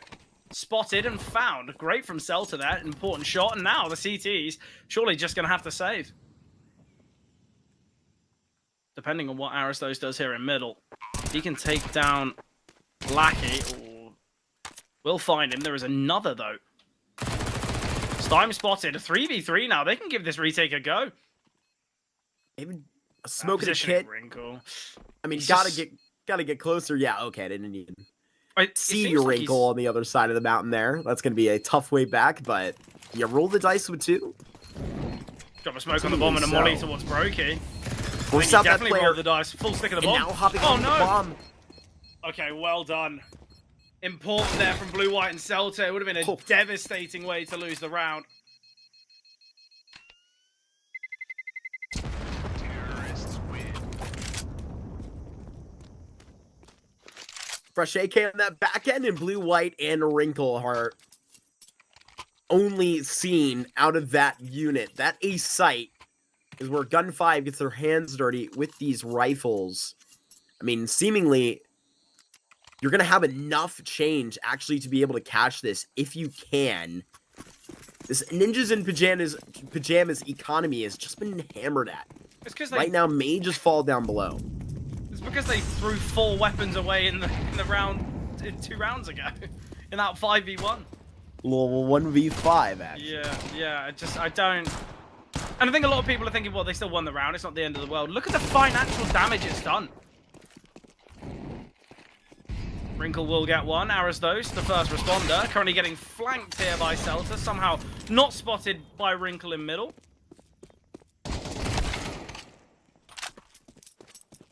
Wrinkle's got a fair bit of money here.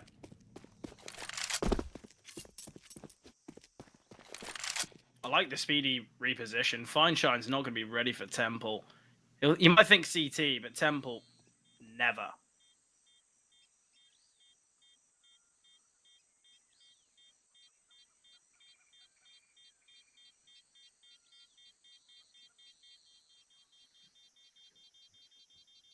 Themselves to 4th. Are we sticking around in this cubby?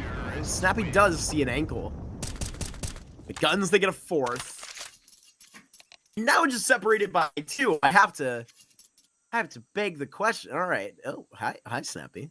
Gonna full look-see. Gotta make sure the camera's all good. Looking clean, my guy. I remember seeing that face. I'm so happy, man. He raised a trophy in Dallas, dude. Oh, the times. And now Madden's back on tier 2. He's just been lent on to Zero Tenacity today. What's happening with What a that? world. Who's he life. replacing? I don't think it's Simki, been enough. Yeah. Oh, Simka's good. I watched him get back-to-back aces. Inferno. What a legend. Yeah, it's tough. I feel like a small part of me has been with Zero Tenacity for the last 4 years. I watched their first ever event, and I feel like they've been my team, I guess. Well. Oh, the emotion. Oh, poor Blue Eye, more like. Great find from Shush.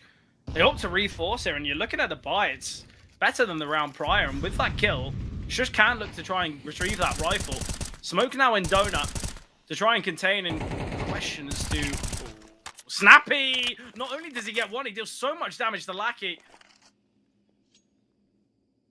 They brought the deficit to 2, but GUN5, they lose this round. Things could get really difficult for them. And as I said before, we've got to talk about how difficult their CT side is going to be. That's where they really struggle. No casualties there for NIP. Absolutely excellent. They come into this final round with full rifles. There won't be an AWP for Wrinkle, but I don't think he's too bothered. We could see an 8-4 half here on GUN5's better half. Yet for NIP, in fact, they favor the T side. Yet to see their best on where GUN5 are going to be exactly just doubting this back. 7-5 could be serving them, but they would have to get very, very creative right now. With Celta on a P2K hanging around, that's a bit tough. I quite like it from Celta. I feel like he's a very traditional game leader in the sense that he will always put himself on the weakest weapon and with the most utility. I really like stuff like this. I think maybe you should take into account that Stein is 1 and 9 and maybe utilize that a little bit. I think sometimes, don't get me wrong, you understand that Stein, you know, there's certainly a player there. It's not as though this is kind of a generic performance for him. But I think sometimes if you're just not hitting heavy, I think you've got to take the sole responsibility and say, no, mate, look, you play with the AK. I'll be the guy jumping around the corner with the Tech 9 in hand. But Lackey, nice find there onto Aristos. Gives the opening kill. A lot of damage has been taken from Blue White. Still surviving, no doubt. I think Snappy's been really effective in Cave. I think we've got to say. That may actually push Shush to peak. Right to go with it. Has to dodge a flash. There's smoke up front. And that just seems an opportunity for Shush's card to swipe. Credit, and it is cashed. And it is NIP that will just swipe it again for an 8th. You're just going to have to wait another couple of moments. Yeah, it's great from Shush, but this is what we've come to expect from a player like Shush. Like, not only does he have the experience to know what's coming, he gets the information there's two progressing through Donut, turns from a predicted flash. It's just brilliant. Still blue-white with an opportunity. But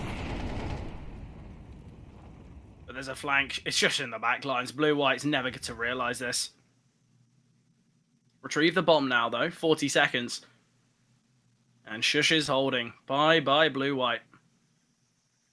Should we count him down? He hasn't got time to back away now. He's wasted that. And this just becomes even easier. Yeah, there we go. And he gets the headshot as well. Wants the stats on his side. What a round from Shush, though. And honestly, as an A defender, he is completely on an island. The rotations are very far away. And the fact he gets a triple there is just disgusting. I mean, the way that's forced with the utility as well. I mean, this is just insane. And then Lackey is pulling the CT smoke.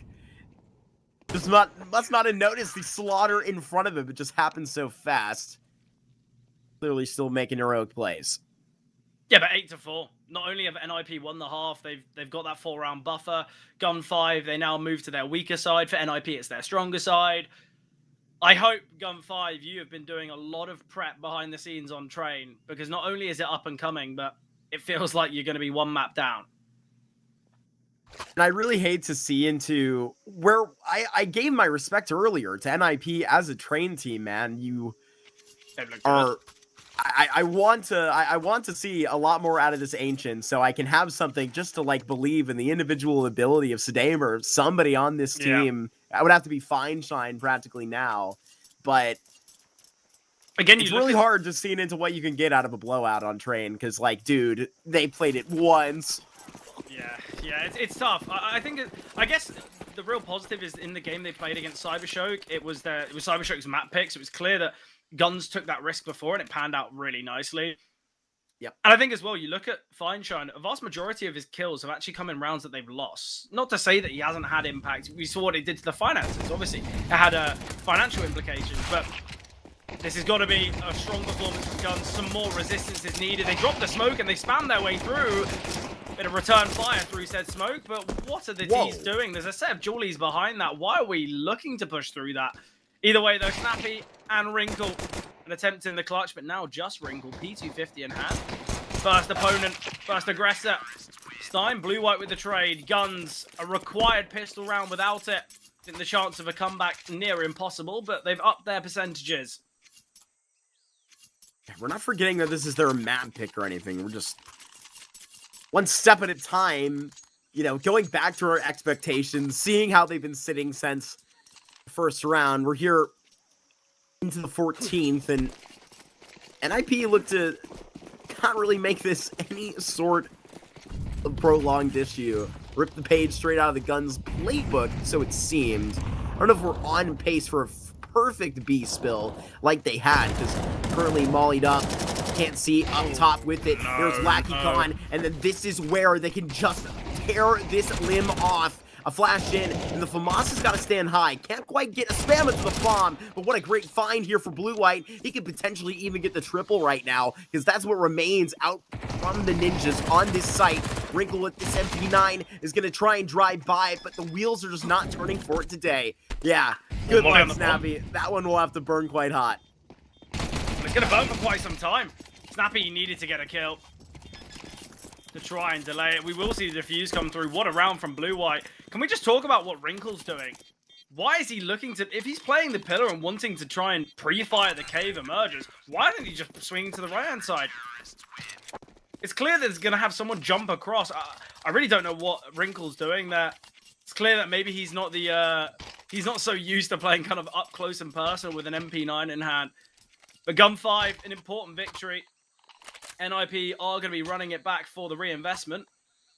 3 Galils in play. Snappy's still got this Tech 9 in utility, and he's just going to be saving a fair bit in reserve as well as Shush. The Portuguese players investing in the Galils, the rest with pistols, and Wrinkle has been completely ripped apart, but it's all a fake. It's going to be this play through A, and it's Celta with an MP9, Feinstein rotating in. MP9. It's in the hands of where you had this for GUN5, and then tiptoe right into the crosshair. It is Sadame that will put you down. And there it is, one step at a time.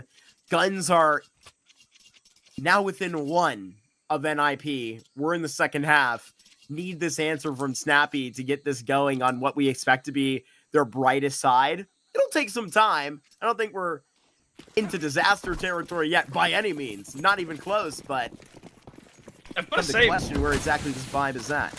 Stein was 1-10 on the Z side. He's 6-11 now. He's got 5 kills in the last 2 rounds. Really important. Reinvestment again, though, and it's going to be this playthrough A. Great find from Wrinkle. Deals with Fine Shine, and now this is where the CTs going to have to work with this retake. There's still 2 players on the B bomb site. Arrows, though, spammed away. Great from Seltzer. Somehow surviving, but Shush will deal with him. A replant from Jerks, but found by Lackey. This time the bomb has been planted, though. No denial of the digits. Wrinkle trapped in the bomb site and found by Lackey. There is a flank coming through from Snappy, but he's far too out of it. Same with Shush. He's being held for. This is crazy. Trying to double flank back in. Shush holding on for another moment. He's got a good hand on this one. Snappy, desperate, has to go for a spam, almost connects. Shush has brought this so very close, though, and now Shush, separated. Blue White may not have been having a clue to cut right back to a tied game. It is Guns that will keep on pushing, and the super sub today has a big S on his chest. Yeah, great there from Guns. They've leveled it up 8 apiece now, and the investment will be seen from NIP once again, not only because there's just the one survivor, but also they get the bomb down, they've got the high loss bonus. Either way, though, great from both Seltzer and Lackey to deal with the bomb planters. So effective through the smokes. Obviously, the digits are punched in before Lackey gets that kill, but my biggest issue with that round is, obviously, there's 3 players on the bomb site. 2 of them die because of the bomb, and it just leaves Wrinkle completely alone. I don't mind the idea of Shush pushing through, but Snappy was just so ineffective. Shush was in that kind of a 1 versus 3 for a good 15-20 seconds.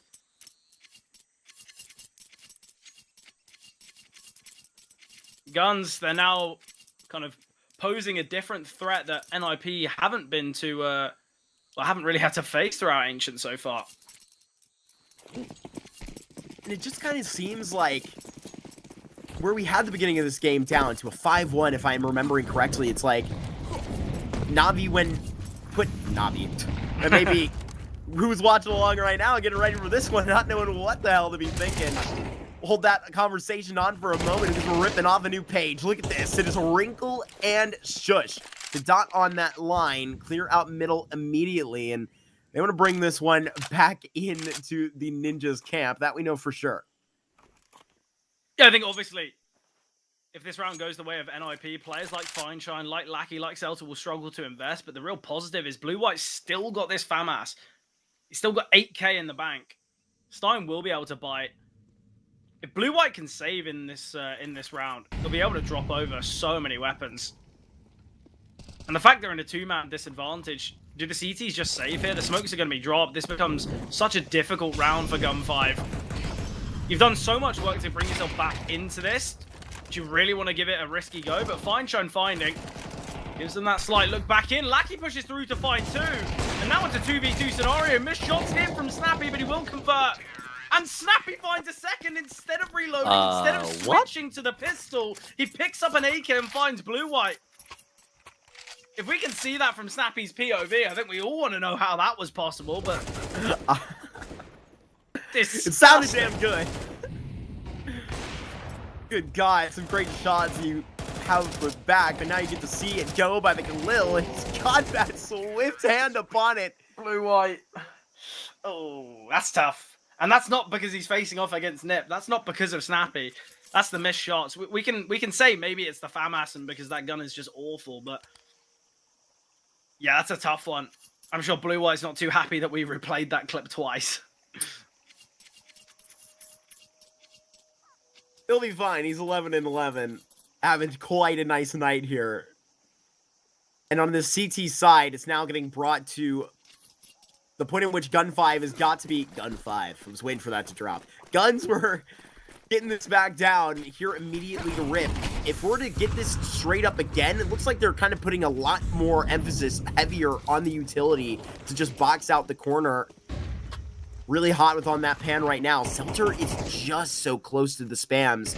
Putting that type of utility down means this is going to open up a lane right here, but the smoke that is going to be right in front of Cave gives them time to potentially scene back up and shoot down. By the time that goes, corner should be clear too. Just to let you know, NIP go towards B on the pistol round.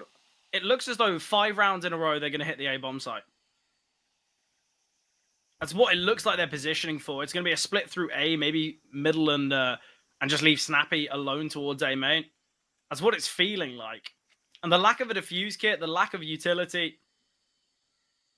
Lackey and Seltzer have got a great setup here towards B. There's a third, in fact, as well. I believe it's Fine Shine's AWP. Great flashbang there. Stein found. Blue-white here. He's in a nice position. Ooh, shush. Needs to be cautious. Oh, and it's another time with a missed spray from Blue-white. Ujox has got information of 2, and it's going to force him to go towards the A bomb site. They realize what worst case scenario, there's just one player here, but Fine Shine found Seltzer alone.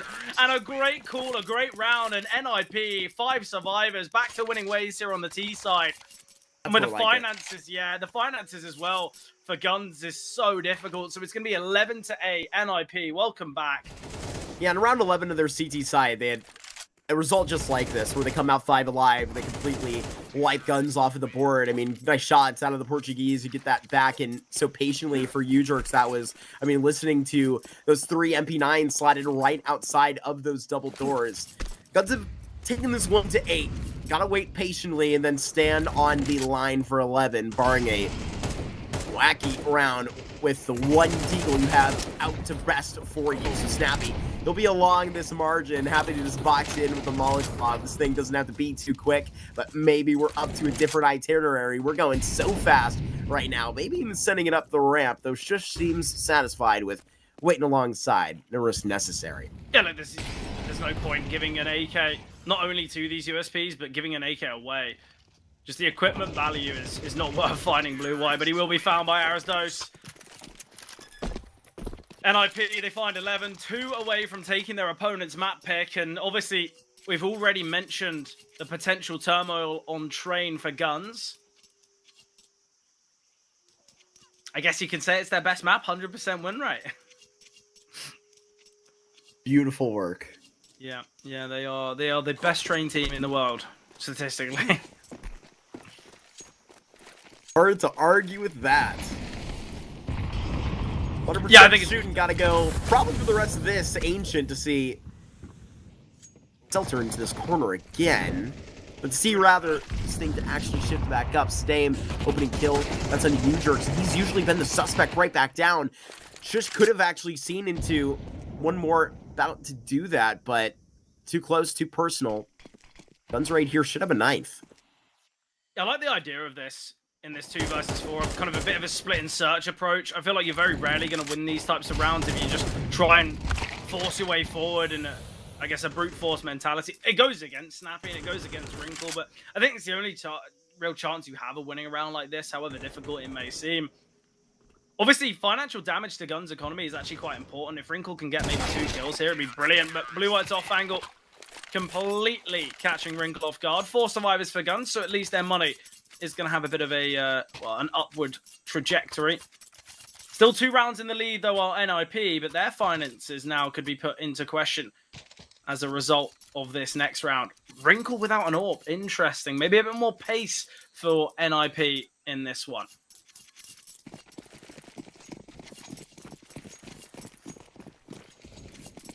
Seemingly a fast middle. Wrinkle. He's got not only the nades, but he's got the flashes as well. That's got to be a miss smoke there. I think it's meant to land outside cave. I'm sure Snappy's going to give Wrinkle a bit of an earful after the game.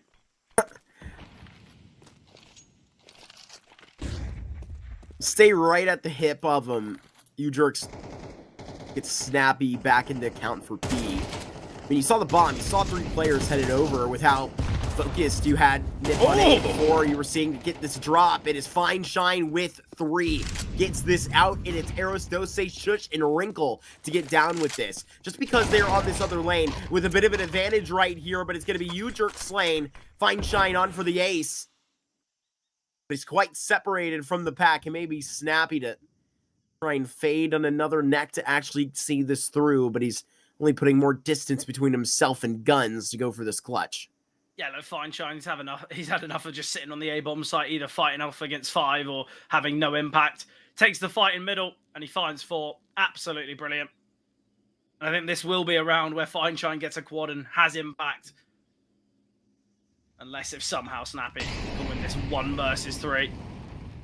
Information on 1, he can maybe have a bit of guesswork that there's another underneath him. Does have 2 flashes and a smoke. The problem is the second he uses that utility, prime information. Oh, Celta spotted. And with that, Snappy just backs away. Fine Shine wants the ace though. Will fall. Money's not great here for Guns. I think just be happy with a round. They push to 10. NIP. Although far favoured going into this half, it was an 8-4 scoreline, may I remind everyone at home. It's now 11-10.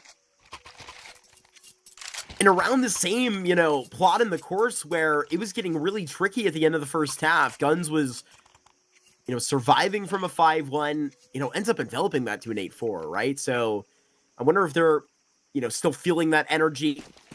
4K, bullying them right out of middle. Fine Shine now. I mean, just after a round like that, we're going to see if he's actually dealing the heat right out. Going to be maybe a bit of a more extended look into him. He's going to be donning all the way over on that B site, if I am correctly, toting that from the back of the box. Yeah. Going to be that support. We've got the AWP on Wrinkle as well. Although it's taken quite some time, both AWPers finally realised, well, this is getting to the nitty-gritty, this is getting to the finer details, and I feel at best and at home while wielding the big green. So definitely the right decision. It's going to be a bit of an explosive push here out of middle from NIP as they've dealt and taken a lot of space here. Stein forced back. He's dropped a smoke. He has just been given another. But look at the map control that NIP have. Not only have they forced Blue-White back to kind of the second portion of Cave, look how deep Aristos is. Stein will drop another smoke now, but Stein's worried about A main. I don't really know why Aristos has just looked to spam that. Could have maybe looked to take a timing. It is still going to be this play through B. Lackey going to drop this smoke with a molly to force him back. Wrinkle posted up on the AWP. Lackey will get 1. Blue-White still to contend with. Flashbang should force them back a little. 40 seconds on the clock. It is a 4v4, but we've still got Aristos in a good position. Bomb plant will come through. Fine Shine finding U-Jerks, and never mind. That's the planter falling. Snappy now to plant. Aristos It's a huge kill in middle on Aristose. Gotta land that spam, but it does. And Wrinkle at the same time, Zola, they can do this on a 2 versus 4 to keep themselves off of a tie game or just boot themselves to 12. Fine Shine holding so solidly. Gotta get this down. Celta between 2 targets and a quick miss flick, but you can't deliver the full dosage. It's gonna be 11, and you see how Fine Shine feels about it. Yeah, look, we saw many missed shots from both Fine Shine and Wrinkle, but when it mattered, Wrinkle went for a bit of a peek there towards top ramp. That kill on the planter was everything. Completely changed the round. Wrinkle going for a shot like that. Look, it's a bit of a risk, but I think sometimes in those 2vx's you've got to take a risk. But 11-11 now.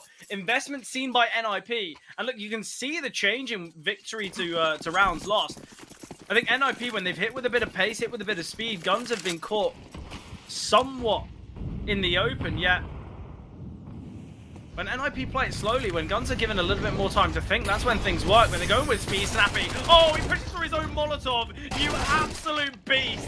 Disgusting there from Snappy. And U-Jerks are running and spraying to find 2. Sending the flashbangs now to deal with the players at long. It is Celta defending. He's got Shush by his side. Shush not even needed. And 12 now found by NIP. Man, sometimes you just can't leave things be. Run it up the gut, dive through on that B bomb site. And it is so poetic with the way that Snappy approaches that. I mean, absolutely to just break themselves out of the cycle. Beautiful stuff to delete it on that B bomb site, and I wonder where we're headed for this final go. My favorite part of that round is people are thinking, oh, why is he pushed through his own Molotov? When that molly comes down, Blue-White straight away pulls out the smoke to drop it because he knows people are either going to be pushing through cave or are going to be looking to hit up ramp. So he drops the smoke to try and block cave so he can help towards B. And that's why he's so caught off guard.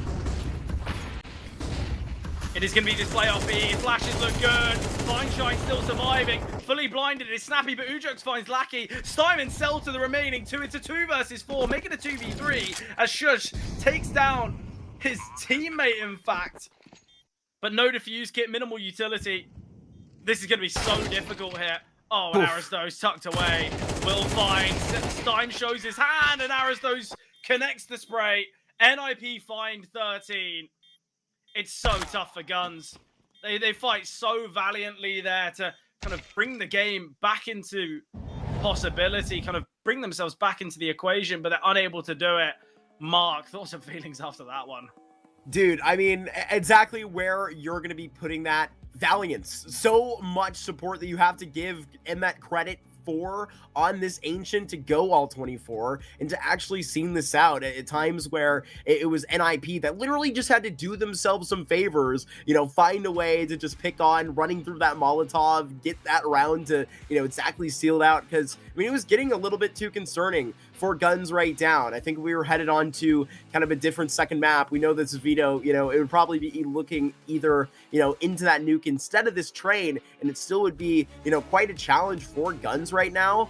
We got to see what they've been working on. You know, maybe this has been a train in the backlog, been worked on in Scrimsel. I got to say, it should be NIP to lock this one all the way out, but I don't know. That was all 24. Should we get Hayes in here to break it down for us? We'll throw it to the analyst desk. We'll be right back. Cheers, lads. What an exhilarating map that was. I mean, that was exciting pretty much from start to finish, because even though it looked like NIP were quite comfortably leading at some points, they were having to grind their way through the rounds that they were winning. That was not an easy game for NIP by any stretch of the imagination. So, I mean, with that super exciting end to the map, let's try to draw our memories all the way back to the start of the map. And it was NIP starting on the CT side. Now, Guns, they just go with maximum pressure from the word go. And they just continue to reinvest round after round. And I was thinking these persistent force buys might come back to haunt them. And they couldn't actually get across the line on any of these force buys. And then they eventually decide, okay, let's settle for an eco. Let's just take a moment here to gather ourselves, build up some money, and we can get all the util we need. And then they go on to win the eco round, which is just ironic because they've been persisting with the force buys, haven't been able to win any of them. But then the eco round comes around and they do get their first on the board. It still doesn't look concerning for NIP because they just immediately fight back on the front foot. I love the response there from NIP after they lose their first round. They think, cool, we're going to run at you. They just take lane control, take mid control, take all of the fights on the front lines, win them all out, dominate Guns. Great, back to winning ways. Then they lose that unfortunate like post plant where they decide to actually save at that 5-1 in the 7th round. Wrinkle was just in no man's land in Temple. And I honestly think he wasn't nearly as proactive as he needed to be. You had Shushu's coming through from A main, but Wrinkle was still posted on the Temple angle. And I'm thinking, Shushu's covering that, mate. You need to deal with Donuts at that point. And he decides to try double back through Temple to go to CT spawn. And it was just a mess, unfortunately. Then there's that 1 versus 5 attempt, which we need to talk about, because that decimated NIP's economy in the first half. Them kind of just poking and prodding. Zola rightfully highlighted that there was a lot of unnecessary searching from NIP there to try and get that last kill. Cost them 4 players nearly the round. I mean, I think that, unfortunately, Fineshine, for the first time in that clutch attempt, had a rush of blood to the head in that last 1 versus 1, because he gets the kill on Ujux in the corner. Then he just has time to reset. There's still 30 seconds on the clock. He decides to just wide sim with his Glock and try and take the fight with the Glock. And I'm thinking, mate, if you reload the AWP and you take that fight with the AWP, that would have been one of the easier kills of the 5 that he needed for the round. So, yeah, unfortunately, maybe that like lack of experience where you could see it became reality in his head where he's like, shit, I could actually legitimately win this round right now. And unfortunately, I think that just kind of overwhelmed him. Anyway, NIP did manage to scrape a 7-5 half together. Then Guns open up with they come back, you know, second half, kind of back and forth, close the gap. And again, I'm liking the style from Guns on their CT side. They're not going into a shell. They're not playing conservatively because they're against NIP. I really like the way they went about middle, because NIP were having a very strong early mid-round take. So What Guns thought is cool, let's let them throw their util, and then we'll regress afterwards. We'll fight from Red Room with 2, we'll fight from Donut with 1, support flash over the top, we re-swing, win the fights out, and then it starts to get really nervy for NIP. They were leading 11-8, and they start to lose a round, and then another round, and they're just trying to kind of butt heads with Guns, and it's not working out for them on the server, and I reckon NIP must have started to get a little bit nervous until this 11-10 round here, where there's that masterful call from Snappy where he decides, I'm going to molly off the connector between Jag and Cave, and I'm going to run straight through it with my MAC-10. Zola reads it perfectly. Of course, he expects that Cave player to then pull his smoke grenade out. That's why Snappy catches him with his pants down. He's taking so much damage to the molly, but he knows if he can just get that kill, that should open up the entire B bomb site. Such a bold call coming through from Snappy, and to also be the one to take the responsibility and not be like, you jerks, this is what I need you to do in the round. I want you to do X, Y, and Z. He's like, hey, this is the plan. This is what I'm going to do. I just need you guys to come up ramp and join me on that B bomb site. Meet me there. Trade me out once I do eventually get forward. So I thought that was an incredible call there from Snappy. And that was the round that broke Guns' back. Guns were legitimately looking on course to win the map, even in regulation at that point. And that was the call that broke them, because NIP, despite the fact they lost a number of consecutive rounds, they were still getting kills in those rounds that they were losing, right? So they were still kind of chipping away at the economy and keeping the CT's money honest. And then, you know, eventually Guns do lose around. NIP go up 12-11. And it's like, damn, now we've got 5.7s, MP9s, worst weaponry possible to try and force us into overtime and deny NIP the win. And NIP, again, just run it back straight into the B bomb site, brute force approach, the name of the game. They decide, okay, we don't need to go for this now sort of finesse approach of working middle and then pressuring Donut before going back and hitting B. It's like, nah, let's just keep this stupid simple. We know we're better mechanically. Let's rely on that to get the job done, and it did work out for them. So credit to NIP, because the going got tough, but they got going and they get the job done. They're a 1-0 lead now in the series. Next map is Train. It's a Pandora's box for Guns. We have no idea what to expect. We know for NIP, it's been a really solid map for them. We're going to have a short break, and when we come back, we'll feast our eyes on Train.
All right, we're back, and we're going to be getting into the action of the second map, last game of the day, last of the round of 16 playoff matches as well. We have one quarterfinal left to populate. Navi Jr. chilling there. They've got a date. It's going to be like a blind date. They don't know who their date's going to be with just yet. I mean, it seems highly likely it should be NIP at this point, fellas. I mean, they really had to scrape to get the win done on Ancient, but it's still good that they could win even when it wasn't just like them coasting to victory. And now we go to Train, where they've had some incredible form, Mark. I mean, I know it was a scrappy affair for them to beat NRG on Train when you were seeing them at Fragadelphia, but they've had really good results on the map outside of that as well. So surely all signs point in 2-0, or can Guns' gamble maybe pay off? I don't have the data. I don't have the data for maybe no one does, side. right? Nobody does for that getting back to it. But like, look, man, I do hold them highly in that Train conversation like we've talked about. It's just where we like check in halfway in this series. You know, you say it may be a better thing to maybe get a little more stranded in this round of 16. If you're going to get this out of the way, it better not be in front of Navi Jr., right? Like, that 13-11 isn't good enough for me. I was hoping that you'd be able to, you know, keep control of that 5-1. If that's an 8-4 in the first half, then go ahead and finish it out, Zola. That got too close. Yeah, definitely. It definitely got close. I think obviously the pistol round helped Guns. They went on a bit of a streak there on that CT side. I was actually really impressed with how Blue White began that CT side, but yeah, it just seemed as though NIP, they were gonna close it out, and then it got really close, and we were questioning, okay, well, it's 11-11. How has it really got here? I guess the real positive that NIP have kind of when it comes to their Train is you look back to one of their recent games. It was kind of at, I want to say it was at Astania against Aurora. Not only in that game did they beat Aurora, which is one of the best teams in the world right now, it was a 13-9 on Train, which is a pretty positive result. And Shush lit the world on fire. It went 28-12, which is kind of one of those games where, okay, yeah, we know Shush is a really strong player, but we maybe didn't expect this from him. And I think if you can have a player like Shush, who is going to have not only a lot of experience on a map like Train, combined with the in-game leaders of Snappy, this is where I think Guns are okay. Yeah, you don't want to play them against you don't want to play against NIP on Nuke, but you probably don't want to play against them on Train either. So I think the vetoes haven't helped GUN5, just as in based on I guess, the positive maps that NIP play, but also it's the fact they're standing. I think we do have to say, GUN's pushed this to, you know, as close as physically possible on map 1. They played with a stand-in, and not only did they play with a stand-in who might not have the same experience as the NIP players, they also lost one of their greatest players. So I think all things considered, I think GUNs did, you know, as best as they could there, and maybe NIP need to kind of think back and realize, okay, well, this GUN5 team, they're definitely no easy match. I think the big issue that NIP had is you look at that round where Feinstein nearly won a 1v5. I think stuff like that, when it came to the finances on NIP, I think they were far too kind of free with looking for hunts and kind of losing players when they shouldn't. So if they iron that out on a map like Train, I think they should be pretty fine. Yeah, it's true. If they're winning the rounds they're supposed to, and we've got that insurance of it being a map that they've been so strong in recent times, the 2-0 does look very likely for NIP. They're going to be starting on the T side. You know, we highlight Wrinkle as well, what a good game he had on Ancient. Now we go to Train, which is an AWP's playground. And I think with an AWP that has Wrinkle's kind of skill set, he'll do incredibly well on this map. He's an AWP who just likes to be a turret, right? He likes to just hold an angle, back himself to hit a shot, take up a different position in the next round, but have that similar sort of style. So he could be Ivy one round, he could be old Train stop watching A main next round, he could be Pop, he could be Brown Hall. So there's so many options here for Wrinkle coming into the CT side of Train. And then even on the T side, I expect he'll have impact. I think Snappy's going to be calling a great T side as well. That's why I think that I almost think GUNs might struggle more on their CT side than their T side, even though it's a CT-sided map, just because of how good Snappy is at calling on this map, and then having someone like Shush as well, who's in really good form. I just feel like I really struggle to conceive a world in which GUNs should be able to win here, especially lacking Casello. I think Casello on the T side of Train is going to be such a deadly player to watch when he does find a new home, or if he's going to stay in this team. You know, you look at the explosivity on the T side in terms of trying to get out A main, combined with the players coming through from Pop as well. That guy who's the first guy going out of the back of the flashes, if he's got really good first bullet accuracy, he can almost single-handedly just devastate the defense. So I think lacking Casello, that hard entry fragger, which he is for the team, is going to be very costly for them to try and break into bomb sites on Train, whether it's B or A, Mark. Yeah, and especially like on the opposite end of that coin, a guy that I'm really looking to see a lot more from, or not like just see more entirely, because he was so good on Ancient, you know, for Ujers getting those opportunities defensively within the site. It was really well to go. So I can't wait to see how, you know, Snappy uses him, set the tone in Brown Halls to see how this all gets going. I really think it's going to be difficult to try and throw this back at them. If Feinstein and Co, or, you know, a duo of some kind are going to be able to bring this at Brown Halls. I really have an interesting kind of point to. I think it's going to be a very nice kind of challenge for Selter to be able to rock up here and show what they've done behind the scenes. Yeah, and hopefully they have been doing work behind the scenes. Maybe they've even been studying NIP's Nuke, and they've got all the secret sauce, the secret recipes here to deal with what NIP have been cooking in the kitchen. We're going to be throwing this into that second map, and we'll find out exactly what the Pandora's box has inside. Obviously, Train underway, selection of NIP to close it out to face off against Navi Jr. But yeah, hopefully GUNs will have something, a bit of trickery. Hayes touched upon the fact that NIP need to start closing out rounds they look favored in. They got 16 opening kills to Guns' 8 on Ancient. But then we'll see something similar to the question. Opening kill going the way of Lackey. Wrinkle trying to get the trade, successful in his endeavors, and gets a second. Can he find the third? Running out of ammunition in the second last bullet he finds. And now Feinstein in a 1v5 attempt in the last. He's now got a 1v4 attempt here. There's a drop diffuser somewhere, but the question is whether he can even get a kill. Snappy jumping through and Snappy denying. Just the one frag found there. And in fact, it was the first. Seemingly, Guns need to be working on the rounds where they have the advantage, but it's a pistol round and it's always going to be chaotic, especially on a map like Train. But a great start for Wrinkle. I mean, wrecking him, Wrinkle. He has 3 here. This is a nice shot that he hits onto the Icon player, continues it into the site, and walks away with a 3K. You can start out hot. That's exactly the man you want to get going. Beginning of this, he's clearly aboard of this second map.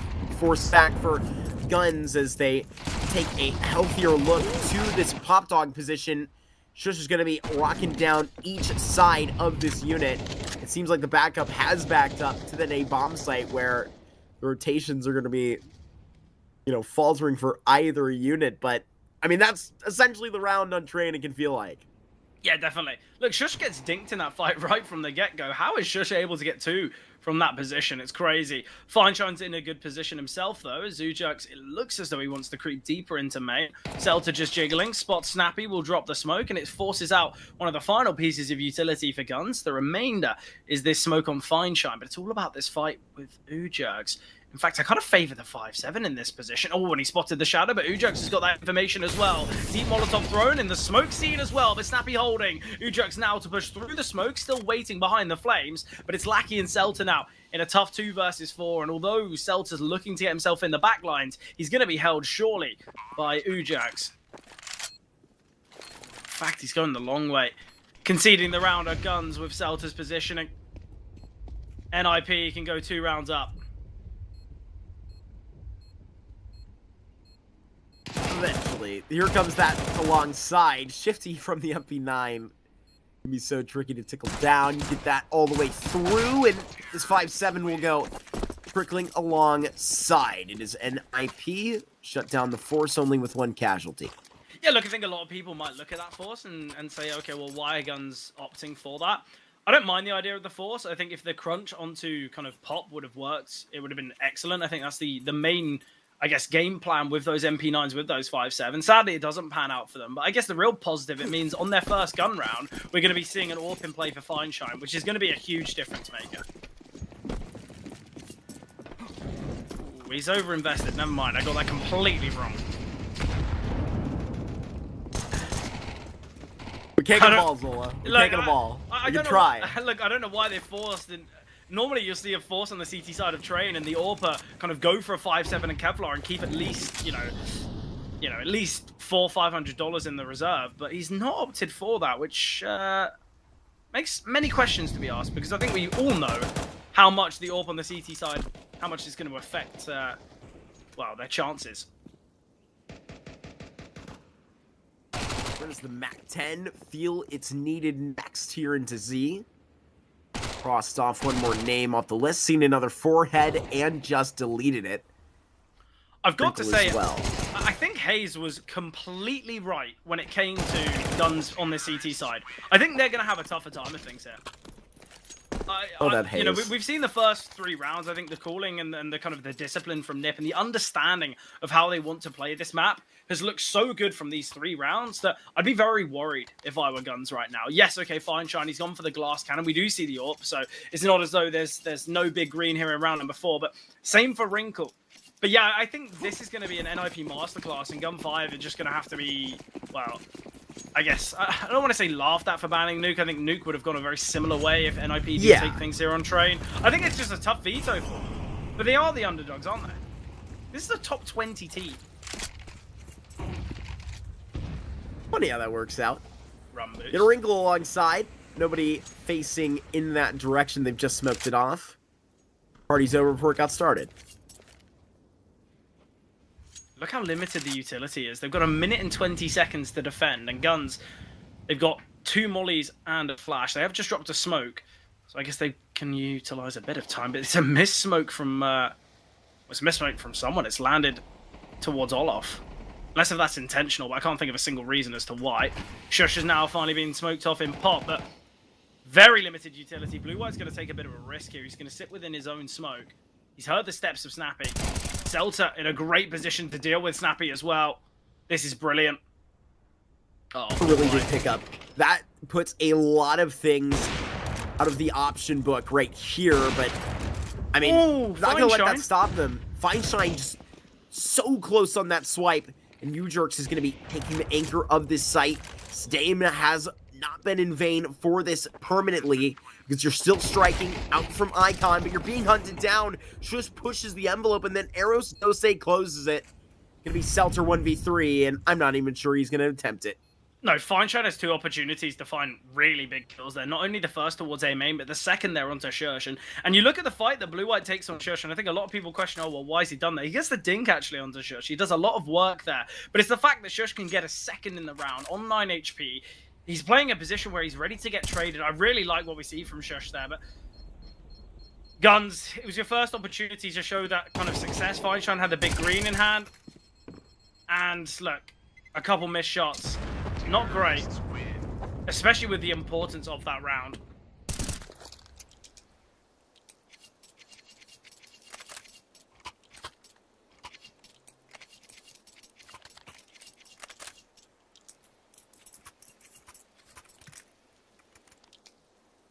IP do get that one out 4 in a row. And Seltzer doesn't see it into the rest of that round after that big kill, but I want to point out exactly what the adjustment meant that he got that kill onto Snappy. It was a really big find. I mean, you're starting to see where this can actually catch up. It's not rocket science. Oh, but that can be one that you just calculate straight up.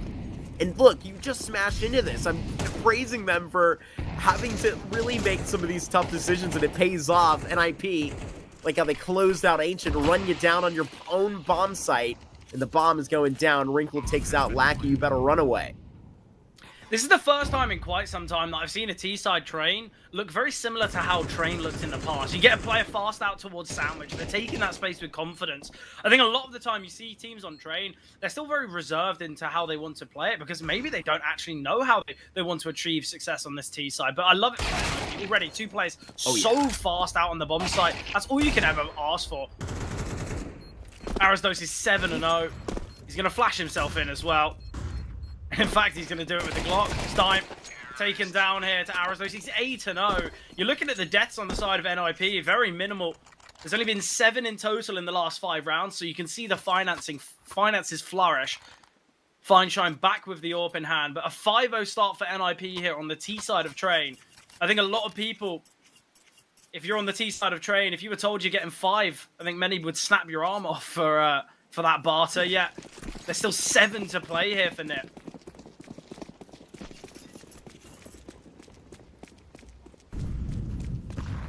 Like, I would pull through with a cliche, being like, it can't get worse, but like, yeah, it can.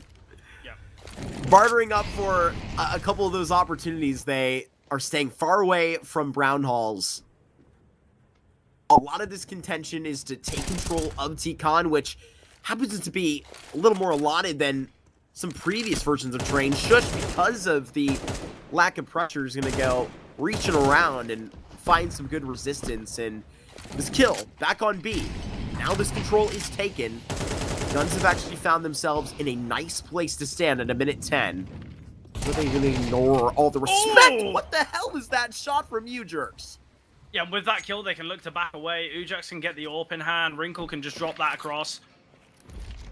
He's low HP. Just let the AWP go first. He might even be able to find Feinstein. Feinstein is just holding the left side. He is 1000% certain that someone is tucked away here.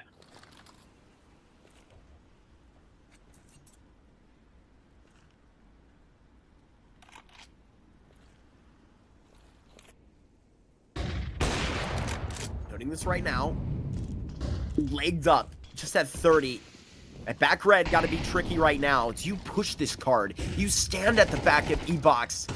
Feinstein ready for this, because Steam's giving the backup necessary, and oh my god, Clay Pigeon smashed at the back of red. U-Jerk's going for his ankle, trying to sweep him off his feet, is put down. Feinstein, stylish long way, but you gotta give that pay to Sadame. He has a quad kill back in the site, and Guns, they've got their first on this CT side.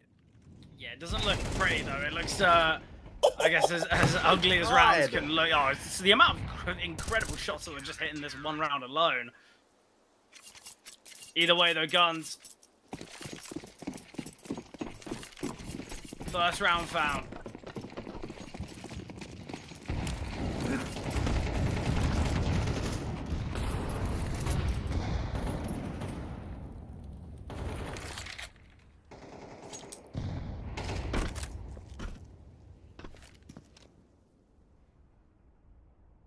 IP just ignore the smoke again, the control that they attempt, and they try and spam back through TCon, so it keeps Guns in place. And it's still one here at the B side. Back 6 player still very dedicated to this. Finally undercut some of that space. Guess who's waiting in that corner? Aristose keeps you away from TCon. And NIP, honestly, telegraph it. May not stop them, though. Here goes their first real look into this bomb site in this instance. They've got a Molotov back for you. Go ahead and just turn this ship around. Wrinkle finds Lackey, but what's just stopping them from going pop at the moment? great find from Stein. He'll get his first. Now swinging to secure the second. Celta as well. And although they found some nice openers, we're seeing NIP disadvantage now.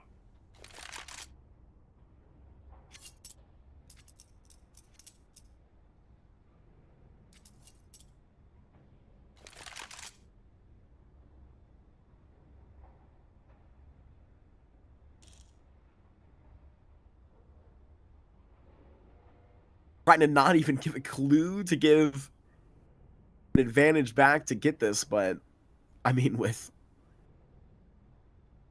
the bomb in no man's land, this is fine. NIP, they'll give up one of their 4 in the advantage. Second in a row for guns. Counter-terrorists win.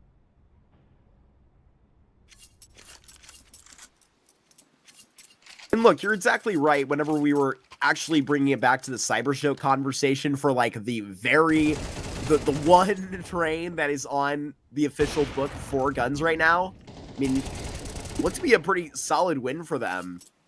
It doesn't look to be like they are complete strangers to this train, but as this goes forward, I can see exactly where they're lined at. I was a little bit concerned by this, like, initial one player on the B look, this time going a little bit faster. Gonna maybe require a little bit more support, just trying to get for that opening kill away in time. Yeah, it was a good call from Guns for that kind of over-rotation. They didn't have any info. They didn't have any kind of, I guess, game plan. And with the lack of utility, they know how difficult retaking the B-bomb site is, so they put their eggs in one basket. And I think sometimes that's how you've got to play. I think Train, maybe not as bad as a map like Inferno, but we know the rotations can be so costly. The second a smoke lands in Con, that's where you kind of already say, well, round's kind of gone. But Celta positioned here already, Wrinkle holding right at the back, and that is where Lackey will be eventually.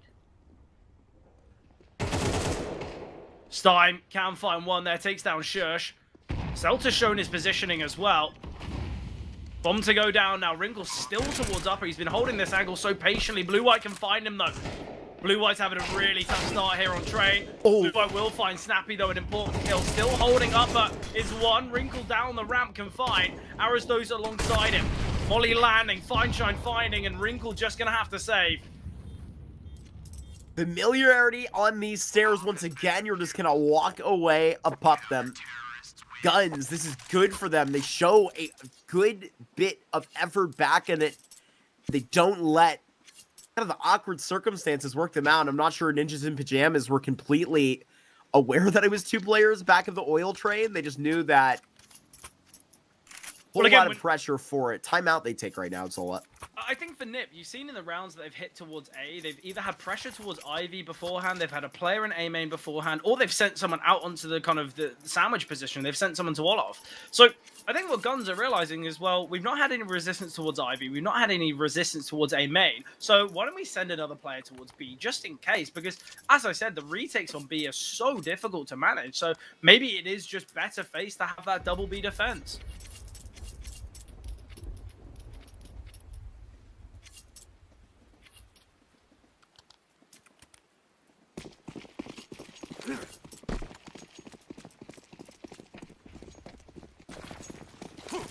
I mean, the tools are certainly sharp on this train.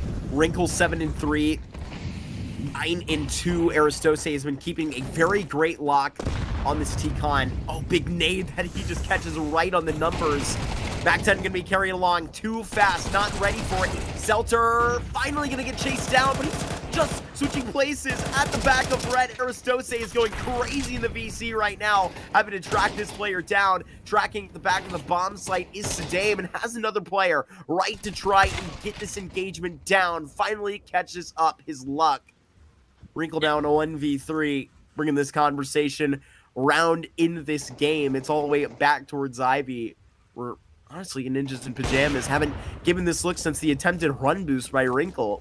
1 minute he has to work with.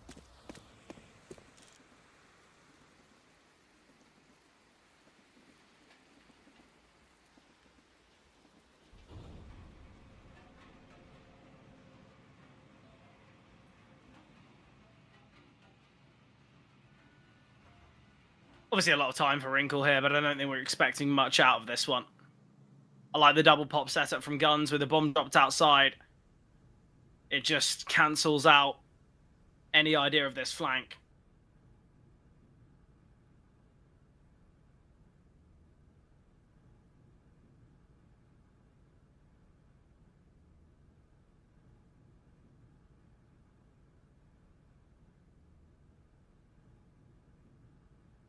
Just a save, though, is Wrinkle. Guns, nice resilience for them to go 4-5. Obviously, it's still a great half regardless. Guns could win these final 3 rounds, and I still think Nip will be happy with it. I've been loving the emphasis we've been putting on getting the correct camera angles for our players. Just in instances like that, I can look into the eyes of Wrinkle, who's looking at his monitor and seeing how locked in he is to holding his op alongside, because yeah, at this point it's one of the more important parts, and it started to get into a nice stint for Guns. Keep it in the hand, keep it quick. Yeah, Shush got back to red. Can he do what Aristose got to go and par with in that pistol? Picking up an op of all things, tries to go around the corner, immediately traded. Seltzer with another double right now, Zola, on the bomb site, and this time with the triple. Yeah, Blue White will find him as well. Absolutely excellent here from Guns. Ever since they've... Oh, Blue White, that's a Mac 10, buddy. What are we doing? Oh, no. The pressure's got to him. He forgot he had an AK in hand. Oh, no. Even still, NIP using another tactical pause on their T side. It's clear they're very confident on their CT side, and they don't feel like they need to use all too many tac pauses there. And then they also realize, realistically, right, this was a 5-0 start. It's now 5-5. This is the world we are living in. Yeah, incredible. Where have Guns been in?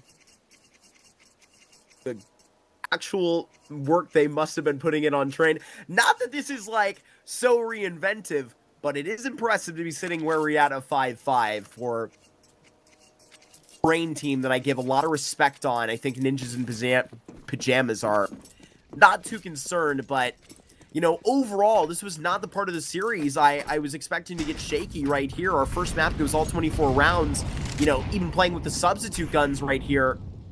The Ninja's got to snap into form quickly, snapping right to his head. It's Dame up top, who has an opening kill and an advantage for Guns. Yeah, Guns obviously did very well on Ancient to kind of find victory when disadvantaged. Yeah, in a fair few of these rounds, they've been the ones to get the opening kill.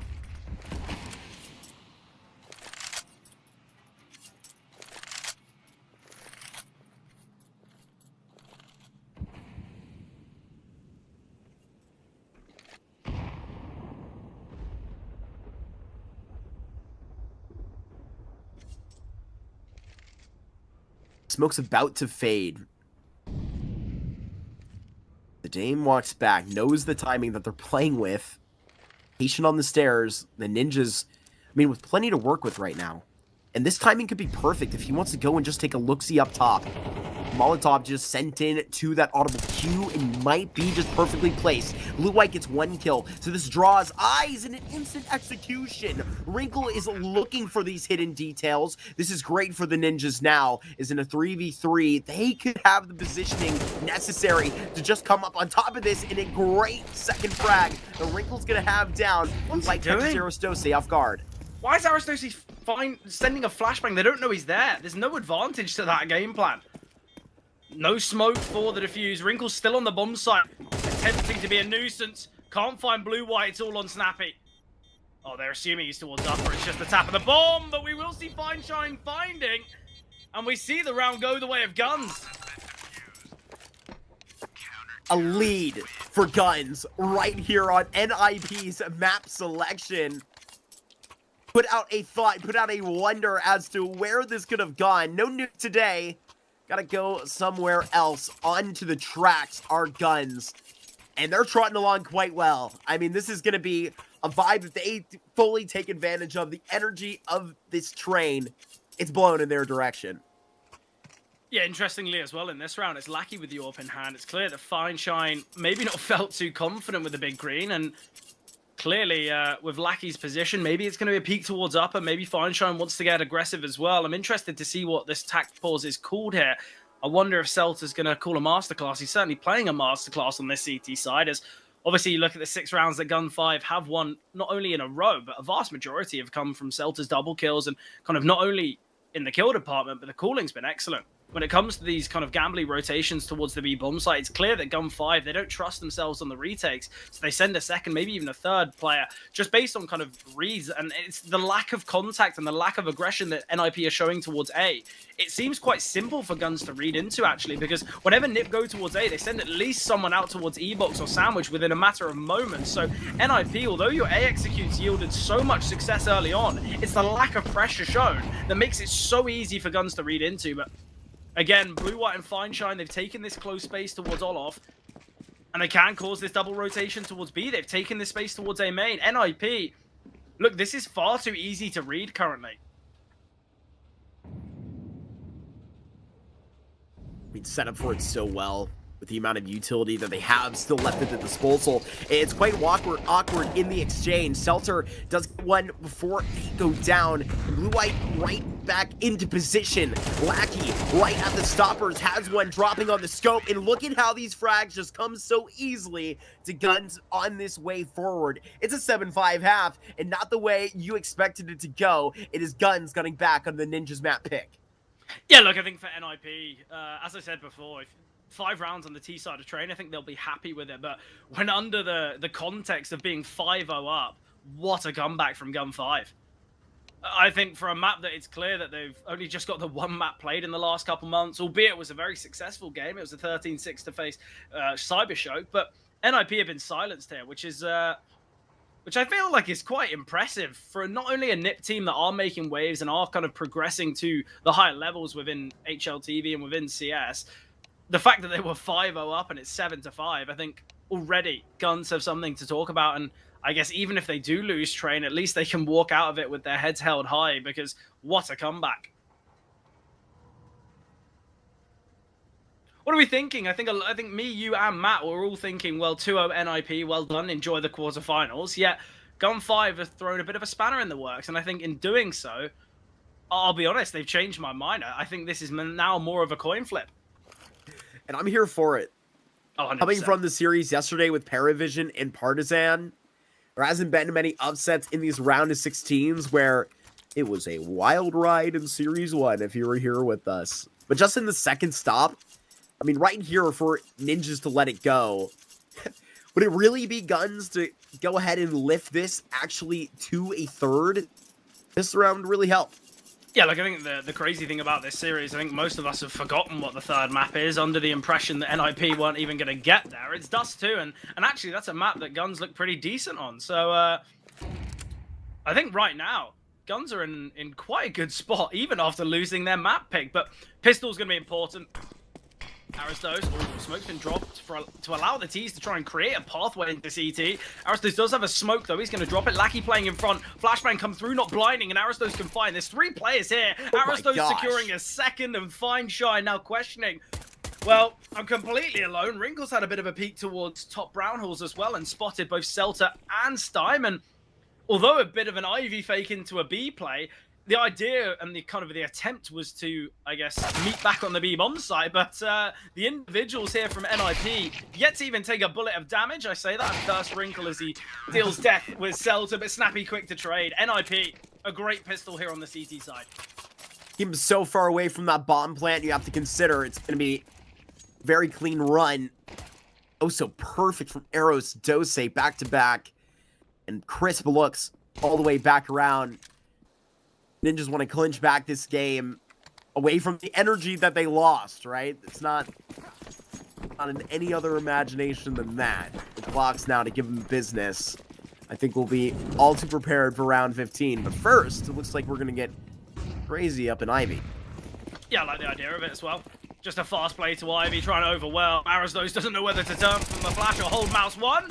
Opts for the latter, but still blind fight. Aristos finds 3. Finally dealt with by the pistols, but The rifle might be retrieved. It's out of ammunition, and Wrinkle quick to trade that. MP9 for Snappy.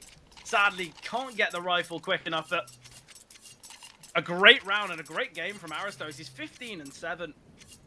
For a player that, I said throughout this NIP kind of move, I think a lot of people have put some scrutiny amongst the, I guess, the Portuguese pairing. Yeah, he's having a really good game here, and obviously, Ujak silencing the haters on map 1.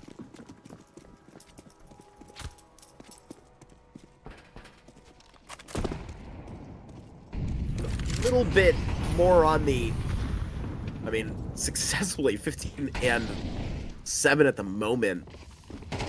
His Portuguese counterpart doing the heavy lifting. Well, how about the Dane? Big stuff early. And Snappy on the fadeaway right next door. Yeah, it's a dirty Danish double from the duo. Shush and Snappy, such a scary combination, right? Not only have you got the experience from both of them, you've got this kind of gimmick calls that Snappy's going to be throwing out. You've got the ability of Shush. And now this setup. Snappy will take contact. The silenced Shush will emerge. And I think Guns are in a difficult spot. A 2v5. And with that flashbang, it kind of intends their goal. Oh, Snappy. Just a random timing swinging top. And will find one. Blue-white now in a 1v4.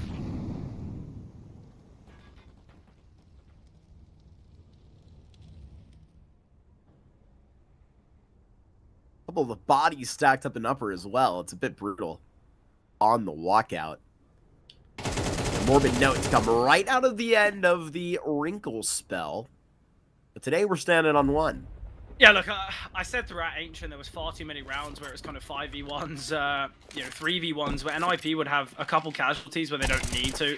Hopefully we won't see this here. Just a one player going down. It's not the end of the world. But either way, I think for NIP, they've got to keep their finances strong. I think we know and we saw what happened on Ancient when money was a bit difficult. It just allowed that GUN5 comeback.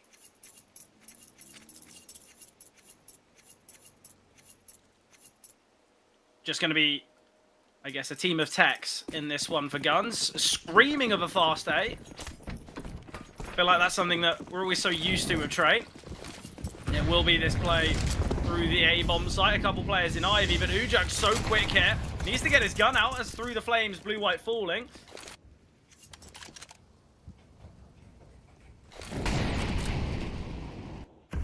That contact saw a one hungry pistol member back to get this down at Ivy, double dipping. That's going to be out of the book of Fine Shine for now. But has this op gotten too far away from us?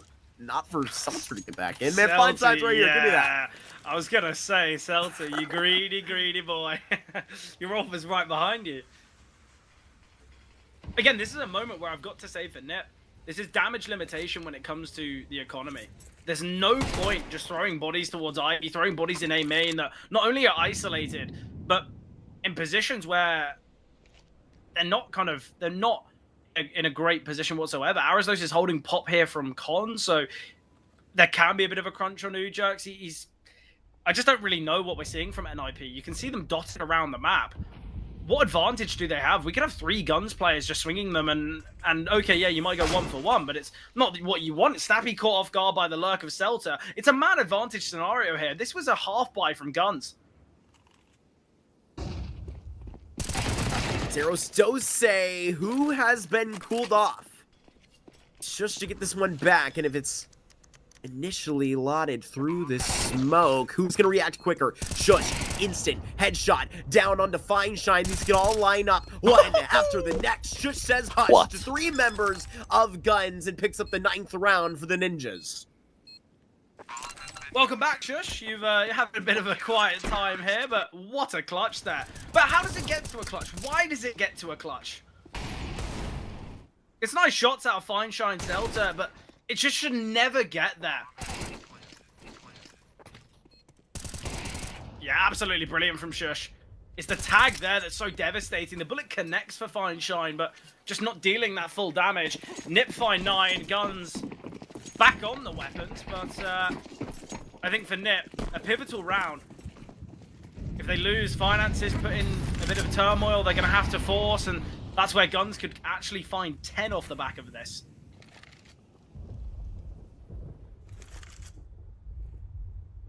Gonna meet up with Wrinkle immediately. He has an inkling about this, and he absolutely rips the hip off. See you later.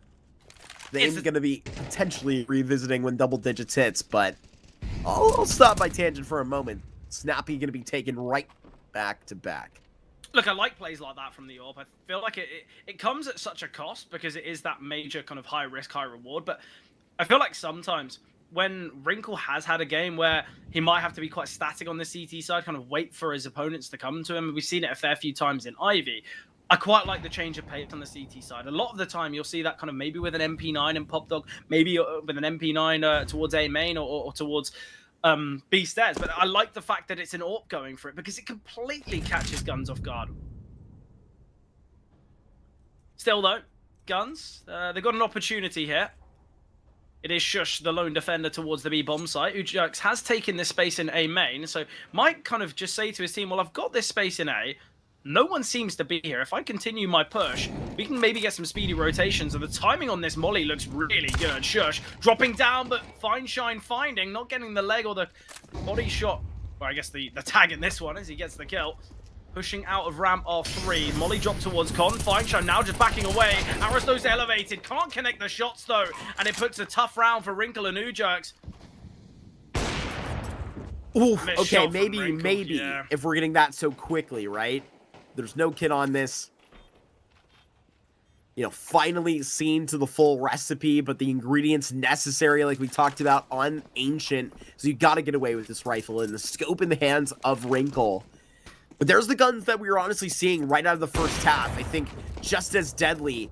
You pick that right out on the way. It's wacky to drop it, but that won't get more complicated. What, put a MAC-10 in the guy's hands? Clear out the brown halls. Yeah, I think for now, Guns, they've lost a player here in the attempt to hunt. I don't really see the value right now. They've got still a bit of a comeback to work with. They know that the CT side's going to be looking strong. Honestly, I think Nip should go for this. Wrinkle can drop over M4. Ujax a FAMAS. We get maybe an MP9 on a player like Snappy. It's not as though he's so unaccustomed to that weapon. I think NIP surely want to deny Guns stringing too many rounds together, building up a bank. So I think invest around the AWP, and that will be the decision.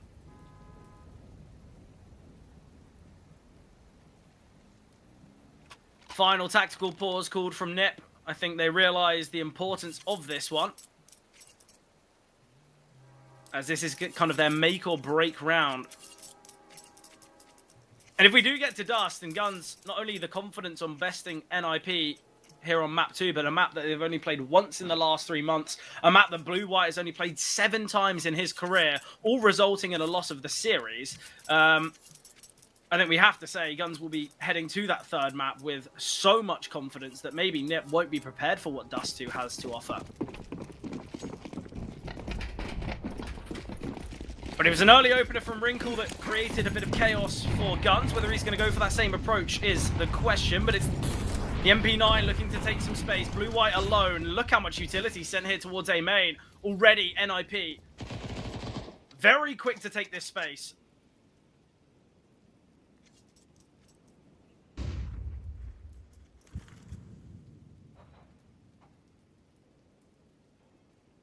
Ujerk's here from Pop. I mean, he has a whole lot to pay attention to. It gets hairy, but refreshed on that Aristose smoke. That's the last of his kit in that margin. Yeah, Ujerk does have one that he can drop across, actually. I really like the setup here from Nip. They've got the AWP posted towards upper. That's where someone might, if they're on kind of a lurk on an extremity, they might go showing, and that'll be a freebie for Wrinkle. Snappy just holding the Ivy push with an MP9. I doubt they're going to expect that angle, and the setup towards A is excellent. I really think NIP could have a good grasp on this round, but now Aristos has been left very much alone. Ujerk's repositioning now towards Z on the basis that they're thinking it's going to be this play through B. The bomb still dropped outside A main. Aristos, he's got to go searching. Timing couldn't be better. Molly thrown. Aristos, he could just go through this and find Lackey. Shadow spotted, pre-firing and finding. And Blue White now, he's the recover of the bomb, but he's got hardly any health to work with. Flashbang coming through. Aristos can't find another, but it blinds Stein. 25 seconds on the clock. Snappy attempting to rotate in, could push through this smoke. It is Ujerk's, in fact, to rotate first, and he's taken down by Celta. Still minimal time. Snappy gets one. Celta off the bomb again. But a 3 versus 2 now. Shush. We've seen a big clutch from him, but he's going to need another. And it looks as though he's just going to be saving. It's devastating for Nip. This is such a terrible time. I mean, being where Wrinkle was forced to, spend another 15 seconds getting all the way back around Pop, you better seeing the way back through, saving these guns back to back. Honestly, when we see Aristos get that first kill and there's no second swing from the A main player, I would have really liked him to take deeper space in A main because it was so evident that it was going to be a crunch from Pop. I think if he takes that fight onto Blue-White, not only does he kill him, he drops the bomb, and that's where the round becomes an impossibility for Guns. But it just seemed like Aristos was so sure of himself that it'd be maybe another 2-3 players outside A main. It would be kind of a simple A execute. And the biggest issue is because Ujux rotates away from Olaf, he can't hold Pop.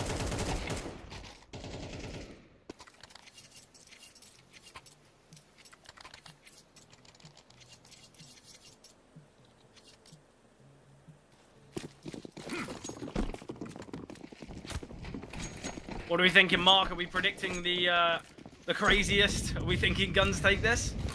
There's no way we're going to Dust 2. I know we were talking about our first series, hopping on for our third, that he was going to go all 3 maps. It was a 2-0 delivered by Passion UA over BC Game. I don't know if we have that third guaranteed after all, but for it to drop here, it would be quite an instance. And oh my god, if I'm to go onto any line more poetically, that may be how an upset on this train feels like if you're a Ninjas in Pyjamas fan. Yeah, crazy shot there from Stein. Shush now wants to take a bit of a risky fight of his own. Blows open the smoke, Lackey spamming through. Looks as though NIP, or Gun, sorry, positioning for an A play.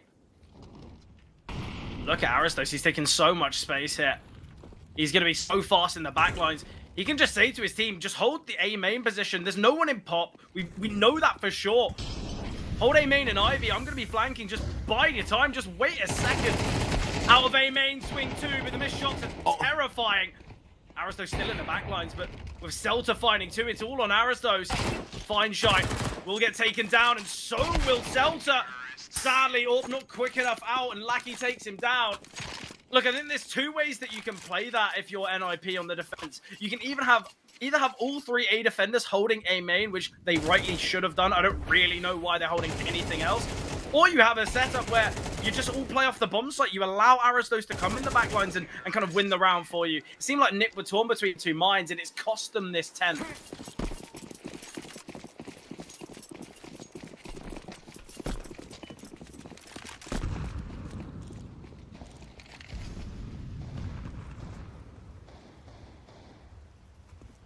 Kinder look.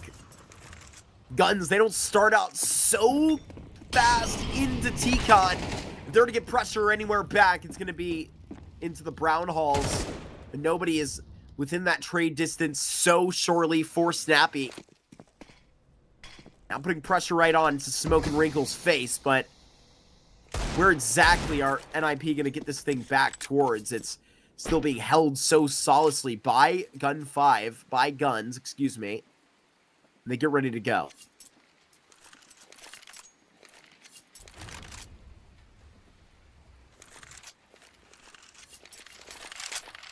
Yeah, look, finances on players like Fineshine, like Stein, Lackey are pretty decent, but Blue White and Celta will struggle. So if NIP can keep this round costly, there's still possibilities for them.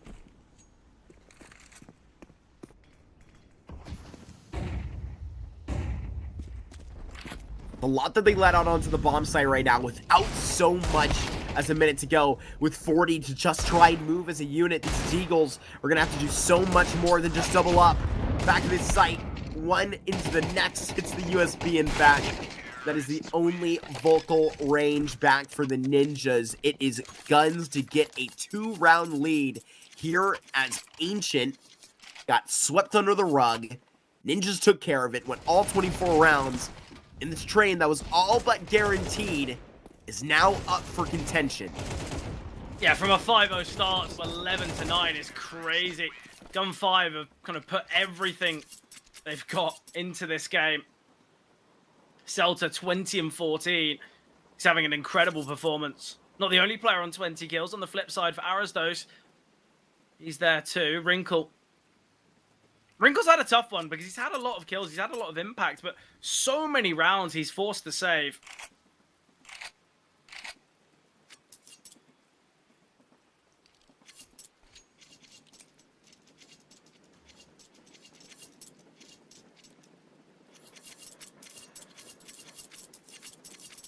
They lose this roundsel. Is it just cooked? Is it done? Pack your bags for the Dusty 2? I don't think Snappy's that. I think Snappy's a very resilient in-game leader. I reckon there'll be a pocket strat called and something that completely unsettles. Nice utility here. Lackey already out, and Lackey can find Ujax. Feinstein holding for Snappy's swing. And Wrinkle now. Back at the bomb site. Aristos as well rotating in. He drops a second smoke here towards Sandwich to try and deny sightlines. Great find from Shush. Stime's taking this space towards B, but Shush rotates back in and finds such a great shot. Snappy could come up with the greatest call in the world. But if Guns just break the rules just like that, sent down and get their hands dirty and come out successfully, and those are just results that are hard to argue with. Aristos say to do it all by himself, seeing into the weakest member. Lackey around the corner with the AWP, was seen to 16 HP, 2 bodyguards alongside. I've just seen a whole lot of control back to this A site, or rather the numbers headed in this direction, and the ninjas are scattered. I like the idea here from NIP. The amount of players spotted in Ivy, you look to try and take a fight in Ivy with 2 defenders. Wrinkle holding A main, Lackey taken down by Wrinkle, a great shot there. Shush now holding the lines here. I don't like the idea of Shush peeking, but he will catch off one, and he takes down a second. That's the bomb falling, and now Selter in the 1 versus 2. NIP, a 2 versus 4, but who else but Shush? He's won a 1v3. He's effectively won his team this round, got them their 10th. And round number 22 is going to have so much impact. Finances for Guns aren't going to be perfect. There is so much to think about now. Counter-terrorists win. Finds his comfortable corner and just sits pretty for a couple to drop. Shush. What is there even more to say? Up to that double-digit mark, you were literally forced that way. A 26-year-old that now is putting his talents out to the Ninjas dojo. I mean, is clearly making an effort right here, and at the moment, I feel like the man, I may have cursed into this 3rd map. Ujerk's a little bit slow, and IP steady. They can find this back. Take 1 play from a member like that to make the difference, and then you would get the praise. Snappy's in a great position here. We've got Wrinkle posted up with the AWP, and Shush is ready and waiting towards upper. This is a setup that NIP is going to work out so well for them. Selter drops the molly, though. He's going to force him back. He then, in fact, shows the smoke, which I quite like the idea of. Shush fighting. Stime now. He's going to blow open the smoke. Snappy could get caught off guard. Stime going for the peek. Stime will find one. Ujak's ready and waiting. Ujax can take him down, though. And Ujax doubles. Deals with Selter as well. That's 2 of the heavy hitters falling. Shoulder spotted from Lackey. Aristos eliminating. And now it's on Feinstein and Blue-White to win this 2 versus 4. We've got a 2v4 out of Shush and Wrinkle. And now it's Feinstein and Blue-White's turn. Oh, and Wrinkle. Quick. He gives the fight away. No need for it. Blue-White taken down by Ujax. That's the bomb. And now Feinstein in a 1 versus 2. He can do it, but right now it's challenged. Has to cover some ground and gallop on his own. Smoke to go right back into coverage onto Pop. I love it. Feinstein has to just get back into a point to fight. The device just on that other lane. And the transition to this could give it all up. But Shush holds with 19 to go. Nightfall finds his way back to the bomb site, hopping right where he needs to be. To the line, he won't cross it. It will be a 4K from Ujerks. And almost like we called upon him at a poetic moment, needing 1 play from Ujerks, and it's a big one. A quad kill from Ujerks to make the difference and put us back to a tie. Yeah, my favorite part about this round is although Feinstein gets this